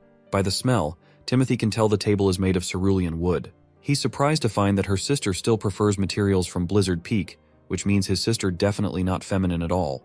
A creepy smile spreads across his face, which soon turns into maniacal laughter as he gloats about having outdone his sister, Garcia. Timothy reveals that in just half a month, he's methodically taken over the Sand Nation people she left in Clearwater Port. He's confident that she's lost her grip on the southern region, and he's feeling pretty smug, knowing that the Queen of Clearwater is now history and the southern region is back under his control. Just as Timothy is savoring his triumph, one of his knights barges in. Timothy tells him he'll be heading back to the capital the next morning. The knight will handle everyone else, except for Timothy's personal guards and the capital's night squad. He instructs his knight, who goes by the name Duke Edward Haas, to keep the southern region secure and to prevent the Sand Nation from stepping into Grey Castle territory. Edward Haas asks if this means he'll be staying behind. Timothy agrees, saying there's still a lot to finish here, and he needs someone loyal and powerful to stay behind, either to deal with traitors or gather refugees. He reassures Edward not to worry. He won't be stuck here forever. Once everything in Clearwater Port is sorted, he'll make sure to bring Edward back to the capital. He explains that Grey Castle still needs to be unified, and before conquering the western region, he'll need many knights to fight. So he promises his loyal friend that he won't leave him behind. Edward looks down, saddened, and reminds Timothy that his brother Raymond Haas is missing. He asks why there's been no news about him, especially since it's been 2 months since Raymond went to the western region. Timothy reassures him that Raymond might be delayed by something, or he could be on his way back. He tells Edward not to worry about his brother for now. The focus should be on burning down Garcia's old stronghold. Timothy wants everyone in the southern region to see that Garcia's old base will be nothing but ashes. Even if she returns, it will be in ruins. He instructs Edward to just burn the soldiers who survived the church's pill's side effects. Once Timothy is alone, he reflects on how Bordertown has easily handled the demon threats, defeated Duke Ryan, and captured Longsong Fortress. He's confused by how one of the dumbest siblings is doing all this. Not only that, Rayman and his 1/500 soldiers who were deployed to the west have also completely lost contact. He's convinced that something significant must have happened in Bordertown to cause such a drastic change in his brother. Whatever the case, Timothy is determined to make his brother, Roland Wimbledon, beg for forgiveness at his feet eventually. Back in the Holy City, the Pope receives grim news about Heather's death. Despite the somber update, he remains composed and reassures his junior that Heather was a devoted, intelligent, and honest girl who will be remembered fondly. He vows that the perpetrator, Garcia Wimbledon, will face justice in due time. The Pope's concern quickly shifts to whether Garcia is collaborating with the Wolfheart Kingdom, and how Church's new poison is working against them so far. Priest Main reports that while the poison worked as expected during the attack on Broken Tooth Forest, where it incapacitated the enemy soldiers before they could fully combat the threat, the results were less effective when used against Wolfheart City. The enemy remained strong and resilient, and Main takes the blame for this failure. The Pope explains that the new poison was derived from demon beasts, and further highlights that there are records of 70 abilities that can counter it, with 30 capable of neutralizing it immediately. Given this, it's not surprising that a large nation like Wolfheart would have a witch with such countermeasures. The Pope shares his worry that if witches can really counter their poison attacks, it might change how people view them in Wolfheart, potentially even making them heroes. And that would be pretty bad news for the Church. He reminds Main not to get too hung up on the losses of their judgment and divine punishment armies, as it might distract them from making important decisions, and they don't want the battle to cool down. But there's a silver lining for the Pope. Garcia and the Wolfheart forces are all gathered in one place, and he is planning to take them all out in one go. The junior has no clue how they are supposed to achieve this, so the Pope just tells his junior to follow him. As they walk through the dimly lit tunnels, a night lights up the area. The Pope shows Main their secret weapon, which was originally intended to be used against powerful demons. It can be put to use now. He calls it City Breaker, and it runs on magic, needing 3 or 4 witches to control it. The Pope explains that the City Breaker has a range far beyond catapults and ballistae. It's incredibly hard for typical city walls to defend against its steel bolts, and it can slice through wooden ships like a knife through cloth. He's confident it'll handle both Wolfheart's city walls and the Black Flag fleet with ease. When Main asks if this weapon was developed by the secret Holy Temple, the Pope says no, and reveals shocking news that it actually came from their enemies, the Underworld's devils. That's why it's been hidden deep within their caves, and he advises Main to keep it concealed and only use it strategically, as they don't want civilians to see the kind of monstrosity it is. The Pope says he's going to assign 2 top-notch pure witches to help out, ensuring Garcia and Wolfheart won't get away this time. Hearing that, Priest Main's face lights up like a kid in a candy store. You see, pure witches under the Pope are the best of the best, with some seriously impressive abilities. Before Main heads out, the Pope tells him to shed the blood of those heretics and avenge Heather. Main quickly responds with a crisp, "Yes, sir." Back in Bordertown, Sirius reports to the prince that their current equipment won't handle all the harvest milling. He suggests setting up a steam-powered mill near the Redwater River. The prince agrees, and tells him to send a request to the city hall and draft a plan once the funds come through. Sirius also mentions that 516 people have become free citizens, and their names have been sent to the old man Baroff. With that, Sirius wraps up his report. The prince is quite happy with Sirius's performance, and is confident that Sirius will be valuable in recruiting aristocrats and knights from the fortress, given his impressive manners. Next up is Lady Scroll, representing the education sector. She reports that all the students who finished their basic studies have moved into their preferred sectors, with 5 even applying to the chemistry laboratory. It seems Prince Roland was hoping for more than just 5 recruits, as otherwise, the newly built laboratories might end up sitting empty for a while. Even Kyle Sichi, the head of the chemistry department, is concerned about the low number of applicants. The prince then asks Kyle to report on his department's situation. Kyle, who isn't fond of these meetings, makes it clear that he's not into wasting time, and suggests finding a new representative for the department if this is the routine. Kyle Sichi then points out that he needs more personnel. The new assistants are young, but they're quick learners, and basic education seems to have done the trick. He also mentions that if the prince grants him access to Chemistry 201, he might finally come up with a way to manufacture acid on a larger scale. Next up is a guy in glasses, who reports on the infrastructure progress in Bordertown. He covers everything from bridges to residences and city walls. Let's not forget about Captain Ironaxe, who reports that the Second Army has finished basic training and is ready to march to Longsong Fortress whenever needed. Aside from the artillery division, all soldiers have now switched to using revolving rifles. With that, the meeting wraps up. The prince thanks everyone for their contributions and announces a raise in their salaries. From now on, department heads will receive 2 gold royals a month, and they'll increase their employees' wages accordingly as well. The prince finally announces the highlight of the day, his plan to expand Border Town into a real city. He's talking about a massive transformation that will stretch the city west to the Badlands, east to Longsong Fortress, and south to the sea. The surrounding mountains will serve as their natural walls, making the city larger than the capital or any city in all 4 kingdoms. He emphasizes that all it will take is hard work and preparation to turn Border Town into a metropolitan marvel that will outshine all others. Once everyone has left, the old man Baroff raises a concern.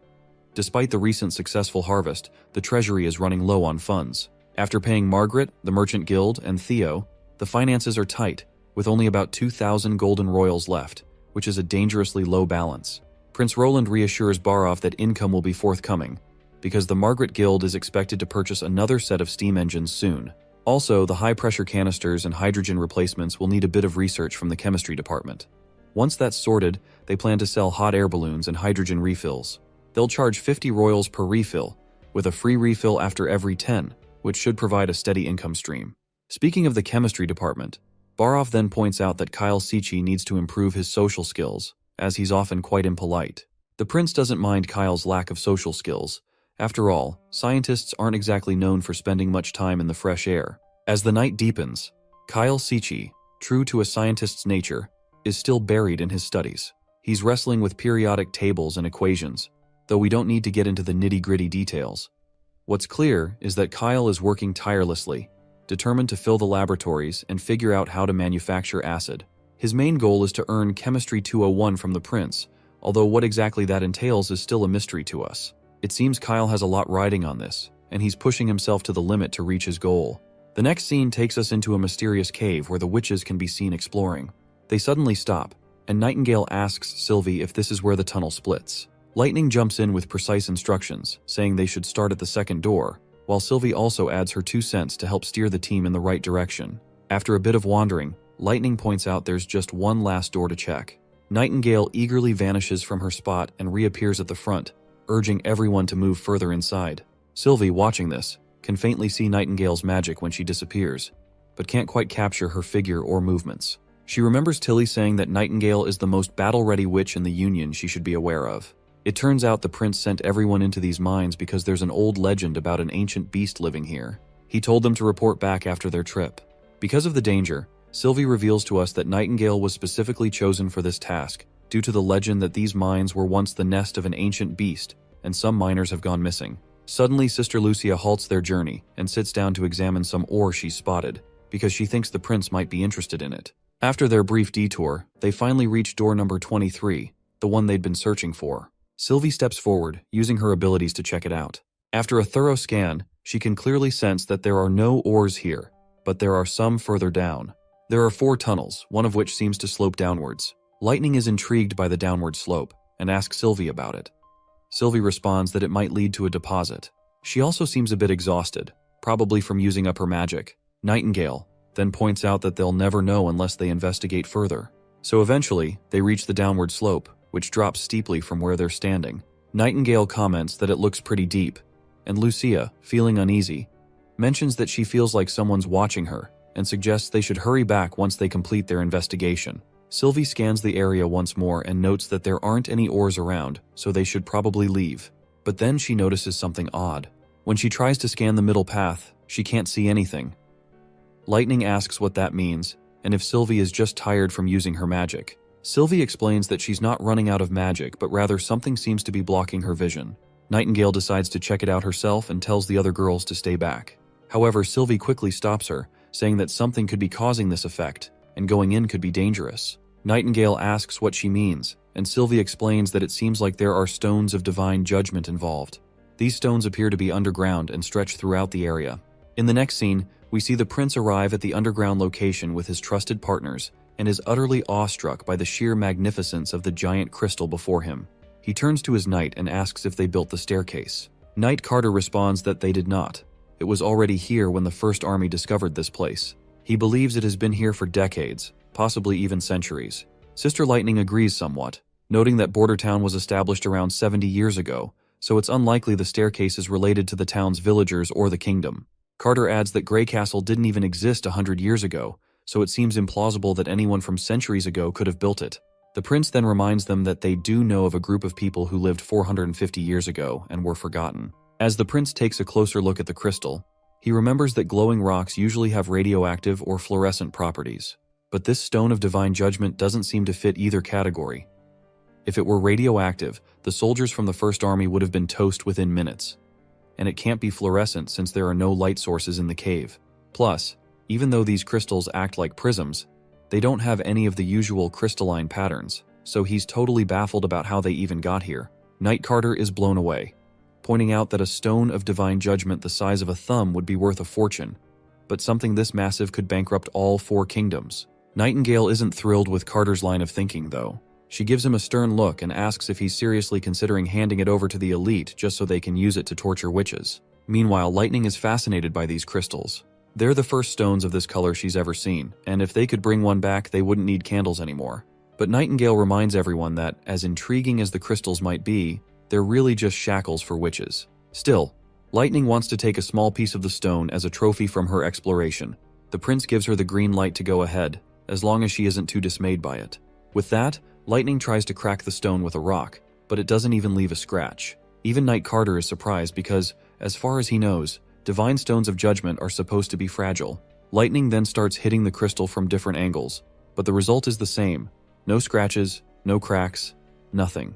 That's when the prince tells Nightingale to give it a try. She bombards the crystal with bullets, but it remains just as shiny and undamaged as ever. The prince is intrigued that even revolvers can't make a dent in the crystal. Carter wonders aloud how the church managed to break it down for sale if it's this tough to crack. Nightingale then points out that these stones should be pulverized with the slightest strength. Anna also chimes in with some info of her own, asking our boy if he still remembers the treasure map. She explains that one of the maps actually points to this location, not the northern mines. The prince is also shocked by this news, realizing that this cave holds a significant amount of these stones, which makes it a part of the treasure place. Once they're back in the office, the prince studies everything with Lady Scroll. He points out that it matches what he remembers, and the southernmost point does indeed align with the northern mines.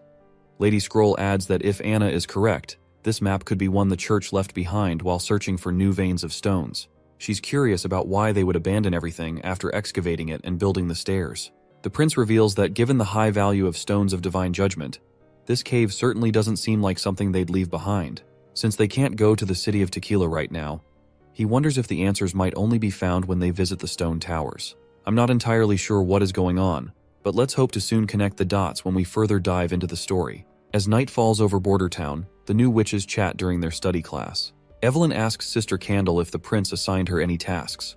Candle nods and explains that he did give her a task. She says he asked her to use her powers on some metallic lumps to keep them solid at room temperature, but she's not sure what he plans to do with them. Candle then inquires about what tasks the prince assigned Evelyn, to which Evelyn reveals that the prince hasn't asked her to do anything specific. She's free to learn whatever she wants. Sometimes he does ask her to sample new booze, and she's given suggestions like adding water or fruit juice, but the prince seems focused on making the strongest alcohol possible. That's when the little girl mentions that the prince must have a reason for his request. But before she can elaborate, their teacher, Lady Scroll, walks in. Lady Scroll breaks the news that they won't be learning any new material today. Lightning's face lights up, excitedly asking if they're going outside, or maybe tasting some new food.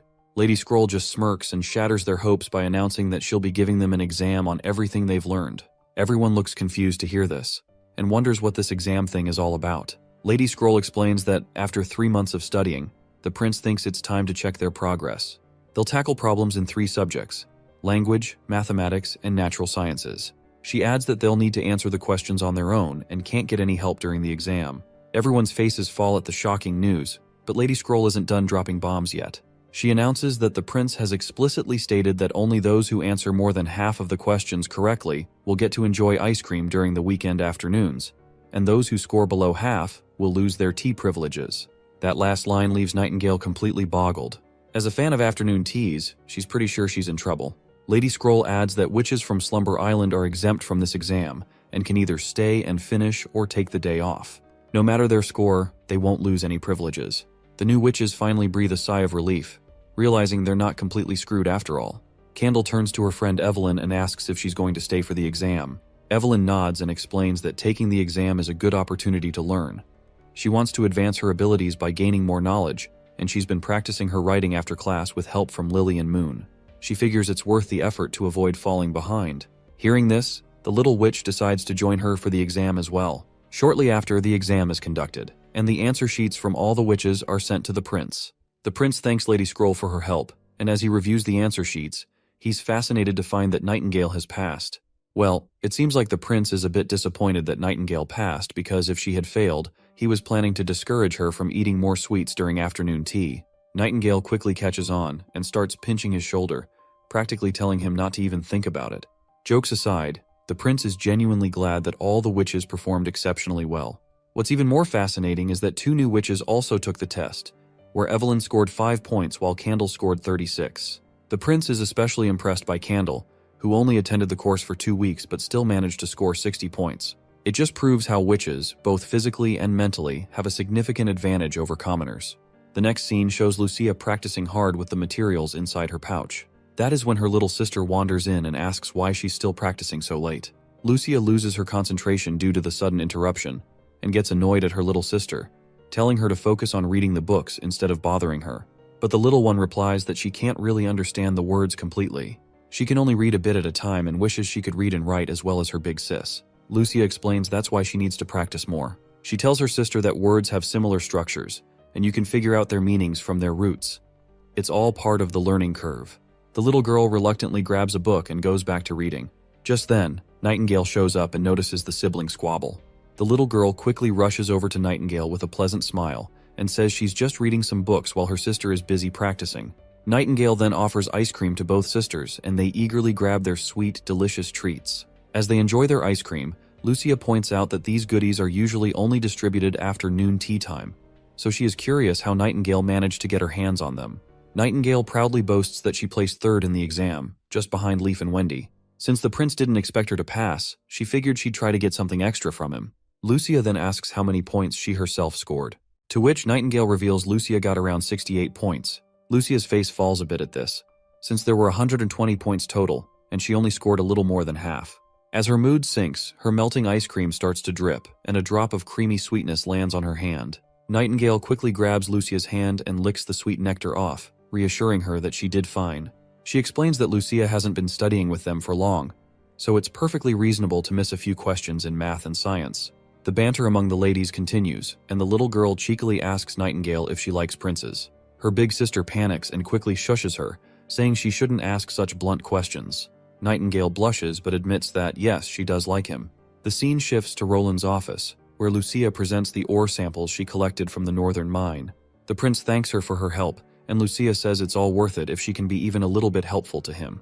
As the prince examines the ores, Lucia's thoughts drift back to Nightingale's confession. She admits to herself that she doesn't really understand romance or whatever it is, but the idea of a witch being interested in the prince seems impossible to her.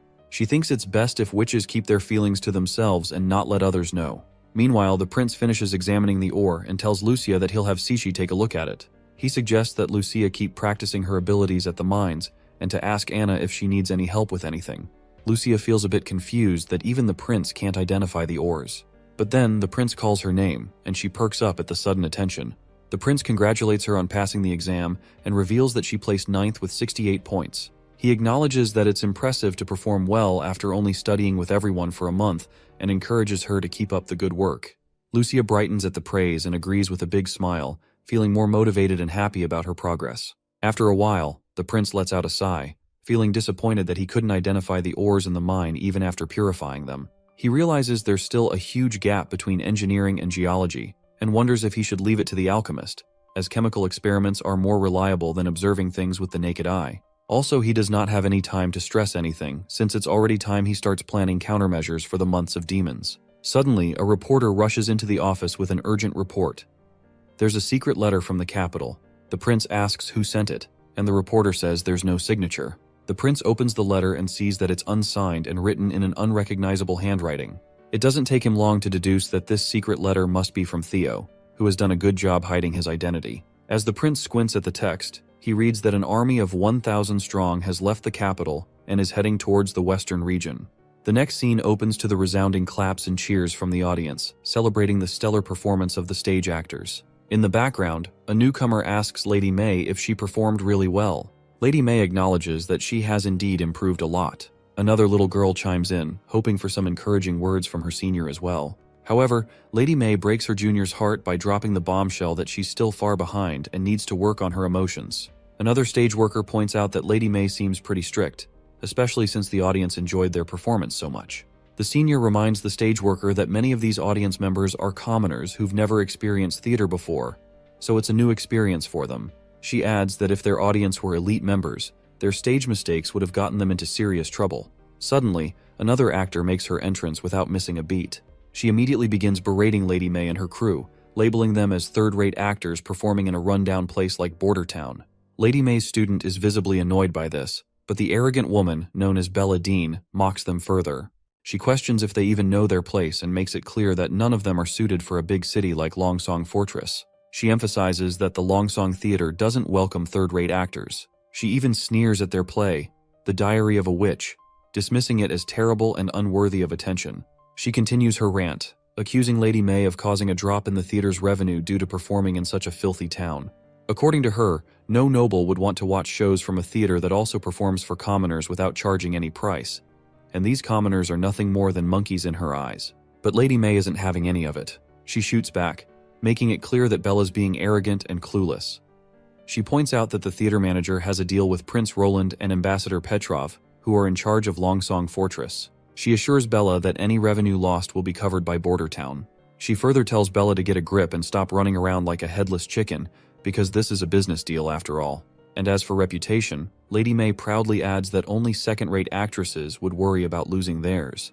Back when she performed in the capital, the elite couldn't get enough of her shows. Lastly, she drops the bombshell that The Diary of a Witch was written by Prince Roland himself. So, by trash-talking the play, Bella is not just dissing some random script, she's showing contempt for royalty, which, by the way, is punishable by law.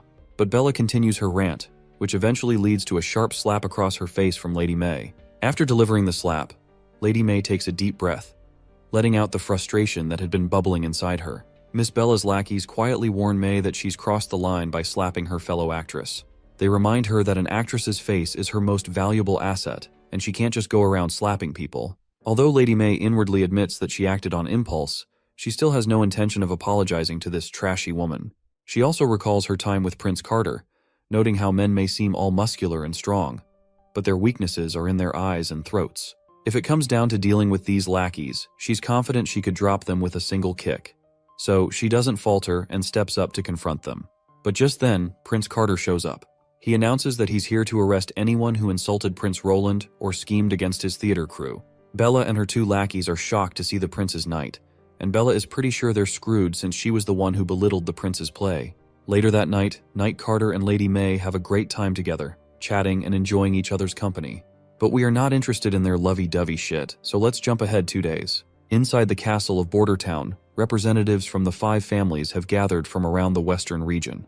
Prince Roland reveals that he has received reliable intel indicating that Timothy has sent soldiers to Longsong Fortress. Their numbers are unclear, but there's no doubt they're coming for Border Town.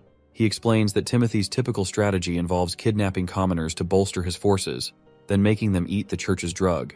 This drug, known as the Evil Crimson Pill, grants commoners strength even greater than that of knights, but its side effects are fatal and irreversible. Timothy plans to weaken the Western region's power by turning anyone useless to him into drugged berserkers, making everyone here in danger. As the leader of the Western region, Prince Roland instructs all the representatives to mobilize their personnel into the fortress. By doing so, Timothy won't be able to strengthen his forces. One of the members raises a concern, pointing out that they don't have enough food and supplies to sustain such a move. But Prince Roland makes it clear that they'll have to bring everything they can, and they only have 3 days to do that. Every commoner must be transported to the city, and once Timothy's soldiers are defeated, they can return home. All the representatives kneel in respect, and once they're gone, Prince Roland turns to his army captain, Iron Axe, and explains that this army is different from the last one they faced. Timothy's soldiers are currently sailing down the Redwater River, planning to infiltrate through Willowtown. He explains that this route is especially tricky because once they pass the river fork, they'll have the option to attack the fortress's south and east gates, or continue west to lay siege on Border Town. To avoid spreading their troops too thin, Prince Roland emphasizes that they need to focus their best soldiers on ambushing the enemy at the Redwater River Fork, as it's the most strategic point for a successful defense. He further explains that Lightning and Maggie will keep an eye on the enemy's movements, so they don't need to station extra soldiers for defense. Instead, they just need to set up an ambush for a single decisive strike. He also notes that Longsong Fortress will need 100 soldiers to watch over the aristocrats, so he doesn't want any surprises while everyone's focused on the Redwater River. Iron Axe will handle the artillery and board the ship at Littletown to meet him at the river fork, and our boy himself will rush there as soon as he's done with things at the fortress. Nightingale, looking worried, asks if the prince is really planning to go himself. The prince nods, saying no one else knows how to handle the witch's abilities like he does, so it's crucial for him to be there. Once their boat sets sail, we see all the new witches, along with our 2 familiar girls, on board. Leading this operation is our eager prince, who makes it clear that while he might not be a master at commanding large armies or planning full-scale assaults, he definitely knows his stuff when it comes to tower defense and tank warfare, which is his specialty. The camps are set up near the river, and just as the prince is about to drop some knowledge on what tanks actually are, Nightingale chimes in, saying she gets the idea of trenches and towers, but has no clue what in the world a tank is. That's when our boy explains that tanks are like carriages with cannons mounted on them, even sketching out a rough drawing in the sand for everyone to see. But then he admits they don't have enough horses, and the cannons also need to be transported with the ships as well. So the prince concedes that what they have isn't really a tank. But he suggests that if they don't have enough horses, Honey could tame some tigers or cougars to pull the cannons instead. Nana then asks if cannons pulled by tigers still count as tanks. The prince, with a grin, proudly says yes and even suggests they could call them tiger tanks or leopard tanks. That's when Lotus speaks up, asking the prince what her role will be in the battle against the fake King Timothy. The prince explains that they need to set up 2 perimeters on either side of the river. He draws a line in the sand to show the enemy's route and points out where their troops will be stationed on both riverbanks. The plan is to launch a surprise pincer attack, and to hide everyone, they'll need to build dirt structures in a V-shape along the banks. These structures should be long with sturdy walls, and each will have 8 rooms with 1 small window facing the river. Lotus appears to be still confused, and says that while they can hide their troops in the mud houses, they won't be able to attack the enemy's ships. If the ships don't stop or dock, they might just sail past. The prince reassures her, saying she doesn't need to worry about that. He explains they've got all sorts of long-range weapons for dealing with the ships. He also mentions that Leaf will use wild grass and vines to camouflage their setup. The prince can almost hear the victory music playing in his head. It's just a matter of time before Wendy transports all 16 cannons into the mud houses they're about to build. With that firepower, no matter how many ships Timothy has, they'll be at a serious disadvantage against his attack. The enemy won't stand a chance. The next day, a knight starts barking orders for all soldiers to get ready for the attack. Hearing the command, the soldiers quickly scramble into the bunkers, which are completely camouflaged under a thick layer of grass, thanks to Lady Leaf's work. Inside the bunkers, the soldiers start prepping their cannons, and they can't stop singing the praises of the witches. They're amazed at how the witches built huge structures overnight and instantly summoned grass and vines. They're even hearing rumors about one witch who can turn into a giant pigeon. The soldiers can't believe how these extraordinary abilities surpass anything mere mortals can do. Just as the soldiers are chatting and having a good time, someone reports that enemies are closing in. The soldiers rush to load the cannons, ready to spring into action at Miss Lightning's signal. The ships are definitely getting closer, and Sylvie confirms they're almost at the ambush point. Lotus is a bit anxious as the boats appear on the horizon, and the prince has not yet made a move. But then bam! The ships are hit from all sides by a barrage of cannon fire. Lotus is completely blown away by the sudden and intense bombardment. The soldiers on the ships are completely helpless, dropping like flies under the relentless cannon fire. Lotus is still trying to wrap her head around what's happening, her mind spinning trying to understand how they're pulling this off. With people crying for help and blood everywhere, Sylvie quickly starts feeling queasy from the chaos. Lotus rushes to check on her friend, while the prince, observing the carnage, advises Sylvie to take a break. He offers her a handkerchief, which she accepts gratefully. Sylvie notes that these weapons are probably the incredible invention she had heard rumors about. She hadn't taken it too seriously at the time, but now she can't deny the power of such a weapon. Suddenly, the surviving knights from the ships scramble onto the solid ground, raising their swords and charging at the beach flanks. But let's be real, these knights are marching straight into their doom. Our soldiers, ready and waiting in the bunkers, start hammering the knights with gunfire. The enemy quickly realizes they've been ambushed and scrambles back to their ships, beginning their retreat in a hurry. Meanwhile, the prince watches the whole thing through his telescope. He tells Iron Axe that it's time to finish cleaning up the rest. If any of the chief knights are still alive, he wants them taken prisoner for questioning. He also instructs Sylvie to go with Iron Axe to keep an eye on the enemy soldiers, making sure no one gets away. The charming witch Sylvie quickly agrees to the prince's instructions. She now understands why the prince is so confident in publicly sheltering the witches. With such powerful military capabilities, even the church's divine punishment army might struggle to overcome him. If Princess Tilly could wield such formidable weapons, she might not need to hide anymore, and the enemy could find it nearly impossible to launch a successful assault. Iron Axe finally returns from his mission and reports back. He's managed to capture only 2 knights. The first introduces himself as Duke Snake and immediately begs the prince to allow him to send a message to his family, promising a huge ransom in return. The second knight introduces himself as Edward Shield from the Shield family in the northern region, and he too claims that his family is willing to pay a ransom for his release. With a terrifying tone, the prince asks them if these 2 are the ones who launched this attack. Duke Snake quickly speaks up, stating that their captain, Duke Vincent, was the one in charge, but he perished in the battle. He pleads with the prince to release their handcuffs, insisting that he wishes to be treated humanely before his ransom is arranged. The prince, however, makes it clear that he's not interested in a ransom. All he wants is the main goal of the attack and Timothy's next move.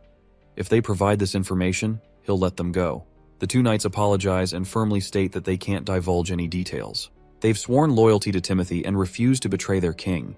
We can tell that the prince is really bothered by their response, so he simply turns on his heel and starts walking away. He tells Iron Axe that the fate of these knights is up to him, and makes it clear that he doesn't care what happens to them, as long as he gets the information he needs. Iron Axe quickly agrees, telling his soldiers to take the 2 knights away. Before they leave, the prince reminds the captain that once the interrogation is over, the 2 knights should be counted among the casualties. After all, they brought this on themselves by invading the western region and involving civilians in their mess. The next day in Border Town, the prince learns that the soldiers they defeated were just the first wave of Timothy's forces. Iron Axe confirms that this fits Timothy Wimbledon's strategy, revealing that Timothy is sending waves of refugee armies to attack the western region, using similar tactics to those employed at Clearwater Port.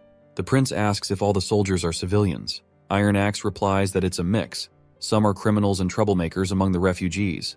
He explains that Timothy captures these people, makes false promises to pacify them, and then forces them to take the pills. This way, they fall entirely under Timothy's control, and Timothy needs more pills to keep them under his influence and manage their pain and desires. The prince feels a pang of sadness for those forced to take the pills, because the pills only offer a temporary reprieve, delaying an inevitable death, and he knows that even 1 pill means they're beyond saving. Iron Axe agrees, noting that Timothy never mentioned the pill's side effects to those people, and everyone was tricked into believing they'd receive status and rewards after fighting. Duke Vincent had underestimated the defenses of Border Town and thought that 1,000 drugged commoners would be enough to take down the Border Town.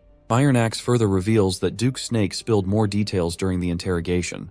Timothy had planned to split the commoners into groups to attack the town, while keeping an eye on their defenses. The prince makes it clear he won't let any enemy soldiers get away this time. Since Duke Snake was part of the first wave, he asks if they know anything about the next waves. Iron Axe shares that they didn't get many details about the second wave, but Duke Snake did mention it would be much larger than the first. The prince is disappointed to see Timothy squandering valuable lives as cannon fodder. It's hard to believe his brother could be so reckless with such a costly gamble. The prince then points out that once the Demons of Months arrive, the entire western region will be covered in snow. If they're going to attack, it needs to happen before winter hits. This means he plans to drag out the battle. Iron Axe asks if they should send a messenger. The prince thinks it won't be very effective. To make Timothy rethink his strategy, they'll need to cut his forces and show him that sending commoners into battle won't work against the western region. The prince spreads out the map and explains the urgency of their next moves. He explains that he was too slow and cautious in spreading news about the western region and recruiting more people. To cut off Timothy's options for gathering commoners for his forces, they need to recruit and interact with commoners, just as they did with the refugees in the capital. He emphasizes that the war-torn southern region is the most critical area to address next, followed by the northern region. He plans to release the prisoners to send a clear message, ensuring that Timothy's forces won't attempt another futile assault. Iron Axe raises a concern that releasing the captives would expose their strategies and weaponry. However, the prince reassures him that Timothy will remain in the dark about the specifics of their weapons' strength and manufacturing capabilities. The released captives will only reveal the extent of the weapon's power and not the intricate details of their operations. Additionally, These captives will carry a warning letter to Timothy, which will serve as both a strategic and psychological advantage. Iron Axe looks puzzled, so the prince clarifies his strategy. He plans to announce a specific date for a major offensive and then lay siege on the capital during that time. This will not involve the First Army, but rather an unexpected aerial assault by the witches. He explains that while the chance of actually killing Timothy is slim, the primary objective is to create a significant psychological impact. By demonstrating their ability to strike directly at the heart of Timothy's power, they will shake his confidence and destabilize his rule. The goal is to make Timothy feel threatened and uncertain about his position, thereby achieving a successful operation through fear and disruption. Well, that was a lot to take in. I'm sure this episode was more dialogue-oriented than action-packed, and we didn't see much progress on the industrialization front. Nonetheless, it was a great episode. I guess having character development and compelling narration is what makes Release the Witch special, regardless of how dialogue-heavy the series is. On a particularly sunny day in Bordertown, Margaret is enjoying some cold ice cream while giving a shout-out to the prince for his brilliant strategy that has shaken things up in Grey Castle. Because of this, Timothy has repeatedly failed to take down Bordertown. She further shares that she's heard rumors about the Black Flag fleet raiding Seabreeze Town and Golden Wheat City before sailing to the north, and no one has any clue where Garcia went with her Black Flag fleet. Since Garcia is now out of the picture, this means that Timothy's only target left is our boy. She enthusiastically offers that if the prince wants to leave Grey Castle, the Bay is ready to welcome him with open arms. There's enough land on their island to even set up 10 border towns, and she and the other merchants would be more than happy to provide all the land available to Bordertown's citizens. The prince, though, already knows where Margaret is coming from. He's not about to trade his steam engine and paddle steamer blueprints with the merchants like that.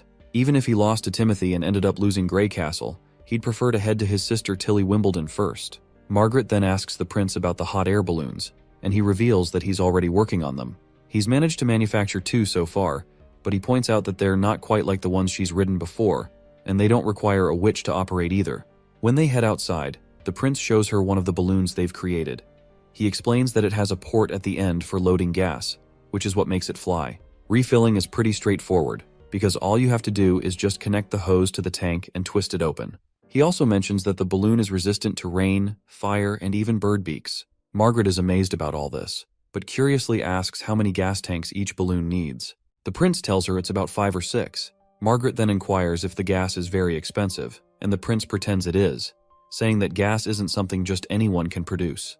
But deep down, Prince Roland is practically doing a happy dance because, contrary to what he said, making helium is a breeze. All it takes is mixing sulfuric acid with reactive metal in the tank. And since he doesn't have any metals on hand, he can simply get help from Sister Lucia to extract high-purity metal for the reaction. Meanwhile, Margaret acknowledges that the formula must have come from the blood, sweat, and tears of Bordertown's esteemed alchemists, who worked tirelessly to make it happen. So, without a second thought, she decides to buy some. The prince then humbly reminds her that the canisters can only be stored for a year and must not be incinerated, struck, or disassembled, or there will be severe consequences. He adds that while it might be a little expensive, Bordertown will offer deals and discounts for their customers. That's when Lightning chimes in, announcing that the balloons will come with pre-filled complimentary gas, a camouflage cloak, and a warranty. Customers can also purchase a yearly membership subscription for additional discounts. A while later, Prince Roland is feeling pretty pleased with himself. The deals he struck with Margaret have generated a lot of revenue, which means he can now invest in boosting the population. By the time he builds the city next year, he is sure that the Redwater River will be lined with neighborhoods. Meanwhile, Anna and Lucia are hard at work. Anna perks up when she sees the prince strolling toward them, and the prince quickly squats down after approaching them, asking how things are going and if they've found anything worthwhile. It seems like Anna and Lucia are focused on producing a metal with incredible resilience, hardness, and tenacity. Lucia dives into some technical details, and overall, they're quite satisfied with their results. Anna even mentions that this project is more interesting than smelting musket barrels. She further happily reveals that she can completely transform an iron block by adding another metal to it, and she's eager to understand how these metallic atoms bond together. The prince is thrilled to hear this, and explains to us that Anna and Lucia are working on an extraordinarily useful task. Lucia's job is to break down ores into different base elements, while Anna melds them with iron to test their qualities. Using Blackfire's malleability, Anna tests the hardness and tenacity with varying amounts of magic. As the prince walks away, he's buried in a book about chemistry, detailing everything about iron and its properties. He knows that even tiny changes can cause significant shifts in a metal's properties, which is why they're testing those thresholds. A while later, the prince is sitting on a bench, and the falling leaves are a clear sign that autumn is approaching. As the prince starts dozing off, Anna jolts him awake with a tap on his nose, telling him not to fall asleep outside, otherwise he is going to catch a cold. He suddenly asks where Lucia is, and Anna reveals that she's having afternoon tea with Belle. Just then, Anna reads Roland's troubled face, so she moves in close and asks if he has something on his mind, because she can see it in his eyes. The prince remains silent for a moment, then grabs her hand and pulls her closer, admitting that he's feeling a little troubled about something. He explains that he had brought the commoners in the border town from the capital with the help of everyone, but there are still a lot more people stuck in the capital who are not willing to leave the capital. The time is running out, so he is afraid that he has to be more forceful to ensure he saves most of the people, and they don't fall victims of Church's pills Timothy is making them to take.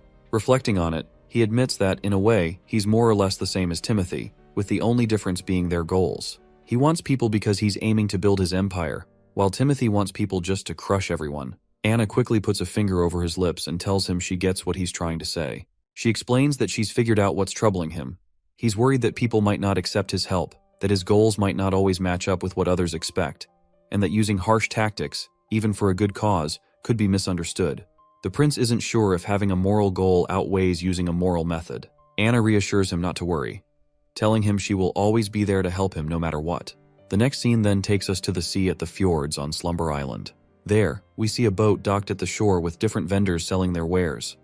Molly and another cute witch can be seen exploring the market area. All the while, Princess Tilly is observing everything through her telescope. She notes how Slumber Island is no longer just a hiding place for the original 300 witches. Although the New Bay residents live on the outer edges of the island, far from where the witches live, she's confident that with continued growth, Slumber Island will eventually become a city. As Tilly is discussing these developments to herself, Ash calls out to her, warning her about the heavy wind and telling her to come down before she trips. Tilly quickly uses the stone embedded in her hand to lift off from her perch, and smoothly makes her way down. Ash scolds Tilly for being reckless and suggests she keep Molly around while she's experimenting with flying. On the other hand, Tilly excitedly talks about her new discovery, explaining that as long as she maintains her magic output, she won't fall off. However, controlling her direction is still tricky. She invites Ash to give it a try, saying flying is an incredible experience, and the view of Slumber Island from above is breathtaking. Ash remains dubious and flatly refuses, reminding Tilly that she couldn't even activate the lightning stone and that she shouldn't risk her life. Besides, there's only one stone, so she can't fly with her even if she mastered it. Tilly sadly agrees and mentions she's also working on figuring out how to craft more of these stones. Ash asks if she's implying that the stones are man-made. Tilly confirms, saying their appearance and qualities seem unnatural, suggesting that the people who built the ruins had a deep understanding of magic, and she finds it a bit sad that the makers of these stones didn't leave any research literature about any of it. Suddenly, Maggie comes rushing at Princess Tilly, looking as if she's seen a ghost. When Ash notices the frantic bird making a speedy descent, she quickly grips Tilly and steps aside, clearing the way. Poor Maggie lands hard on the solid ground and for a moment seems genuinely hurt. Ash picks her up, and Maggie explains that she was blown away when she saw Tilly flying. She even thought for a moment that Sister Lightning had come to Slumber Island without telling anyone. Once Maggie recovers, she mentions that she's just come directly from Border Town, and Tilly then asks how the witches there are doing. Maggie replies that they're doing great, and that she was asked to deliver a bunch of letters written by them. One letter is from Lotus, and the other one from Evelyn, and as well as Sylvie also sent a letter. She also pleasantly presents a letter from the prince as well. Ash then offers Maggie a cookie for a job well done, and Maggie happily transforms into her little chubby pigeon form and flies off with the treat. Tilly can't help but notice how Maggie seems to get plumper with each trip to Border Town. Nonetheless, as they walk away, Tilly notices that Roland's letter feels unusually heavy this time, making her wonder what's inside. Later, once they're in the office, she eagerly opens the letter and finds a bunch of pictures inside.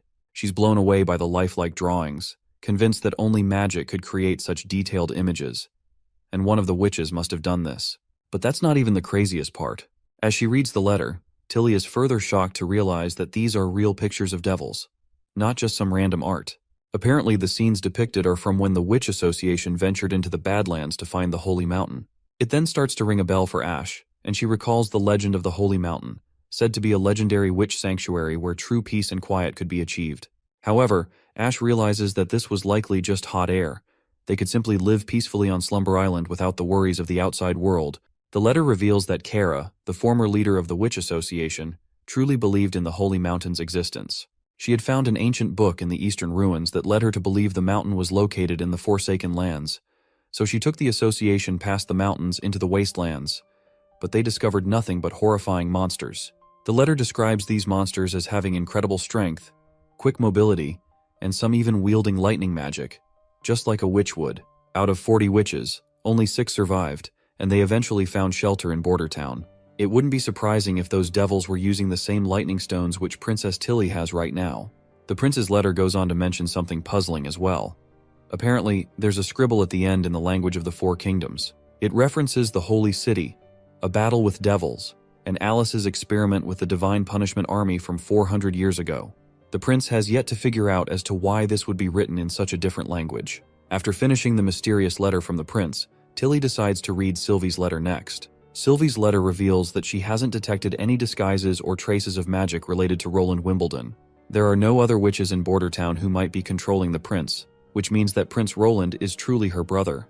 The news absolutely shocks Tilly, and she's left trying to make sense of how it's even possible. She remembers that Gerald, Timothy, and Garcia were her father's first children, and they had formed a tight clique because of this very reason. Even Garcia, the youngest among them, was 6 years older than Roland. So, no one hung out with him and bullied him relentlessly. Logically, since Tilly was the youngest, she should have teamed up with Roland.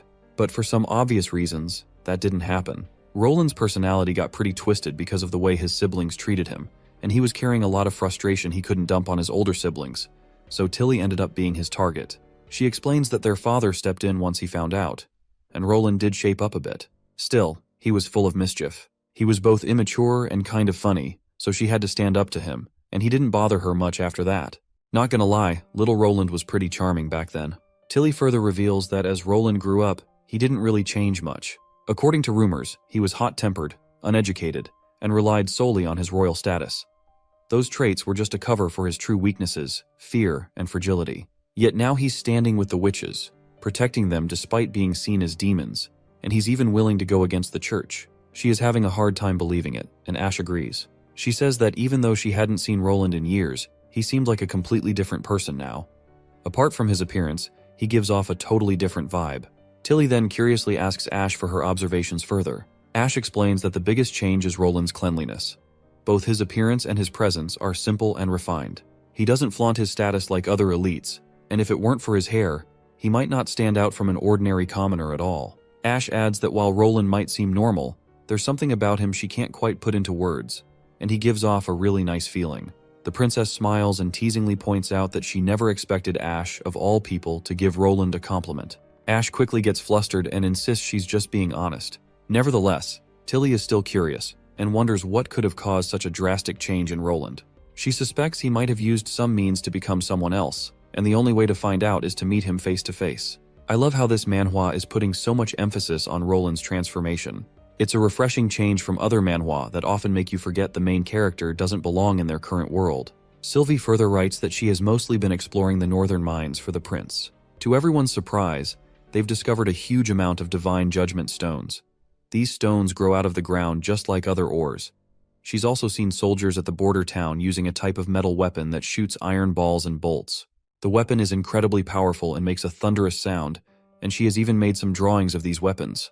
Ash quickly perks up and points out that this rod-like weapon is exactly what caused her injury back then. Since they're allies now, she advises Princess Tilly to request a shipment of these weapons for defense. If the prince refuses, it would suggest he's not as reliable as everyone thinks. Princess Tilly responds that, first of all, they are not particularly defenseless, and secondly, those weapons are clearly vital to the prince, so he wouldn't give them away easily. Tilly is sure that making demands like that would only break their trust.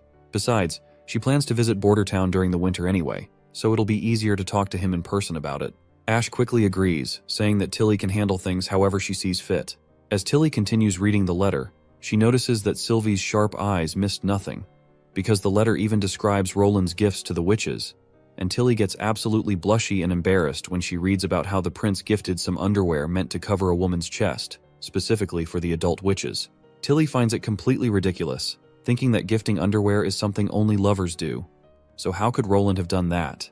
She then recalls that he did something similar at the capital, and realizes that he's definitely started to resemble the Roland she used to know. Ash nods in agreement, noting that Roland was always a bit of a creep, so she tells Tilly they shouldn't go to Border Town during the winter. Back at Border Town, the chemist Sichi is in high spirits as he shares some exciting news with the prince.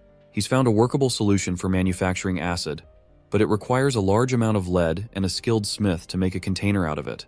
He's heard that there's a witch who can precisely cut metal, and if she can handle the metal work, he asks for permission to use her assistance. The prince gives the green light for the witch's help, but mentions that he actually called him for something other than the acid. But Sichi is already way too busy with his current projects to get time for anything else. The prince reassures him that it won't take long and that all he needs is a few of Sichi's apprentices, not his top-tier ones. Sichi is finally curious and asks what the task involves. The prince then explains that they're going to manufacture soap, specifically for the common market. Despite its modest appearance, it will have the same properties as luxury soap, useful for bathing, washing clothes, and cleaning kitchenware. Sichi then frantically asks if the prince is referring to saponification, the process from Chemistry 101 that converts fats and sodium hydroxide into glycerin and soap. The prince confirms, and he seems pretty happy that Sichi is using the correct chemistry terms. However, even though Mad Scientist is thrilled about it, he still suggests delaying soap production because citizens can go days without bathing and usually clean their clothes and dishes in the river. The prince clarifies that soap production indeed has the lowest priority right now, but it's the byproduct that they desperately need. Sichi then asks if the prince is talking about glycerin, and the prince agrees, stating that producing glycerin is their top priority. Eventually, Sichi agrees to the plan, but points out that he won't have the time to handle it himself. The prince understands and mentions that he has some spicy intel that might interest him. Apparently, a sailboat carrying 50 commoners arrived this morning. Since there were a lot of people and they didn't seem like merchants, they were stopped by patrol. One of these commoners asked for Sichi, and it turns out that newcomer is an alchemist from Redwater City. Before the prince can reveal this newcomer's name, Sichi jumps with excitement, quickly realizing that this must be Charles, his former disciple. He's certain Charles has brought apprentices to assist him, and eagerly asks where Charles is right now, explaining that he was his most productive disciple, and it's crucial for the work. The prince informs him that they are registering themselves at the city hall. In the next scene, Lightning and Maggie are getting ready for their adventure, double-checking their supplies. Maggie proudly pulls out a string of sausages and declares that she's all set for the journey. Lightning raises an eyebrow and tells her that sausages won't do much against the dangers they might face, so she should grab a weapon or something. But the little pigeon makes it clear that if she runs into any Divine Judgment soldiers, she'll peck through their armor. Knowing arguing with Maggie is a lost cause, Lightning just puts on her glasses and they are ready to set off towards the westernmost point of the Misty Forest, and their goal is to explore the area and map out the forest's boundaries. As they head out, Lightning feels a wave of relief that Maggie is coming along. She's uneasy about exploring the Misty Forest alone, especially after encountering that devil in the woods at her last visit. She worries that if Maggie knew just how scared she is, she might poke fun at her. Lightning reflects on the wisdom of her father, who is the great adventurer. He had once told her that no matter what obstacles she faces, she must confront them bravely, observe closely, and understand that fear often comes from within rather than from the actual danger. With these words in mind, Lightning steels herself, declaring proudly that she's the daughter of her father and she won't be defeated. They continue their journey. Lightning finds it quite reassuring that they can simply just follow the river to not get lost. Suddenly, Maggie spots a towering mountain at the end of the forest. The mountain's sheer size makes it look almost mythical.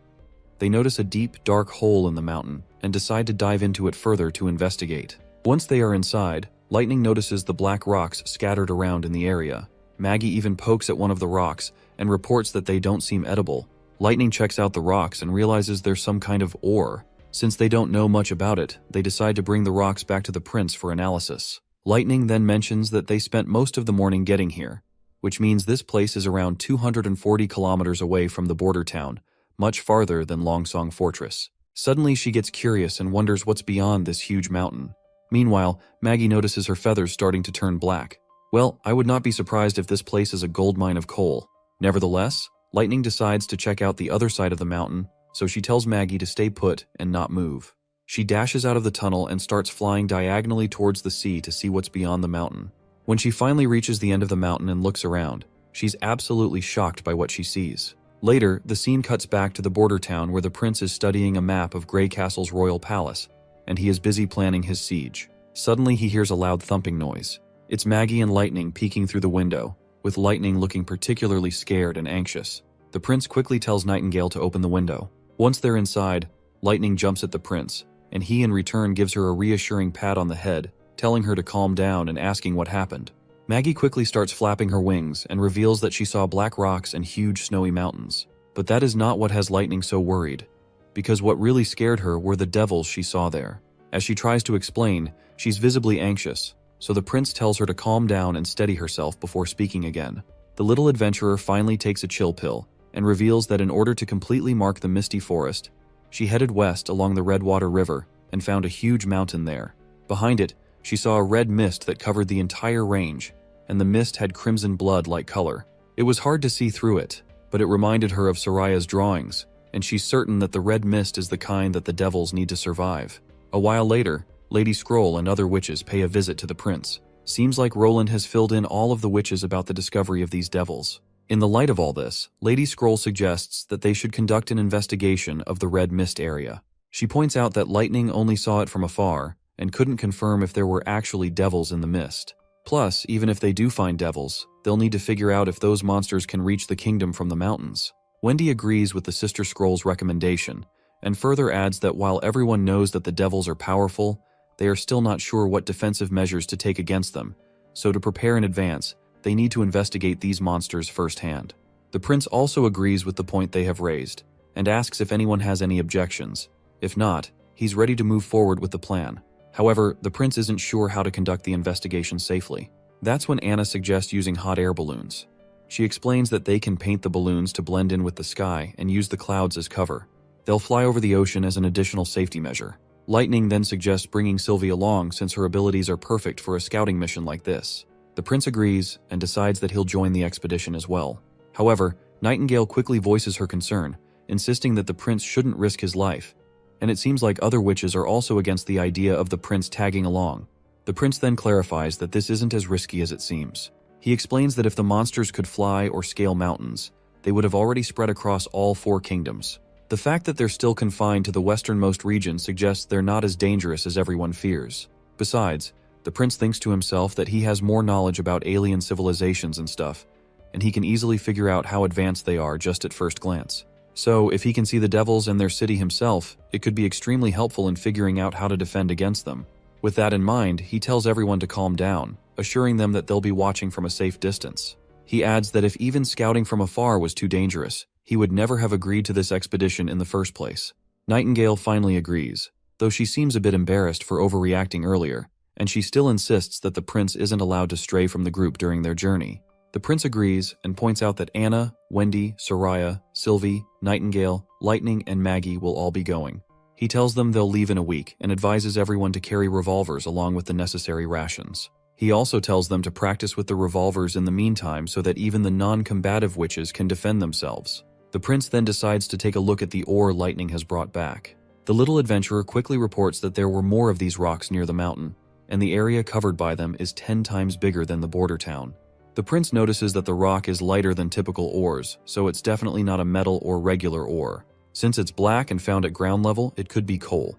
He tells Anna to burn the rock a little, and once her green flame touches it, the rock begins to burn with a blue fire. It doesn't take long for the prince to recognize that this is high-quality anthracite, a type of coal that burns with minimal smoke.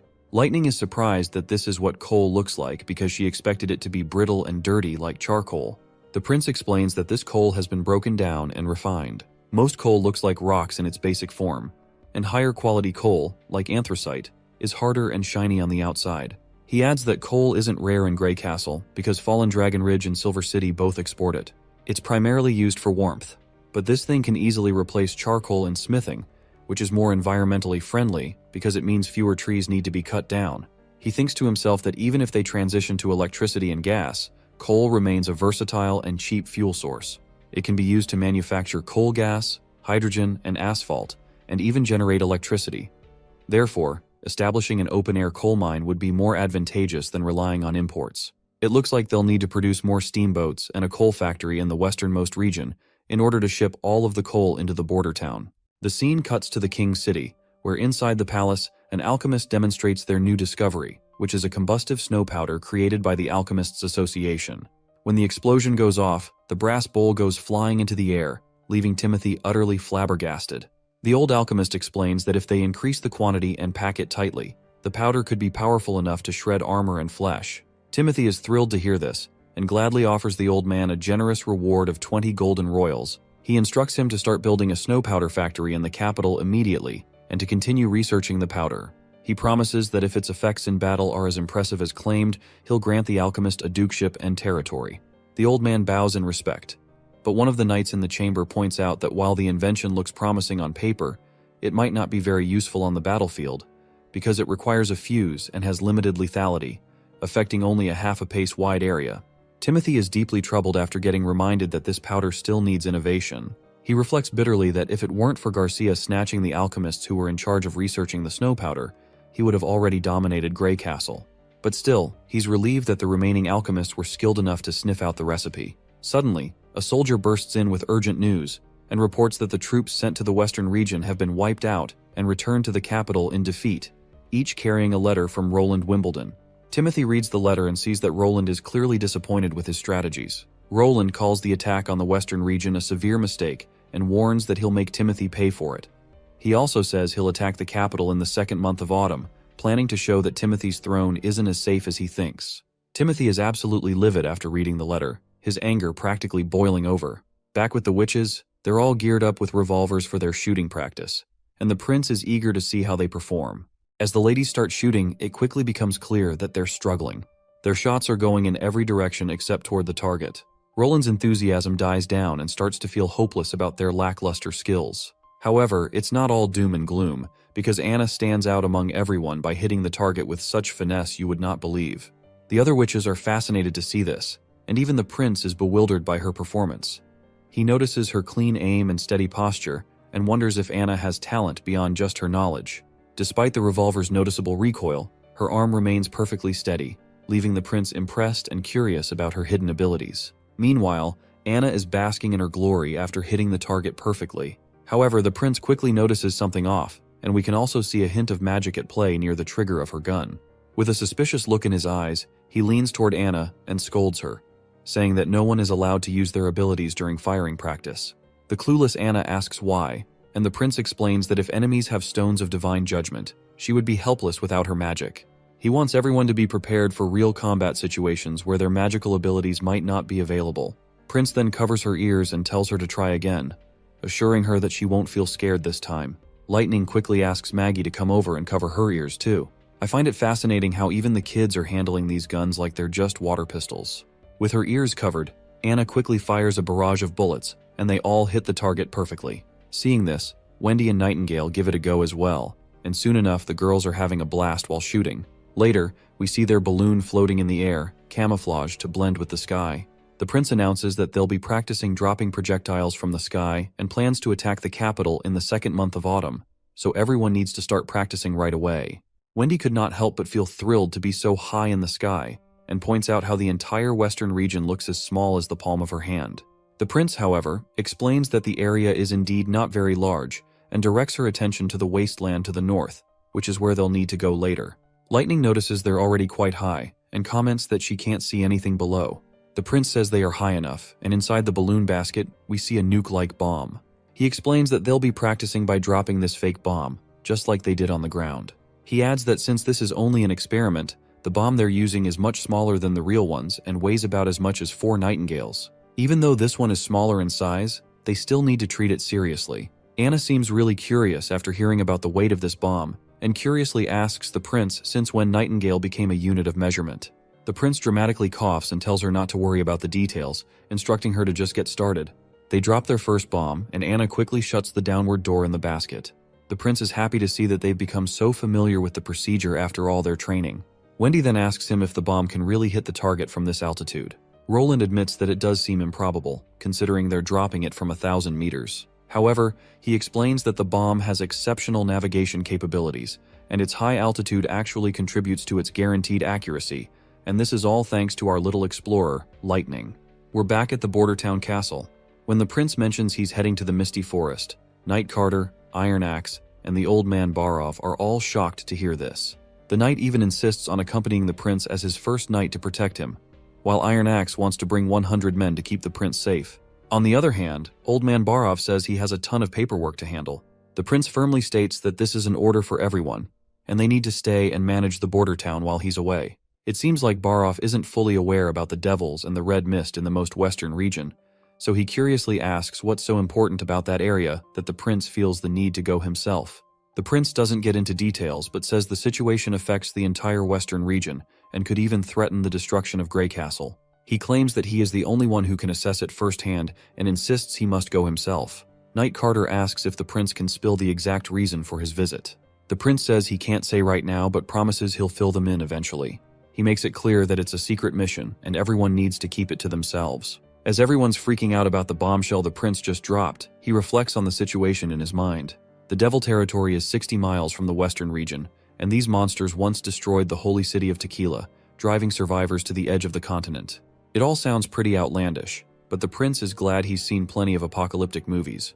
But he knows that people won't easily accept this reality. If word leaks and civilians panic, everyone might rush to leave the western region, and he can't let that happen after coming this far. So, the prince finally sets off with all the witches in their balloon, waving a final goodbye to his loyal companions, who are tearfully watching him depart. Not gonna lie, I'm also super excited to see what they're about to run into in that mist. Meanwhile, as they're floating through the air, Sylvie asks if the church fought the devils 400 years ago, and wonders if that makes the church good. The prince says the church is actually evil, and Nightingale agrees, pointing out that if they were good, they wouldn't have been executing witches for no reason. She explains it would be one thing if the witches were actually evil, but they're not connected to devils at all, plus there's even evidence to disprove that. The prince agrees and adds that first they need to verify if the church really did fight the devils. If they did, why would they hide it and destroy all the evidence? Because they could have gained a lot of followers by spreading the news of their victory. The prince reassures Sylvie that he'll never support the church just because they fought the devils. He's determined to fight against the devils on his own if needed, and he's not afraid because he has witches by his side. Nightingale leans in, happily reminding Sylvie that the church is a bunch of losers who failed to eradicate the devils in the past, so the prince would never side with them.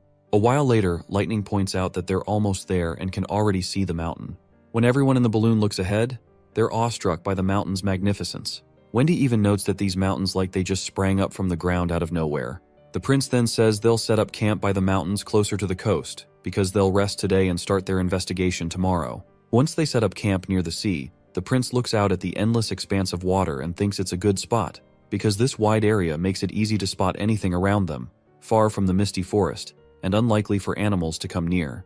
The ladies come over and suggest that the prince should sleep inside the tent. That is when Roland remembers that particular day when he tried to sleep among the ladies but had to spend his entire night restlessly. To avoid repeating the same mistake twice, he decides to sleep outside to stay fresh for their morning investigation. Meanwhile, Maggie is also feeling quite happy as she decides to sleep outside as well. The ladies start heading into the tent, and Wendy says she'll swap for lookout later. As the fire crackles and the prince sits alone, Anna approaches him from behind. The prince asks her if she's not planning to sleep with the others. She replies with no, and says she just wants to stay out here with him. She sits down beside him and mentions that Sylvie should have thanked him earlier for how he comforted her. Then, almost out of nowhere, Anna says she's happy with the choice she made. The prince finds himself confused, and curiously asks what choice she's talking about, but instead of answering, Anna leans in and gives him a quick kiss on the cheek. Afterwards, she doesn't say anything else, just wishes him good night and heads off to sleep. While he still has not recovered from that unexpected kiss, the prince is caught off guard when Nightingale suddenly appears and gives him a smooch on the cheek too. She thanks him for everything he's done for the witches, then vanishes into thin air, leaving the prince smiling to himself. The next morning, the crew is back in the balloon and they continue their journey to the red mist. Inside the balloon, the prince can be seen still yawning, feeling a bit uncomfortable from sleeping outside. He's already starting to miss the comforts of his castle, especially the running water and showers. Meanwhile, the witches are full of energy and in high spirits, and the prince can't help but marvel at how fresh they look, and wonders if their beauty is part of their magic. Suddenly, Lightning reports that they should be able to see the blood mist from a distance. She quickly points her finger out in that particular direction, and as they peer downward, they spot the entire area swarming with that creepy red mist. Sylvie wastes no time activating her ability, and she quickly reports that they're still too far away from the mist, because she just can't detect anything from this distance. The prince decides to descend further and tells Soraya to make sure she draws every scene from this point onward. As he looks through the binoculars at the coast, he notices there are no piers or docks. Even if there were devils, they haven't built any ships to reach Grey Castle from the sea. Suddenly, Sylvie speaks up, saying that about 10 miles from the coast, in the red mist, there are some structures made of black rock, They're triangular in shape and seem to point upward. Wendy quickly chimes in, noting that these structures sound similar to the mirages they saw in the wastelands, which suggests this place is definitely devil territory. However, Soraya, who's seen devils in their buildings in the wastelands before, points out that the height of these towers seems off. The towers she saw in the mirage were so tall that they should have been visible above the mist, because they were even taller than these mountains. The prince then speculates that what she saw before might have been a devil city, and this could just be a village. While Wendy and Anna are freaking out in the background, the prince keeps his cool and asks what's inside the towers. Sylvie reports that most of them are empty, but some are filled with some kind of liquid. Suddenly she notices creepy red eyes glaring back at her. The prince snaps her out of it, asking urgently what's happening. Sylvie doesn't waste a second before telling the prince they need to get out of there fast, because the devils have already found them. Scratch that, the devils are already on the move. She explains that they were buried underground, with only the pipes on their backs sticking out of the ground. The shit is about to get real, and it's clear they need to get out before things get worse. Sylvie then drops another brutal piece of news, revealing that there are some devils flying, which leaves everyone absolutely boggled out of their minds. The prince quickly orders Wendy to retreat the balloon at full throttle, and our wind girl quickly pushes the balloon forward with her wind powers. But unfortunately, Sylvie reports that 2 devils are rapidly approaching, and they are riding some kind of flying monsters. The prince is blown away to hear this, but instead of feeling terrified, he is kind of curious about these monsters, so he squints his eyes and notices that these devils are apparently riding some hybrid demon beasts. He makes a split-second decision and shouts for everyone to lower the balloon's altitude and reach the ground as soon as possible. He knows that with only lightning capable of flying, it won't be enough to protect everyone if these monsters catch up. If the balloon gets damaged, they're all in serious trouble, and he is kicking himself for underestimating the devils and putting everyone into this risky mess. Before they can even start their descent, the flying monsters close in fast. One of them blocks their path and throws a spear with incredible speed straight at the prince. He braces himself to get screwed, but just in time, Anna conjures a shield to protect him, stopping the javelin inches from hitting him. However, it looks like Anna poured every ounce of her magic energy into creating that shield, and is almost out of juice. While the javelin falls back, the devils don't let up, and they charge at the balloon once again, surrounding the party from both sides. Surprisingly, Anna is still hanging in there, and conjures up the shield once again to keep the monsters at bay. The prince takes this chance, and immediately reminds the ladies that it's finally time to put their bad boys into action. The ladies quickly comply with command, and draw their revolvers right away. They start shooting like there's no tomorrow, with Nightingale even holding 2 revolvers like she's some kind of gunslinger reincarnate. But despite their best efforts, it looks like all those bullets are missing the target, and the monsters are closing in fast. Nightingale then points out that the balloon's shaking too much, which is messing up their aim. Just then, one of the wild beasts roars with its gross, gaping mouth, and Wendy quickly uses her wind powers to fly the balloon away.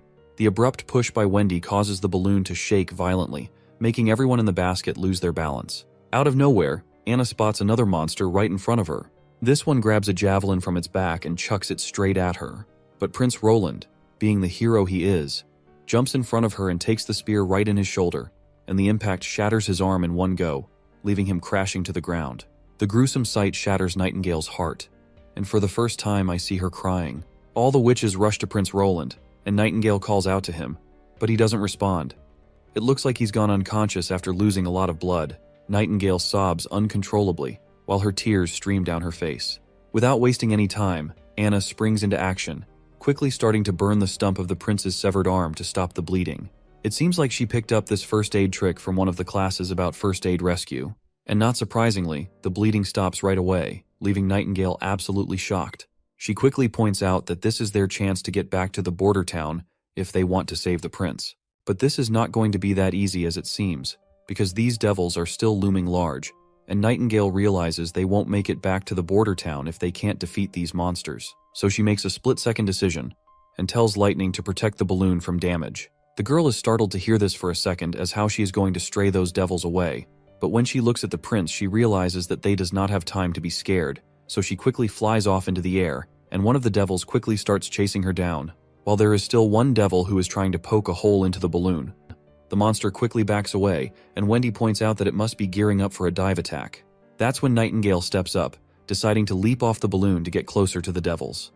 Her friends try to talk her out of it, but with the devil charging at the balloon, she doesn't have much choice. Eventually, she jumps from the basket and lands on top of the balloon. She then uses her mist powers, and although she notices there's magic inside the devils, there's no time to dwell on it. She reappears from her mist and lands right on top of the monster's head.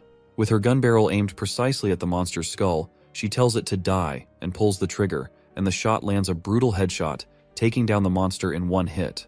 The creature that the devil was riding begins to crash down, and Nightingale also starts to fall along with it. She tries to slip into the mist while plummeting through the air, but without anything to anchor her, the attempt fails miserably. Wendy tries to catch her with her wind powers, but her efforts fall short as well, and Nightingale starts to fear that she might actually die here. As she falls, memories of her past life with the prince flash before her eyes. Her dream of a sweet life alongside him begins to shatter. Despite the terrifying situation, she tears up but also wears a faint, bittersweet smile, and finally admits to herself that she might never be with the prince after all. Well, it turns out that dramatic scene was just a teaser because, let's be real, we all knew Nightingale wasn't going anywhere, especially since Maggie is finally here to save the day. With some serious plot armor at play, Maggie starts evolving right before our eyes, turning into one of those hybrid monsters herself. She quickly snatches Nightingale from mid-air. Because let's face it, no one's writing this series without her. Because she is one of the original witches after all. Maggie then flings Nightingale upward, and she lands safely on Maggie's back. Nightingale finds herself bewildered by Maggie's new hybrid form and asks her what the heck is going on. Maggie responds in a language Nightingale doesn't understand, so she simply tells our demonic bird to head back to the balloon. With that, the newly demonic Maggie starts her ascent towards the balloon. As one of the monsters spots them coming, it quickly grabs a javelin and throws it down with impressive speed. But before the javelin can hit, Maggie quickly transforms back into her little pigeon self. The javelin zooms past harmlessly, and Maggie then reverts to her monstrous form just in time to continue the rescue. As they charge straight at the monster, it's also coming at them full throttle. When they're finally face to face, Nightingale leaps off Maggie's back and dives into her misty world. She reappears right behind the devil's head, presses her gun barrel against it, and blows the monster's head off in one shot. She quickly pops back onto Maggie's back. Even though the devil's dead, its flying monster companion is still very much alive. The beast lets out a terrifying roar, but it's quickly silenced by a bullet that tears through its gaping mouth, leaving a hole in its head. The trigger-happy soldier who took the shot is none other than Sister Lightning, and Nightingale gives her a quick nod of approval for a job well done. Once the threat is neutralized, Nightingale decides it's time to head back. After a while, they finally reach the coast. Everyone gathers inside the balloon basket, worried sick about the prince. You see, traveling by balloon is slow, and even if they fly through the night, they won't reach the border town until noon the next day. With time running short, they decide to let Maggie and Lightning take the prince ahead first. While our sweet little demonic girl is ready to take on the task, Lightning seems a bit anxious. But she soon shakes off all of the disturbing thoughts and confidently assures everyone that they'll get the prince back in time. With that in mind, they strap the prince securely onto Maggie's back. Meanwhile, Nightingale reassures Lightning that the prince getting hurt wasn't their fault, because they weren't born for battle. With that, the two flying girls depart with the prince, leaving the others in the balloon. Anna also suggests they get moving as well, because she's certain those monsters might send another squadron after them, so they need to put as much distance as possible between them and the mountains. They'll set up camp when they find somewhere safe. Soraya is still anxious and worried, trying to figure out how the devils managed to find them. After all, the balloon and basket are camouflaged, so they shouldn't be detectable from 2,000 meters away, even with binoculars. Sylvie then reveals that she had seen a massive devil in the mist, and it was something like a giant black tower. It had a huge head, which was larger than its body, and countless eyes, all of which seemed to be locked onto her. She explains that hundreds of devils surged from underground as soon as they noticed the intruders, and the entire area was swarmed. Anna then adds that the monsters the devils were riding were strange as well. Their blood was blue, which makes it clear that they're completely different from the hybrids they've encountered during the months of demons. Soraya agrees, noting that the creatures they encountered seem more like actual devils. She points out that when Nightingale shot the first devil, it bled blue, confirming they're not just demons. Wendy expresses her relief that if Maggie hadn't transformed and saved Nightingale, they wouldn't have made it out alive. Nightingale adds that while Maggie was transforming, she saw her magic shift from a swirling mass to a pair of pale wings. Meanwhile, Lightning and Maggie are zooming down, both looking pretty exhausted. The little girl then asks if the prince is still hanging on, and Lightning responds that he's getting colder, but thankfully his pulse is still strong. She then tells Maggie to channel all their remaining magic to increase their speed. With a burst of energy, they accelerate to sonic speed. As they fly away, Lightning starts to reflect on the situation. She feels guilty, thinking that if she had left the balloon basket to distract the devils earlier, the prince might not have been injured. She's hard on herself, feeling like she's still a long way from being an outstanding explorer. She's also thinking about requesting a revolver for herself once they're out of this mess, and asking Nightingale to teach her some fighting techniques. Eventually, they reach the border town castle. As soon as they descend down, soldiers rush towards our girl, and Knight Carter is absolutely shocked to learn that Prince Roland is severely injured. Suddenly, the prince wakes up in a frantic state. He glances at his hand and is surprised to find it still there. As he looks around, he realizes he's back at the castle. He calls out for Knight Carter, but then he soon spots some of the witches sleeping down on the ground, and it looks like they must have dozed off while waiting for him to wake up. Quietly, he gets out of bed and peeks outside, and confirms that he really is back at the castle. Anna also wakes up and Roland quickly asks her about everyone. In response, she reassures him that everyone is back in town, and he's the only one who got injured. The prince breathes a sigh of relief upon hearing this, though he's feeling anxious because there is something different about Anna's tone. Out of nowhere, the girl hugs him tightly, calling him an idiot in a strangely affectionate way. Her repeated idiot in such a loving tone leaves the prince's nerves completely frazzled. He then feels a bit warm thinking about how there are people who care for him. He hugs her warmly in response, letting her know he's back and that she doesn't have to be so scared anymore. The other witches also begin to wake up, and they are all amazed to see the prince is out of his unconsciousness. Lightning wastes no time and launches herself at the prince, hugging him tightly, and soon the other little witches join in as well, creating a big, warm group hug. Nightingale is also relieved to see the prince safe and jumps over him like a little kid. The scene is filled with joy and affection, lighting up the entire room. Later that night, the prince sits alone in his room, reflecting on how he seriously underestimated the devils during the expedition. He hadn't anticipated their ability to detect the balloons from such a distance. Though the expedition proved to be quite dangerous, it provided invaluable intel. The devils are no longer just mysterious beings from the underworld, because they have their own civilization and are as culturally developed as humans. The prince probably has scribbled down his thoughts in a letter, which is probably meant for his sister, Princess Tilly. He mentions that the devils seem to have magic, which Nightingale confirmed. However, their magic method is totally different from witches, because they use some sort of external gizmo instead of activating it like witches do. Unfortunately, these are just educated guesses since the devil corpses sank into the sea, so he couldn't examine them closely. Sylvie pointed out that those odd stone towers the devils had might store a red liquid, and the red mist could be the gaseous form of that liquid. The mist's limited range might be why the devils haven't pushed past the Badlands. Based on what they've seen so far, it looks like the devils won't be a big threat to the border town anytime soon. Anna walks into the room, and the prince is a bit startled as she quietly locks the door behind her. He then curiously asks why she's there, and reminds her that he's already healed from his injuries, so there's no need to worry. Anna places her hand over his, making the prince blush like an idiot. She then takes his hand and places it over her chest, making it clear that she can't wait any longer and wants to make the most of their time together before anything else happens. She gets even closer despite her evident embarrassment, and the prince responds with a deep kiss to her lips. After sharing a tender moment, he gently lowers her onto the bed and positions himself on top of her. Before proceeding, the prince thinks about what to do next, considering that maybe some foreplay might be a good idea. But then he realizes he's got no real experience with it, having only ever seen a few of those racy magazines. So the prince decides to try a different approach. Maybe some smooth talking or cheeky banter will help set the mood before they dive into the main event. Just as he's trying to figure out what to say, Anna takes the initiative. She gently pushes him onto the bed and gets on top of him. He places his hands on her thighs, and she recalls the moment when he pushed her away and took that javelin in his shoulder, and asks if he didn't consider his own life at that moment. The prince responds that it was instinctive. Anna then reminds him that he's the future ruler of Grey Castle and the hope of all witches, implying that her own life doesn't matter as much in comparison. The prince insists that it wasn't about worth. He simply couldn't stand to see her die, and if he had more time to think about it, he'd still trade his life for hers without a second thought. As they lie there, Anna asks the prince to tell her more stories from his past, because she wants to know everything about him. The prince starts narrating, explaining that he used to live in a massive city, much bigger than Bordertown. Roland then reveals that while he wasn't exactly exceptional, he was a bit smarter than average. He worked hard, so his teachers often praised him.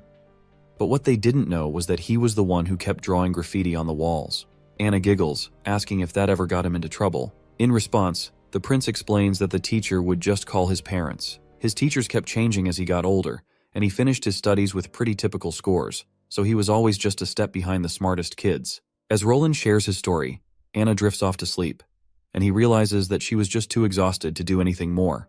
Well, this much is not surprising, considering she was on high alert during the balloon ride back, keeping an eye out for devils or demons, and then she stayed by his side once they returned to the castle, which left the poor girl completely wiped out. Roland feels a bit bummed that they had to go through all that, but he's also relieved. At least they've got plenty of time ahead to figure out how to deal with these monstrous threats. The next day arrives with a fresh start. The first thing we see is Sylvie stretching heartily after what must have been a long, satisfying sleep. She greets Wendy with a cheerful good morning, and can't help but ask why Wendy's up so early. Wendy, with a hint of a smile, replies that she's getting older and doesn't need as much sleep anymore. Meanwhile, Nightingale, still in her nightdress, shamelessly mentions that she might need another nap later to recharge fully. Wendy asks Nightingale if she didn't sleep well, and Nightingale just says she had way too many dreams. Sylvie looks like she's about to spill something juicy about what Nightingale was doing last night, but she quickly goes silent when Nightingale shoots her a death glare. Wendy's curiosity gets the better of her, so she nudges Sylvie to keep talking, but poor Sylvie quickly backtracks and says, Nightingale's sleep issues are probably just because she's been pushing herself too hard. Nightingale nods in agreement, saying her body can only handle so much. As Nightingale asks Wendy for help adjusting her bra, Sylvie reflects on how scary Prince Roland might be in some ways, but she finds him undeniably admirable. It's rare to see someone of his status who would go so far as to injure himself for a witch. There's no other explanation for his actions, as he truly stands with the witches, just like Miss Tilly. She is just overjoyed at the thought of Roland's dedication and is thrilled that Princess Tilly has such a wonderful brother. Later, in the backyard, everyone gathers around to check out Maggie's new demonic bird form. They're all fascinated by her transformation and closely observe the changes. Sister Leaf is particularly amazed at the thought that these are the same kinds of flying monsters the devils were riding. She's relieved she didn't have to face any of these creatures herself in the Badlands, or she might not have made it out alive. Nightingale also acknowledges that their survival through the mountains was thanks to Maggie's evolved abilities. So, she turns to Maggie and promises her a bag of smoked fish every day, along with some extra honey, as a token of thanks for saving everyone's lives. When the prince hears Nightingale's plan to bring smoked fish to Maggie every day, he's in a bit of a tizzy. Those fish are meant for him, and he's not too thrilled about her taking them from the castle kitchen. Nonetheless, he approaches her and asks for a ride. Maggie takes off, soaring across the sea with both the prince and Nightingale on her back. The prince is having the time of his life because it's probably the closest he'll ever get to riding a dragon. He notices that she can fly at about 80 kilometers per hour with 2 passengers, which is slower than Lightning, but Maggie has the upper hand in stamina. Whenever Lightning needs to carry anything, she has to use more magic, and she loses altitude too. But Maggie just needs to transform, and altitude isn't a big factor in her magic consumption, and she only has to worry about her own strength. Nightingale also notes that Maggie's magic has grown tremendously, and she could easily become a powerhouse in the current Witch Union. She also estimates that Maggie can now transform 7 or 8 times a day with her current mana. The prince then decides it's time to drop down, and Maggie quickly begins her descent. As they get to lower altitude, the prince reveals that the building they're seeing currently is Witch Tower. We can also see all the witches standing on the balconies, and the prince points out that everyone has already picked their rooms. He tells Maggie that he knows she likes to sleep with Lightning, but he's still assigned her a bedroom, and she's free to decorate it however she wants. Our little demonic bird gets excited about this news and decides to make a beeline for her new room. Maggie's excited and rapid ascent starts scaring the prince half to death, so he quickly tells her to simmer down before they end up in the clouds. Meanwhile, we also see Evelyn is on the balcony, and she looks absolutely blown away by Maggie's new transformation. Suddenly, her mind then begins to drift back into past memory, where she saw how they poured the concrete into the building's frame. She finds it fascinating that if they mix it with pebbles, they could mold it into any shape or form, making concrete a versatile building material. Evelyn then walks inside her room and sits quietly, reflecting on how it's been a month since she arrived here. She doesn't feel like she's done much besides tasting wine for the prince. Even though he gave her her own room, she's starting to feel like she doesn't deserve all this, given how little she's contributed. She lays back on her bed like a lifeless body, reflecting on how she only got 5 points in the last exam. Miss Scroll didn't make everyone's scores public, but Evelyn found out after asking around. And now, she's feeling the weight of not measuring up. Evelyn thinks to herself how she's been practicing her handwriting every day after class, even getting help from Lily and Moon. Despite her efforts, she feels like she's just an average idiot with peanuts for brains. Suddenly, she hears her fellow witch, Candle, who excitedly bursts in to explain that the living room has an actual kitchen and even a weird room painted white, and she tells her friend to come with her to see it. But Evelyn looks too dejected to pay any attention to what her friend is saying. Candle notices her mood and gets worried, asking if she's feeling okay, and wonders if Evelyn is upset about having to sleep alone now. That's when Evelyn finally speaks up, reminding her friend that they've been living here for a month. In response, the little one agrees, but she is not sure what Evelyn is trying to say exactly. Evelyn goes on to remind her little friend about how Lotus is almost done with the new wall she was helping to prepare. Honey has been training a bunch of messenger birds, and Sylvie went with the prince to investigate the monsters. But on the other hand, she feels like she herself hasn't had anything to do, doesn't even have anything to practice, and has the worst test scores. All of this is making her wonder why the prince chose someone useless like her. After hearing all of this, Candle suggests her friend to ask Prince Roland directly about it. Evelyn is startled by this suggestion, but Candle reassures her that the prince is Miss Tilly's brother and has genuine intentions for the witches. She mentions that even Sylvie, who was once very critical of him, has softened and even complimented him once or twice yesterday. So, she encourages her to talk to the prince, assuring her that he won't be harsh or chew her out for speaking with him personally. Eventually, Evelyn decides to go talk to Prince Roland. We are back in the castle, where we see the old man Barov asking the prince why he's specifically recruiting women for the starch production. In response, Roland explains that women are generally more careful and that he wants more women working instead of staying at home. He also tells Barov that once the next exam ends, he will be in charge of recruiting female apprentices for the city hall. Barov is surprised to hear this and points out there is no example of women as labor in the past, and further highlights that the other apprentices are just as careful as well. The prince explains that if there's no existing model, they'll have to create one, because adding women to the workforce is the easiest way to expand the labor force. The prince also assigns Barov the task of changing people's attitudes about women working.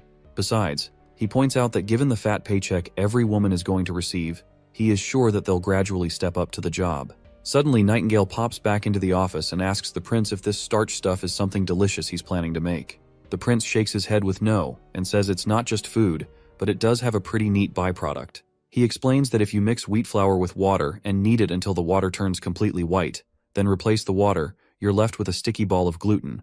This gluten can be deep fried or stir fried, making it soft and bouncy, and then you can glaze it with honey or mix it with spices. All of that sounds delicious, and it seems like Nightingale has already started drooling just hearing about it. The prince decides it's probably best to stop talking before she gets even more excited. In his head, the prince thinks about how processed flour water becomes starch, which is a crucial ingredient in explosives. Since he hasn't started producing glycerin yet, TNT is off the table for now. But starch is the easiest explosive to manufacture, and it's not very sensitive, so it can't be ignited by fire and needs a detonator, but it's actually stronger than TNT. The prince is confident that once his alchemists manage to create TNT, he'll be one step closer to shaking Timothy's throne. While the prince is dreaming of the grand explosions he'll be able to create with starch, Nightingale is also drooling over the thought of fried and roasted gluten once starch production begins. Both of them are lost in their thoughts, having the time of their lives thinking about their interests, when suddenly, Evelyn opens the office door anxiously and walks in. Nightingale quickly disappears, and the prince asks Evelyn the reason for her visit. The girl nervously responds that she has a question to ask. The prince assumes she might bring up the same old question about why he tolerates witches, but he brushes off the thought and happily encourages her to ask. Evelyn stammers out of nervousness and asks why he picked her for the position, since her abilities aren't as useful as Sylvie's, and she's nowhere close to Lotus or Honey. She mentions that if he just wanted someone to taste different wines and alcohol, he could have easily hired a connoisseur. The prince quickly figures out what Evelyn's thinking and asks her how she feels about the alcohol he's given her. Evelyn is a bit puzzled at first, but mentions that while it was too strong at first, she's gotten used to it. The prince then rummages through the bookshelf and pulls out a bottle of alcohol. Evelyn further continues and adds that the cocktails with ice, juice, and sugar were really delicious. But she also points out that her family's pub only sold cheap wine and crude beer, so she doesn't really know what the wealthy prefer. After pouring the beer into a glass, the prince asks if she can transform it into vodka. Evelyn agrees and quickly uses her abilities on the liquid. As expected, the color of the beer starts to change, and the prince takes a quick taste and confirms that this is exactly what he was looking for, which is precisely why he hired her. The prince mentions he's planning to open an ethanol factory, but quickly corrects himself, saying instead he's opening a brewery, and Evelyn will be the professional winemaker. Well, Evelyn looks unsure about her abilities and remains silent. Meanwhile, back with Garcia Wimbledon, a man arrives in her chamber asking for her help and justice. He explains that his territory has not been fully attacked by heretics yet, but his son died in the hands of their followers while he was protecting the previous queen, and now the rebels are hiding in the mountains. He wants revenge and asks Garcia for alchemy products that can blow open city gates. He promises that if she helps him out, he'll fully support her, and the entire Silver Heron family will follow her as well. Garcia smirks while thinking to herself that Duke Bode is quite influential. If she appoints him as the prime minister and unifies the remaining elites, it'll make her accusation of betrayal much easier. She quickly decides to help him, saying she likes the proposal, but can't just hand everything over. She assures him that she'll have alchemists assist him when needed. The Duke is pleased by her generosity, and walks off happily. Soon after, Garcia's knight appears with a glass of beer and offers it to her. He notes that with all the elites in her palm, she could dominate the entire kingdom even without the Wolfheart King's help. Garcia agrees, and just then, the knight presents a letter from the Wolfheart King. She opens it quickly, and the knight anxiously asks if it's bad news. Garcia reads the letter and grimly states that the church has sent more troops. They're coming for Wolfheart City, and they've breached many perimeters. The knight is stunned by the news and quickly asks why the church is launching an attack even though the months of demons are almost upon them. Garcia is also startled to hear this news, noting that she didn't expect the church to act so quickly. If they had waited until next spring, she would have been better prepared. Now, they're not giving her a chance to recover, and if she ignores the Wolfheart King's call for help, they'll destroy him. This means she won't be able to hold them off for long either. However, Garcia sees this as a good opportunity. If many of the church's troops are defeated at Wolfheart and demons swarm Hermes in the Holy City, it could spell the end of the church. She tells her knight to mobilize the Black Flag soldiers because this year, they'll be spending the winter at Wolfheart. Back in Border Town, we see an air balloon up in the sky. On the ground, Carter is blown away by the news that the prince is about to bomb the capital with hot air balloons from 2,000 meters. While observing the balloon through binoculars, the prince says that as long as they manage the targeting, it's totally doable. He notes that Theo's letter mentioned Timothy is forcing more people to join his forces, so he is probably using the same strategy of using Church's pills. Iron Axe excitedly agrees, adding that as long as they blow Timothy's head by nuking the shit out of him, he is definitely going to get screwed for sure. The prince is hoping for just that and mentions he's been testing bombs for a week, so fingers crossed it works. Meanwhile, Carter can be seen crying, and he is yapping about how perimeters and defenses are useless against this balloon, and all their military tactics go out the window when tons of bombs are raining from the sky. When the bomb finally drops and detonates, it covers a massive area with a cloud of fire upon impact. The prince and his subordinates are practically dancing with joy, thrilled to see it worked so well. The prince then happily reveals to us that this successful test means Operation Eastern Wind 001 is all set to roll. It looks like the next episode is going to be packed with explosions. He then turns to Iron Axe and assigns him the task of taking 50 men to escort the witches to the outskirts of Silver City. He explains that there is a mountainous area there, hidden from view, which is perfect for setting up camp and launching the hot air balloon. Iron Axe quickly agrees to take command, while Wendy asks the prince if they are not flying from the border town. The prince replies that covering such a long distance with the balloon would not be feasible. He then points to the map, which I can't quite understand since the markers aren't in English. But he explains that if they set off from Silver City, they can cover the entire distance in one day and even return by sundown. He then turns to the other witches and calls out the names of witches involved in this mission. The names are as follows: Anna, Wendy, Lightning, Maggie, Nightingale, and Sylvie, who will be participating in the mission. He assigns Nightingale and Sylvie the task of monitoring the camp, while the attack will be conducted by the other 4 witches. The prince further tells them that Lightning will be key to the operation, so she better prepare herself as well. Our adventurous girl quickly flashes a big grin, assuring the prince not to worry about the task. Lastly, the prince wraps up the conference by asking everyone to be mindful of their safety and mentioning that he will be eagerly waiting for good news from the border town. Although I'm not 100% sure what exactly Operation Eastern Wind 001 entails, as far as I remember, the prince wants to give Timothy a real shakeup, so he thinks twice about attacking the border town before the months of demons hit, because the town needs to get ready for the winter. The scene then transitions to a ship cruising down the river. Inside the boat, we spot Lady May, making her way back to the border town after quite some time. As she gazes out, she notices the witches' ship sailing towards Silver City for Operation Eastern Wind.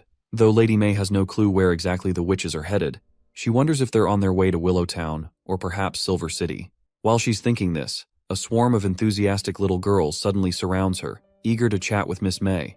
Just then, Miss Eileen apologizes to Lady May, explaining that she couldn't answer all the kids' questions, so she sent them over to her. Of course, May looks a bit annoyed by the swarm of little girls, but their excitement is hard to ignore. They eagerly ask her if Prince Roland really wrote the play just for her. Despite her irritation, May smiles and happily sets the record straight, telling them that Prince Roland didn't write the play for her. It was actually Sister Scroll, the director of education in the border town, who wrote it for all the witches. One of the little girls then asks why Bella got in trouble for insulting the play if Prince Roland didn't write it. May explains that while Prince Roland didn't write the script, he did approve it and arranged everything for the performance. So, when Bella insulted the play, she was, in fact, insulting Prince Roland. But then the girls start asking some unsettling questions, revealing that they've heard Prince Roland has royal gray hair and is really handsome. Some even add that he's a bit of a playboy who loves having girls around him. Miss Eileen, clearly not thrilled with the direction the questions are taking, tells them to stop. She reminds them that they're almost at the border town, so they better start getting their luggage ready. Once the girls disperse, Miss Eileen thanks May for helping her bring the kids to the border town, even though their theater lessons aren't finished. May brushes it off, saying it's no big deal. However, Miss Eileen then points out that these kids are still just hatchlings. Even though the prince isn't expecting any hardcore stage actresses, she's concerned that they're too young for the acting gig. May then reassures her friend that she's not planning for the kids to start acting right away. She explains that while they may be far from the stage, they can read the scripts, and that's a valuable skill. And the prince always favors and accepts literate people. He uses these performances to express his views and change public opinion, rather than actually enjoying watching them. Well, this is something we all knew from the beginning. The prince uses these plays to challenge people's perceptions about witches and break down other stereotypes in this primitive society. Eileen is filled with admiration and starts clinging to her friend because she finds May's knowledge and insights truly impressive. As the ship nears the dock, they see a crowd waiting for them, and among them is Eileen's husband, Frieren. As soon as the ship hits the dock, Eileen rushes to her husband and hugs him tightly. The other little girls disembarking also can't help but notice how handsome Frieren looks. However, Miss May's lover, our knight Carter, is nowhere to be seen. Frieren turns to May and thanks her for helping Eileen during the incident with Miss Bella, who had been berating everyone and insulting the prince. May quickly waves off the thanks. Frieren then playfully teases his wife, saying she would have been in tears if May hadn't been there to put a stop to Bella, so he is glad that nothing worse happened. It's clear the couple gets along well, and seeing them in such a playful state makes May crack a smile. But despite her grin, there's an undoubtable hint of sadness lingering on her face. Later, May heads home, her mind consumed with thoughts of Carter. She's wondering why he isn't here, especially since his letter promised that he will give her a surprise when she gets back to the border town. It stings her a bit that he didn't even show up to help with her luggage, let alone throwing a party for her. She figures he must be tied up with his knightly duties for the prince. Just then, as if on cue, Knight Carter bursts onto the scene, looking utterly exhausted, and he calls out to May as he rushes over. Hearing his voice, May turns with a mix of dissatisfaction and curiosity. Carter quickly explains that he just heard the ship from Longsong Fortress had arrived and hurried from the barracks as fast as he could. And he also tries to explain himself like a typical husband, saying he didn't realize she'd be arriving this early. Noticing her heavy luggage, he also gets a bit frantic, realizing she must be worn out from hauling it all. But as he looks at her, May's face lights up with a genuine smile. It's clear that any tiredness she felt evaporates the moment she sees Carter. May offers Carter a drink, but he says he still has duties to fulfill. Then, he starts blushing as he pulls out a little box, explaining that he's here to give her a small present. Naturally, May's curiosity piques, and she wonders if it's a new product that just hit the market. But as it turns out, there's a diamond ring inside the box. Carter gets down on one knee, takes her hand, and asks if she will marry him. May is utterly taken aback, and the unexpected proposal leaves her in a state of delightful shock. The next day, Carter is in Roland's office, and he's so over-the-top happy it's actually starting to creep the prince out. Nevertheless, the prince dives back into his office duties. As he reads through a report, he reveals that with the help of witches from Slumber Island, the border town's construction projects are progressing at breakneck speed. The steel bridge over the Redwater River is finished, aligned perfectly with the new wall, and all the credit goes to Sister Lotus and Carl, who is also the head of the construction department. After working with Lotus for a while, he is really eagerly waiting for Lotus to join the department and work with him. The prince's streak of good news continues when the mad scientist bursts into the room, looking just as pleased as Carter. It's clear he's here with good news, otherwise he wouldn't waste his time coming here. The mad scientist quickly reveals that he has finally found the way to produce acid at a huge scale. The prince is totally boggled by the news and tells Kyle Sichi to take him to the labs. A short while later, we find ourselves at the Riverside Laboratories.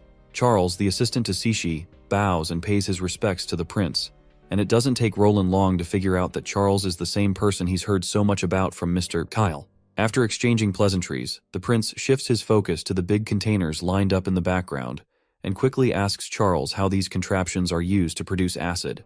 Kyle Sichi explains that it's all based on the reaction equations they learned in Chemistry 101. He details how, once the acid is isolated, it's burned in the furnace. The resulting gas is then heated and stored in a lead container. The prince is fascinated and asks again if all these containers are indeed made of lead. Kyle Sichi nods and explains that lead is the only material that can handle the acid's corrosive power. The lead pipes at the top pump nitric acid into the system. Under carbon dioxide's influence, the nitric acid breaks down into nitrogen oxides. These oxides mix with water and carbon dioxide to create an acidic mix that flows out from the bottom hole. He says this reaction is great because the nitrogen oxides just deliver oxygen without consuming anything. So you don't need a lot of nitric acid to keep it going. The prince then asks about how much acid they can produce. Charles explains that with this setup, they can make about a week's worth of acid in a single day. It's just a prototype right now, but if they build bigger ones, they could produce even more. Roland is really satisfied with the info and states that once Anna gets back from Silver City, they'll work on larger production units. He also mentions that if they run out of lead, they can use metal instead, since Miss Soraya's paint can handle corrosion. That's when Kyle Sichi finally gets up the nerve to make his long-awaited request. He asks the prince if he can be granted Chemistry 201. After all, he has fulfilled his promise, and all 5 of their labs are now brimming with apprentices thanks to their success in acid manufacturing. A bit later, the prince is hunched over in his office, while Lady Scroll is busy arranging books. The prince is deep into trying to remember his physics and chemistry knowledge, but it's clear he's having a rough time. Lady Scroll can hear him mumbling to himself, and though she wants to help, she can only jot down whatever the prince tells her. She admits that this stuff is way more complex than the math and natural sciences she's used to, and it's no wonder he's struggling. She then walks over to him, tells him to take a break. The prince, however, expresses how envious he is of her memorization skills. He jokes that if he were like her, he wouldn't have to stress about tests, would have gotten into the best schools, and landed the best jobs. Of course, Lady Scroll doesn't quite get the prince's comment and assumes he must have been tested in the royal court. The prince quickly agrees, as he does not want to expose his true identity. Lady Scroll then explains that memorizing everything isn't always the best approach. Sometimes, it's better to let go of things, and she always has to keep those bad memories, even though she wants to just forget them. The prince reflects on this, and he feels quite sad for her as he agrees that she is absolutely right. It does not take her long to notice that the prince is feeling quite down because of her, so she reassures him, saying she's doing fine, and that everything is in the past already. She then begins to think to herself how Roland Wimbledon is unlike any elite she's ever encountered. Despite his vast knowledge, all he seems concerned about is passing it on to others. He doesn't act superior, even though he's in a position of power. Meanwhile, the prince decides to call it a day. Lady Scroll asks if he plans to continue this tomorrow. The prince happily says no and tells her to give Kyle Sichi the notes along with a physics textbook, as it'll keep him busy for a while. Later, we find ourselves by a pond. The fish happily begin munching on the dead skin of Lady Leaf as she dips her feet into the water. Sister Scroll also joins the scene and asks her friend if her feet are feeling okay. Lady Leaf responds that her toes are in great shape now and she doesn't have to worry about them freezing in the coming winter. Lady Scroll then looks around at the lush greenery and asks her friend if she planted all these plants. The green girl nods, saying those are grapevines, fruit trees, and crops. She also mentions that there are lots of bird nests in the area and that Honey's messenger pigeon lives there. Lady Leaf then explains that the prince always told her that evolution lies in a witch's understanding of their power. She finds plant cells fascinating and initially thought they should function as a single unit. She points out how a bunch of leaves can become a vine, and if they're all different, they can never combine into one. She reflects on how her powers are tied to the ecosystem itself. Looking at her thriving green garden, with birds living and flourishing, she feels that she's found her path forward. The scene transitions to the outskirts of Silver City, where the witches have set up their camp near the mountains. Everyone is now in their balloon, ready for the next phase of their mission. As they're flying down, Anna tells Lightning to come inside the balloon and rest since there are no demons around.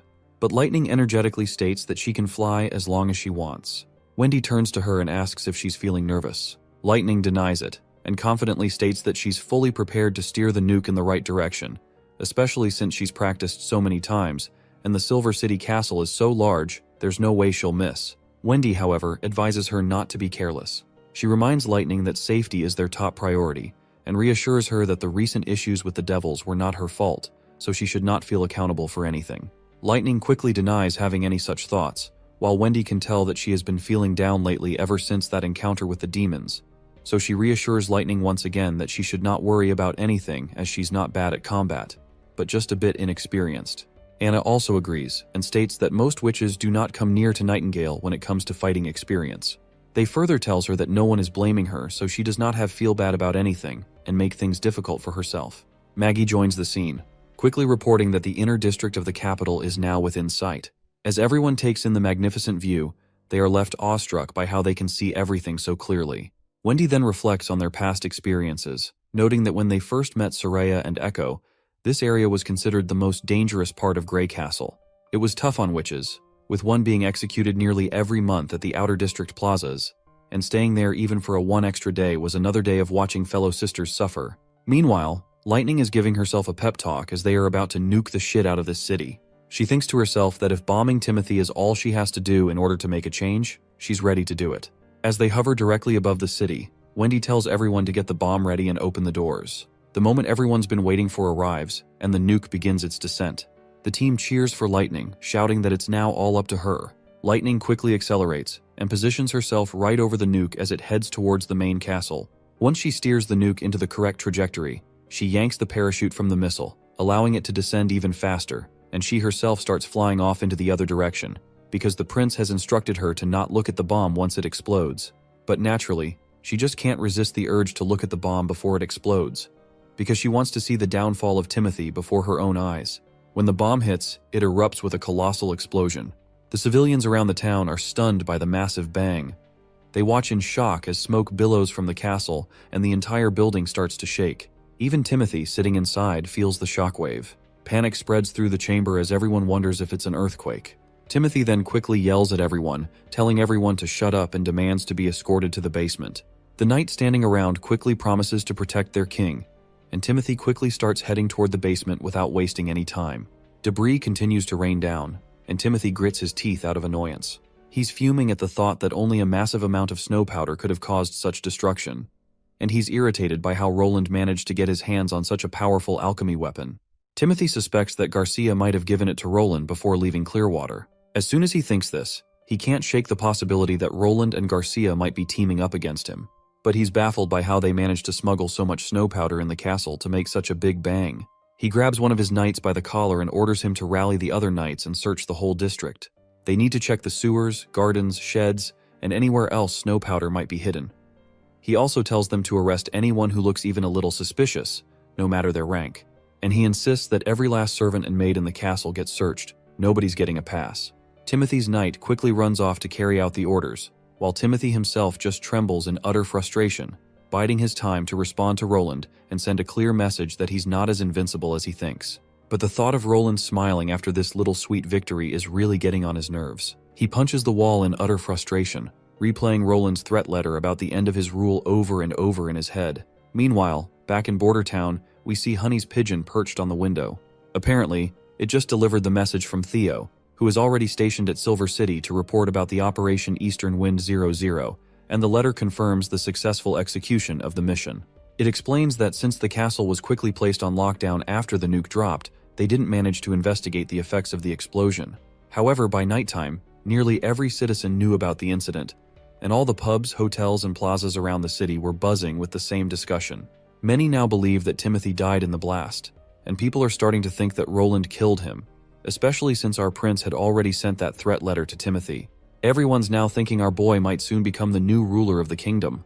The letter further explains that the elite territories are mostly silent, and the castle's reaction was very quick, hinting that Timothy Wimbledon is likely still alive. Also, there's talk that the attack came from the sky, with some citizens claiming they saw a white object drop on the capital at incredible speed. All in all, if word spreads that the attack was Roland's punishment for Timothy's tyranny, many people will believe it. You see, reports about Timothy's oppressive orders are already circulating, and compiling them into a solid case will be quite effective. Theo further writes that through this rumor mill, the message will reach every citizen's ear. Plus, Theo is also keeping an eye on the soldiers stationed in the east, but Timothy should be preoccupied with his current troubles, so there is nothing much to worry about. Seems like all of the news in the letter is quite satisfactory, and the prince believes that if Eastern Wind 01 can really push Timothy to deploy his troops, it will be a huge win. Now he just has to wait for the witches to return. It's been days since he's seen Anna, and nobody's been sneaking fish snacks from his drawer, which is something he's finding hard to get used to. Suddenly the door creaks open, and Knight Carter rushes in, reporting that 2 fleets have arrived at the docks, and they are Margaret's merchants apparently. He adds that some recruiters who had been sent to the southern region have returned with 400 to 500 refugees. The city hall is following the assigned plan of virus testing before allowing anyone inside. The scene then cuts to the labs, where Charles looks out the window, noting how unusually busy the docks are today. Meanwhile, his senior is absorbed in his own work. His junior then tells him to get some sleep, but the senior says he's fine. He mentions that it only took a few pages of reading for him to realize he knows nothing about the world.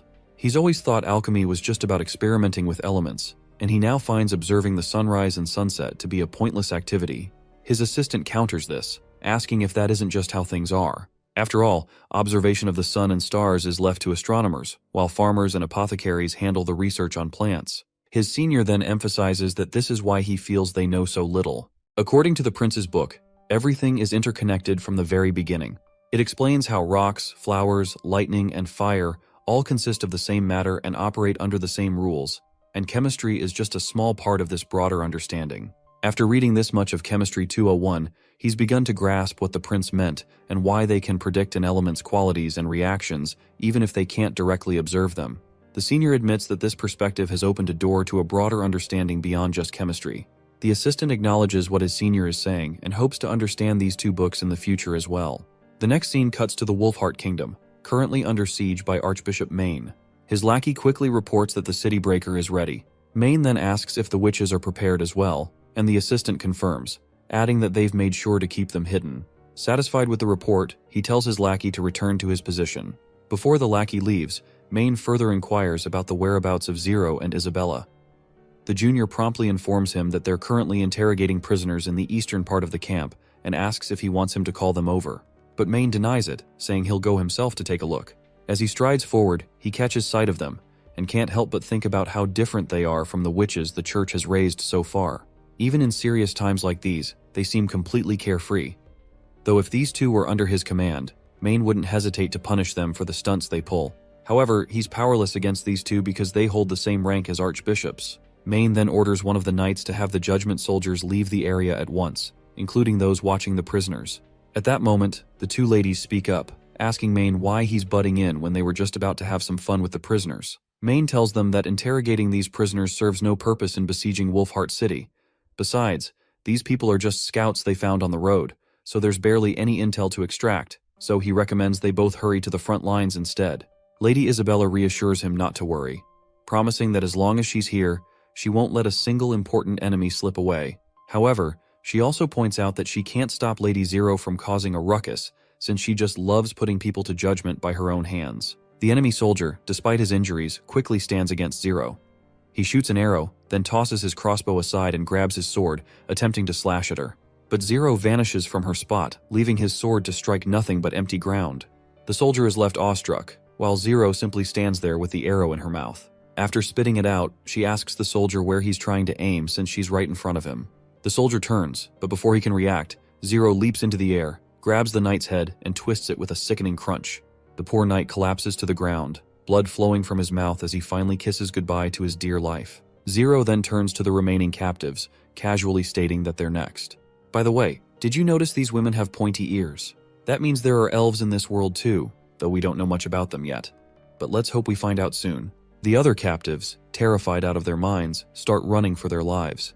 But Zero springs into action, catching one poor guy with a strange aura that literally chokes him to death. Once he's dead, the aura she threw at him pops out of his lifeless body, and she turns to another captive, who's absolutely losing his mind before he meets his end as well.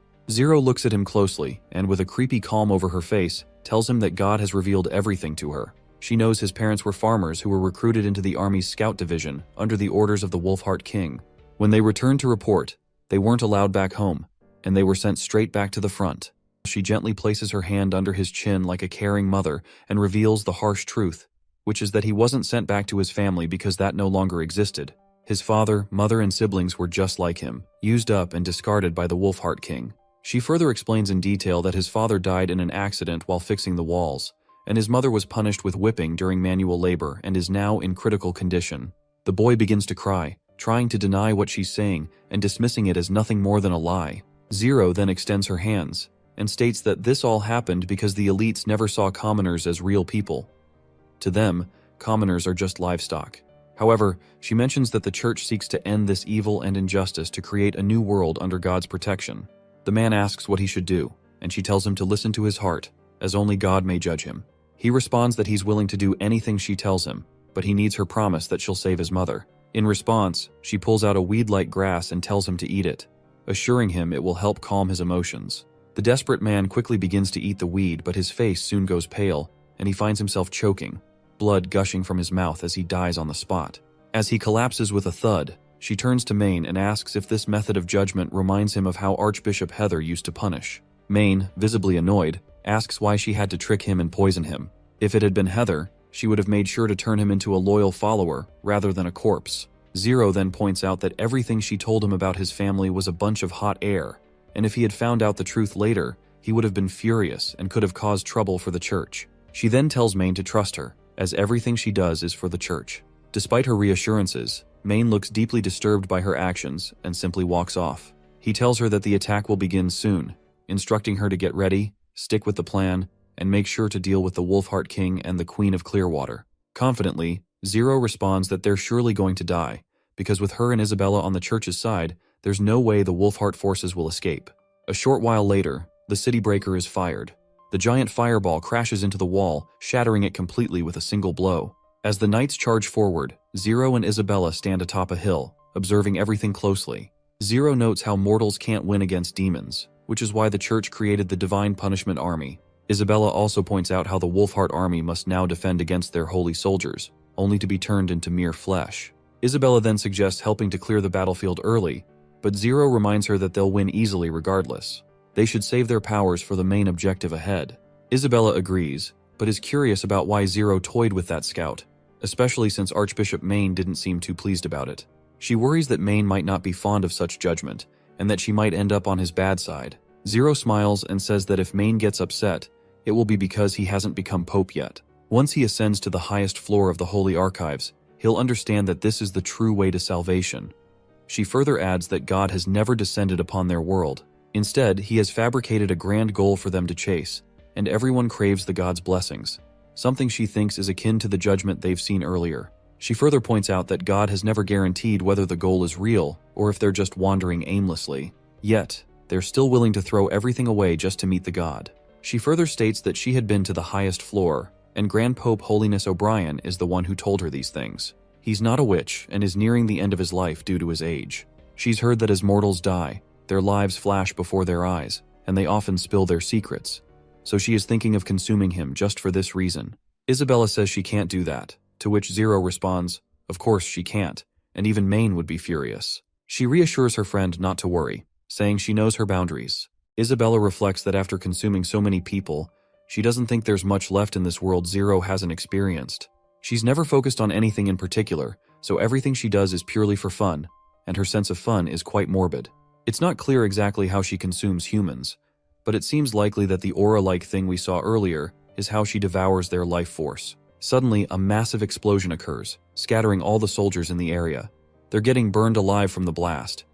Zero quickly perks up, wondering if these are the alchemy weapons they've been using.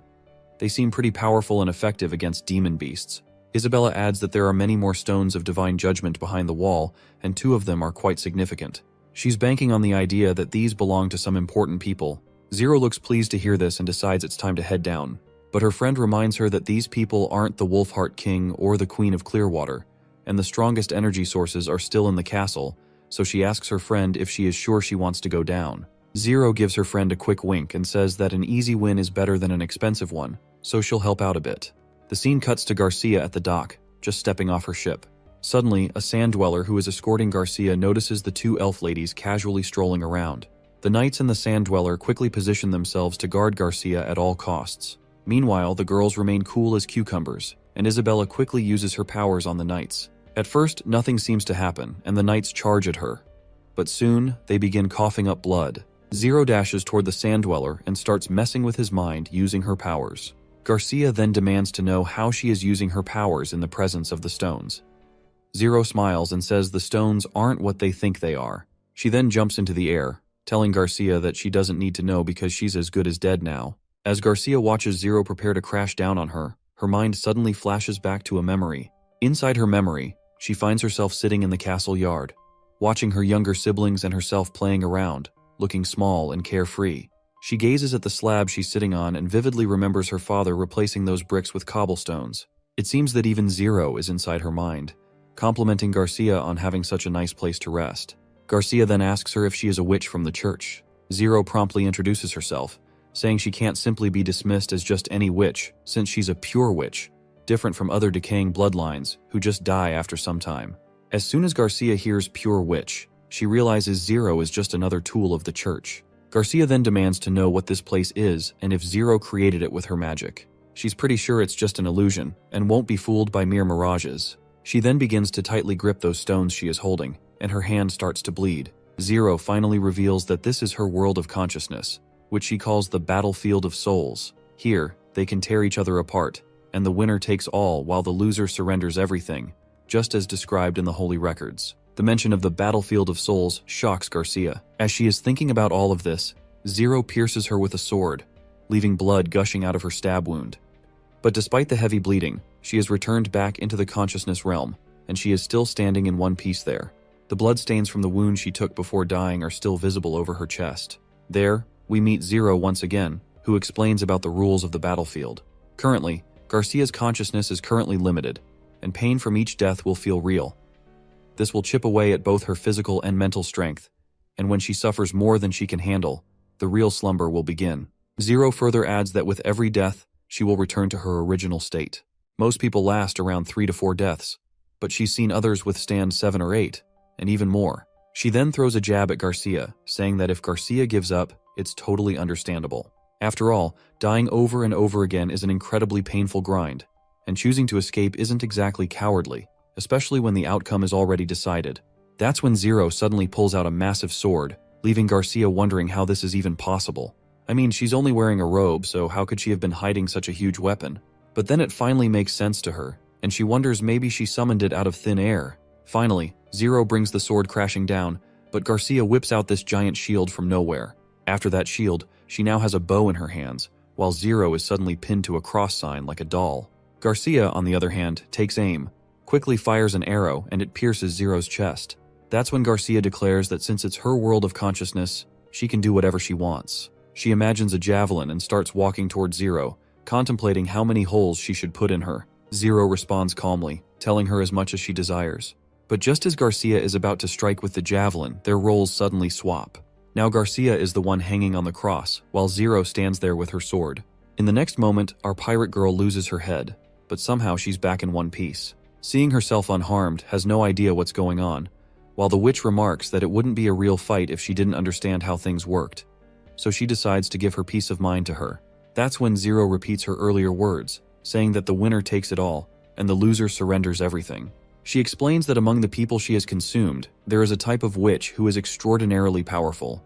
These witches possess seemingly limitless strength, speed, and invulnerability against the stones of divine judgment. And the church has a special name for them, known as transcendence. She makes it clear that Garcia won't be able to defeat her with her usual methods, and if she wants to survive, she'll have to try a lot harder. Not gonna lie, I hate this kind of thing where people are stuck in imagination or shit like that. Anyway, their fight continues with both of them conjuring up weapons through their imagination, trading blows back and forth. Sometimes Garcia gets the upper hand, other times Zero does, and they go at it for quite a while. Eventually, the witch explains to Miss Eyepatch that while conjuring weapons out of thin air is relatively easy and doesn't drain much energy, repeatedly recovering her body takes a massive toll. She warns that eventually, Garcia will run out of energy and be left feeling exhausted. Zero even suggests that after her next death, she might fall into eternal death. Even though Miss Eyepatch looks pretty exhausted, she manages to throw a jab, reminding Zero how she was screaming while being burned alive not too long ago. Zero then explains that since becoming a purified witch, she's received substantial support from the church. They've taught her knowledge and fighting skills, and she's trained with judgment warriors who, even knowing they were sacrifices, gladly entered the battlefield of souls in the world of consciousness. These warriors honed her skills through their struggles and, after their deaths, peacefully accepted their fate, passing on all their insights and experience to her once she consumed them. She even mentions that she once swallowed an extraordinarily powerful witch who had impressive strength.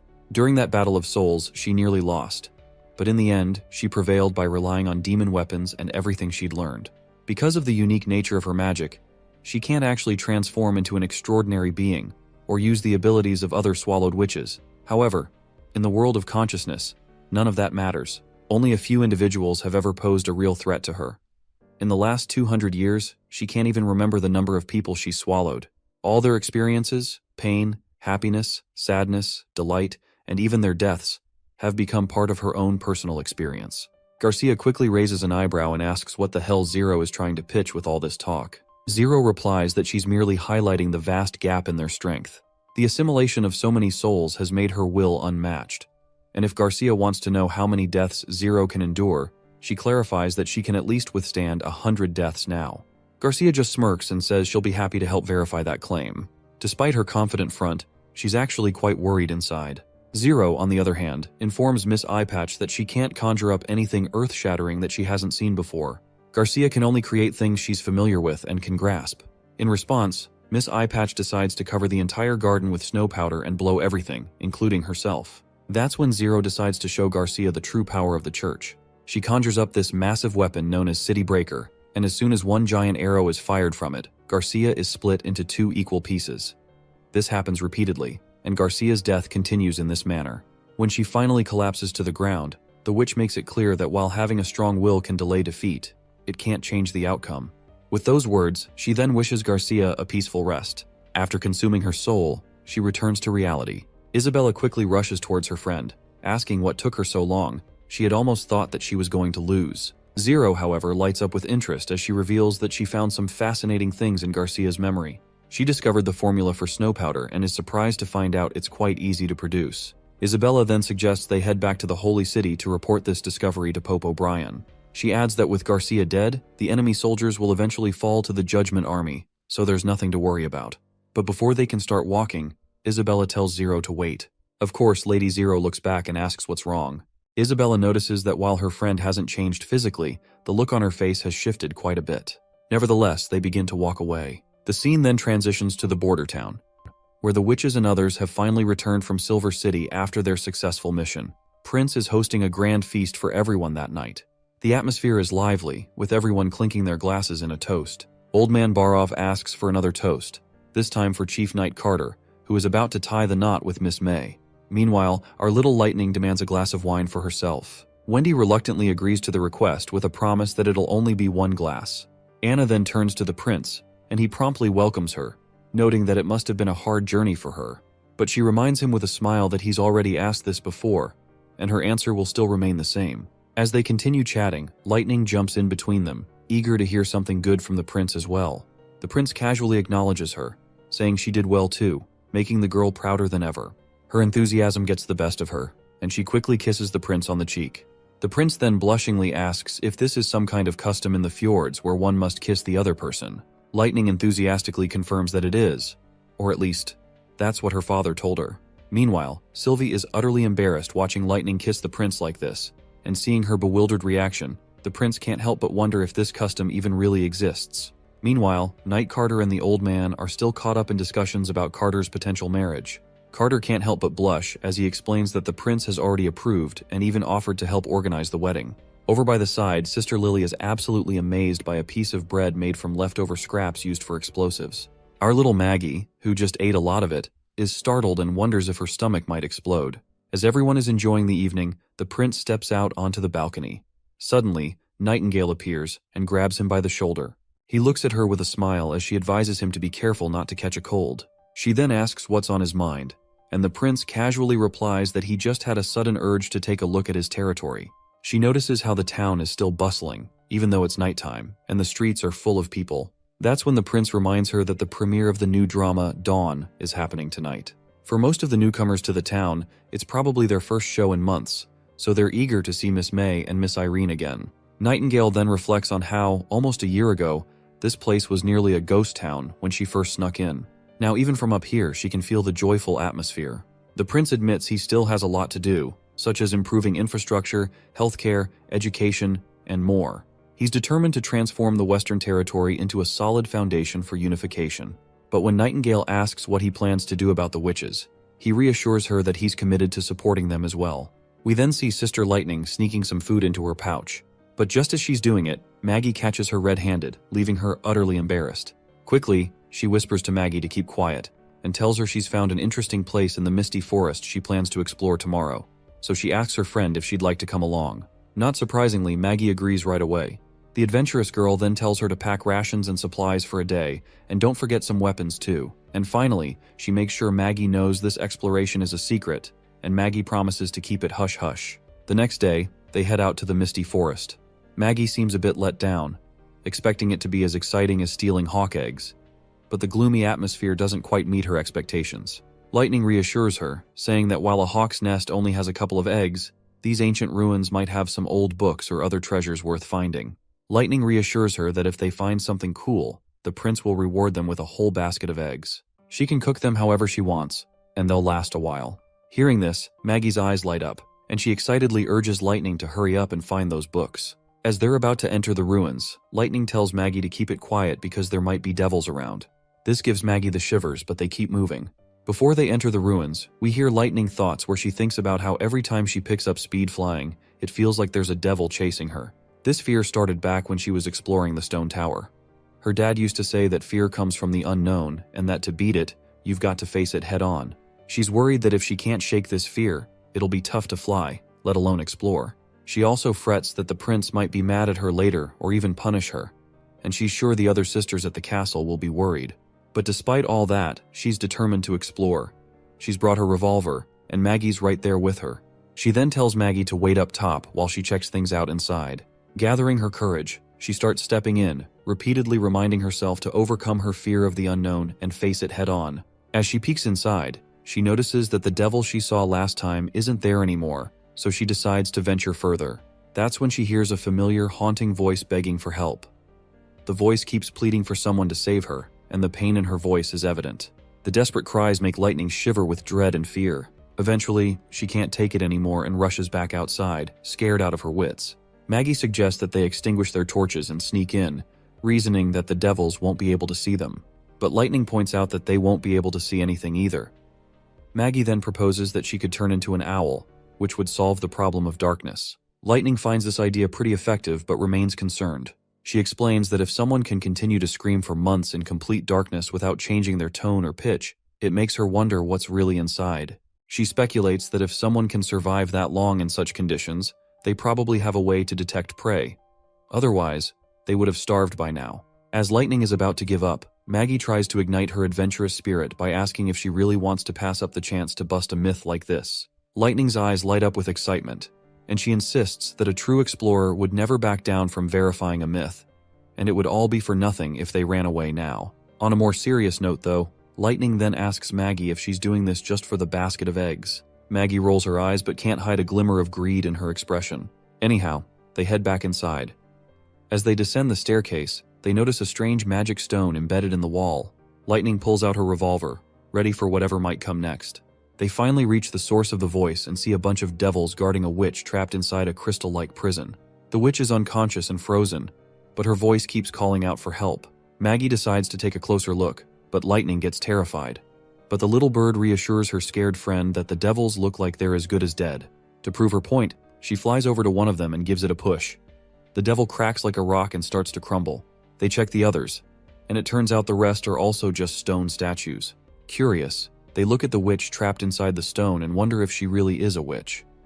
Suddenly, they hear the voice asking for help again. Looking behind the statue, they discover a red stone that seems to be the true source of the voice. With this new discovery, they head back to the border town to report everything to the prince. They explain that there's a witch sealed inside, but it might also be an ordinary person trapped by the witch. The prince asks who was calling for help if the witch is sealed inside.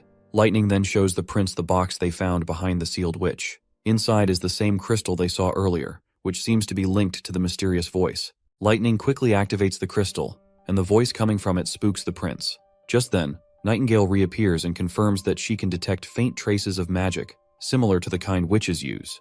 The prince deduces that this must be a magical recording, and that the woman sealed inside is likely a witch. He then asks Lightning if there were any other stones like this. Lightning admits she wasn't paying much attention, as most of the place was flooded, and she was focused on getting the news to him. The prince gives her a gentle tap on the head and tells her not to face danger alone in the future, especially with situations like this. Lightning blushes, touched by the prince's kind but firm advice. The The prince then instructs Nightingale to summon all members of the Witch Union and Iron Axe to the office, as their investigation into the ruins is about to begin, and they need to prepare. Once everyone is gathered in the council room, the prince explains that they've found a crystal coffin inside the ancient ruins that shows no signs of deterioration. In the moist underground environment, they discovered a magic stone that emits cries for help, and a group of devils turned into stone statues. He asks the council for their thoughts on the matter. Anna quickly asks if the prince is suggesting that the person trapped inside is a witch. The prince agrees, saying that if she's still alive, they might learn more about what happened hundreds of years ago. However, Sister Scroll and Lady Leaf voice their concerns. They point out that if she is a witch, there's a chance she might not be on their side. The prince agrees with their concerns and notes that the ruins are from the church, so she might be with the church as well, and by the looks of her appearance might have been a high-status member. If she's truly a witch, things could get tricky. Lily jumps in, calling everyone crazy for assuming the witch must be on their side. She questions who could survive for 400 years, and speculates that the person inside might crumble when the crystal shatters. Lightning argues that the witch looks alive, with color in her skin and lips, which sets her apart from the dead devils. Wendy then starts pinching Lightning's cheeks, insisting that it doesn't matter if the witch is alive or not, because they need to give it a try. Wendy points out that if the woman is really a witch from the church, they just need to put a stone of divine judgment on her. With Anna and Nightingale on their side, it shouldn't be too difficult to restrain her if necessary. The key thing is to find out what she knows about the events from 400 years ago. The prince agrees, emphasizing that understanding devil intel is vital for the town. If the church wants to hide their existence, the truth they're hiding must be significant. Learning it beforehand could give them a crucial advantage when they need it the most. He then asks Iron Axe to report on the First Army. Iron Axe explains that they can only deploy 50 men from the First Army. Most of the squad members are out recruiting refugees, leaving only 500 soldiers in the town. He also reminds the prince that while Timothy may have suffered an attack from the heavens, there's a risk he might target the western region at any time. The First Army must be well prepared to defend the town. The prince acknowledges that deploying only 50 men isn't ideal, as devils can throw spears and they could suffer heavy losses. He suggests a better approach would be a simultaneous push by both ground troops and a hot air balloon, with witches handling close combat and infantry focusing on ranged attacks. Suddenly, they hear commotion outside. When they look, they see heavy snow falling, signaling the arrival of months of demons. Right on cue, monsters start appearing on the other side of the wall. Wendy points out that they're still in the last month of autumn, so it's strange for it to be snowing. Iron Axe explains that this is unusual. They've been living in the town for 7 or 8 years and have never seen anything like this before. The prince opens the window and extends his hand out, clearly annoyed to see the snow arriving a month earlier than expected. The scene transitions to the fjords, at Slumber Island, where Thunder, Lightning's father, is visiting the witches. Princess Tilly expresses surprise at his visit, because she did not imagine that the first customer of Slumber Spell is Thunder himself. She then thanks him for the help to explore the ruins for the last time, and Thunder reassures her that there's no need for gratitude and that he's willing to come again, and they don't have to pay him anything for tagging along.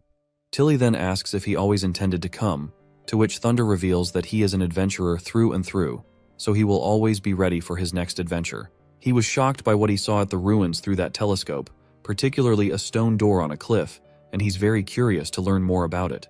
He wanted to fly there immediately.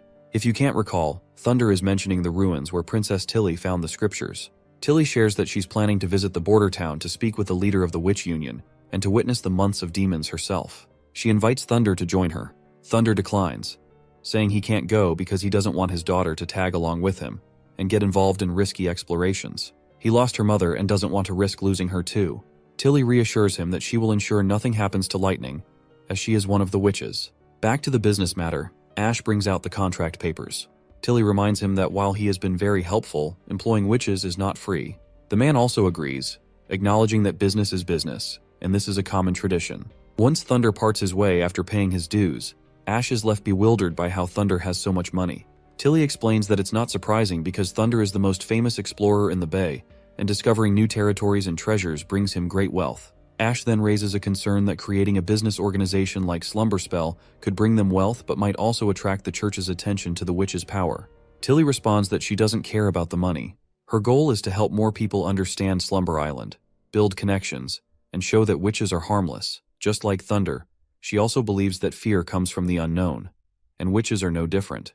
The fear in the Bay and the kingdom stems from the church's lies and the public's ignorance. Tilly then asks about Maggie and why she hasn't returned to the island yet. She wonders if something happened over there, so she asks Ash about it. Ash casually replies, saying maybe there's just a delay, or maybe Maggie doesn't want to come back. Compared to the Bay, the quality of life in Bordertown is much better, so that could be why Maggie doesn't want to return. She also reminds Tilly that this was the exact reason she was against sending witches there in the first place, and she is worried that Lotus and Honey might not want to come back either. That's when Tilly decides she'll just visit Bordertown herself. Upon hearing this, Ash gets frantic and asks if they're leaving right now. The princess calmly reminds her that she's already promised to help fight the demons, and they can bring some of the witches back to the island as well. Plus, if they don't have Lotus, the immigrants from Crescent Bay won't have anywhere to stay next year.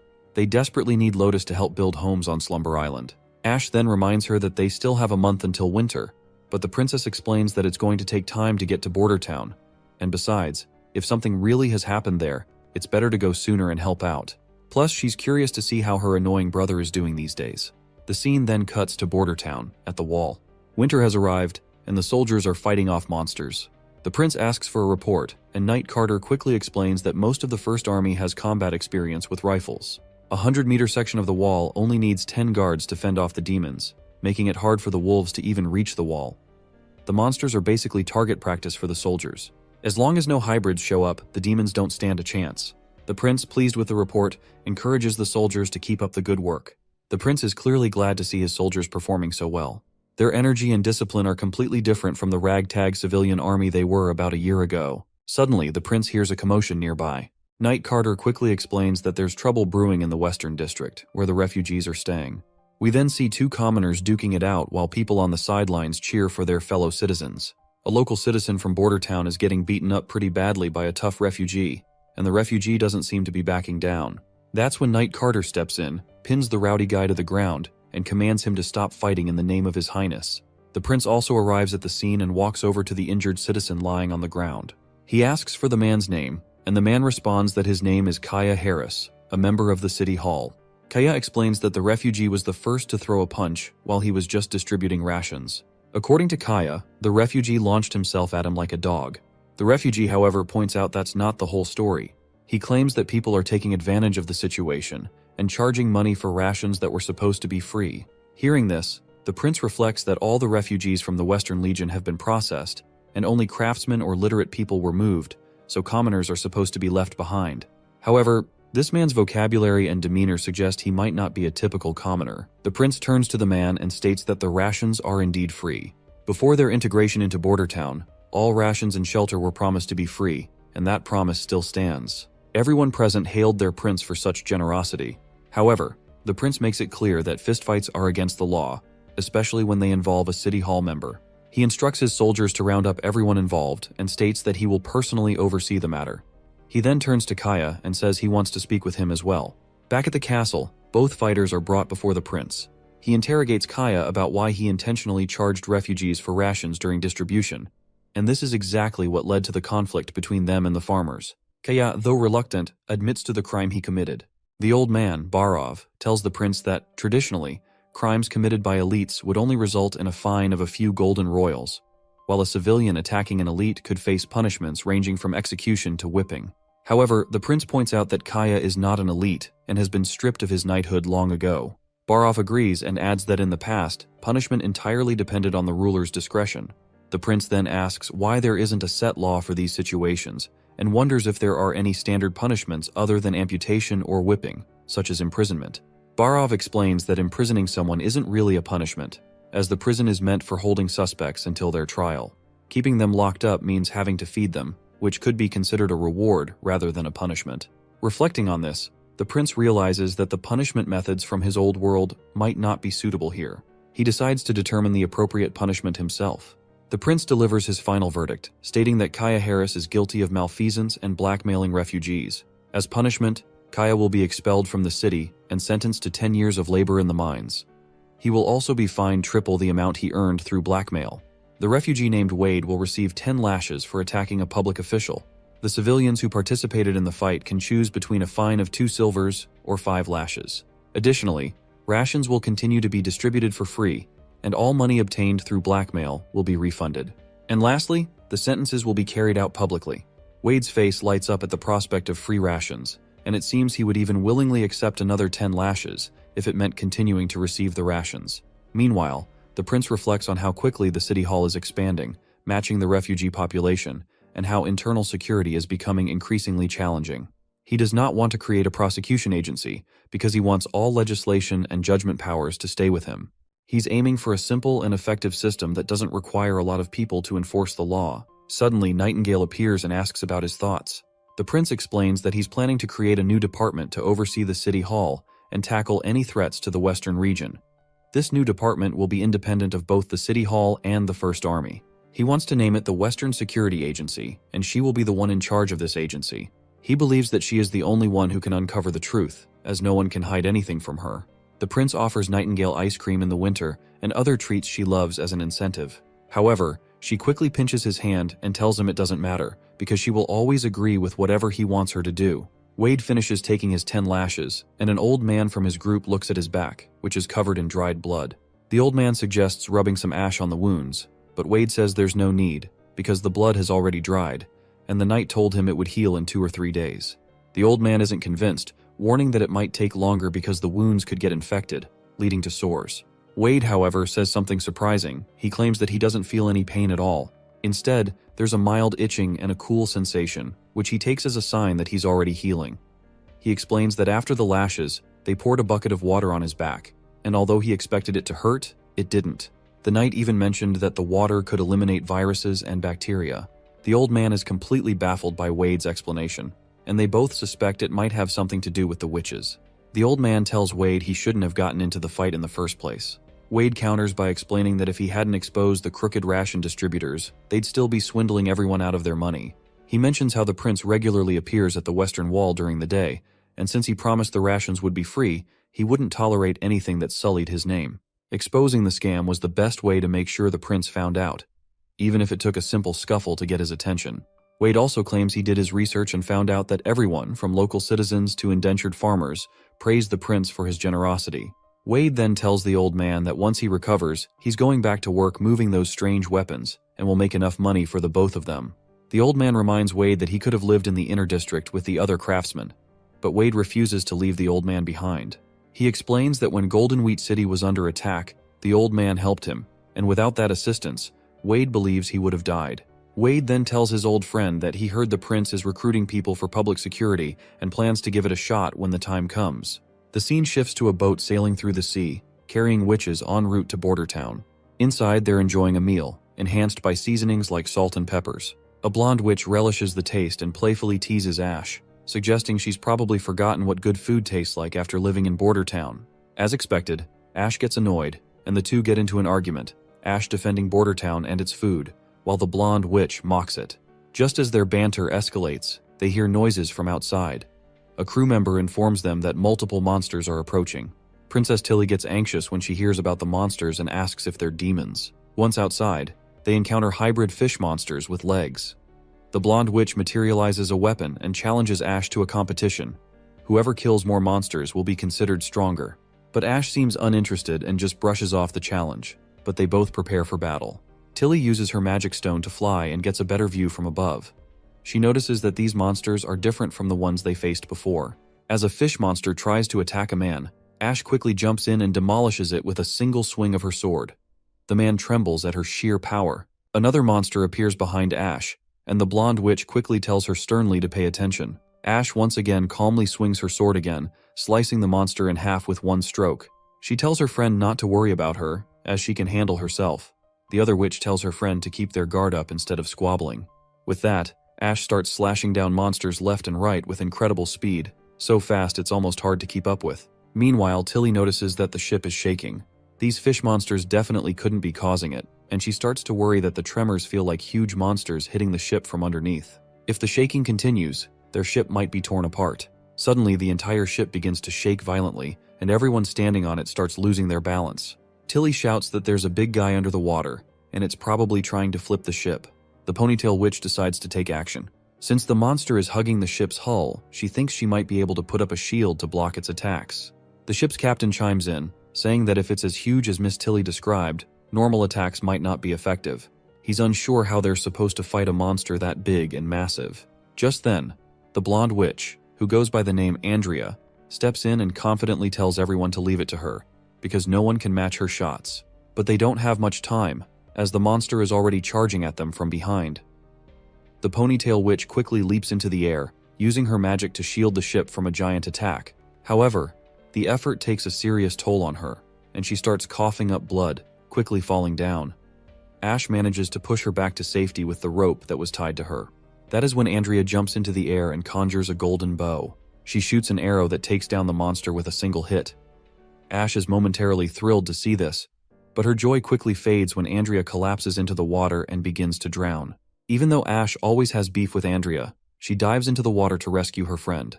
The other witches are relieved because they won't have to swim to reach Border Town now. Tilly's glad they got out safely, but her confidence takes a hit when she sees the snow starting to fall. Early snow isn't exactly a good omen. The royal scholars once said that an early winter at Greycastle means demons are on their way, which means that the months of demons have begun. She mentions that it's still autumn and wonders if the border town is already under attack. As they approach solid land, the princess asks if this is where the witches got off last time. The captain nods, saying he remembers this spot because last time the border town had a giant balloon for transport. Tilly's pretty surprised to hear about the balloon, and Ash explains it flies with hot air and that Roland is the one who used the logic of hot air to make it happen.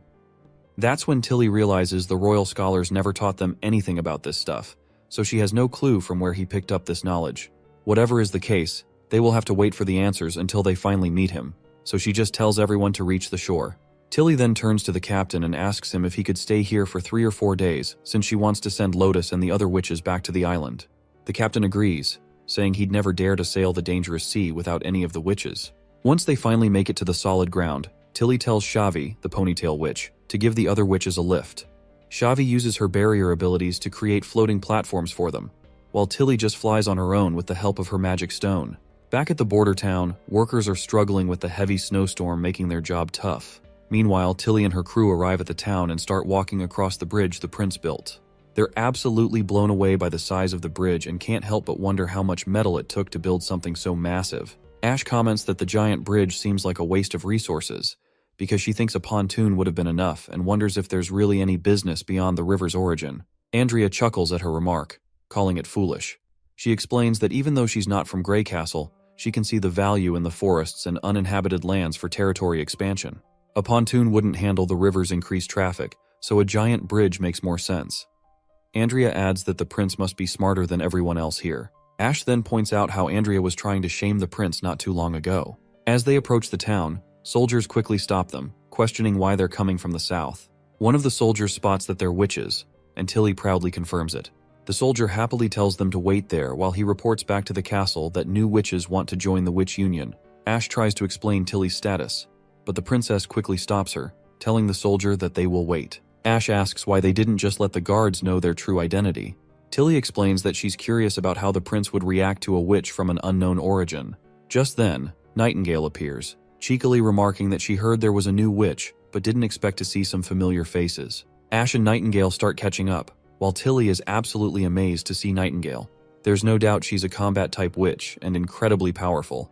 Nightingale then introduces herself to the princess and bows her head in respect, which takes Tilly by surprise. Once they make their way into the castle, Sylvie is absolutely thrilled to see Princess Tilly after a long time. She quickly hugs her, asking why she's here since it's still just autumn. Tilly reminds her that it's pretty much winter now. Princess then asks about the other witches, and Sylvie promptly updates her that Lotus is building houses for refugees. Evelyn and Candle should still be in the industrial district, and Honey is training messenger animals in the garden. The prince has already sent word for them to visit the castle. Right at that moment, Prince Roland walks in and tells Tilly that the other witches are on their way to the castle, as he has already informed them about her arrival. He then extends his hand and officially welcomes his dear sister to the border town. After a while, the siblings sit down for tea. Tilly reminds her brother that it's been a full year since they last met, and that they have a lot to discuss. Her brother agrees, saying he does have a lot to say, but he's not in a rush since winter will be long this year. Tilly keeps a close eye on him, and he starts to feel a bit nervous under her gaze. He calls out to Nightingale, who promptly appears. He tells her she doesn't have to hide since she's her sister, and asks her to leave the room. Once Nightingale is gone, the prince reassures his sister that they're alone. With that, Tilly's first question is to ask who he is exactly. The prince replies that he is her brother, the 4th Prince of Greycastle, Roland Wimbledon. He admits that he's changed a lot but is willing to explain everything slowly, starting from the moment he saved the witches. Once Prince is done explaining everything, Tilly quickly starts piecing things together in her mind. She thinks to herself that the witch named Anna must have triggered something in Roland, making him see through the church's evil deception. She is convinced that ever since Garcia made assassination attempts on him, he finally realized the power of royal families and decided to change for the better if he wanted to win the crown. As she thinks this through, she finishes her tea and Roland pours her some more. Tilly reflects that while it sounds a bit dramatic, it's still an explanation. However, she's still trying to wrap her head around the foreign knowledge he now possesses, like inventions such as the steam engine and rifles. She finally asks him outright if the reason behind his alien knowledge is that he suddenly gained a lot of memories. The prince agrees without a doubt, saying that after he dodged Garcia's attempt to kill her, the memories appeared when he woke up. If meeting with Anna was the start, then those memories would be the catalyst for his desire for change. Tilly then reflects once again, and remembers that Sylvie confirmed there aren't witches who can substitute or control others, and Roland Wimbledon is indeed the prince they knew. Plus, he's not a stranger to the Stone of Divine Punishment, and he always has knights to protect him, so the chances of a witch controlling him are minuscule. The Royal Library and scholars never mentioned anything about steam or snow powder, so she believes that his strange knowledge seems closely related to his unusual experiences. She then questions him once again, asking him how can he prove that he is Roland Wimbledon and all this knowledge is just from awoken memories. The prince grows quiet for a moment, then explains that he still remembers everything, and his own memories shape his conscience. If a witch were disguising herself as someone else, she wouldn't have that person's memories. Even though he has these new memories, he has no idea where they came from. He adds that he still remembers how she cried when he pushed her onto broken glass, and that's his proof. He also remembers that he never apologized for it, and hopes it's not too late for that. Tilly is at a loss for words, and finds it all unbelievable. The prince then reveals that in this world, everything looks surprising when you see them or experience them for the first time. He points out how he never expected his sister would be able to hide her witch awakening from everyone in the castle.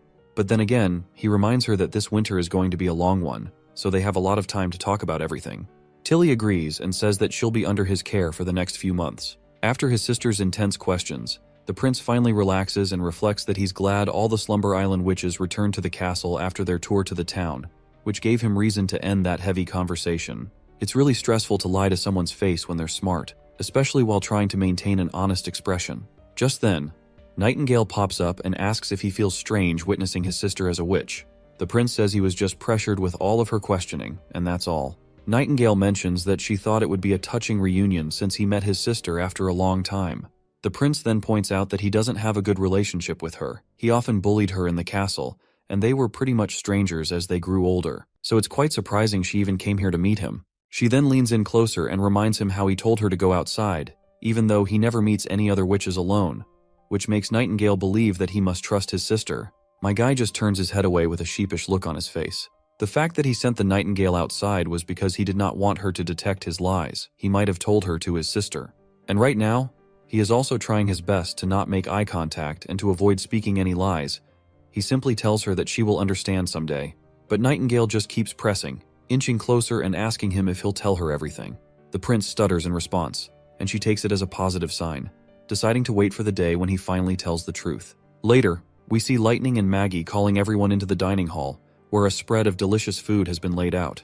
All the witches gather in, with Wendy personally escorting Princess Tilly to the dining room. The new witches are amazed at how much grander the food looks compared to usual. Even Ash can't help but smirk, feeling proud of Bordertown's hospitality. Her smirk is just to tease her blonde friend, who was doubtful about Bordertown and its prince. Wendy shows everyone their way to the seats, and after a while, they are all done eating. The prince asks if the food was to their liking, to which Ash simply replies positively. Meanwhile, Tilly wipes her lips with her handkerchief and reminds the prince that, besides helping Bordertown fend off the demons, she's also here to retrieve their witches. Since a group of civilians will be coming to the Slumber Island from Silver Bay in the spring, she needs Lotus and Honey to help them with food and shelter. Hearing this, the prince reflects on the First Army, which is enough to handle the demons without needing witch help. However, he still needs Lotus and Honey's help for infrastructure building. The pier by the mountains isn't finished, and the docks are only halfway done, so they still need more houses. The prince asks if the departure could be delayed by half a month. Princess Tilly explains that under normal circumstances, she wouldn't have any objections, and would be fine with that. However, a type of fish monster has appeared in the southern seas, and she suspects it has something to do with the early months of demons. As the months go on, the strength of the demons will increase, so she'd prefer they leave earlier for everyone's safety. Sister Breeze will escort them by ship, as her abilities are perfect for dealing with demons that lack much intelligence. The prince then asks if, apart from Lotus and Honey, the other 3 witches can stay a little longer since their education is only halfway through, so it would be a waste for them to leave now. Tilly perks up at seeing her brother concerned for those witches, and she's now curious about how he plans to utilize Candle and Evelyn's abilities. The prince explains that he needs both of them for solidifying metal parts and brewing. You see, Candle can greatly increase machinery efficiency, while Evelyn's alcohol is very useful for many purposes beyond just consumption.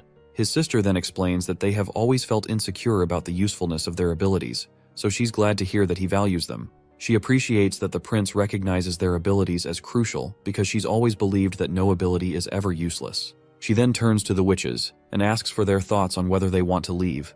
The little one says she's fine with either place, while Evelyn states that if Miss Tilly needs her back on Slumber Island, she'll gladly go. However, she wouldn't mind staying in Border Town either, as she still has a lot to learn from Miss Scroll. Princess Tilly reassures her, saying she doesn't need to be so nervous and that they can choose whatever they want without feeling pressured. She explains that she just wants to know about everyone's experiences living in the town, and they can go back to Slumber Island or come to Border Town at their own will. She would also love for other witches from Border Town to visit Slumber Island as well. The prince agrees, saying he hopes that witches can freely live in both places with their combined efforts. Tilly perks up at her brother's pleasant thoughts and states that she's glad he feels the same way. Roland is startled for a moment to hear this, because the last time she called him brother was nearly a decade ago. But then he regains his composure and tells her that the day will come when they will live in harmony. He then decides to get back to the serious topic and mentions he's about to brief her on the ruins and the devils related to the snowy mountains and the stone towers he mentioned before. He explains that he was planning to send witches and First Army soldiers to the ruins in the misty forest for a rescue, but early winter delayed it. Tilly responds that she can't believe the legendary devil army could be so close, or that someone would still be in ruins that are 400 years old. She recalls the drawings of the devils he sent her, and thinks that this is what's most important right now. The prince points out that, based on the environment and their reactions, the devil territory has been there for many years. He suspects they haven't expanded into the kingdom due to the limitations of their red mist, so they're not a threat to Border Town for now. He plans to build a scout tower to monitor their movements in the next couple of years. However, the sealed witch within the ruins is likely to reveal the truth behind Tequila and the fall of the church. Tilly agrees, but asks if there's any way to approach the ruins from the air instead of the land, as she's heard from Ash that Border Town has a tool for aerial transportation. The prince quickly realizes she must be talking about hot air balloons. He explains that although a hot air balloon can hold 10 people, it can be modified for more. However, bringing the First Army soldiers through air would be impossible. If they encountered devils, they could suffer casualties, and with demons everywhere, it's just too risky. That's when Princess Tilly reminds him that it would have been fairly dangerous if he had gone with only the Witch Union. However, since she's here with other witches, it will be significantly safer. She explains that Xavi's barrier can block threats, and Ash can handle anything in close combat. The prince begins to think it over, and remembers that they were at a significant disadvantage in the air last time, but he can see the logic in what his sister is saying. Sylvie's magic sight can warn them of any dangers, and with Nightingale and Ash's powerful offensive abilities, even if things go wrong, Xavi and Anna can ensure everyone's safety. He then asks her if she's sure about going. Princess Tilly replies that she thinks this is a great opportunity to make sense of this mystery. Ever since the months came early and the demons appeared in the sea, she's had a bad feeling, and she's willing to go herself to uncover the truth. The scene then transitions to the Holy City. At the outskirts, we see knights guarding the walls, along with the 2 major archbishops. The old priest reminds Archbishop Maine that this winter is far too early, and there haven't been any records like this in the holy books either, and those were written by the Pope. Maine explains that while those books were written by the Pope, inaccuracies are unavoidable. They mostly track history in a general direction. Judging from the demons last year, he estimates they have about 10 years left to complete their goal. They plan to unify all 4 kingdoms in 2 years and grow the Divine Punishment Army in 8. By then, the Church's forces will be absolutely massive, and with Hermes' strong walls and strategic position, they'll protect this land until they make the enemy buckle. The old man sighs, saying he may be too old to witness this transition. He then asks about the snow powder recipe that Perov acquired and whether it has been tested yet. Maine explains that while the snow powder can be used for crowd control against demons, their true enemies are the devils.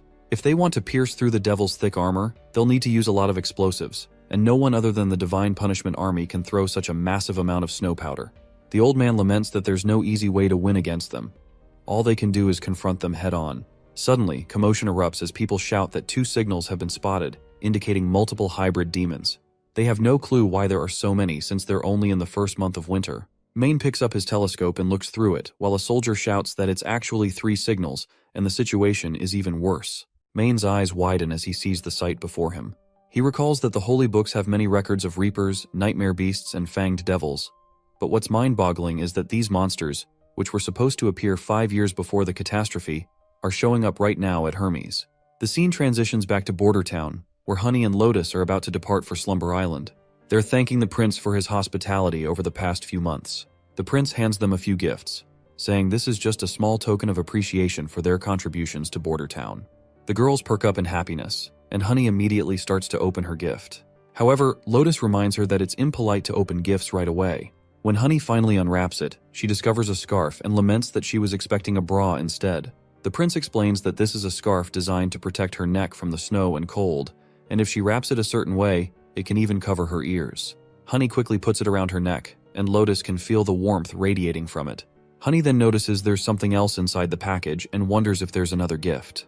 The prince encourages her to take it out, and when she does, she finds a shiny object that turns out to be a mirror. She gasps in surprise at how clearly she can see herself in it. Princess Tilly can't help but admit that this is a great place with running water and comfortable rooms. It's hard to believe that her brother transformed this desolate place into such a welcoming space. The prince asks if she regrets bringing the witches here, especially since everyone is enjoying living here more than Slumber Island, to which Tilly replies that she doesn't regret it at all if it means they can have better lives. She reminds him not to forget that she is a witch as well. The prince then asks if she's really going to join them on the trip to the Misty Forest ruins. He admits that while she is a transcendent, her abilities are not suited for combat. Tilly assures him that she can hold her own. To drive her point home, she takes out her red stone and demonstrates by shooting lightning from her hands. She proudly explains that this is a magic stone she found in some ancient ruins. The prince is quite amazed and asks if this means she can use 2 abilities at once. Tilly shakes her head with no. Apparently, the stones only allow 1 ability to be used at a time, and if she tries to channel magic through 2 stones at once, nothing will happen. She admits that she didn't want to reveal this to him so soon, but after their discussion last night, she realizes she may have been too harsh on him, but she now feels happy that he's being honest about the ruins.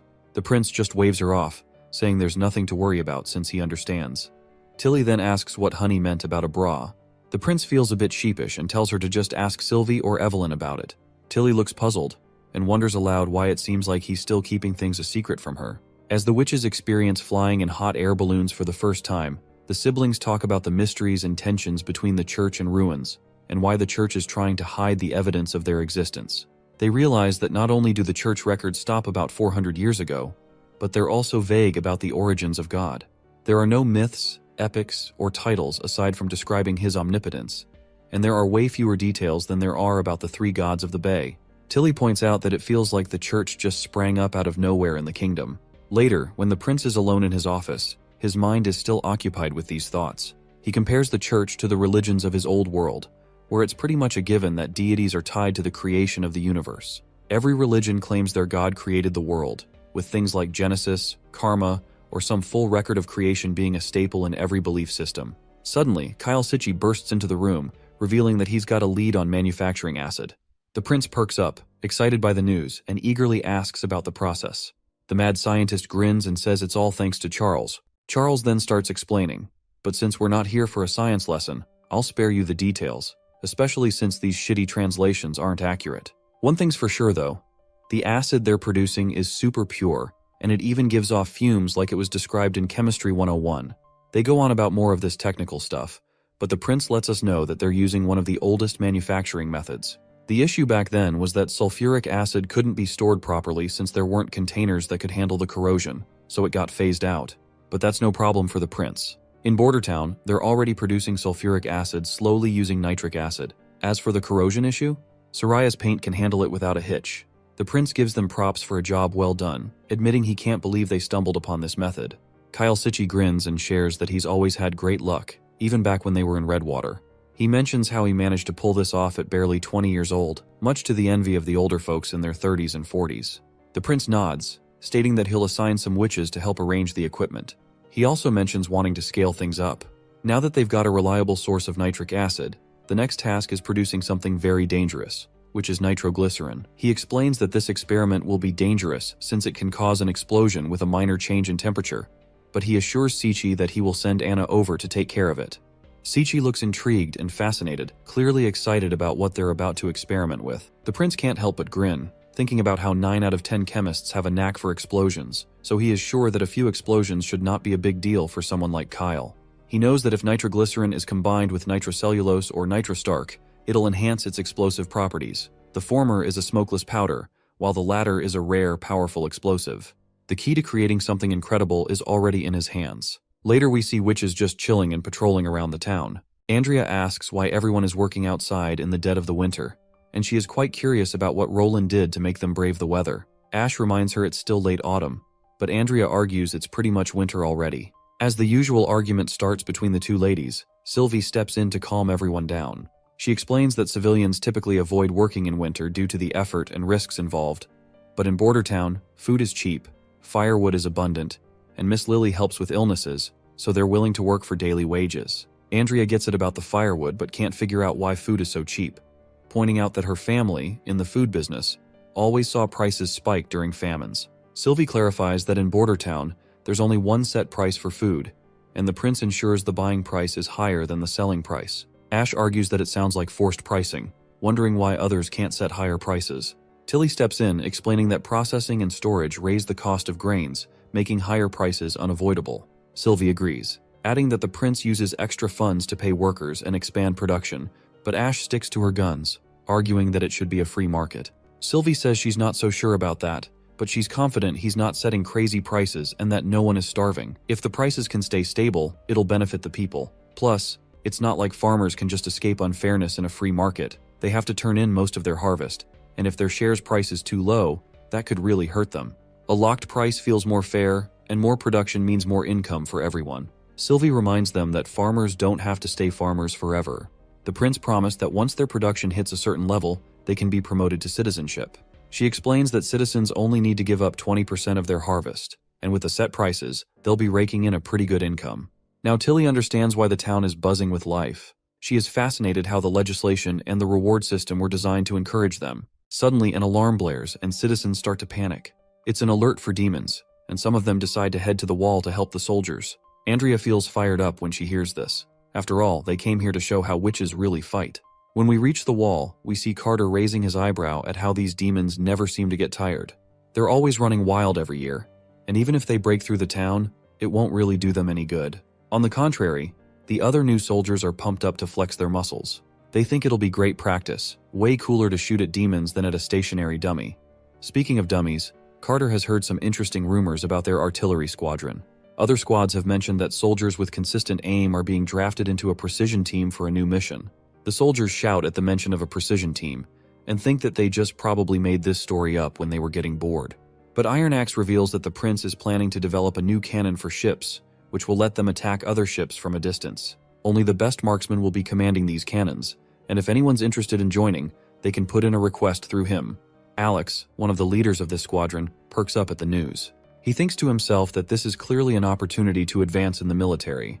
According to Iron Axe, warships might be named after soldiers who achieve significant accomplishments, and if a ship ever gets named after him, his life will have been worth it. He's also hoping these new kids get a chance to earn some valor as well, but right now, they're just too jumpy. They need to steady themselves. Besides, it would be ridiculous for a ship to be named Grapefruit or Broom. Suddenly, he shouts at his juniors to quit yapping and focus on the battlefield. As the monsters approach, he tells them to do their job and show the other squadrons that they're the best. The newcomers start shooting quickly, but their aim is so off that not a single bullet hits the monsters. Meanwhile, upon seeing the soldiers using those weapons, Andrea points out how these so-called firearms are supposed to be powerful, but they are useless if they can't hit their target. Ash explains that these soldiers used to be miners, farmers, and hunters, and they've only been using these weapons for about half a year. The princess excitedly asks Sylvie if she's familiar with firearms, to which the girl replies that she's observed them a few times. They seem like some sort of crossbow weapon, but the projectile is tiny and doesn't have a shaft or feathers. However, it doesn't seem to rely on the flexibility of a string to fire. Instead, it uses the impact from an explosion of some black powder to launch the projectile at high speed. It's probably some sort of alchemical product, but she has no idea what it's made of. Andrea then points out that this must be really expensive since alchemy has never been cheap. but judging by how they're using it, it's clear they're not being sparing at all. As the monster gets closer, the soldiers realize that their bullets are ineffective against its giant shell. That's when Andrea starts preparing to shoot an arrow, while thinking about how these so-called firearms have limited power. She knows that as long as she can get within 10 paces, even a city wall can't stop her magic arrows. But before she can act, the soldiers start firing their heavy artillery, and those massive bullets hit the monster directly, shattering its shell. The sight of such powerful firepower leaves Ash and Andrea completely blown away. After watching the firearms in action, Tilly returns to the castle with her witches, and their faces look like they just stepped out of a hentai story. Wendy welcomes them back, and Tilly takes her seat at the table. Wendy mentions that she heard they went to help the first army at the walls earlier. She then tells them they should try the town's special bird kiss mushroom skewers.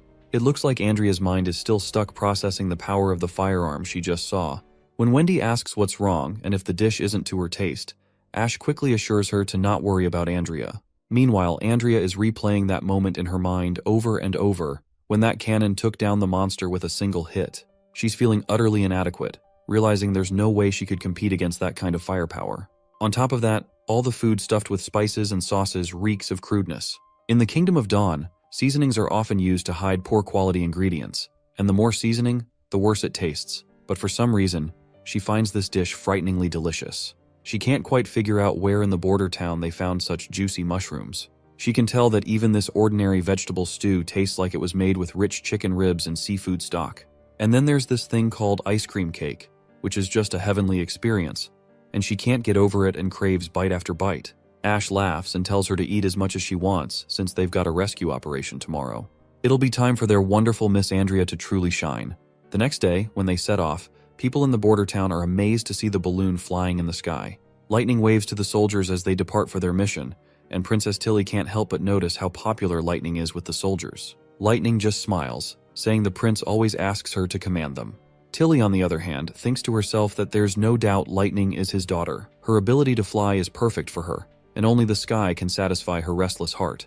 Tilly knows Thunder wishes for Lightning to live a humble life, but his daughter is actually destined to be an explorer, maybe even surpassing Thunder himself. All Tilly wants is to protect her. One of the Slumber Island witches, Shavi, points out that this is the first time she's seen the western region blanketed in snow. Wendy asks if she's from around here, and Shavi responds positively, saying she used to live at Dragon Cliffs in the south, where it doesn't snow much. When she heard that Miss Tilly was recruiting witches at Slumber Island, she snuck onto a ship to Clearwater to join the others. Wendy then laments how the prince is always complaining that Border Town never gets witches, even though they openly advertise it as a haven, but it looks like Tilly beat him to it already. Shavi finds it amazing that they've been gathering witches as well. Ash confirms that Prince is indeed recruiting witches and remembers how one of his agents, Theo, approached her, and he quickly reconfigured her as one of the witches. She snickers as she recalls how he wasn't anything special, but he sure was a generous guy, and she definitely ate well during her trip to Bordertown because of him. Then Andrea throws a jab at Ash, saying that if it wasn't for Miss Tilly recruiting her, Ash would have already headed to Bordertown ages ago. Our tough girl gets mad at this, but Tilly quickly steps in to diffuse the tension, reminding them that it doesn't matter if it's Slumber Island or Border Town. Every witch is their ally, so they better stop fighting. The two brute ladies reluctantly drop their argument, while Anna and Nightingale can't help but smile, satisfied to see Tilly's mature way of thinking. Now, speaking of Anna, Tilly can't help but reflect on her. As she looks back at her, she realizes it wouldn't be a stretch to say that her brother, Prince Roland, was heavily influenced by her. Just by observing Anna, Tilly can tell that her aura is calm and reserved, like a vast meadow, and she seems incredibly kind and reliable. She has also heard from Sylvie that Anna was one of the first witches to evolve her abilities in Bordertown, and that her magic is shockingly powerful. She even finished reading Natural Science 101 before anyone else. Tilly is sure that if she ever gets to discuss natural sciences with Anna by a cozy fire someday, it would be amazing. Suddenly, Maggie begins flapping around frantically. When Lightning asks what's going on, the little pigeon points out that the ruins are gone. This shocks Nightingale and the others, while Lightning claims it used to be right there. Princess Tilly is blown away to see such a huge hole and quickly tells Sylvie to check what's inside. As soon as Sylvie uses her abilities, she spots some sort of massive worm-like monster moving northwest. But then she gets shocked and exclaims that the ruins are in the worm's stomach. Sylvie further claims that she indeed saw the tower and the crystal coffin that was mentioned inside the monster's stomach. Tilly asks if there's anything else besides the worm, like devils. Sylvie responds that there were some, but they seem to be dead in its stomach. Princess Tilly then orders everyone to land immediately. She tells them to split into 2 teams. One will guard outside while the other will go with her down into the hole. She makes it clear that they're going to kill the giant worm monster and retrieve the crystal. Once they land, Andrea and Nightingale remain on the ground, while Tilly, Ash, and all the other witches, including Anna, begin their descent down the hole. As Tilly reflects on the situation, she reveals to us that entering the hole will require witches capable of flight, which means dragging that crystal out is out of the question. If they can't wake the person stuck inside either, they'll have to cut the crystal open, and they'll definitely need Xavi's shield for that. On the other hand, Sylvie's magic eye is essential as well. Without her, they would struggle to locate the ruins in the worm's stomach. Anna's healing and slicing abilities are just as crucial. Thankfully, since Sylvie and Anna are both quite light, Maggie is able to carry them. Lastly, Tilly herself can also carry Ash, who can handle any combat situation. Every witch here is important, so losing even one of them would make this mission very difficult.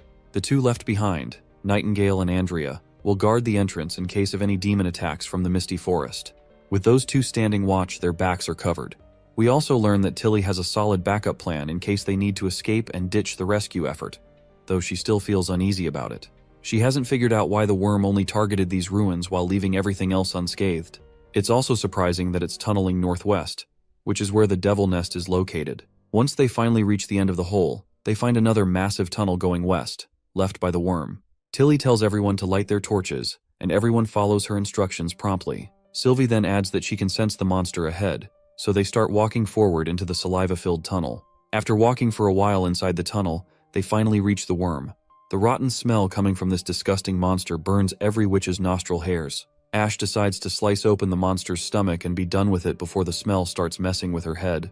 But as soon as she grabs her sword to draw it, Tilly tells her to wait, explaining that they'll need Anna to kill it.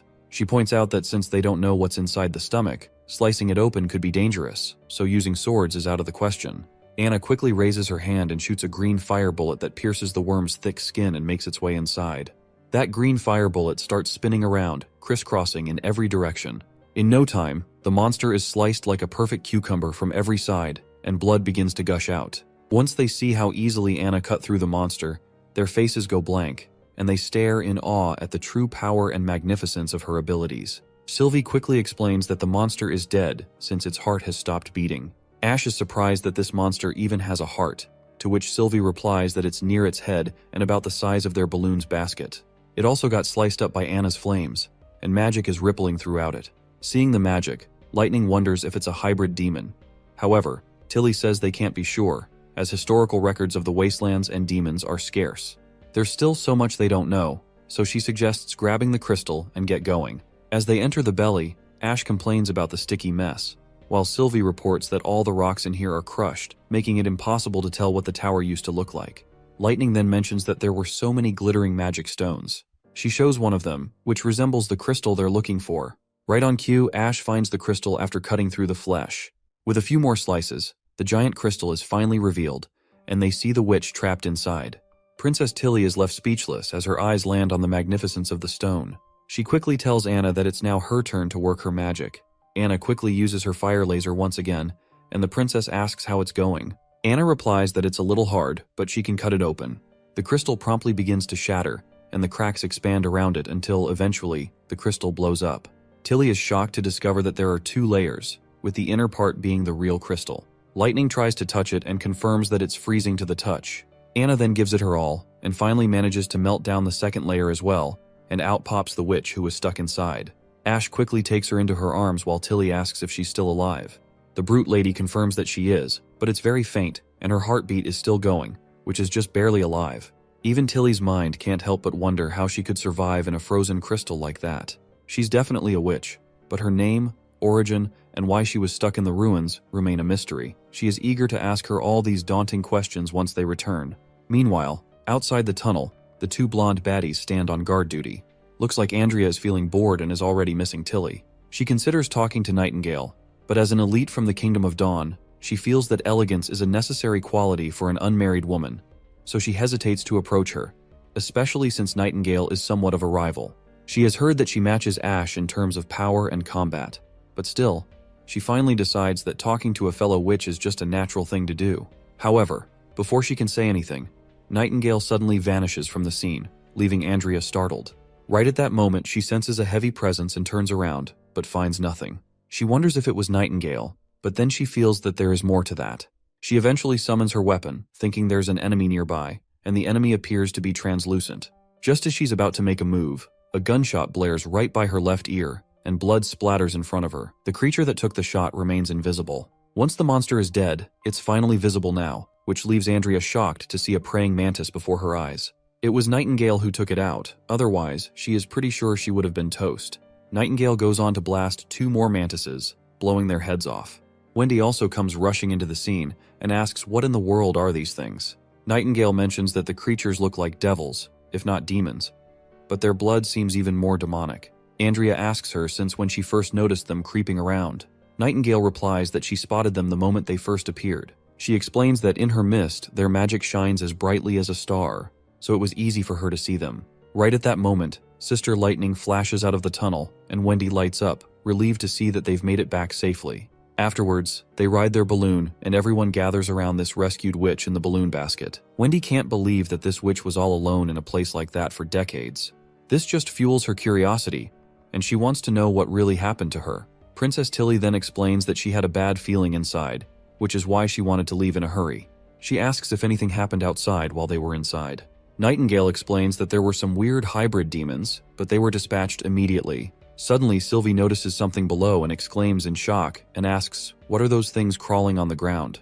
Andrea peers down and wonders if they're demons, but Tilly says she can't see anything except for a bunch of praying mantis corpses. Sylvie urges them to look closely, and they realize the corpses are completely torn apart, like something is eating them. Nightingale then glances down as well, and sees tons of creatures moving in their translucent forms. They are apparently demon monsters, and they are around 100, all rushing toward the hole. She suspects they might be after the dead worm's flesh, but shrugs it off, thinking it's not their problem anymore. However, it looks like Tilly isn't so sure about that. The scene cuts to the military grounds, where we see the new force, known as the police force. Knight Carter explains to every soldier that the police unit will be a part of the public security system. They will be peacekeepers within Prince Roland's territory, responsible for catching criminals, detecting unlawful activity, and maintaining order. They will also make sure to enforce the laws set by the Prince and City Hall, as well as help citizens in need. After a week of training, he imagines everyone will have a solid understanding of their duties. With that settled, he decides to lead them to their first mission and tells everyone to follow him. The group starts trailing Carter promptly, and among the soldiers, we spot a familiar face, someone who can hardly believe he passed Prince Roland's test and became a police officer after just a week of training. If you don't remember this guy, he's the one who was a refugee and exposed a City Hall official for selling free food in black to other refugees. Let's call him Redhead until we find out his name. The written assessment for this test had been the toughest task for him. He was given a scenario where he had to react cleverly to get out of a bad situation, but he nailed it. Now he's glad to finally have a stable income, and while he'll be assigned to the inner district, at least he can send some money to his old friend Kriegsman as well. Once they arrive at the docks, they see a ship that just came in, packed with refugees from the south and north. Knight Carter informs them that the prince has invited these people to Border Town to ensure their safety during this harsh winter. So the first task of the police unit is to organize the refugees into lines so they can pass through each station for virus testing and registration. Since the police unit is still a bit short-staffed, the First Army will also be there to support them. In the future, the police will handle this independently. We then see Prince Roland arriving at the docks with Theo and Hunter Iron Axe. The refugees are in awe as the prince personally comes to see them. After all, not many elites would bother to leave their heated homes and comfy beds during winter. Among the crowd, we spot a shady-looking refugee standing in the registration line, eyeing the prince with suspicious eyes. When his turn finally comes, he lies and says his name is Fursona, claiming to be an illiterate farmer from the north. The attendant at the table gives him the green light to move forward, but that's when Redhead steps in and starts grilling this so-called farmer about what month wheat should be planted during the winter. The attendant tells his fellow to let the man go, reminding him that their job is just to sort people out, and they don't have enough time for thorough investigations. But Redhead isn't letting this man off the hook easily, and continues to expose him, pointing out that even though this man claims to be a northerner, his accent sounds more like it's from the central region. So he asks this alleged farmer which town he belongs to in the north. Since Redhead is quite familiar with the northern region, he also notes that the guy's dress code doesn't fit either, because northern folks would at least wear gloves since the temperatures up there often dip below freezing. Right at that moment, the shady guy pulls a red church pill from his pouch. As soon as he pops it in his mouth, his shirt tatters as his muscles bulge out. Redhead is caught off guard, and this madman swings Redhead around like a trash bag before throwing him to the ground hard enough to make him cough up blood. The pill-infused maniac then launches himself toward the prince while poor Redhead struggles to stand. We then see that there are 2 other assassins also charging at the prince simultaneously. But before they can even touch him, a bullet tears through the head of the pill-infused man, and thanks to Prince's trusted allies, the 3 assassins are down for the count. Panic erupts among the refugees as they scatter in all directions. But Prince stands there resolutely, shouting for everyone to calm down. He declares himself the leader of the West, assuring them there's no reason to panic. He explains that the border town is offering shelter from the storm, along with food that will fill their stomachs and numerous job opportunities. He promises solid homes without a single crack and beds warmed by furnaces, as comfortable as sun-soaked meadows. He reassures them that by closing their windows, they won't feel the cold, even in thin clothes. He paints a vivid picture of their meals, porridge sprinkled with jerky, where each grain is visible in every spoonful, with one bowl enough to satisfy a person's hunger. Everyone is genuinely touched by his motivating pitch. They can't help but think how they had expected the prince to talk about citizenship and legalities, but instead, he's describing their benefits. The prince then adds that he longs for the day when every citizen won't have to worry about clothing, food, or shelter. However, their enemies crave the opposite, and these monsters were clearly sent by them.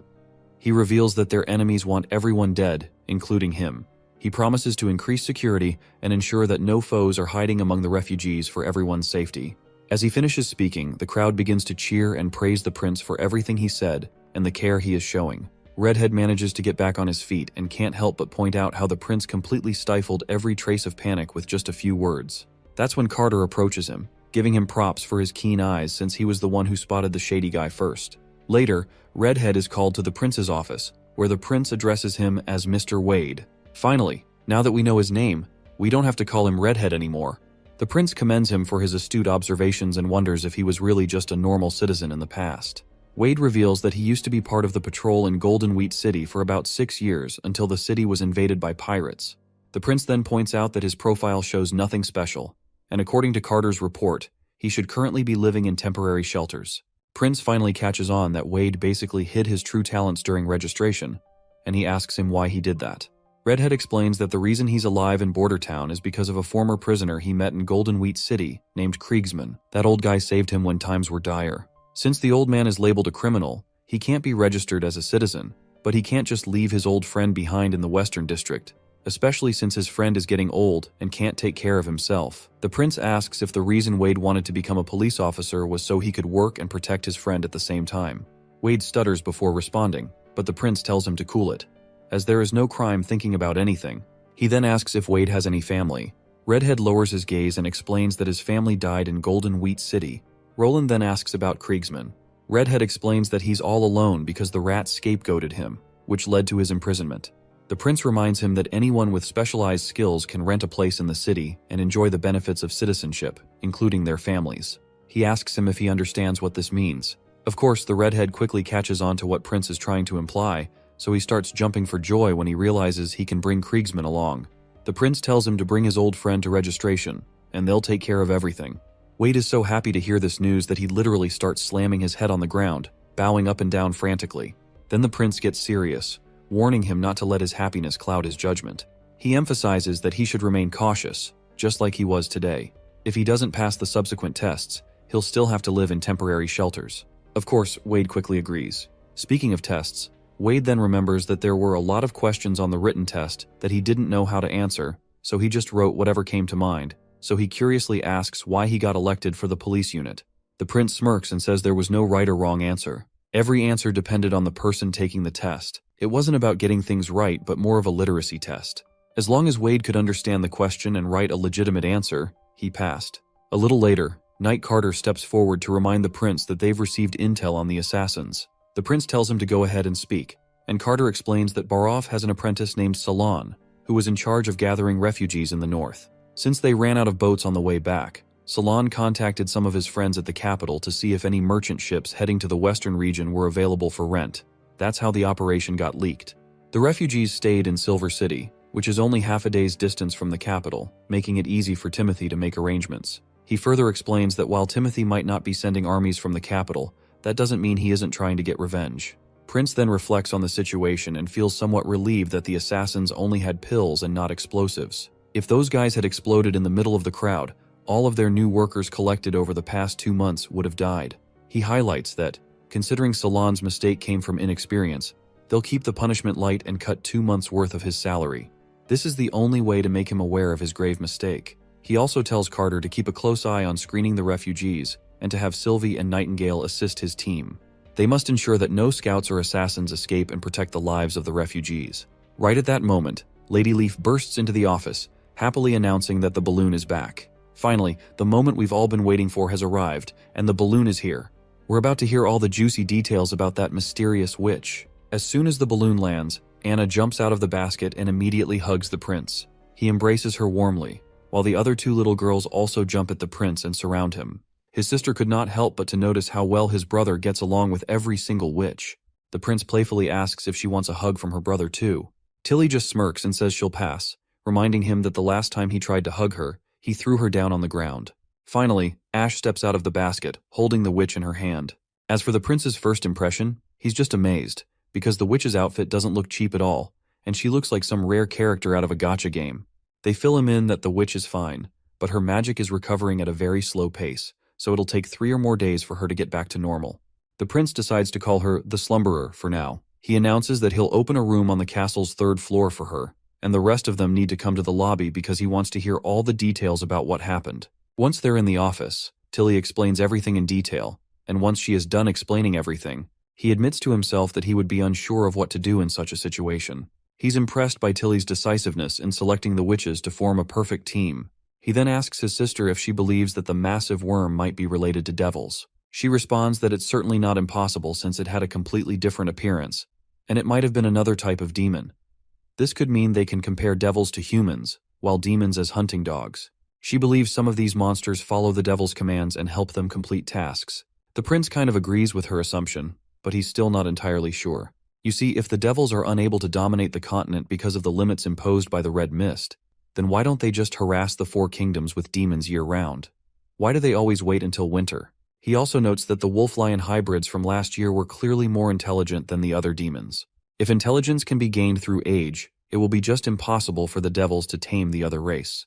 Tilly then adds that the enemies Nightingale encountered outside of the hole are more concerning because a demon that can conceal itself in daylight and move silently can breach any defenses.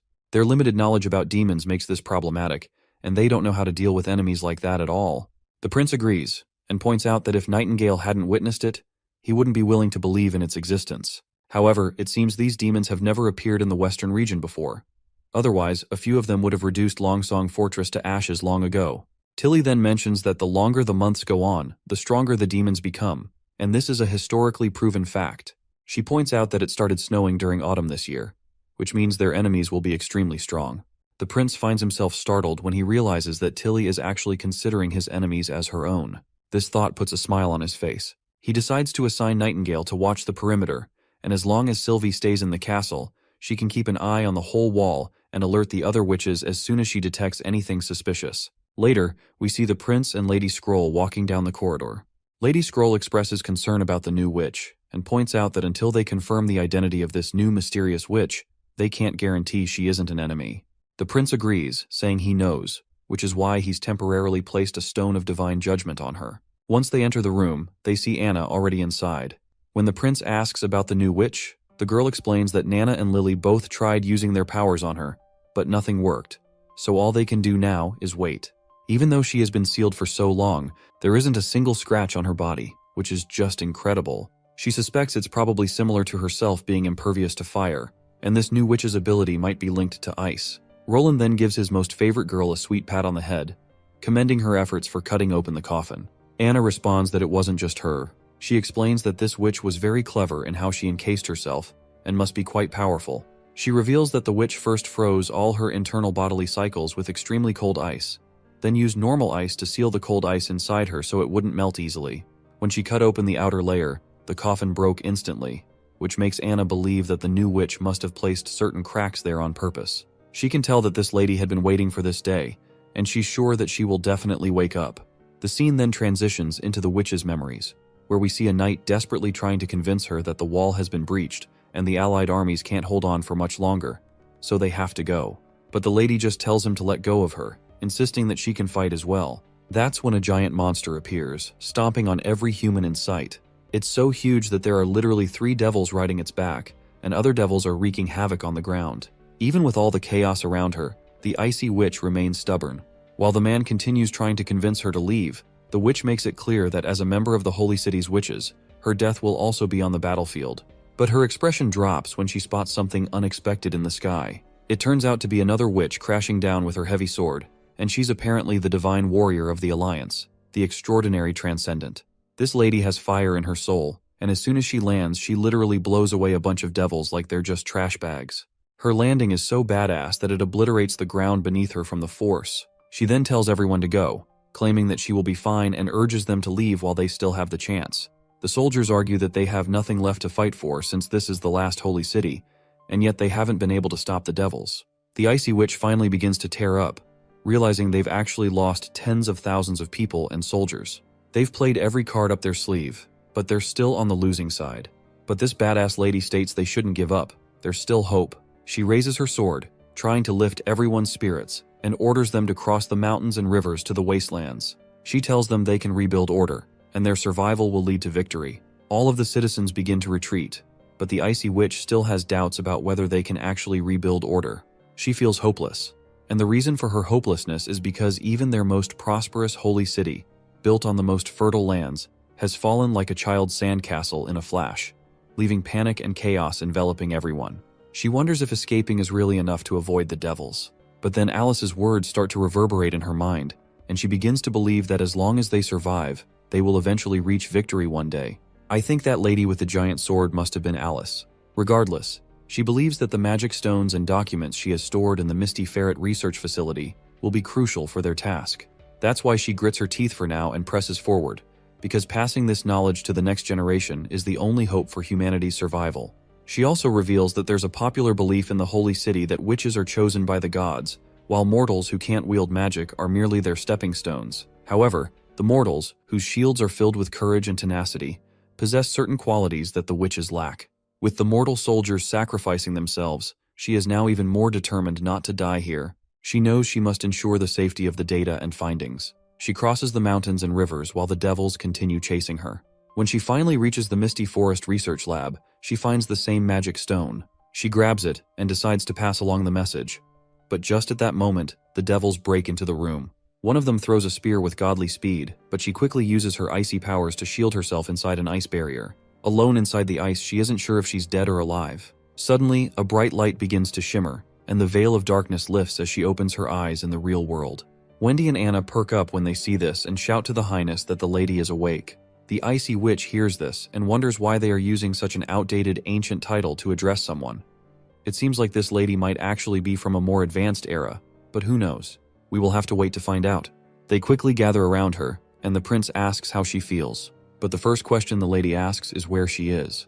The prince reveals that she's in Border Town in the western region of the Grey Castle Kingdom, and that he is the 4th Prince of Grey Castle, Roland Wimbledon. He introduces all the ladies as members of the Witch Association and then asks her if she remembers anything. The lady feels completely overwhelmed hearing all of this.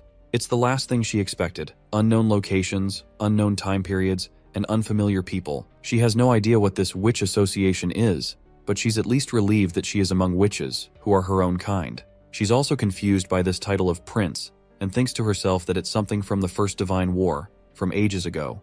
Her mind spins as she realizes that she might have returned to a time before the war. She wonders if the gods have given her a second chance to prepare and save the holy city, but that thought feels utterly ridiculous. Anna can tell that this lady's mind is going haywire with thoughts, and the prince agrees. But just then, the icy witch abruptly sits up and bombards them with questions. She asks if they saved her, if the devils are gone, whether they won the war, and what happened to Tequila City. The prince takes a moment to gather his nerves after getting startled by her abrupt questions, and then promptly tells her that he found her in the basement of a stone tower. The icy witch then quickly flings Wendy's hand away, while our girl was just merely trying to assure her.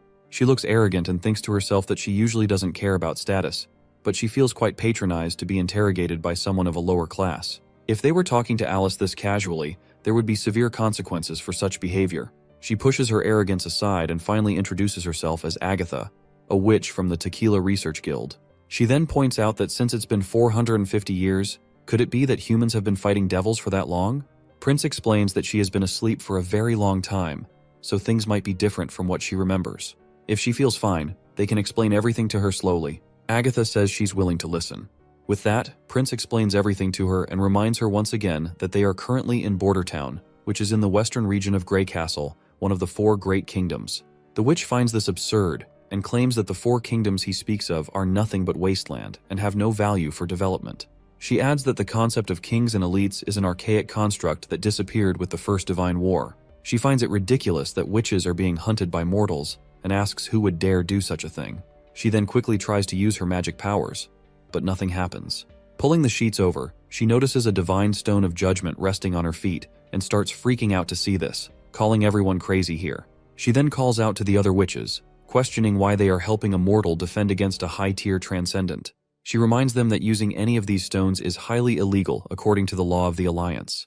Prince facepalms himself because he already had expected it to happen, but Wendy reassures him that she'll handle it. She steps closer to the newcomer, introduces herself as Wendy, and tells her that things are not as she claims, and what Prince mentioned is actually true. Wendy admits that she doesn't know much about her life in Tequila City all those centuries ago, but she tells Agatha that today, Tequila doesn't exist anymore, and the alliance she mentioned is gone too. She explains that she and the other witches have been living in hiding until they met Prince Roland, who provided them with a stable shelter and encouraged them to use their powers to help make the world a better place. Wendy then narrates how this world is prejudiced against witches, with divine judgment stones everywhere. In this society, witches are treated like nothing more than mortals. Agatha then also tells her side of the story, revealing that the Alliance was a large organization created by the leaders of multiple witch kingdoms. It consisted of many high-tier witches and transcendent beings. To win the Divine War, they built massive armies, ruled numerous holy cities, and nurtured new witches, settling conflicts and maintaining peace and order. She's baffled by how such a powerful group could just disappear without a trace. She wonders what happened to Master Alice and the survivors who were supposed to rebuild. She desperately wants to know where they are now. Right at that moment, Wendy brings over a cup of tea, and surprisingly, Agatha takes it without making a fuss. In reality, she's hoping to get the Divine Judgment Stone off her, and gaining the trust of the others seems like the only way to do it. But as far as they've told her, she wants to see the truth for herself before believing any of it. Agatha then explains again that she's from the Tequila Research Guild, and that in the 5th year of the Divine War, Tequila was the last holy city to fall. Many people escaped, but she returned to the Misty Forest to collect some things she had left behind. Prince asks if she actually fought the devils, to which she agrees, and she looks a bit annoyed, reminding them who else was supposed to fight them since mortals can't do squat against them. Prince quickly asks if she's a witch from the church, but Agatha says she's never heard of this church he speaks of. She mentions that all the holy cities were built by witches, and that their citizens included both witches and mortals. Mortals handled childcare and reproduction, and when a child awakened their powers, they were sent to specific organizations for training. Of course, combat witches would join the alliance to fight off the devils. Lady Scroll then finally brings up the book Lady Kara had, and she asks her if she can read this. As soon as Agatha takes a look, she confirms that this is a witch's diary. Wendy asks about the mysterious language, and Agatha explains that it was created to be separate from mortal language, so they couldn't participate in higher-level matters. She states that these writings require magic to read, so she can teach any witch how to read it. That's when Prince, with his endless wisdom, chimes in. He points out that writing is meant to be a tool for communication, and its usefulness lies in its accessibility. He says it's quite foolish to exclude mortals from her inner circle because, in reality, mortals can take on many different jobs and positions with the right education and training. They're not inferior, even if they don't have magic. Agatha reflects that while she doesn't mind working with mortals, she dislikes it when they act like they're in charge. Even her family's head servant was more polite than this prince. Then, Sister Scroll asks her if she's heard the name Alice.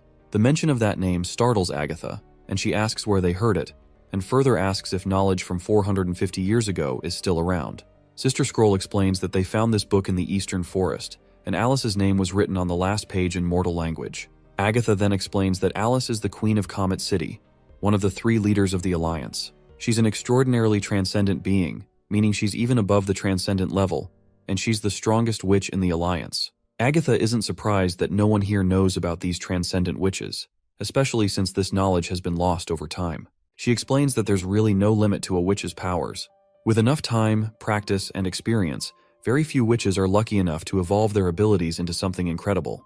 This is called a superior awakening, and there's no cap on it. The growth is not always concrete or predictable. Speaking of awakening, Prince recalls that they have 4 witches who have achieved it. This shocks Agatha, as it's something unbelievable, and she asks how many witches the Union have in total. Wendy responds that there are only 10, and this revelation further boggles Agatha even more. It sounds utterly ridiculous to her that 4 out of 10 witches have awakened. She then tries to explain that witches who evolve their powers are no joke. They're the ones chosen by the gods and things like that. That's when Prince hints for Anna to step forward. As she does, ready to demonstrate her abilities, Agatha can't help but think that Anna looks pretty young and shouldn't have enough experience or knowledge to be an awakened witch. At first, Anna displays her fire power, and Agatha confirms that it's a flame ability, which is pretty common. However, Prince tells her there's more to it since this is just the ability Anna started with. Then, Anna shows the second stage of her abilities by solidifying her flames. As she forms a cube out of the fire, Agatha is officially blown away. Meanwhile, Prince casually asks her if this can count as a higher tier awakening. Agatha reflects on how the Holy City is gone and the Alliance is destroyed. Witch powers should be declining as a result of zero training and guidance, so a young witch's awakening twice isn't something that can be explained by luck.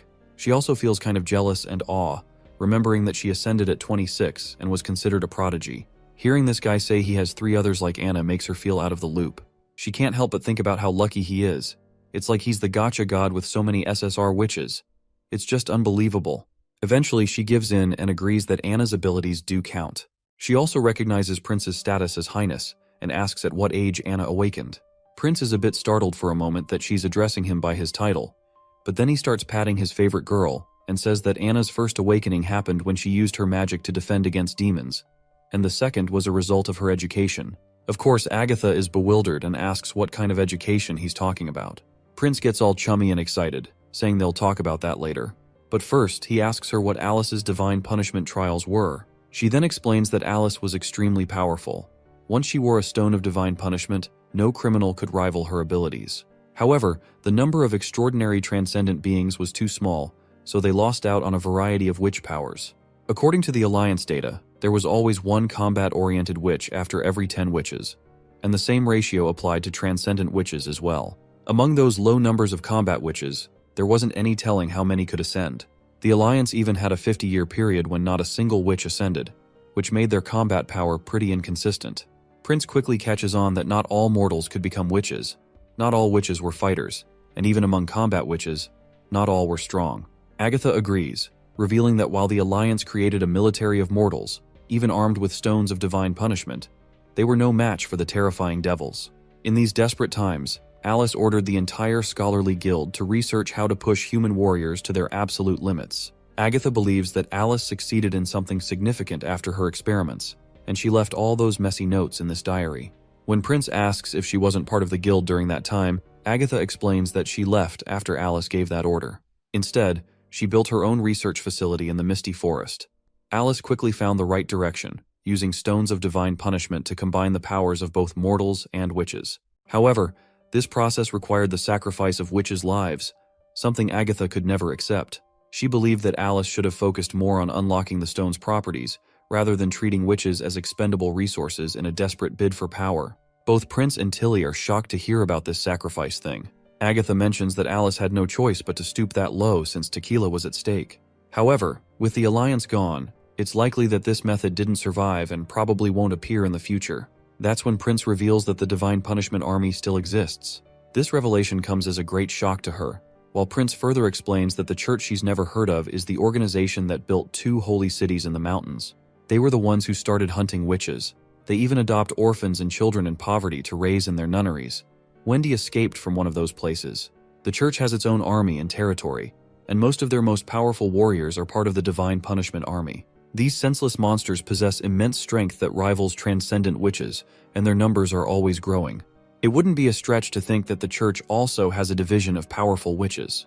This is the only reason, he explains, that they had to put the Stone of Divine Judgment on her, because they can't be sure if she works for the church.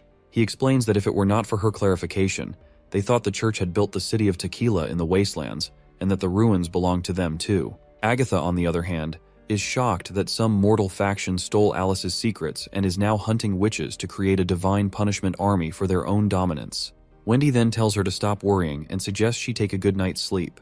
Hopefully they'll find the truth slowly. After that, they decide to leave. But before going, Prince tells Agatha she was wrong about one thing.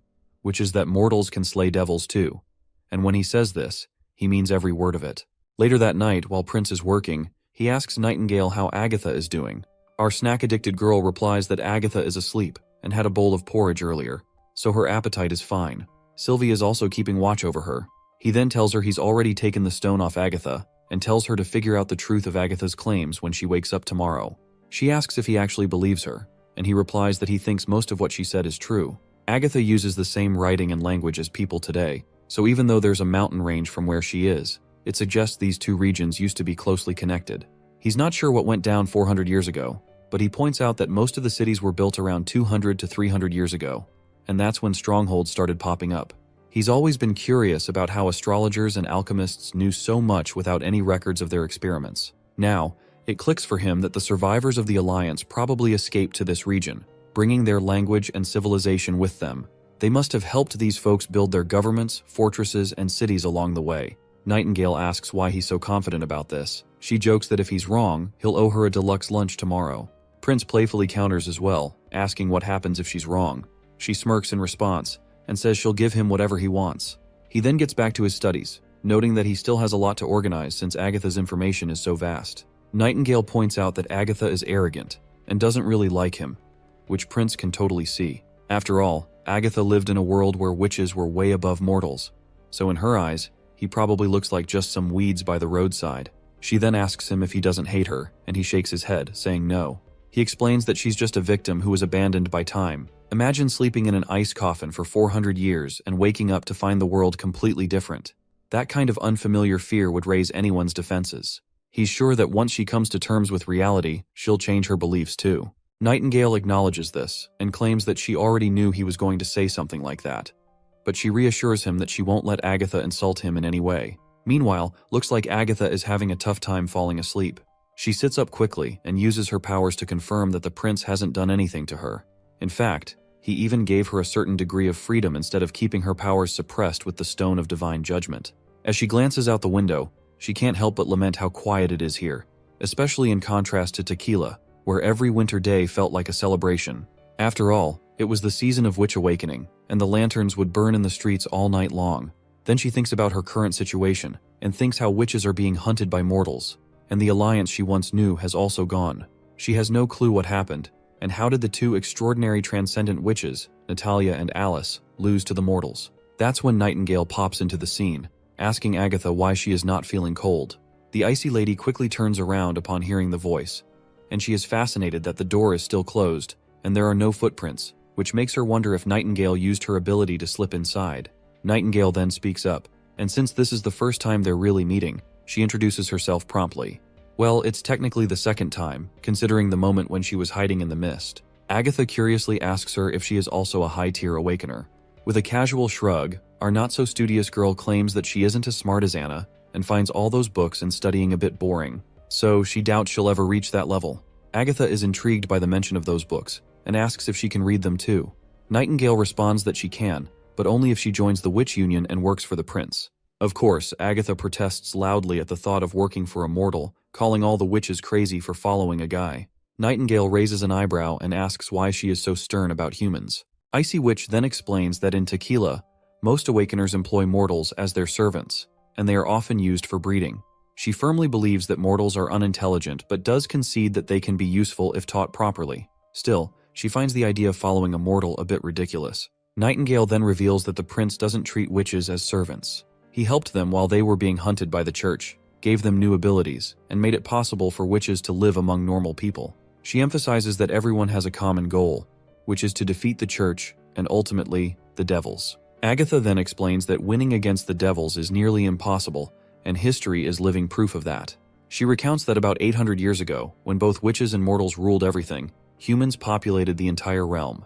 But when the devils attacked, they lost everything, and all that was left were the barren, fertile lands. She further explains that, according to the Alliance records, the Third Divine War is about to begin, and she believes no one here knows anything about the devils. Agatha argues that the only way to have a chance at stopping the devil invasion is to rebuild the Alliance, unify all witches, and use that knowledge to awaken more transcendent witches. Nightingale looks at her and asks why she's so negative. She reminds her that it's been 400 years since the last war, so a lot of things have changed in that time frame. Nightingale reminds her that she must have heard the prince say how mortals can slay devils too. She explains that it's not just about witches. The prince aims to unify everyone on the mainland. He told her that in order to become powerful, unifying as a nation is important. She adds that there's still plenty of time before the Divine War begins, so she encourages Agatha to witness how the prince is making things happen with her own eyes. Agatha is startled by her bold confidence. She can tell that Nightingale doesn't like her very much, and she wants to know why. Nightingale simply tells her that as long as she can swallow her pride and view the prince as a person, she won't dislike her as much. The prince himself wants Agatha to learn to adapt to the present and catch up with what's happening now, and he does not want her to be abandoned by the time. The scene transitions to the Holy City, where we find Maine kneeling before the Pope. He reports that the tundras have calmed down for now, and the snow has receded significantly. However, the arrival of fearsome devils is a more pressing issue than the casualties from their divine punishment. He asks the Pope for his guidance.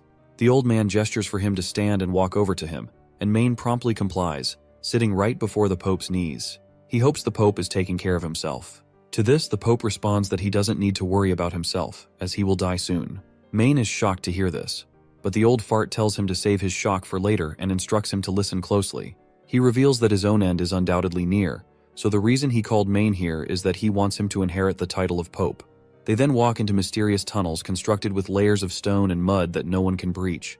There are some secrets hidden, and every pope must come here before they inherit the title, and each one is expected to expand and strengthen the church while holding its goals close to their hearts. Maine promptly responds that he knows his goal is to defeat the devils. But the old coot reminds him that this isn't the main goal. The true objective is to earn the smile of God. Once they reach the end of the corridor, the Pope tells Maine to wheel the wheelchair himself, explaining that no one can go further than this point. Maine acknowledges this and promptly starts pushing his senior's wheelchair. As they enter the chamber, the gates behind them close. They walk past walls adorned with portraits of previous popes, including the image of the current pope, which hangs prominently among them.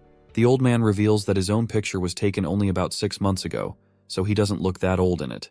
He adds that the portrait was supposed to be hung after his death, but he was too impatient to see how it would look. Maine asks if all the portraits are of previous popes, to which the old man responds positively, saying they are the glorious defenders. The past popes ruled as the voices of God and led the church through trials. As they walk further inside, the old man continues narrating that with each generation, they struggled in the torrents of time. They drifted and eventually collapsed, and the upcoming popes will face the same challenges. Suddenly, Maine spots some portraits of women hanging on the wall, and the old man confirms that the witches were also popes. This shocks Maine, but he is even more boggled to see Alice's photo hanging there majestically. He can't help but call her marvelous. The old man quickly bows his head in front of her portrait, and reveals to Maine that she was the first pope and the extraordinary transcendent, known as Alice. The old man reveals that she also held the title of the Queen of Witches. Maine quickly supports the old man as he staggers, and asks why the creator of the church would be a witch. The old fart tells his junior to kneel down quickly, and Maine promptly pays his respects to the witch as well. At that moment, the Pope calls out to Zero, and she promptly appears. The Pope orders her to bring Maine into her illusions. The lady agrees, and Maine is surprised to see that a pure witch would be in such a secretive place. Even though they were raised by the Pope after awakening, they are still witches. Meanwhile, the witch on the other hand begins to weave some kind of magic, causing Alice's painting to move away, and a hidden door appears. The witch then asks for permission to take the necklace off the old man's neck, and he grants it. She walks through the newly opened gate, and the Pope turns to Maine, telling him that the crystal she's holding will soon be in his possession. It has the power to open any fortified door, including the church's classified library and its research facilities. The witch gestures for Maine to follow her, and they both enter the gate, leaving the old man behind. As they walk through the empty space, Maine asks her how His Holiness allowed her to get inside. She casually replies that someone has to activate the Stone of Illusion, especially since it requires magic. Maine isn't really a fan of her nonchalance. He thinks to himself that once he inherits the title, he'll teach her a lesson about who's the boss. He annoyingly sits down and tells her to start the procedure. The girl promptly agrees, but says she'll need a little more preparation since it's the first time she's activated this particular illusion. Maine is shocked to hear that this is her first time, and wonders if her claim of being alive for 200 years is just nonsense. This also means that she has never attended any previous inaugurations. Right at that moment, Maine is sent back in time, finding himself in an illusion where all the witches of the Witch Alliance are gathered in a heated discussion. One of the witches states that it's all thanks to Queen Alice's orders that they've gained an advantage against the Mad Devils and their underworld leader. In the heart of the conference, Maine spots the Queen of Witches, Alice. her presence commanding attention. One of the witches argues against the procedure that requires sacrificing their own, and the chances of producing a judgment night are low as well. But one points out that these issues can be fixed over time with further research.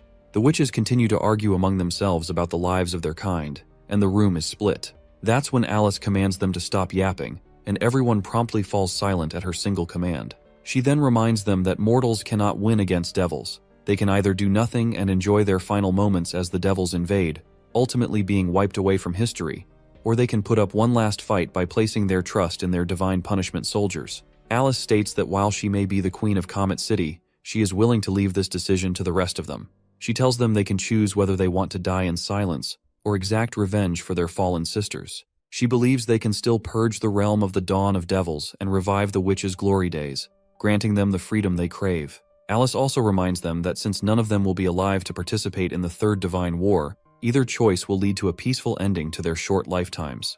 Maine finally grasps the situation, which is that the production of divine punishment soldiers was originally started by the witches themselves. Meanwhile, Alice challenges everyone to simply stand if they disagree with her proposal. Maine impatiently looks forward to seeing how many will dare to oppose her heartless solution. Right on cue, one of the witches who had protested before stands up, declaring that killing witches for the sake of witches sounds ridiculous. An older witch quickly tries to calm her down, explaining that if humanity dies, the witches will perish too. Another witch also supports this statement, insisting that no matter how many witches they sacrifice, there will always be more to replace them if humanity survives. The more mortals they have, the more witches will emerge, so their numbers can always be replenished. The old lady then asks if the divine punishment soldiers can really defeat the devils. Alice simply replies that she can't be sure because no one will know the answer unless they try. The failure of the divine war has shed light on many problems, one of which is that the devils have far more power than they do. The only thing holding those devils back is the red mist. This means that even if they create huge armies of divine punishment soldiers, they might not achieve victory.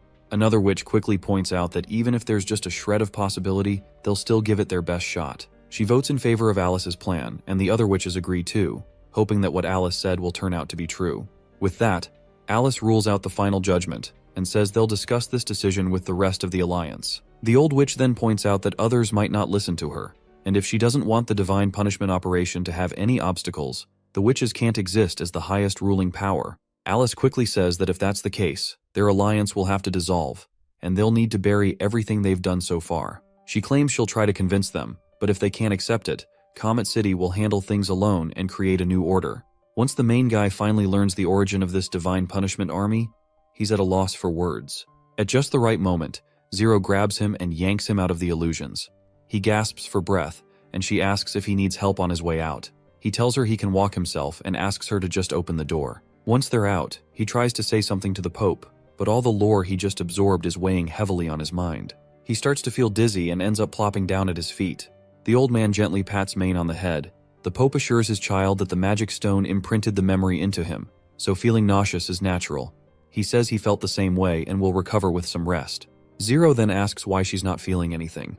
The Pope reminds her that she's a witch, and her body is accustomed to magic, since witches are superior to mortals in both stamina and immunity. Maine asks if this is the origin of the church, to which the Pope agrees. He explains that Alice led 3 cities to victory, created brand new laws, and spread the word that witches were no longer chosen by God, but were instead cursed by the temptation of demons.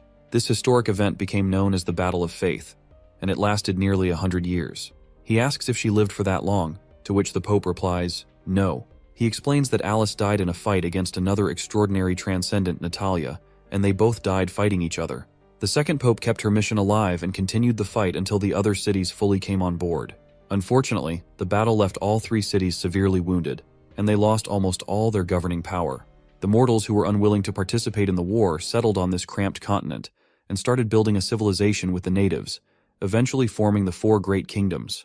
The church had to prune some scattered rebels, but the structure of the world had already been set, and they ultimately failed to unite the continent, all because of the queen's early death. He explains that not only was her ally, Natalia, unwilling to accept her plan, but she even tried to assassinate Alice during a meeting. This was all recorded in the holy books. He claims that if Alice had lived, the Battle of Faith would have ended 50 years earlier, and the church would have had more than enough time to gather all the witches and unify the continent. Maine still seems confused, and asks why the title of Pope is given to the mortals, since it was carried by the witches in the past. Before dropping any interesting lore bomb, the old man tells Zero she should go. The girl promptly leaves. At first, the old man lets out a sigh, then explains that it's because of the fear and weakness mortals feel. Maine is shocked to hear this, and the old man repeats it once again. He explains that Alice mandated that the Pope position must be held by a transcendent witch to restore their glory after the devils were defeated. However, transcendent witches are incredibly rare, so there weren't many suitable candidates. Later on, some accomplished witches with common powers became Pope. But fear and weakness are like venomous snakes. Once they sink their teeth into the heart and mind, there's no stopping them. He reveals that a mortal archbishop worried they would be tricked and oppressed by the witches. So he took the position, and all future popes ended up being mortals. He calls himself and all other mortals cowards who have stolen the fruits of the witches' sacrifice. He insists that no matter what happens, the church will always bury this secret, and the truth of the divine war is all recorded in the Holy Temple. Maine will be the one to carry all of this forward with him. The old man even tells Maine that if he wants to give up the position, that will be his decision to make. Maine asks then, who will carry this burden? But the old man doesn't respond. With that, he dies, leaving Maine shouting in despair. The scene then transitions to the border town, where we see Agatha paying a visit to the prince. He hopes she's enjoying her stay and asks if she likes the porridge and fried eggs of this era. Agatha looks a bit lost in her own thoughts. As a witch of the Alliance, she can usually determine a person's intelligence with just a glance, but she can't do that with him. His eyes are filled with a strange aura and confidence, as if he has lived for thousands of years and has the world in his palm. Anyhow, she responds to the prince, telling him she would have preferred if no witches entered her room without her permission. Prince promptly assures her that he'll have Nightingale knock before coming in. He then mentions that if she wants to go outside and visit the town, Nightingale can show her around. Miss Scroll can also provide any historical information because she has the ability to store every book in her mind. Agatha reminds him that since devils are such a huge threat, she's actually curious to know why he said mortals can win against them. If he can't defend against them, then there will be no one alive to remember history and culture. Prince decides to talk about how the economy works and its benefits for people, but he pushes that aside for now. Since she seems more interested in learning about battles and weapons, he tells her she's in luck because the border town's forces are going to test new weapons this afternoon. But before they head outside, the prince has a question. Agatha sits down in the chair and gives him permission to ask. He asks her how many meals a day the citizens of Tequila City ate, what their staple foods were, how much meat they consumed, what their salaries were like, and if witches ever worked in agriculture or smithing. Agatha nonchalantly reveals that her guards and servants ate 3 meals a day and could have meat every week, except during the months of demons. They served her for life and didn't receive any compensation other than food, shelter, and knowledge. She adds that they did work for witches and handled agriculture by themselves. The prince perks up with excitement at these juicy details, leaving Agatha wondering why he's so interested in Tequila City's quality of life. She's puzzled as to why he seems more focused on these things rather than the devils who dominate most of the realm of Dawn. He then asks her about the Scholarly Guild, which she claims was focused on researching magic stones. Agatha explains that magic stones all began as stones of divine judgment. They could either suppress a witch's abilities or allow witches to tap into different strengths. Tilly curiously asks how the process worked exactly. Agatha explains that the Scholarly Guild dedicated all its efforts to uncovering the secret, and they finally determined the connection between magic and the stones. Many sacrifices were made in the pursuit of this knowledge. She then adds that she could tell him more, but he'd have to exchange it for the method he used to awaken witches. The prince responds that he has no problem with that. Princess Tilly then points out that the magic stone she found in the ruins allows her to fly, and there's no question it's incredibly useful in combat, for both offense and retreating. So, she's curious why someone like Agatha, a higher-tier awakener, chose to retreat to the misty forest on foot instead of using a magic stone like this. Agatha explains that while they understood the relationship between the stones and magic, they weren't able to create the stones themselves. When Tilly asks why, Agatha elaborates that the stones were created by the devils. If the witches had access to a stable source of these stones, support witches could have fought without relying on the divine punishment army. She explains that there is a unique devil they call the Chaos Beast, which looks like a giant flower, about the height of 3 or 4 people, and can use its vines to walk. If it swallows a stone of divine judgment, it can create many different stones. The speed at which it creates them varies depending on the type of stone. Agatha explains that they had ambushed a devil camp far from the battle and captured a chaos beast alive, bringing it back to Tequila for their own benefit. The monster had incredibly low intelligence and converted every stone they fed it, but they didn't know how it worked or how to keep the monster alive. After 6 months, the creature shriveled and rotted like a typical plant. Later, the Scholarly Guild sent many witches to investigate other camps, and all reports confirmed one fact: chaos beasts were the only method for acquiring magic stones. More powerful stones took longer to convert, and most devils used magic stones in combat. For example, mad devils could activate the stones within their arms for powerful ranged attacks. All the stones they had acquired were from enemies or their camps. Tilly is in awe to realize that the stone she possesses is from one of the devils. Agatha confirms this, stating that it probably belonged to an extraordinary transcendent witch. The prince then asks if the devils always possessed multiple types of stones from the beginning. Agatha shakes her head with no, revealing that if that were the case, humans would have been subdued long ago. She explains that during the First Divine War, most devils didn't have stones. They relied on their sheer strength, thick armor, and metal spears to attack human cities, which is extensively detailed in history books. Every battle lasted for hundreds of years until human territory was reduced to just fertile lands. If they had focused all their resources on training combat witches, the devils wouldn't have been able to reach the realm of dawn at all. During the Second Divine War, the devils gained more methods and strategies, and it only took them 35 years to defeat the humans. The divine army might be able to fight toe-to-toe with the leaders of the underworld, but there are just too many devils now. Agatha reveals that she's heard from the elders in the Alliance that witches used to have the upper hand. One extraordinary transcendent witch could slay an army of devils. But the devils have grown in number and efficiency at an alarming rate, so she doesn't know what the next attack will be like. She also goes on to explain how devils are categorized into 3 groups: mad devils, fearsome devils, and the underworld rulers. These terms were only created during the Second Divine War. Before acquiring magic stones, there wasn't much difference between them, aside from size. Tilly curiously asks how the devils reproduce. Agatha is startled by the question and admits she's not sure. It was never recorded, and there's no way to learn it through captives either. What she does know is that without the red mist, devils die quickly. The captured devils always died before witches can even understand their language, and the devils that don't rely on the red mist are low-intelligence beasts, so communication was never an option. She further explains that there are many different types of devils, but they're roughly divided into 2 groups, those with magic and those without. The latter can live without the red mist, but they are essentially the same as animals in both appearance and intelligence. For example, devils use an 8-legged caterpillar to transport resources and terrifying flying beasts as mounts.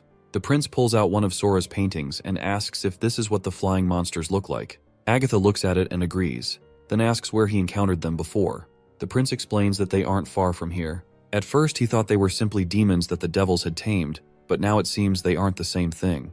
Agatha confirms, saying that's definitely not the case. Demons are just food for devils, and even large abnormal demons are enemies of the devils.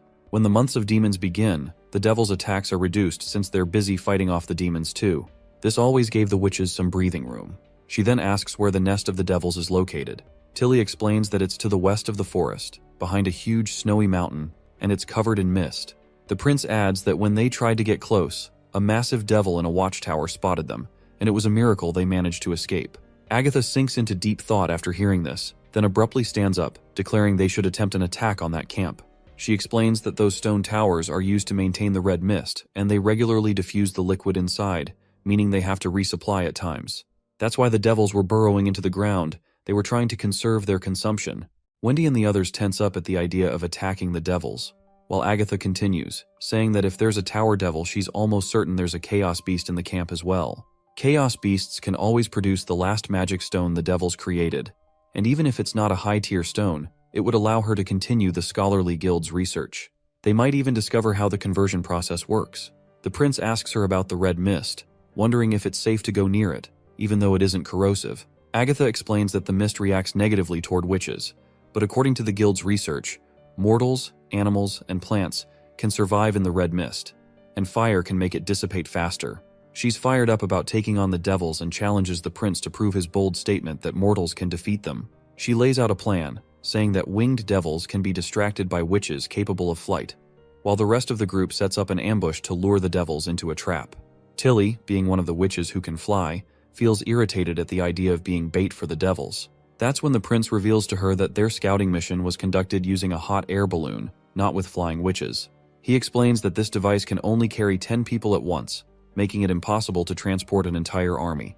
He points out that her plan just isn't realistic, especially since they don't know how many devils there might be, and expresses concern about the casualties they could suffer in close combat. Besides, luring winged devils is a dangerous task and he can't put anyone at risk. Agatha is forced to reflect on how fighting devils under favorable conditions is nearly impossible. Whenever Tequila sends an assault, everyone is prepared to die. She starts to think of the prince as inexperienced, believing that casualties are typical when trying to achieve a goal. In her mind, he doesn't seem to understand the harsh realities of war if he cares so much about the troops' safety. She is seriously annoyed, and Wendy tries to cool her down, reminding her that maybe they'll think of a better plan once she sees the new weapons in the afternoon. But Agatha remains frustrated with the prince, and she is sure that no matter how powerful weapons this mortal has, he is still no match for devils. The prince then asks why they call it the Divine War, when all they've really been doing is defending themselves against invaders. Agatha replies that she doesn't have a conclusive answer since the books never mention why they fought those wars. However, she does agree that it's not wrong to call it a defense, especially since the devils did come to the realm of dawn through the underworld gate. She explains that according to history, the gate opens with every blood-red moon to swallow their world. It appears every few hundred years, and that's when the first devils came through, plundering the realm of dawn. The devils can only produce the red mist towers when the gate is active, and these black towers are even taller than mountains. Their range can cover almost the entire fertile lands, and once the devils settle, they attack from the edges of their red mist. Agatha is certain that this time, humanity might not have any chance against the devils at all. At that moment, Tilly offers them a chance to join the shelter on Slumber Island for safety. But Agatha just annoyingly snaps at her, asking how many people a small island can even harbor. And besides, seeking refuge there would only delay their demise, not prevent it. Finally, Prince claps his hands to disperse the tension, urging everyone to maintain a positive attitude, especially since they are already preparing for the Third Divine War in advance.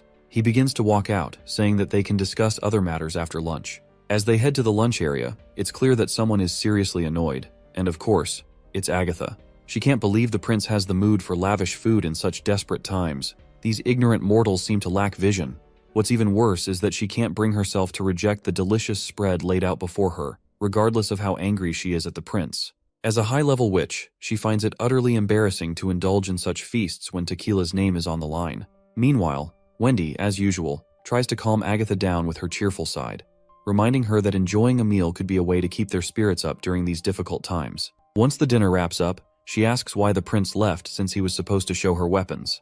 Wendy tells her that he's taking a nap and that it's his habit, and a well-deserved rest is essential for handling his governing duties. Of course, Agatha finds it ridiculous, thinking it's just a lame excuse for his laziness. She then asks him why everyone trusts him, and why they believe he can defeat devils and take down the church. Wendy just smiles and replies that it's because the prince can make the unimaginable a reality. To her, everything the prince has done is a miracle. She explains that when witches were being hunted down, the prince saved the association. While everyone viewed them as evil demons, he created land shared by both mortals and demons. He even defended the town against months of demon attacks with an army of civilians and took down a Duke of Longsong Fortress. Now his enemies think twice before stepping into the western region. Agatha then states that these are conflicts between mortals, which is totally different from a fight between devils and the Divine Punishment Army. Wendy then explains that the prince has also taught them knowledge that helps witches evolve, and he's created mighty weapons and machines. She shares that these are miracles she has witnessed herself. They aren't folk tales or myths. They're happening right before everyone's eyes, and one day he will become the king of Grey Castle and lead them to victory against any enemy. Later, we see Agatha strolling through the town with the prince and other Slumber Island witches. My guy is feeling quite tired, yawning over and over, which is just annoying the hell out of Agatha. She's literally itching to slap him awake with a palm full of snow, but she doesn't want her fellow witches to misunderstand anything. As they walk, she notices that his inner district is far too neat and orderly. However, these houses aren't anything special, and even the castle is nowhere near as grand as the Scholarly Guild Tower. Agatha then asks how many people are living here, to which Nightingale responds that they started with around 2,000. Of course, Agatha is shocked and asks how the hell a town with only 2,000 people is going to take on the devils. But she's even more bewildered when Nightingale reveals that the population has grown to 30,000. Agatha can hardly believe it and wonders if they counted the nearby villages too. You see, cities need to expand when they reach a certain population, and she knows all too well that this can cause problems.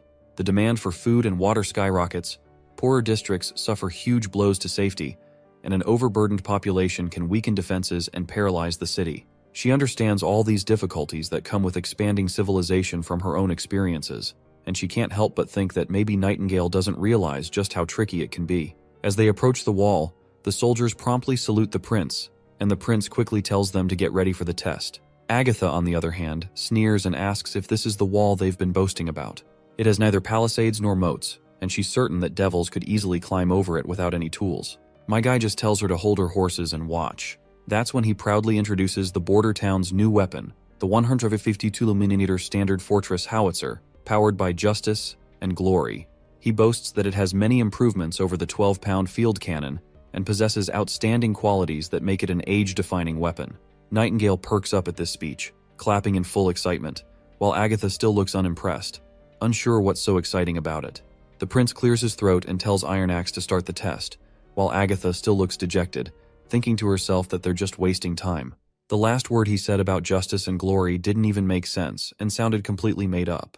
Once the preparations are complete, the prince tells everyone to cover their ears, leaving Agatha bewildered that they're ready so soon.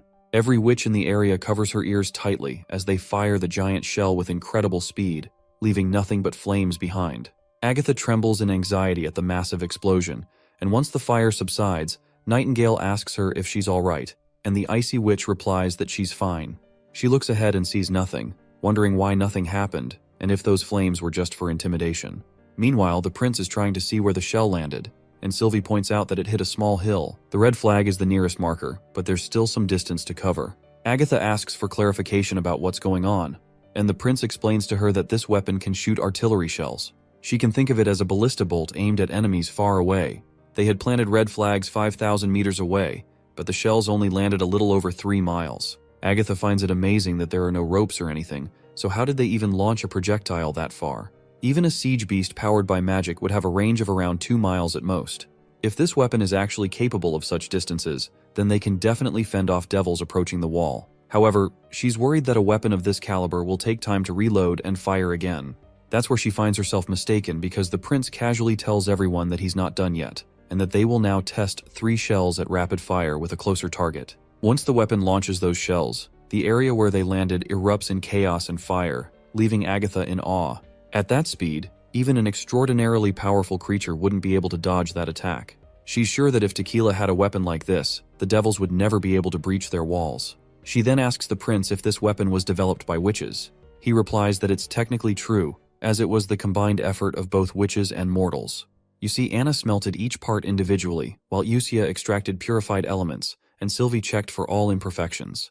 The shells were developed by the alchemists and their apprentices, and every witch involved, except Anna, is a support witch. Well, this is finally a solid slap to her face, and she has started to think that mortals might actually defeat the devils after all.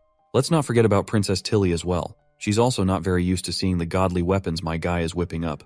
We also see Andrea and Ash. Andrea is confused about how this was even constructed and where its power comes from, while Ash thinks this is just like how Andrea shoots her magic arrows. Andrea proudly reminds her that her radiant magic bow is completely different from this thing. Meanwhile, Princess Tilly feels quite left behind. She can't help but think how her brother is really far away from her in terms of advancements and knowledge, and she has no clue what goes through this goofball's mind. Meanwhile, as much as he might be feeling proud of himself, but he is equally devastated internally because this test has cost him a shit ton of money, and his heart is literally aching.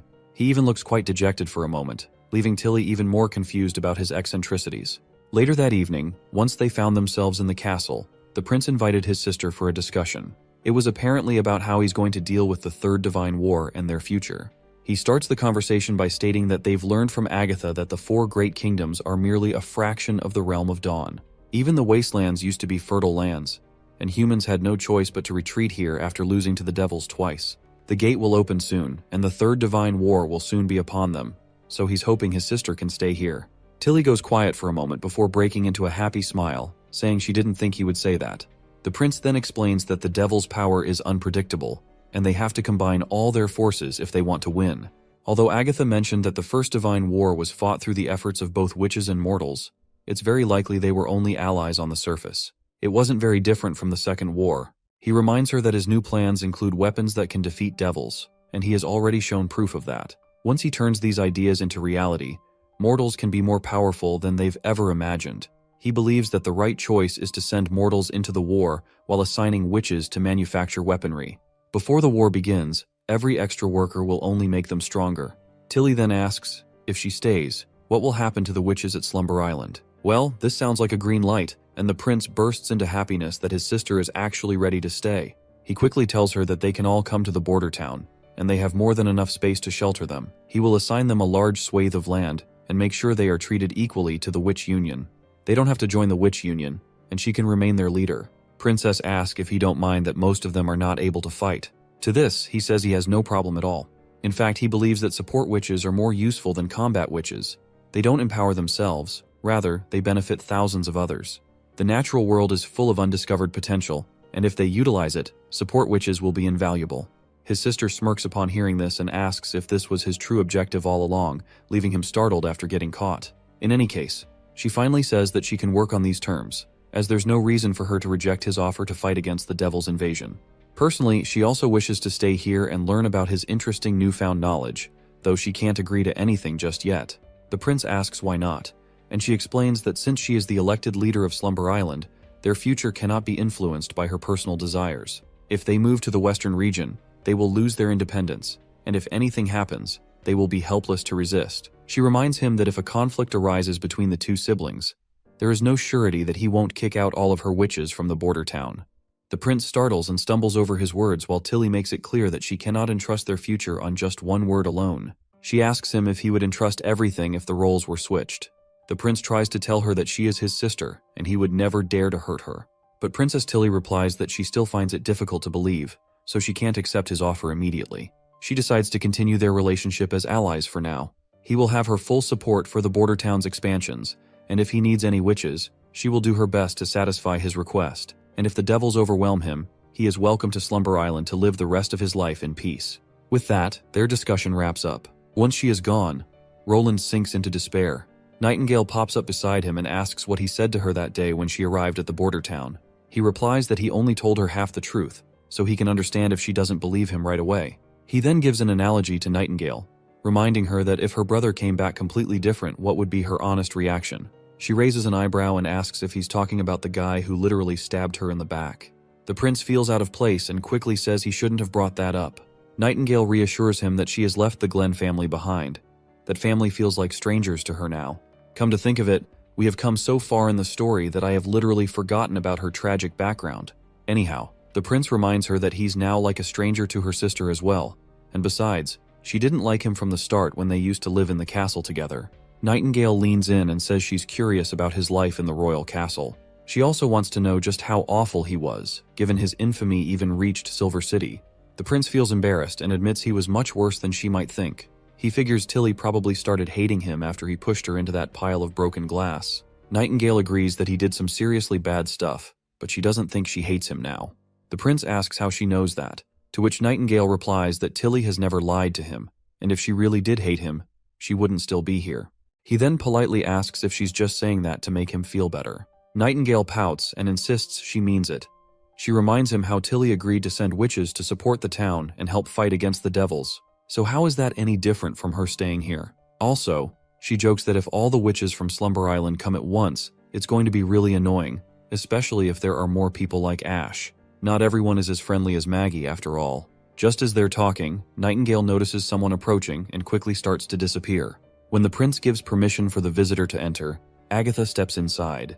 As the prince makes her comfortable in a chair, she points out that, according to Miss Wendy, he was the one who developed both the incredibly powerful muskets and cannons that can rival a transcendent. She then asks if there are any mechanisms or blueprints recorded in those books of his.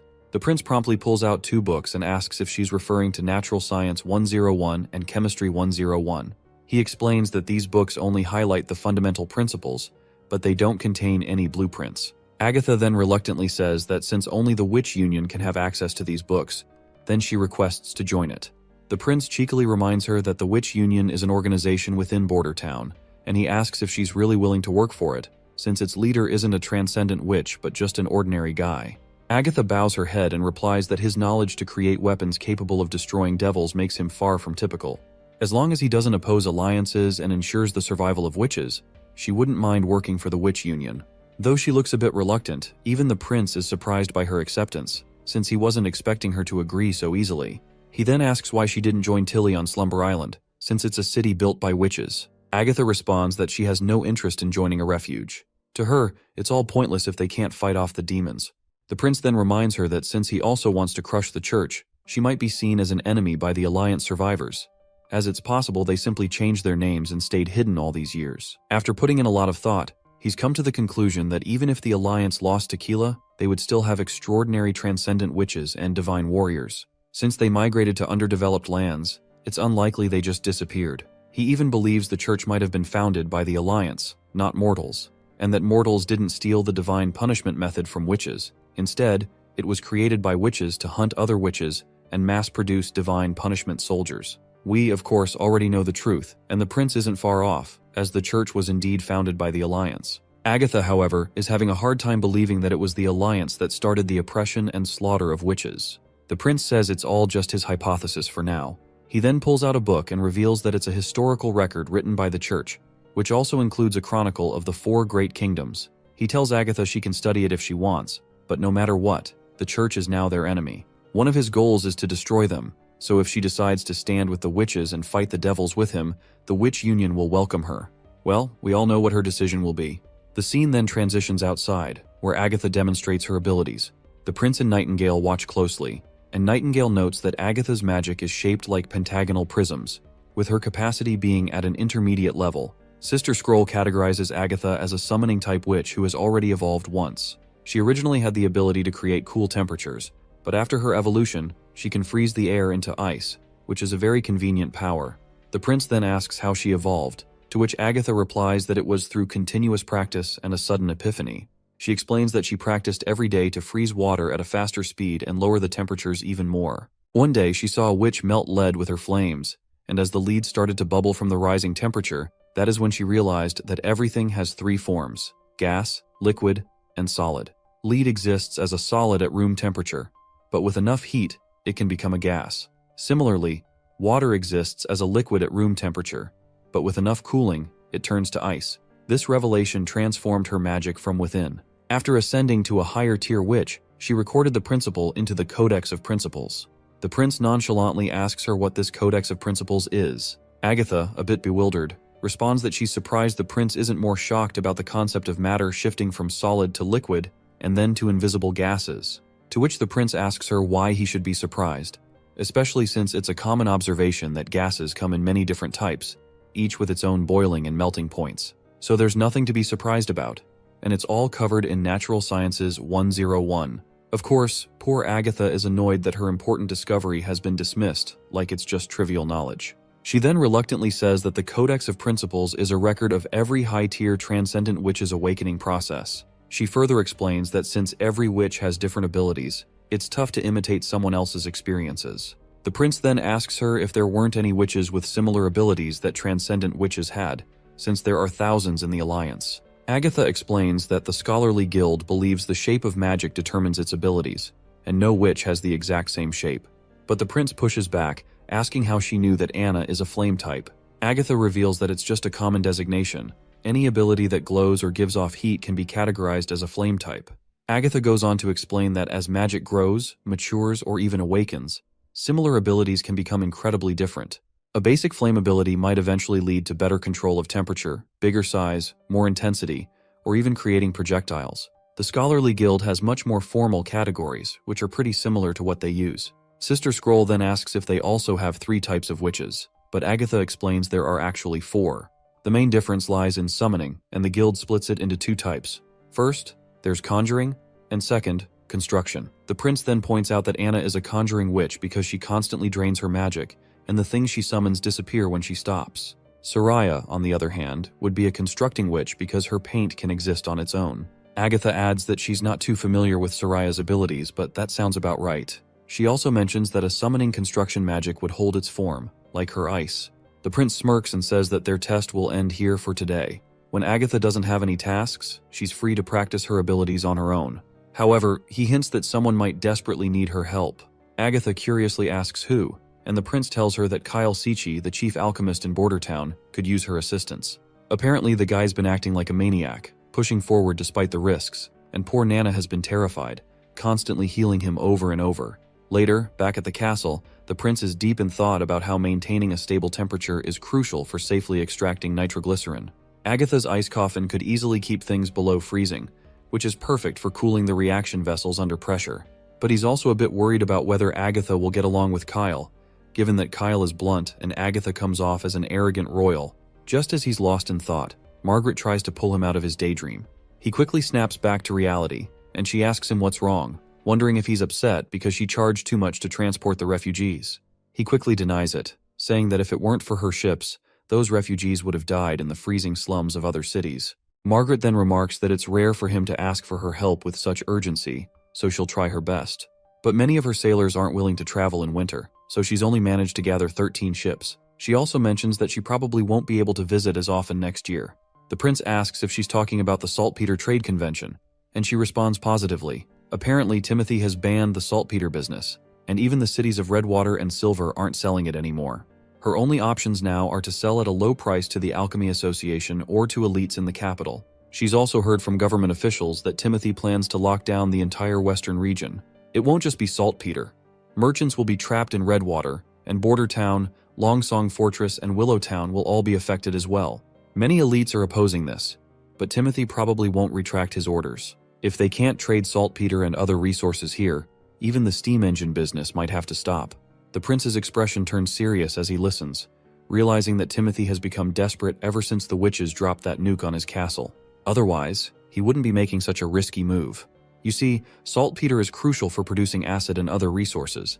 If they lose access to that, their 152mm cannons will just be decorations, and their new rapid firearms will be useless too.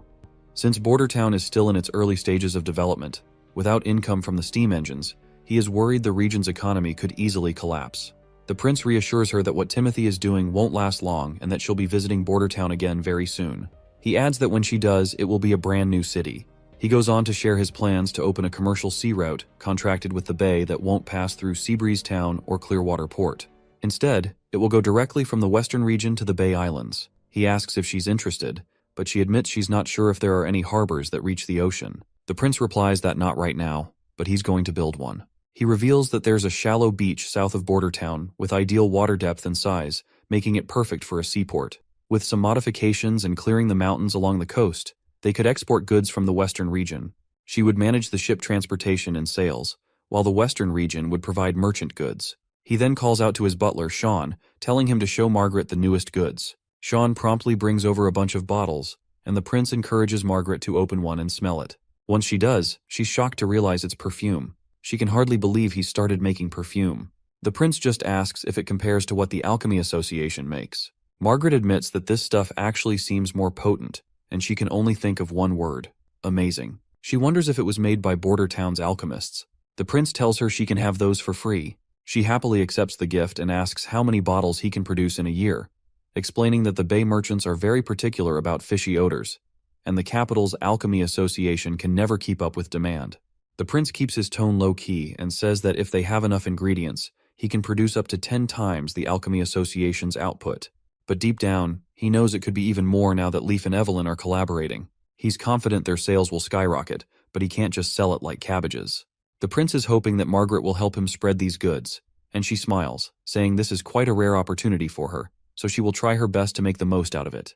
A little later, Agatha finally finishes reading the books. She finds it hard to believe that a mortal wrote something like this. The more she reads, the more she understands the world as a chaotic place, with hidden laws that everyone must follow. If this person were in Tequila, the Alliance would definitely accept him, and he would be treated just like a high-tier witch.